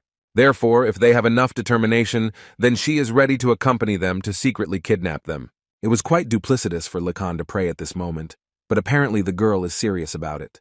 But the other guys apparently didn't understand this, and simply shouted that she was amazing, and it was no wonder that everyone praised her so much at this school. Although they were stopped at one point by Li Kan, who asked them all to wait, because first he wanted to know if it was too dangerous. Siana suddenly became angry when she heard such a question from her, because she always believed that the Academy actually encourages such methods, and it is just a lesson that the professors are trying to teach them. At least, that is what Siana thought. Likan didn't know how she came to this conclusion, but to be honest, he completely agreed with her. And to be honest, the offer itself was quite tempting for him, and it seemed to him that if they received the ingredients, they would be able to use them for other purposes in the future. He could also do a lot of things if they had a really large batch of such ingredients. But before he could finish his thought, suddenly someone tapped him on the shoulder. It was Nilia, whose boyfriend immediately asked what she wanted from him. As it turned out, the girl was tired of being alone, and she asked Likan to take her on this task. Likan could only smile and think that Nilia was unlikely to be like this from the very beginning. But still, no matter how much everything around changes, there is something that remains unchanged, and these are Likan's lessons with the professor of combat magic, who did not stop and continued to mock the guy as best he could. Professor Volati did not stop even when Likan missed too many blows, but even at such moments he still believed that the guy was to blame, because he simply could not concentrate. Lihan could only respond by asking for forgiveness for this, although he was mentally thinking about how he could even react when this man was constantly accelerating and throwing even more stones. And where did the lessons on rotating the spiritual starstone go? Not only did Lihan feel confused, the professor was also actually very puzzled because the man simply didn't understand why Lihan suddenly felt so bad. It was obvious that a professor could break through a student's defense, but Professor Volati didn't even think about it. Instead, he thought for a long time and came to a different conclusion, after which he told Likan that he understood everything, and at that moment the guy could only hope that they were finally going on a break. The professor added that he understood why it was difficult for him to concentrate, because he was trying to spin the ball as if defeating a golem. Likan didn't understand at all what kind of nonsense this professor was talking about, because in this situation everything is simple. The professor still thought that he just wanted to do too much stuff, so he advised Lihan to calm down a little and do everything more slowly. For the first time, Professor Volati put himself in the student's shoes, and thus he was able to easily find a way to solve this problem. Even if he had been told not to do this, he would have done it anyway, because he believed that those who are not able to take a step when the path lies right in front of them cannot become magicians. Likan decided to ask the professor why he suddenly started answering this way, to which the man answered him that Likan's impatience is good, after which he asked the guy a question in which he wanted to know what the teacher should do to stop the student walking along the treacherous path. And the answer, according to the man, was quite obvious. You just need to force the student to concentrate. Now every time Likan takes a step, a ball will fly at him, but at maximum speed. Likan still managed to turn away from the first such ball, but he felt all the force that the man put into this blow. Before he had time to move away from the previous blow, another ball was already flying towards Likan, which only luck would help him dodge. The only thing Likan could come up with at that moment was a water wall, which was still able to block this attack. Although he had to get completely wet, what irritated him most was that apparently the man was going to continue to attack like that. Is Professor Volati really trying to destroy his student? Although, on the other hand, Likan understood that this was actually a meaningless question, because since this is Professor Volati, then apparently it is so. And since it came to this, Likan decided that he would do everything possible not to die. Moreover, he would try to destroy the professor in response. And while he was thinking, Professor Volati began to strike him with his balls, which became more and more difficult to dodge. Therefore, Likan immediately realized that it was simply impossible to fight in this way. So the best option for him was to first find a way to stop him.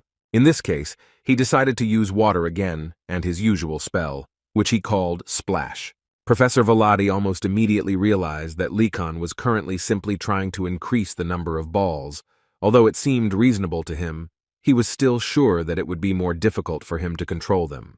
But apparently Likan didn't care at all.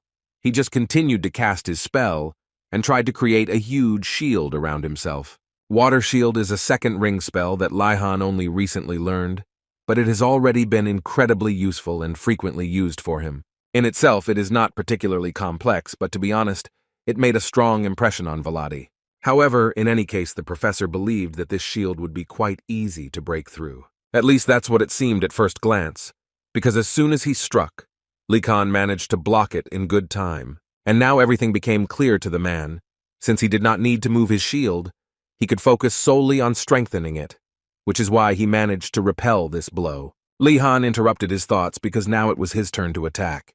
The professor was a little disappointed with this attack because it went too easily for him.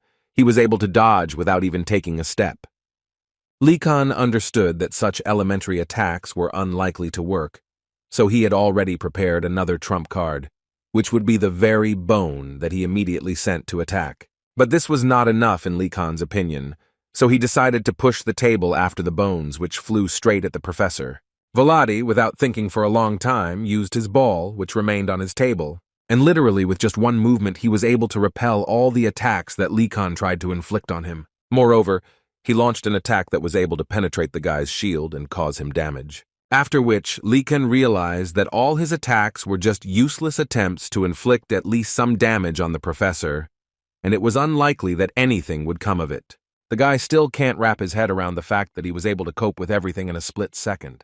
Volati actually knew that the guy was trying to do everything to destroy him, but quite expectedly, it didn't work out. Although according to the teacher today, he was more than pleased with Li-Han's work, so he told the guy that he was a great fellow. After a while of countless questions, Li-Han finally understood Professor Volati's intentions. But what surprised him most was the fact that the man liked the way the guy fought. It seemed to Li-Han that this was because he had tried everything possible. Well, almost everything. The next time it seemed to Li-Han that it would be nice to use fire, but suddenly his thoughts were interrupted by Volati, who told him that in fact this is normal, that he likes to twist the sphere, and over time the professor promised him that he would learn this, so no need to worry. But he asked him to understand one important thing, that sometimes retreat is still the best way out of the situation. So in the end he asked Li-Han not to be upset, because the next lesson would be about what he demonstrated today, which was new for Li-Han, so he asked again, "What will they do in the next lesson?" The guy didn't understand at all what the professor was telling him, but looking at how Volati continued to remain silent, Li-Han realized that apparently there would be no explanation today either. Instead of answering, Volati made Li-Han, sitting on a flat chair, simply fall to the floor, after which a bunch of chairs and tables flew up right in front of him, looking quite terrifying. Volati told him that from now on they will work on concentration in unpredictable situations. And from that moment on, the professor allowed the guy to use everything he does today, and he, in turn, will increase the complexity as needed. For Li-Han, this was actually not the best news he could hear, so he was not happy. Professor Urguma's aunt decided to go visit her nephew one late evening, when she suddenly came across someone behind his house, which was quite unexpected for her. It was Li-Han, who, to put it mildly, did not look very good. But even in this form, he did not forget to greet the professor. The woman immediately decided to ask him why he looked so bad, what happened to him, to which I received the answer that today he had a very productive lesson with Professor Volati. After which, Li-Han decided to ask the woman if it was possible to get a flying beast in this academy, but before answering, the woman decided to ask him for what purpose he was interested. Li-Han told her that he was doing this out of pure interest. So the professor mentally understood that apparently the guy did not know that the horse he was caring for was actually a griffin. So she confidently told him that there was everything on the school grounds, starting from mountains and lakes, ending with dungeons. Therefore, she was sure that if he only tried, he would be able to find a flying beast. But she immediately warned him that it would be very difficult to tame this kind of beast. Even professional tamers are not easy to tame a wild beast. Then Li-Han decided to ask the woman to teach him this in his free time, because he believed that with her guidance, he would definitely succeed, although in his mind he perfectly understood that he only needed it to escape. The woman thought that Li-Han was simply very interested in taming animals. Therefore, she simply could not refuse him and agreed to this proposal, but immediately warned him that these classes would be difficult. But according to Li-Han, he was completely ready for this. The next day, the guys came again for another lesson in learning basic magic. Yenna immediately noticed that Li-Han didn't look very good, but the guy assured her that he just had a nightmare, so he couldn't sleep for a long time. But in fact, although the guy slept little, he really had a terrible dream in which Professor Volati was. From the expression on Li-Han's face, it became clear that it was better not to ask him about this. At that moment, Garcia entered the audience and wished everyone a good day. As soon as she entered, Likan suddenly thought that in fact Garcia did not terrify him at all, which cannot be said about Velati. Garcia first decided to remind the guys about how Professor Mortem came last week to teach them dark magic. The guys were immediately scared that he might come again and asked for all their strength to prevent this from happening. But today they are lucky, because this week another professor will teach them summoning magic and Professor Millet will do it. This couldn't help but please the guys, because the professor of dark magic scares them too much, and they immediately liked this woman. She also noticed that they were all so joyful, so she couldn't help but thank them for their hospitality. Garcia at that moment added that, like dark magic, summoning is studied in the second year, but she decided to invite Professor Millet because she believes that this knowledge can be useful to them at such a time. Millet suggested that they not delay and start the lesson, but before that she was interested in who was interested in summoning magic in general, and at this stage, almost all the students raised their hands. Lihan was not surprised that everyone raised their hands, because this magic is really very useful and apparently will also be popular in the future. Summoning magic has many types. It is so versatile that no one has mastered it completely. It is so ancient that it is found even in fairy tales. And all this meant that you could hit a big jackpot if you were lucky, or so Likan thought. Suddenly his thoughts, and the joy of all the students, were interrupted by Professor Millie, who began shouting that among them only some students were worthy of studying her. According to her, summoning magic is complex, and if in the second year they decide to study it out of simple curiosity, they will have a hard time and will clearly regret their decision. But all these words made Lihan think, on the contrary, that this is exactly what professors should be, and her words were incredibly valuable to him. And apparently he compared the woman with Professor Velati, who, when something didn't work out for a guy, did everything so that the guy was on the verge of life and his end. Such professors were most likely not professors, but bandits.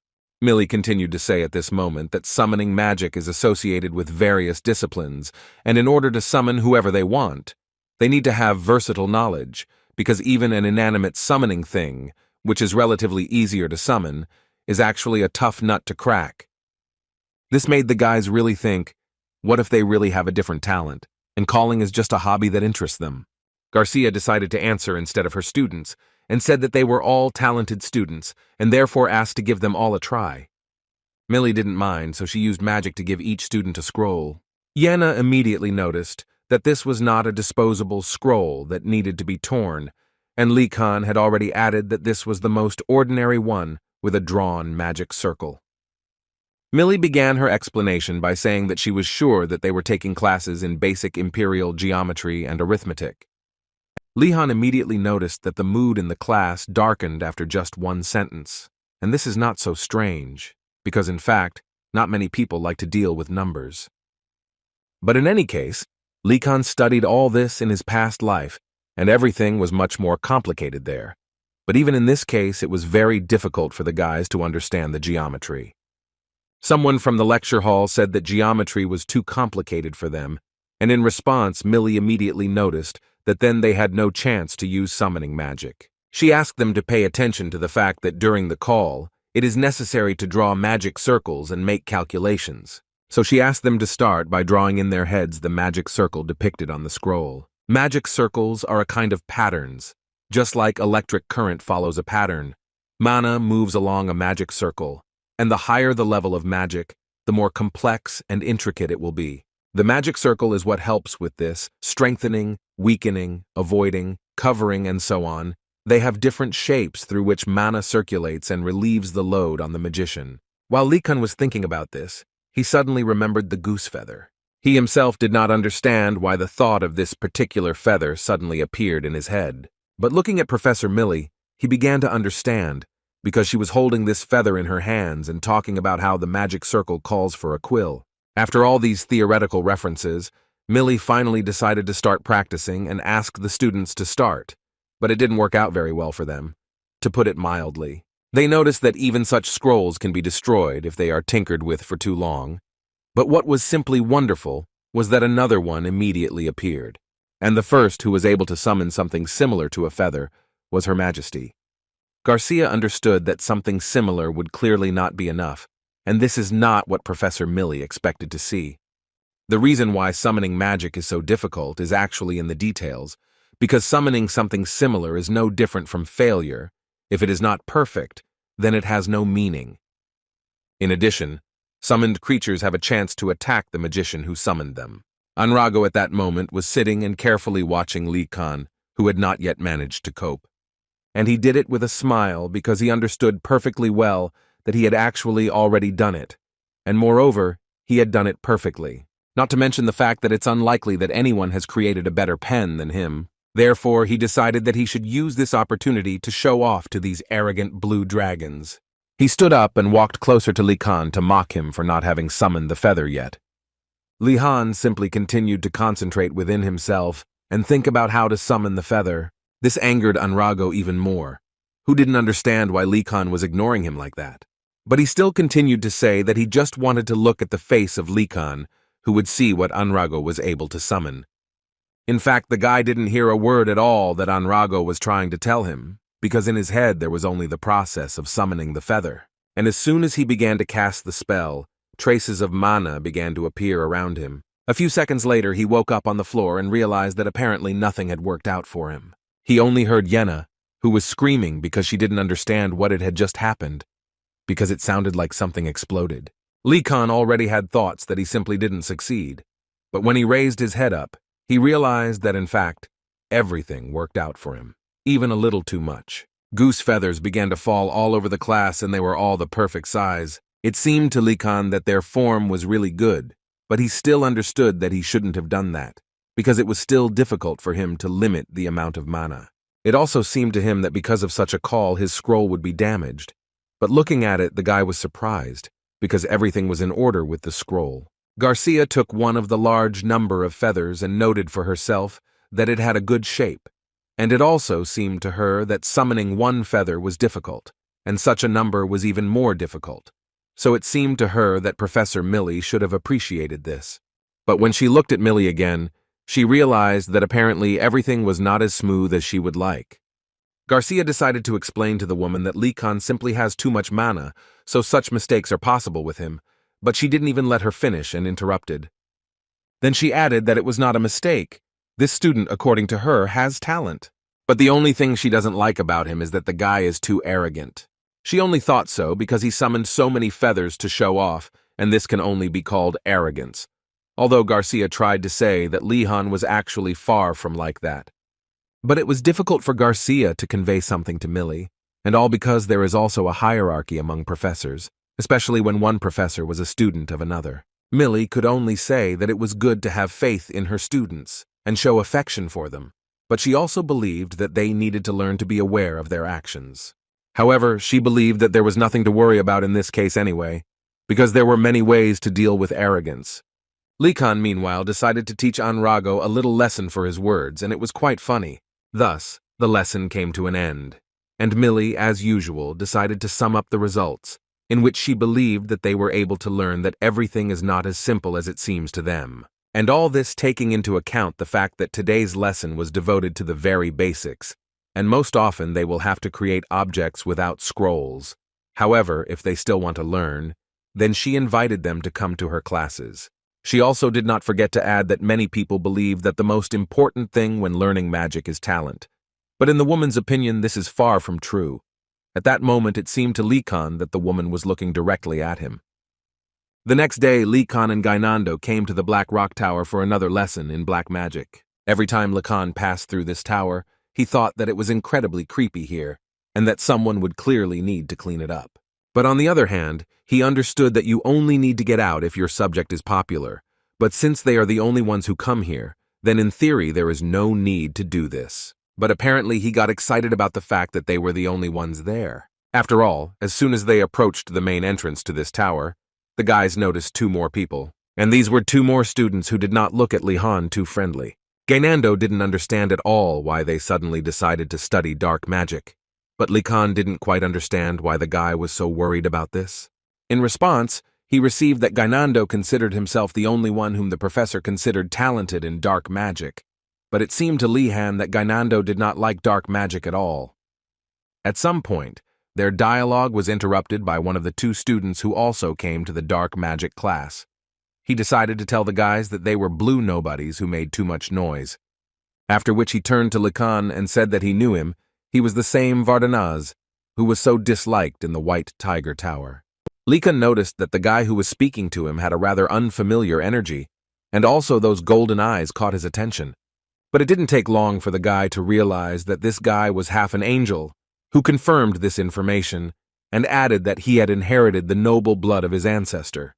Lihan immediately noticed that this guy was too proud of the fact that he had the blood of an angel in him, compared even to Digilin, and given his hostility towards Likan, he still didn't think he was the type to follow Morad.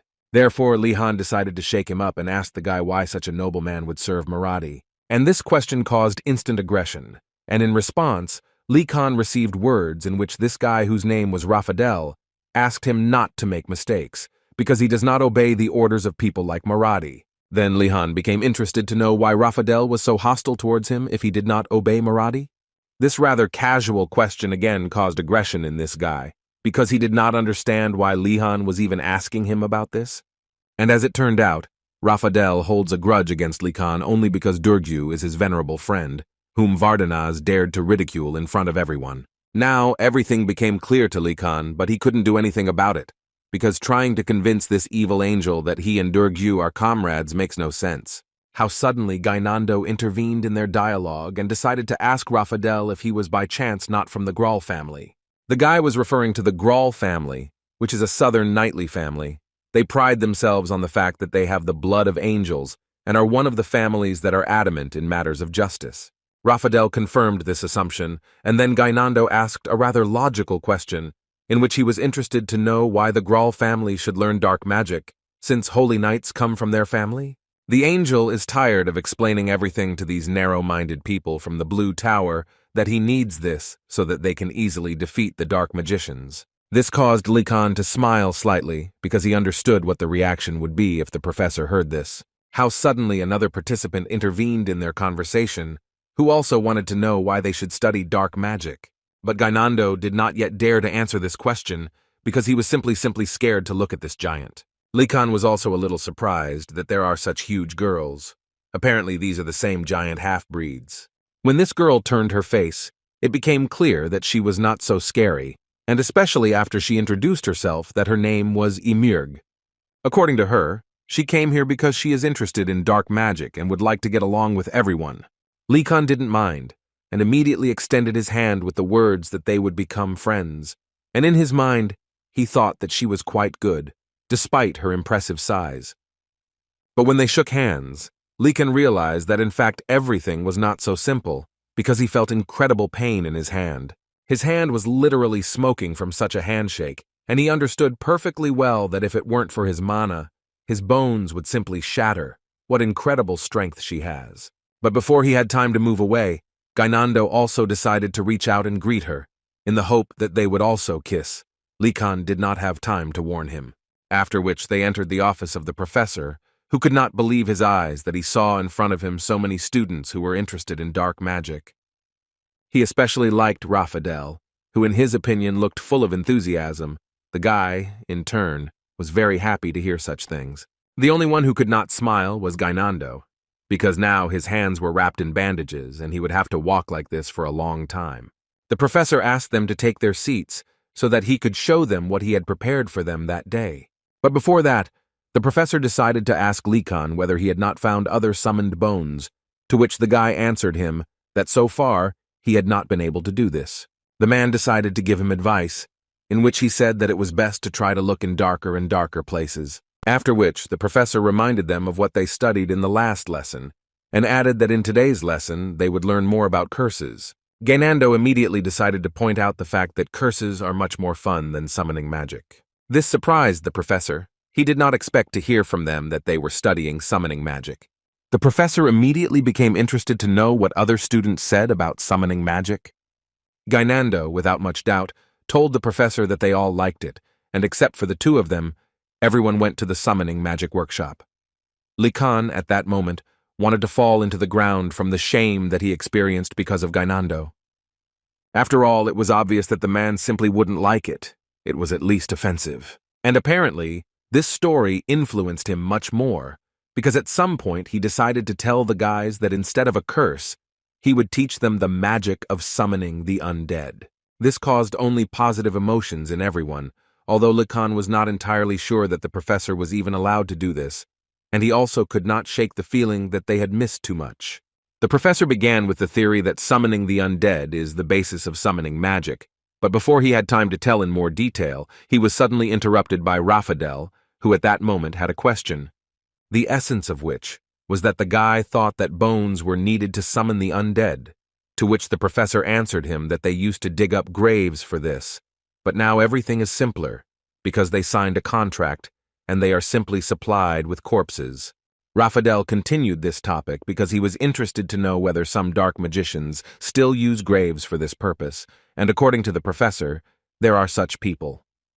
After these questions, the professor could finally continue, and he decided to start with the most important thing, namely, that for now, he would not ask them to summon full-fledged undead, because if they lose control in this process, they could die. Likan did not understand at all why they were doing this, since they would not call anyone, but still he did not dare to tell the professor this. The man continued to say that they would start with the basics, namely, from bone hands, and for this purpose he created seals near each student's table, from which at one moment a hand came out with which they will practice. For Likan, this was already a fairly familiar evil spirit with which he managed to work. But the other guys had no experience yet, so it was a little scary. The professor told them that everyone learns to summon the undead because they consider it graceful, but everything is not that simple. Even if they talk about ordinary monsters, then to summon a monster that has its own mind, you need to take into account many points, and when it comes to the undead, there are much more uncontrollable factors. Therefore, in order to get closer to the dead, very specific methods are needed. But at the moment they cannot try these methods now, so he suggested that they try to make friends with the hand in any other way. Gainando was the first to dare to try, and to begin with, he decided that it would be best to stroke this hand. Likan at that moment decided to ask the professor if there were monsters among the undead that were easy to scare, but the man didn't think so, since they were undead, and most of them were fearless. But looking at the hand that was in front of Likan, his opinion suddenly changed, because this hand seemed to obey the guy and did not dare to do anything without his order. The professor did not understand what was happening at all. It seemed to him that there might be a problem with the chemical reagent he was using. But he quickly ruled out this option, because he saw how other hands behaved absolutely adequately, and this meant for the man that he could try to ask Likan to summon this hand himself. Lihan was a little surprised by this proposal, so he had to ask again, could he really do it? The professor allowed him to do this without any problems. Moreover, he added that the advantage of dark magic is that training can be individual. The guy himself very much doubted that this was individualization, rather it seemed to him like improvisation, but still he himself was not against doing it. The man drew a hologram for the guy and then asked him to cast a spell. Likan realized that apparently he simply had no other choice, so he confidently cast a spell, as a result of which he wanted a bone to appear. And literally a few seconds later, an unexpected picture opened up in front of the guy. He actually managed to summon his hand. It seemed to the guy that he had succeeded, but he didn't understand why the professor was silent. The man at that moment was thinking that the embodiment of summoning magic is like the chains that control the summoned monster, and a novice magician will not be able to control them so well. Therefore, he was prepared for the hand to try to attack Likan, and then he would have to destroy it. Before Likan could say a word, this hand suddenly began to react, so the professor immediately ran up to Likan to tell him not to move. Then he could destroy it. But apparently there would be no need for this, because the hand was not going to attack. It was trying to bow to Likan. After the lesson, the man thought about it carefully and came to the conclusion that this was only possible because the guy simply had too much mana. Likan himself knew very well about this, so she wanted to ask the professor if he could how to reduce it. The man did not quite understand why he should do this at all, because this is his talent. He decided to simply tell him that there was no need to get close to inanimate monsters, because he could actually conquer them simply by force. Likan at that moment, although he was grateful to the professor, but in his mind he only thought about what the man really there is no benefit. Gainando, meanwhile, did everything he could to beat his hand in a one-on-one fight and made too much noise along the way. Li-Han decided to take advantage of this and ask the professor if Gainando had no talent in dark magic, to which the man gave a rather simple answer that talent does not mean that a person can get close to them so easily. After a few more minutes, this lesson came to an end, and the guys began to slowly leave the tower. Gainando was not too happy with today's lesson, because his undead at least did not know what it actually looked like to know. Therefore, he decided to invite Li-Han to go and study summoning magic better. According to him, now he will be satisfied with anything that is not related to the undead. Li-Han felt that the guy was not serious about what he was saying now, because besides the spirits, most of the summoned monsters are very fierce. After all, they are either demons or monsters. But their fascinating dialogue was suddenly interrupted by Raphael, who not very politely asked them both to stop. And the thing was that he wanted to find out from Li-Han how he even dared to hit him. Li-Han calmly answered him that in fact it was an accident, but this did not calm Raphael at all, who upon hearing this began to get even more angry. Some time ago, having improved his summoning skills, Li-Han experimented with what orders he could give and eventually managed to make it self-destruct. All this made Raphael very angry, who called Li-Han behind his back and apparently provoked the brush, which jumped out of Li-Han's hands and attacked Raphael, and the blow was not an easy one in fact. Li-Han didn't know this, so he told Raphael that the summoned bone moved on its own, and it really was an accident. Gainando interrupted him to say that this guy had already left a long time ago, and Li-Han was just talking to himself. Next, the guys decided to go to the tower for summoning spirits, where Professor Millet's workshop was located. This tower was completely different from the Black Rock Tower. They liked it much better here, but there was some strange excitement inside the guys. But in any case, they confidently entered the office, and the first thing Li-Han decided to do was apologize for being late, because the fact was that they had an appointment. The woman was sitting in the classroom alone. Apparently, not a single student came to her, so she told them that there was no need for an apology. Li-Han noticed that the woman was surprised when she saw Li-Han here. It even seemed to the guy that Professor Morton approached her and talked to them about how Li-Han would study only from him. Gainando was worried that there were not a single student here, so he decided to ask the woman where all the other students were. She told him that they left after listening to her lesson and getting homework. This made Gainando angry, because he believed that it was simply impossible to give homework in additional lessons, because they already have a lot of it. She did not answer him about such things, but simply used her magic to give them books with which they would study, after which she asked them to sit down and told them to read this book. Then they would have to make notes and also solve problems. Li-Han began to slowly reread this book, and the realization gradually began to come to him that the questions related to the basics of magic and its use, and this all meant that this was just an amazing textbook, because it was very easy to read. Because most of the books he had read before were aimed at wasting the guy's time. But this book is completely different. Just read it carefully and then you can definitely understand the basics easily. Now it seemed to Li-Han that the woman was really a good professor. At that moment, it was quite unexpected for the woman to watch how Li-Han was studying, because usually when she asks students to read a book in her classes, they do it with great reluctance, like Gainando, for example. But for her, he was a student whom she considered too arrogant, although now he calmly follows her instructions. Therefore, the words of Garcia, who convinced the professor that Li-Han was not really the person she thought, surfaced in her head, and she decided that she would have to watch him a little more. After the lesson ended, she gave them some materials that they should familiarize themselves with by the end of next week. Gainando answered her with a smile that he would do everything. She would be happy with his result. But both Li-Han and the professor understood that Gainando would no longer come to this lesson. They said goodbye and left the tower, when suddenly a woman stopped them. The point was that she wanted to tell Li-Han that she was wrong to underestimate him, and therefore would wait for him in class next week. The guy didn't understand at all what happened and when she underestimated him in the first place. The next day they had a lesson with the principal, who began his lesson by saying that it was time for life lessons. The thing was that he hoped that they had all forgotten about their homework, so he rather wanted to check it. His homework was for them to steal the flags of other towers, and so Li-Han didn't understand how they could even forget something like that. First, the director decided to look at black turtles and everlasting phoenixes. The towers of the black turtle and the everlasting phoenix did their homework because they decided to peacefully exchange their flags. The director was incredibly bored listening to this. even though he told them that they had done their job perfectly. Next was the Blue Dragon Tower, and according to Li-Han, they also received the flag peacefully and thus completed their homework. The director understood how peacefully they did it, but in any case he was glad that they did it, so he did not forget to praise them.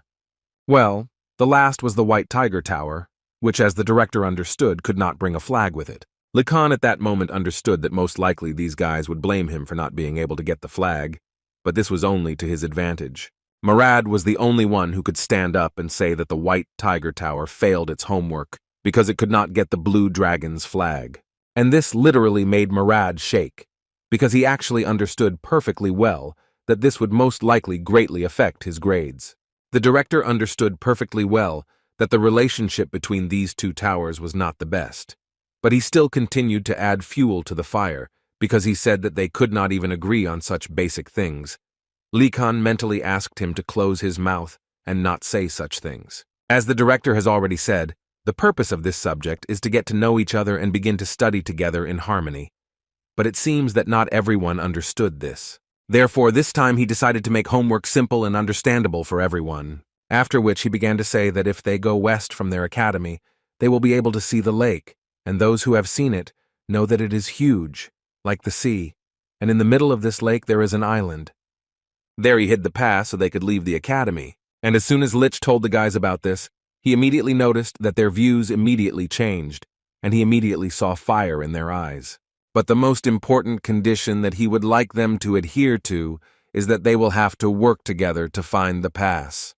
Gainando immediately began to shout at one of the White Tiger students, because he did not understand at all how they should work with them. In response, he received a similar answer.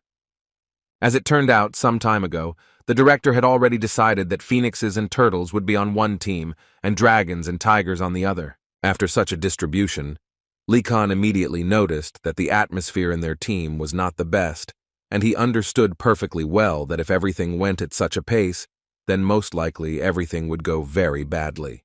Therefore, he decided to approach the students from the White Tiger Tower and tell them that they could forget about the misunderstandings between them and finally start working together. In response, he immediately received the words that they would never do this. They believed that the academy would rather collapse than they would unite with the Blue Dragon. And according to them, it was because of Li-Han that their grades dropped. That's why they are so angry. It was a discovery for the guy that these guys actually care about grades. Li-Han tried to calm them down and asked them to think about it again. Then he added that the school director took over teaching in order to be able to teach them, which meant that he was unlikely to give a bad mark just because of one mistake. And if they gave up so easily, then it seemed to Li-Han that then they would definitely be hers. They won't receive it. But Li-Han was not allowed to finish by Murad, who intervened in the conversation and said that they should not believe this snake tongue. Murad at that moment remembered everything, how they were punished because of Li-Han, how they were ambushed and how he stole the flag from them. And finally, Murad decided to ask them who they thought deceived Durga and Anrago. From the looks of the White Tiger guy, it became clear that for now, they were clearly not in the mood to lead a peaceful life. Yenna approached Li-Han to support him, but she understood perfectly well that nothing would come of this. They were too offended. But the guy had another option, which he didn't want to use, but still asked Durga to come closer to him. And as soon as the troll approached him, Li-Han captured him and began to shout to them that if they do not cooperate together, then another tragedy will happen, and this time he will throw Durga into the lake. The troll himself understood perfectly well that this was just a trap, but he was surprised by the fact that Li-Han was ready to do so many things. Only their towers worked together, so he decided to play along with Li-Han a little. And it worked, because some of the guys from the White Tiger immediately ran up and started talking about how they would work with him, only asking him to let their friend go. They were even ready to swear on their honor that he would just let them go, and Li-Han kept his word and let the troll go. But still, he did not forget to add that in future he hopes that they will watch how they behave. Murad simply couldn't believe his eyes that this bastard had managed to deceive everyone again. After this speech, Siana approached Li-Han, who would like to ask Li-Han when he plans to start completing the task, but the guy did not yet know the answer to this question, and she talked about a raid on Professor Erglem's laboratory, in which they wanted to take the ingredients they needed, But Likan understood perfectly well that in this case, time plays an important role. After all, if they go there at the wrong time, they might bump into the professor and something will happen that will give them nightmares for a whole month. So he would first like to know his schedule without his knowledge. The next day, they had a horse riding lesson, which went by quite quickly, although this was more likely due to the fact that everyone tried hard and therefore everyone liked this lesson. After this lesson, the professor called Likan to her to say that they would not be at home today. According to her, she and her nephew are going to go to the market, and most likely they will return only tomorrow. At that moment, Likan had a plan drawn up in his head in literally 1 second, and from that moment on, he practically did not hear what the professor told him next. All he could answer was to wish the professor a successful trip to the market, for which she was very grateful to him. They would be leaving tonight so suddenly, but it was the perfect opportunity for Lihan to visit Professor Ergelem's laboratory. Therefore, as soon as he returned to his friends, he immediately told them that the day of the operation had been determined, and they would do it today. For the guys, it was quite unexpected. But on the other hand, it was still good news. This weekend, they thought that they would finally be able to have a good rest, especially since they had been waiting for it for so long. And they did all this just to enjoy a quiet semester without homework. There are 2 types of students. The first are those who have already gone out at night and those who are doing it for the first time. But in any case, Likan started this operation, and he began to do it after all his friends who would participate in the operation had already gathered. Before he left, Siana decided to check with him whether he knew how to open the door of the Horned Beast Tower. Looking at Ratford, Likan already knew how he would do it, so he wasn't particularly worried about it. Likan asked them to approach quietly so that they could all look at what they had prepared, but no one expected that they would make a huge hole in the wall. The guys started saying that they didn't think that he would do something like that, because it was so cool, but Likan stopped their praise in his direction, because according to him, it wasn't him who did it. He pointed his finger at Ratford, who Lehane thought handled it just fine, after which he also added that initially their plan was for Ratford to open ordinary locks, and he would open magic ones. But Likan was confused by one fact that the debris was in the tower, which means that someone got inside.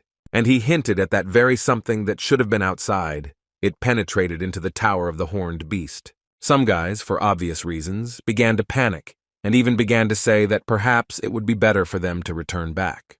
But as soon as Likan heard this, he immediately assured the guys that they wouldn't do that.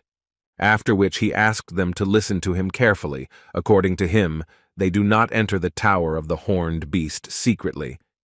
From now on, he asked them to think that they were here to stop the monster that had invaded the Horned Beast Tower, and to protect the professor's precious things. The guys liked this version much more, because if you look from this side, they are more heroes than thieves. Therefore, with such motivation, they were the first to want to enter this tower and do everything to protect the professor's things. Likan liked this attitude, because he understood perfectly well that in this way the search would go much faster. But as soon as they entered a little further than the entrance, with each step they became more and more afraid, because of this darkness, everything here seemed so creepy. Likan decided to help them a little with this, and for this he only used light magic. After which he did not forget to add that they really shouldn't linger, because the problem is far from being in the dark. The problem was that they only checked the first floor and still don't know what's happening on the second. As they walked, Lihan saw how all the guys were taking this seriously and how nervous they were, so he just couldn't blame them. However, now they cannot turn back because they are almost on the second floor. Likan understood that everything might look normal on the outside, but they must not let their guard down. Therefore, with the utmost caution, he began to cross the portal, which was immediately at the entrance to the second floor. But still, at one moment he had to stop, and according to him, he did this because he felt a strong mana, and he had a feeling that all the space outside this portal was filled with this mana. But still, it seemed to him that they had no other option, so he went through this portal and thus ended up in some kind of fairy tale forest. Likan immediately felt a completely different world here, and apparently someone used the magic of expanding space. Siana, in turn, noted that the plants here are simply beautiful, and decided to remind that an outstanding alchemist must be, first of all, an outstanding gardener. Nilya agreed with her, because she actually sees so many plants here that she had never seen before in her life. Likan didn't understand why they were so happy about this, because there are actually a lot of dangerous species here. And fortunately, this is a workshop and not a dormitory. And this meant that he no longer had to worry about traps and could move around calmly. Therefore, he decided to tell his friends that first they need to find the path along which the professor walked. But Lee Khan was suddenly interrupted by his bones, which were inside the robe, and they were trying to show the guy something.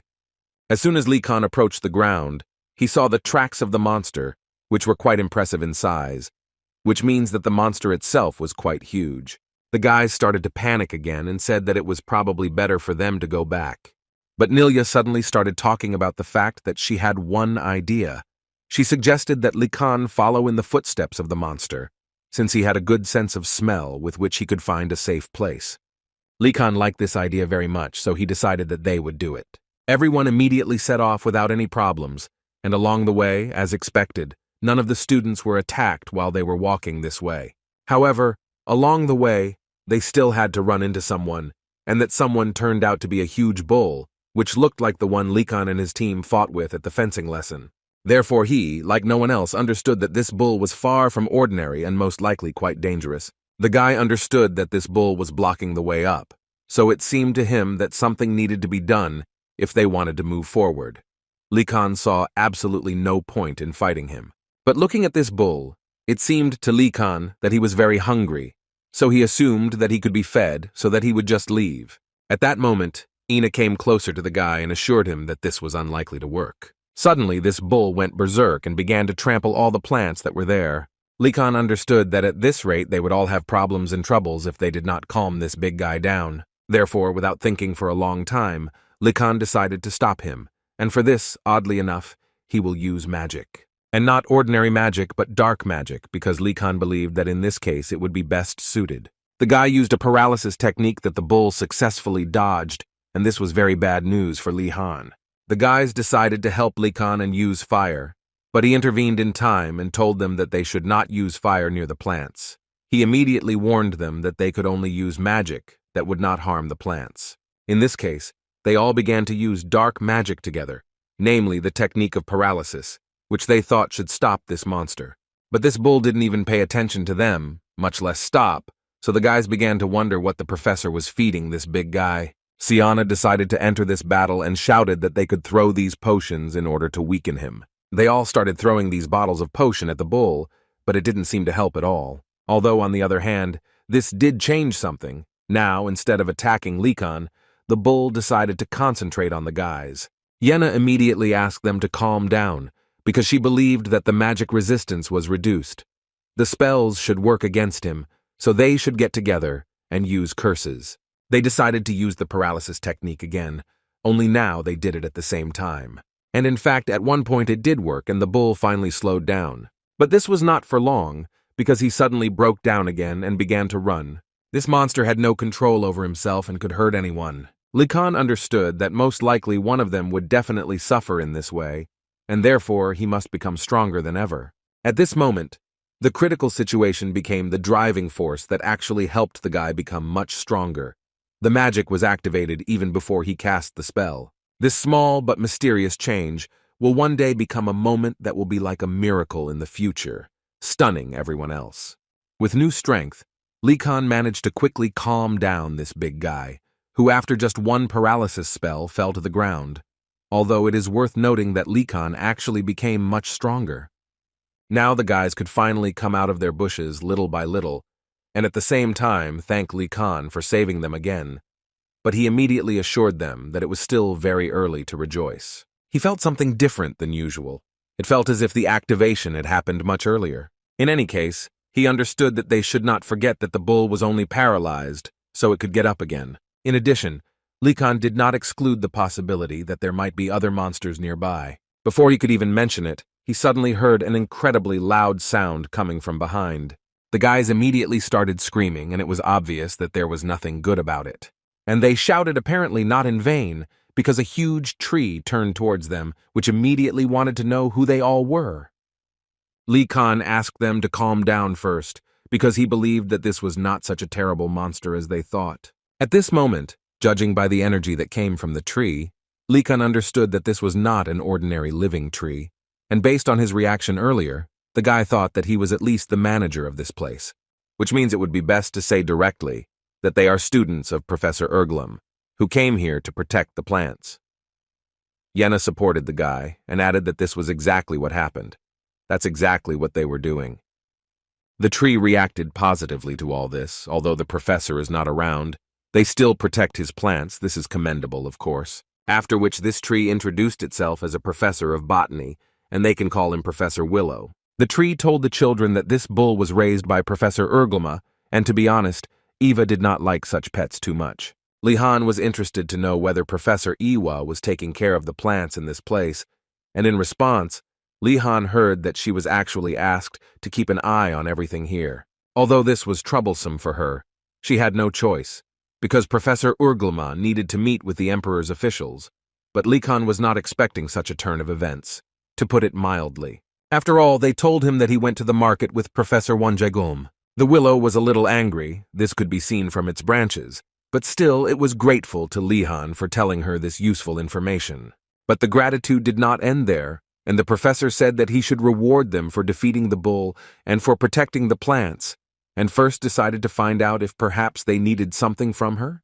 They understood that there was a place here where they could collect ingredients or reagents for alchemy, but on the other hand, it was also full of dangerous things that they simply couldn't touch, and the most important thing was that this willow wouldn't tell them anything just like that. So Likan decided to try it completely another method. He immediately asked for forgiveness for asking for such difficult things, but after everything he had seen in this wonderful place, he suddenly became greedy and thought that he could pick up some ingredients here. And the very essence of the question was that he was interested to know if there was something in Professor Ergulem's research laboratory. The tree liked Likan, and so the willow invited him to go with her to the 3rd floor, where he could take all these ingredients, and she would then say that a bull ate them, and then they will be able to take everything I can take with them. Likan could be proud of himself, because he was still able to deceive this tree. They followed him to the 3rd floor, and there they discovered a completely different world, which changed from a forest to some kind of complete darkness. It was incredibly dark there, that it was impossible to even see anything around them at all. Likan understood what she was hinting at, so he immediately said that his light spell would definitely not work here.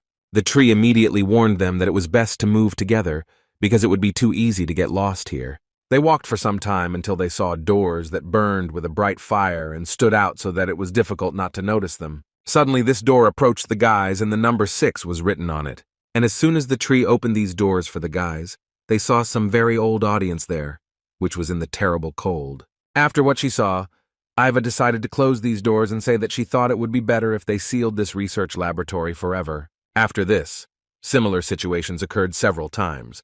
Professor Iwa called in several more research laboratories, but what was inside was completely different from reality. From that moment, Likan decided to write down everything he saw around him, and the first notes were that there were few traps on the 1st and 2nd floors, and there were mechanics that were similar to him on the 3rd floor. He also wrote down how to summon research laboratories, and thought that this would be enough for now. And in the end, they still received their rewards when they found Professor Erglem's research laboratory, for which Lihan was very grateful to Professor Eva. So far, everything had been going well, and since things were going smoothly, Lihan was just thinking about how to get supplies today without any hitches, but life in a magic school is not easy. A little earlier in Erglem's laboratory, the tree suggested that the guys take all these items and go back, and he would clean up the place himself. Likan was grateful to the willow for such generosity, and therefore decided to offer her help in cleaning. Although in his mind, he thought that nothing bad would come from earning extra points from the professor. His thoughts were interrupted when Ina suddenly intervened in their dialogue, who also added that she wanted to help.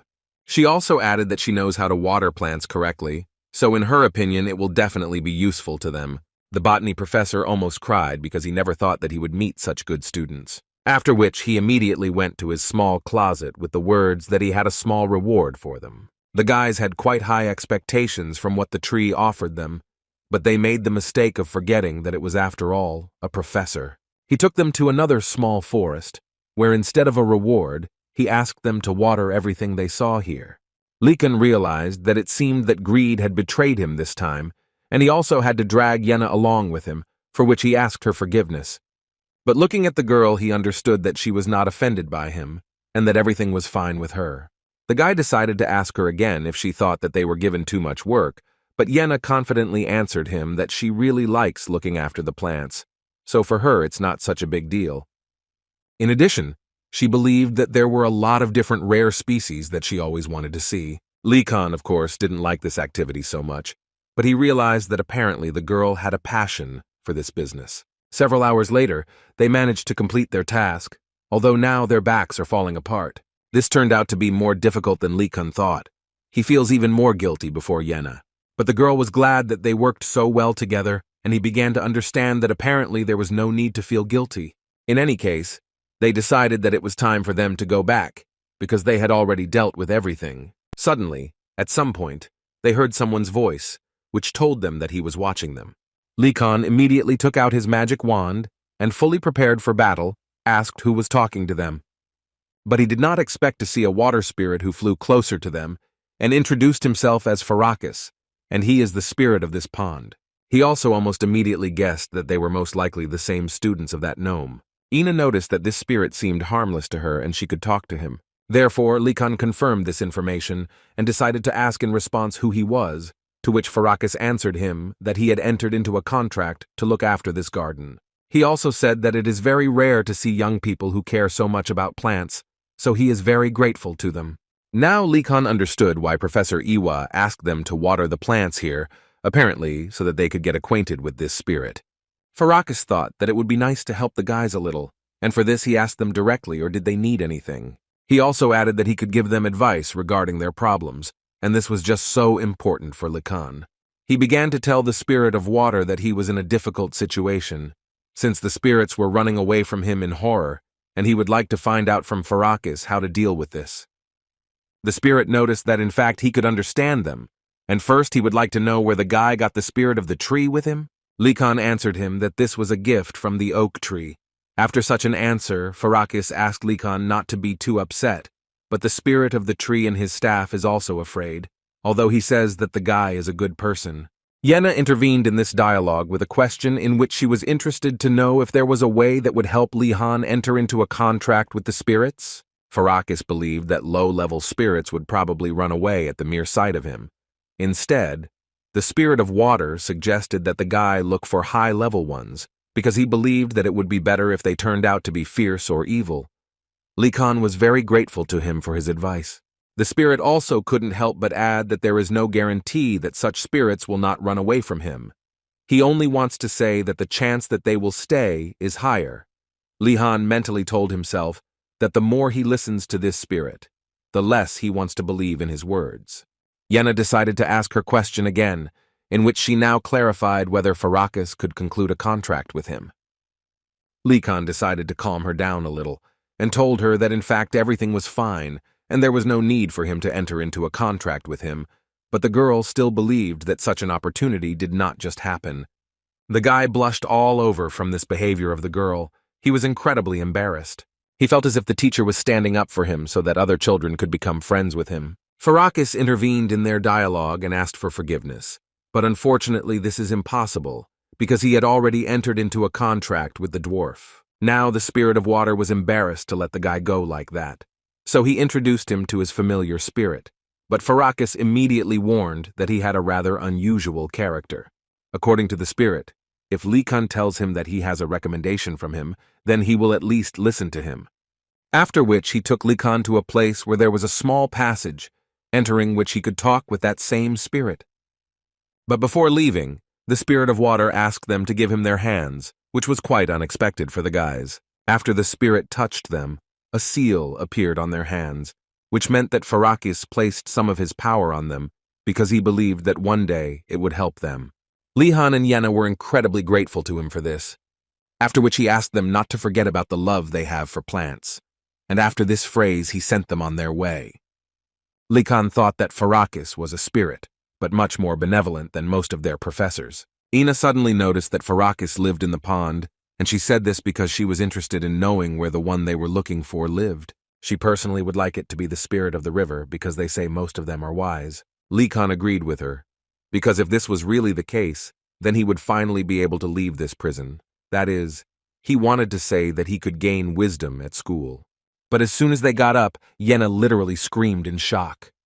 And it was quite justified, because they ended up in the punishment room. One thing was clear to Likhan at that moment, that it would definitely not be the spirit of the river. Yenna decided to find out if they were in the same room in which Likhan was locked earlier. The guy answered her that this was not so, and in general, when he left this room, he realized that this place was hardly used at all now. She felt uncomfortable in this place, so she asked the guy to get out of here as soon as possible. Likhan, of course, did not want to upset her, but still, he had to say that all the exits were blocked and they simply had nowhere to go. The girl felt very scared there, because it seemed to her that they would never be able to get out of this place. Lihan reassured her that everything was actually fine because he had some ideas about how the place actually worked. And all this was thanks to the fact that he had previously experienced something similar when he fell into a trap with Ratford. Therefore, even now, he was almost sure that there was a magical passage through which they would get out. Although Likhan mentally understood that, unlike last time, there were no devices here that would catch the eye. In this case, he decided that it would be best to break through using force, so he asked Yenna to stand behind him so that she would not be hit. Likhan decided that he would now need to repeat how he broke the defense of the entrance to the dormitory last time. It seemed to him that it was enough to use a certain amount of mana in order to open this passage. But before he had time to strike, a golden light appeared in front of him, which asked the fool to stop and not do this. This creature immediately told Likhan that it did not tell its name to just anyone, and immediately wanted to know what they were doing here. Likhan answered him that Farakis sent them here. He said that there was a spirit here with whom he could enter into a contract. In response, this spirit said that he immediately realized that they were young magicians for whom Farakis had a weakness. Listening to all this, it seemed to her that they would come to an agreement right now. But this joy was quickly interrupted. This spirit immediately said that he was not going to enter into a contract with them and therefore asked them to leave. The girl was sad that they never managed to do it. Likhan decided that it seemed that this spirit was the same as the others.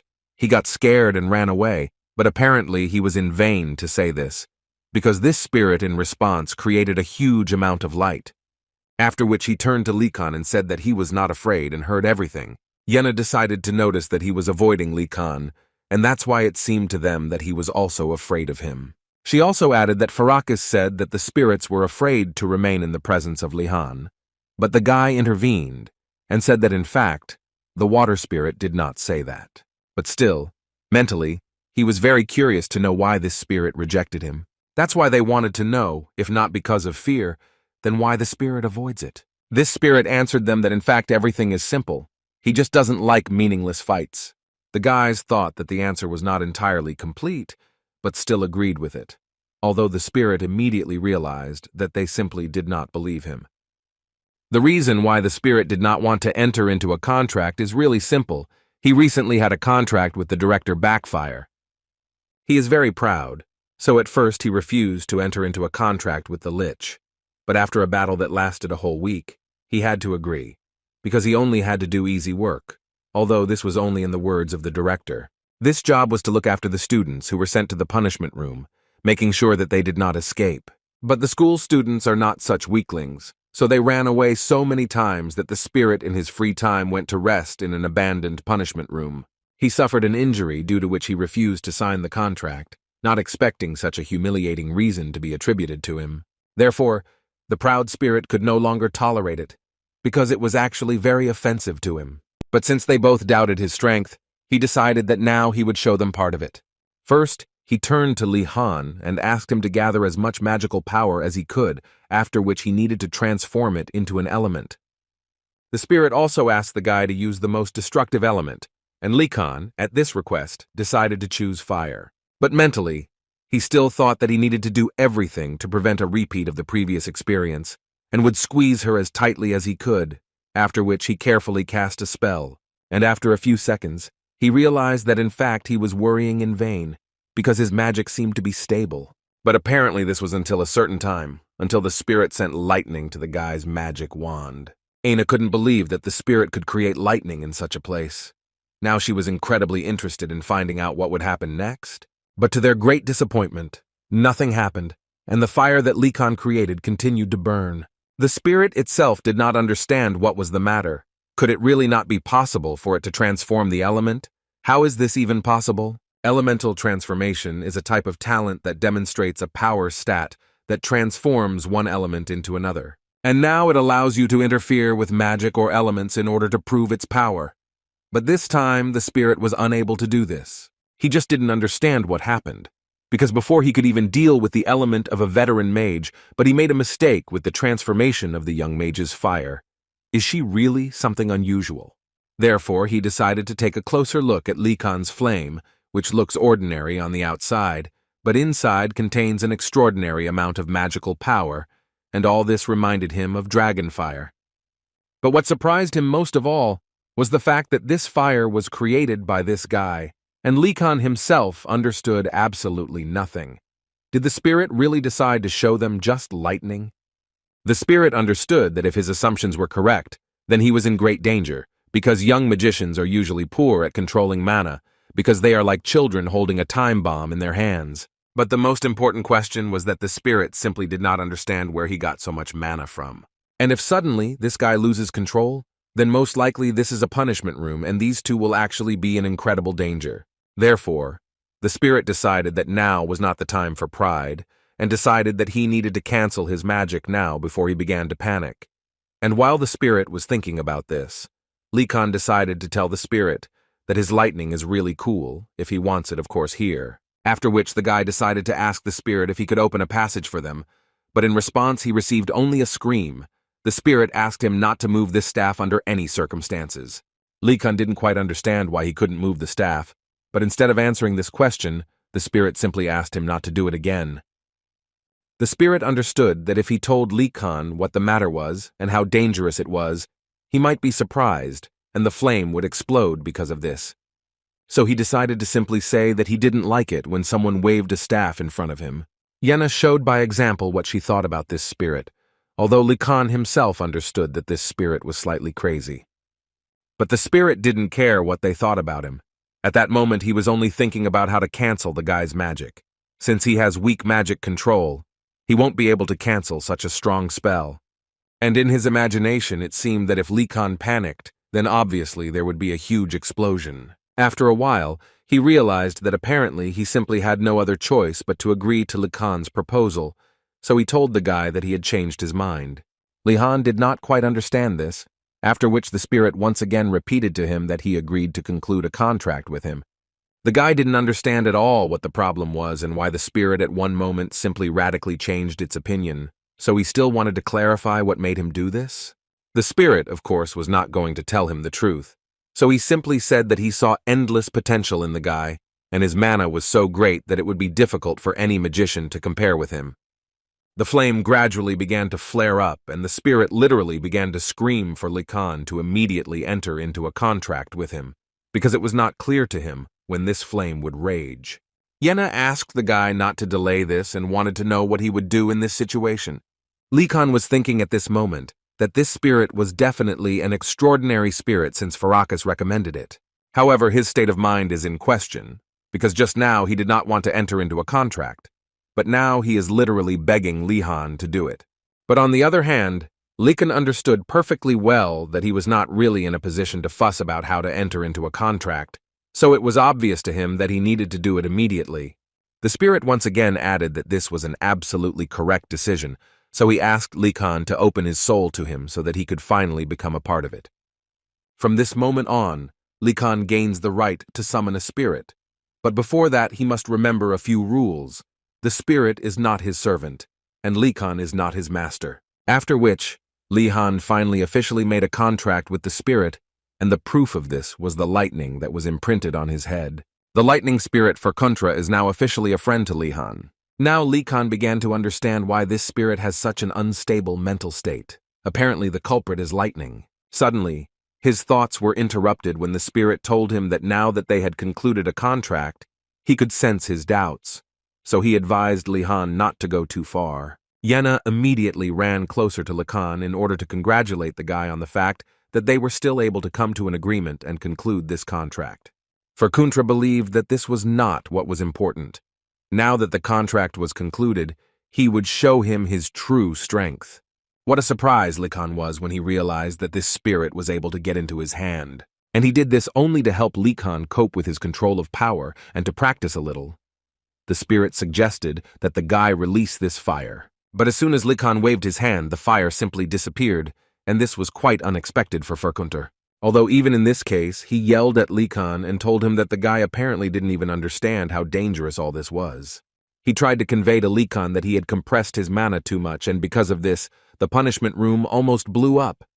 The guy still didn't understand what had happened, but considering how angry the spirit was, apparently it really was very dangerous. This also led Likan to the idea that apparently it was too early for him to use fire magic, and Furkuntra agreed with this, who added that although the guy is strong, he is still young. After which he suddenly decided to ask why the guys were still here, because the sun had begun to rise and didn't they have classes at this time? This made the guys panic, because Yenna remembered that they had classes in basic imperial geometry and arithmetic in the morning, and they hadn't even done their homework yet. Likan still has the thought in his head of how the teacher in this subject gave them his blueprint for creating a magic circle, which he made in his youth, and said that he wanted them to look at it and calculate the total cost of creation.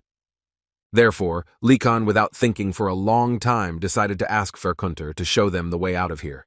The spirit would very much like to help them, but unfortunately, he said that he could not do this, and the only thing was that, according to the contract, he still had to defend this place. Likan was upset, because he understood that even if this spirit helped them, he still very much doubted that they would be able to get to class on time. So the guy decided to go the other way and started yelling at the spirit, because he didn't understand why the spirit wasn't helping him at all, and why did he even sign a contract with him. This was a typical example of an anxious graduate who has homework that needs to be turned in. The spirit almost cried, because this room was special for him. If Likan had called him outside, he would have been able to show what he was capable of, but here his powers, unfortunately, are limited. But he will still be able to help them, and for this, he will open the blocked passage for now. He himself, of course, cannot get out, so he asked them to go quickly and leave him here. But before that, he asked them to tell someone that he was stuck here. Lihan did not wait a second after these words and asked Yenna to quickly follow him.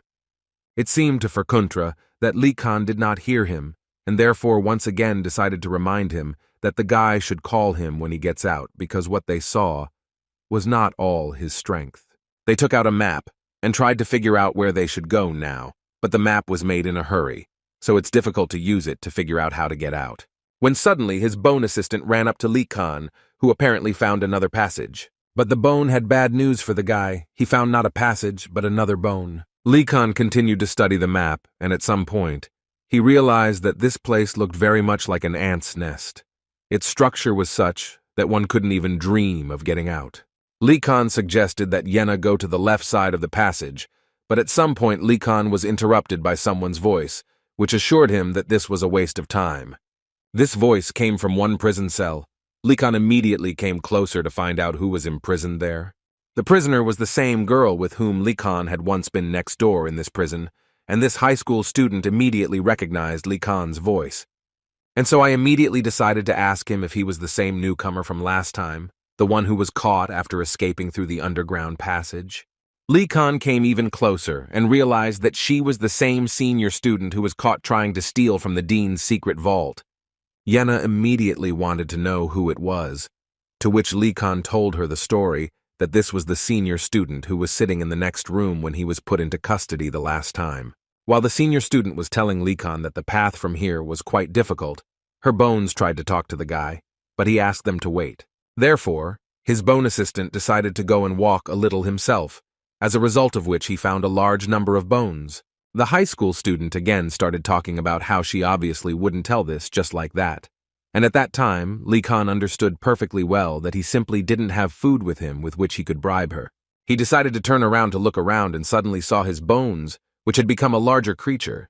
Yenna didn't understand who it was and started screaming. It seemed to her that it was a monster, but Likan immediately tried to calm her down because he realized that apparently it was his very summoned monster.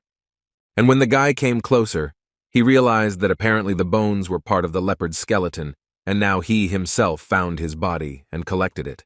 And now it seemed to him that his summoned monster was asking Likan to find the bones that were hidden in the punishment room, when suddenly he was interrupted by a senior student who began to ask Likan to stop. After which, she decided to clarify whether by chance Likan is not talking about a bone monster that can be summoned, because as far as she knows, this is the ability of dark magic, which Professor Morton is studying. Likan didn't understand at all what the girl was getting at until she handed him a small paper under the door and asked him to read it. After which she added that since he wanted to get advice on how to choose from here, he just needed to read what was written in this piece of paper. As it turned out, it was a card. But for some reason, Likan didn't feel happy at all at that moment, but still thanked the girl for it. After which they all headed towards the exit together, because with this map, it was much easier to do this. The high school student was now serving her time in prison with a smile, because she was glad that there was another student who was studying dark magic. No matter how much Yena and Likan were in a hurry, they were still, unfortunately, late, and the students were already leaving the classroom. The girl was most worried about her homework, because they had completed it, but apparently I would never be able to check it. Likan understood that they actually had one chance, and it was that this professor was not one of those who checked attendance and just handing in work, saying that they were not in class makes no sense. Well, the guy had no other choice, so he took out his magic wand and, in Yena's opinion, was going to attack the professor, so she did everything possible to just stop him. But he looked at her and said that he wasn't really trying to do that. According to him, he was aiming at where all the works were collected. Likan decided that the best option would be if he gave them their work, and then no one would even understand that they were not actually in class. Yena doubted that he would be able to do this, but Lihan asked her not to worry about it and just give him her homework. At that moment, he thought that all the suffering that he endured under the supervision of Professor Velati was necessary for the sake of this moment. So he sent their homework through magic without any doubt. Yena looked at all this and still simply could not believe that Likan was just using low-level control like that. Now she was sure that Likan was radically different from others. Indeed, in this case it will not be enough to simply push them through. It is also important to remain unnoticed. At that moment, Likan tried to remember how Professor Velati tried to hammer into his head that concentration is the most important thing. At some point, he even thought that he was concentrating too much, because it seemed to him that he heard the voice of Professor Velati. But apparently he didn't hear it, because the professor stood behind and even told Likan that inserting papers into a pile was too easy. The guy turned around with great surprise and did not expect that it didn't seem to him, and he actually heard the professor. Velati immediately told him not to look at him like that, because that way he would only lose concentration, and that would do no good. Now Lihan was doubly uncomfortable, because not only was he unlucky enough to run into the professor at such a time, but he had also never met the professor standing next to him. Who exactly was he? This unknown professor at some point spoke up and said that Likan was unlikely to succeed, and the whole point was that the arithmetic professor had installed a barrier that, according to him, would make a sound if something touched it, and besides, it was actually a rather sophisticated and fragile barrier. After these words, Lihan focused and really noticed the barrier that was around all these books. Professor Velati and his colleagues decided that the student was unlikely to be able to pass such a barrier, but Likan was not going to give up and decided to try to do it anyway. And apparently the guy still managed to do it, although it was very close to failure. The unknown professor immediately ran up to Likan with the words that it was really a difficult barrier, and if he had made a little mistake, the alarm would have gone off. So he quickly wanted to know from the guy how he managed to cope. Likan didn't have time to say a word when Professor Velati intervened in this dialogue, who immediately said that it was he who taught Likan to do this, and the guy could only confirm this information, which in fact he did. Professor Velati's friend jokingly said that he did not deserve such a student, after which he suggested that the same Vardanaz was standing in front of him. After which he decided to introduce himself, saying that his name is Professor Kerman Ku, and he teaches illusion magic to students at the academy, and he is also an expert in barriers. Likan thought about the need to make a good impression on this man, since he teaches illusion magic. Also, this professor at that moment added that they would soon meet at Professor Garcia's class, and there the man promised to show the guy how interesting and fun the magic of illusion is. But Velati didn't think so, who interrupted his comrade and stated that illusion magic is actually useless, and it is not capable of deceiving a high-level magician. For Lee Kun, it was so surprising that the professor allowed himself to criticize the specialization directly to his face, and now he was interested to know how Professor Kerman would react to this. But Kerman simply ignored these words and decided to ask Lee Kun why he tried to go through the barrier and put notebooks in there. Lee Kun was a little ashamed to talk about this, but still he did it and said that they were late and did not turn in the work. Professor Kerman, in response to this, immediately said that if he were the guy, he would not do Professor Alpen-Knighton's homework at all. Lee Kun didn't quite understand this decision, so he decided to clarify why he thinks so, to which he was again answered by Professor Volati, who believed that a magician and a high-ranking employee of the Empire's administration are different things, and that the person who teaches arithmetic classes with them understands more in politics than in magic. In addition, Professor Kerman did not like him because he took half of his research budget, and Volati could also complain about this. Lee Kun, listening to all this, decided that since that professor was a high-ranking employee of the administration, then from now on he should try to be in his good standing. Kerman at this moment once again asked Lee Kun to be careful and not let that professor drag him into working in the administration. Volati asked Kerman not to joke like that, because it seemed to him that it was already clear that Lee Kun would never choose such a path in life. The guy was silent while listening to all this, although he mentally understood that they both knew little about him, for example, that his main dream was to become an employee of the Empire's administration, but he would not mention this even under pressure. After all these adventures, the guys finally returned to the Blue Tower and thought that they could finally rest. Lee Kun planned to gather everyone and divide the items between them and then go to bed, but it was to his advantage that the guys had already all gathered. As soon as Asen saw Lee Kun, he immediately ran up to him and started shouting that they had big problems and they urgently needed his help. The point was that Gainando and Durju were kidnapped and they don't know what to do with it. They immediately put aside all their affairs and set out to search for the guys. On the way, Asen brought Lee Kun up to date, and according to him it happened when they were returning after class. A summoned monster appeared out of nowhere and attacked them. Most managed to escape, but not the guys. Gainando tripped over his own foot, and this did not surprise Lee Han at all. And Durju tried to help Gainando, and therefore he was also captured. And here the guy already understood that the troll was simply unlucky to be next to Gainando. They ran up to the academic building, and Asen suggested asking the professors for help. But before he could finish speaking, he suddenly saw the guys from the White Tiger. And one of them had already gone to the professor, and he told them to deal with this problem on their own, which is why his face was so frightened. Now, most of the students began to panic, because they actually relied incredibly heavily on the help of the professors, while Lee Han at that moment was thinking that he expected that this could happen. Therefore, to begin with, he decided to look around and did it not in vain, because after a few minutes he noticed traces of the summoned monster, after which he turned to his friends with the words that since it had come to this, they could only solve this problem themselves, and first of all, he suggested that each of them follow in the footsteps of the summoned monster. He also did not forget to shout to the tigers that if they want to save Durga, then it would be better for them to go with them. Although they didn't want to do what Lee Kun said, unfortunately, they had no other option to save Durga. Lee Kun understood that perhaps they themselves would not be able to solve this problem, but on the other hand, no one forbids them to use other methods of influence. And when he thought about other methods, he thought about his new friend, the Spirit of Lightning. While Her Majesty was looking at this, she thought that the spell used to summon the spirit shows its greatness and power. This spell itself is so long and difficult that even it commands respect. Lee Kun continued to do everything to summon the Lightning Doom, with whom he had only recently concluded a contract, for the first time in his life. But when the spirit finally appeared, Lee Kun even regretted a little that he had summoned it, because its size left much to be desired. This gave the guys from the Tiger Tower a reason to laugh at Lee Kun, because he did this here for the sake of such an insignificant spirit.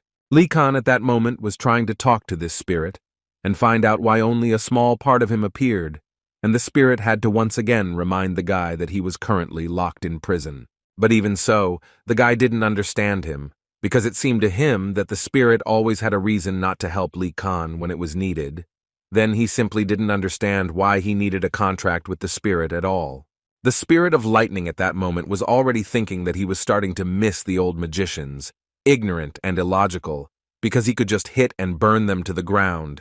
But he couldn't do that with this guy. Suddenly, he sensed the enemy and asked Li Kan to immediately apply invisibility. And it was quite in time, because the guy did not even notice that the monster was right under him. It was strange for Li Kan to observe that this monster has the ability to merge with the earth, and he probably can do this because the magicians of this place did something unnecessary, like giving him abilities. The spirit immediately warned him that Li Kan needed to be extremely careful, because if this monster caught him, he would suck all the mana out of the guy, just like he did with the other guys. Li Kan closed his eyes and decided that now he would do everything to get rid of this monster in an instant, but the spirit forbade him to use fire, if that's what Li Kan had in mind, of course. He was so against it because if the guy decided to do this, then they could burn all the students around. Then Li Kan did not understand what to do.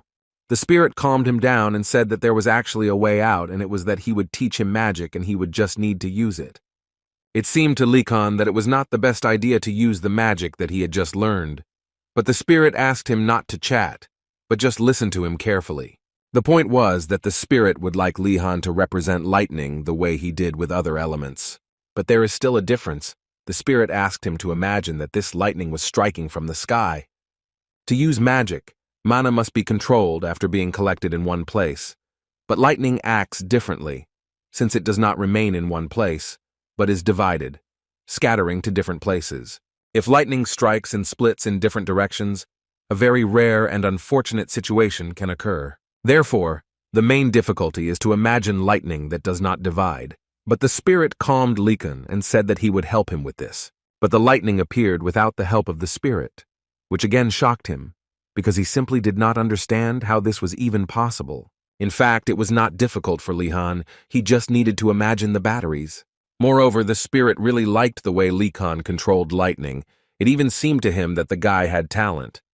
But this is not the time for talking, and the spirit asked Li Kan to focus and repeat the spell that he would tell him.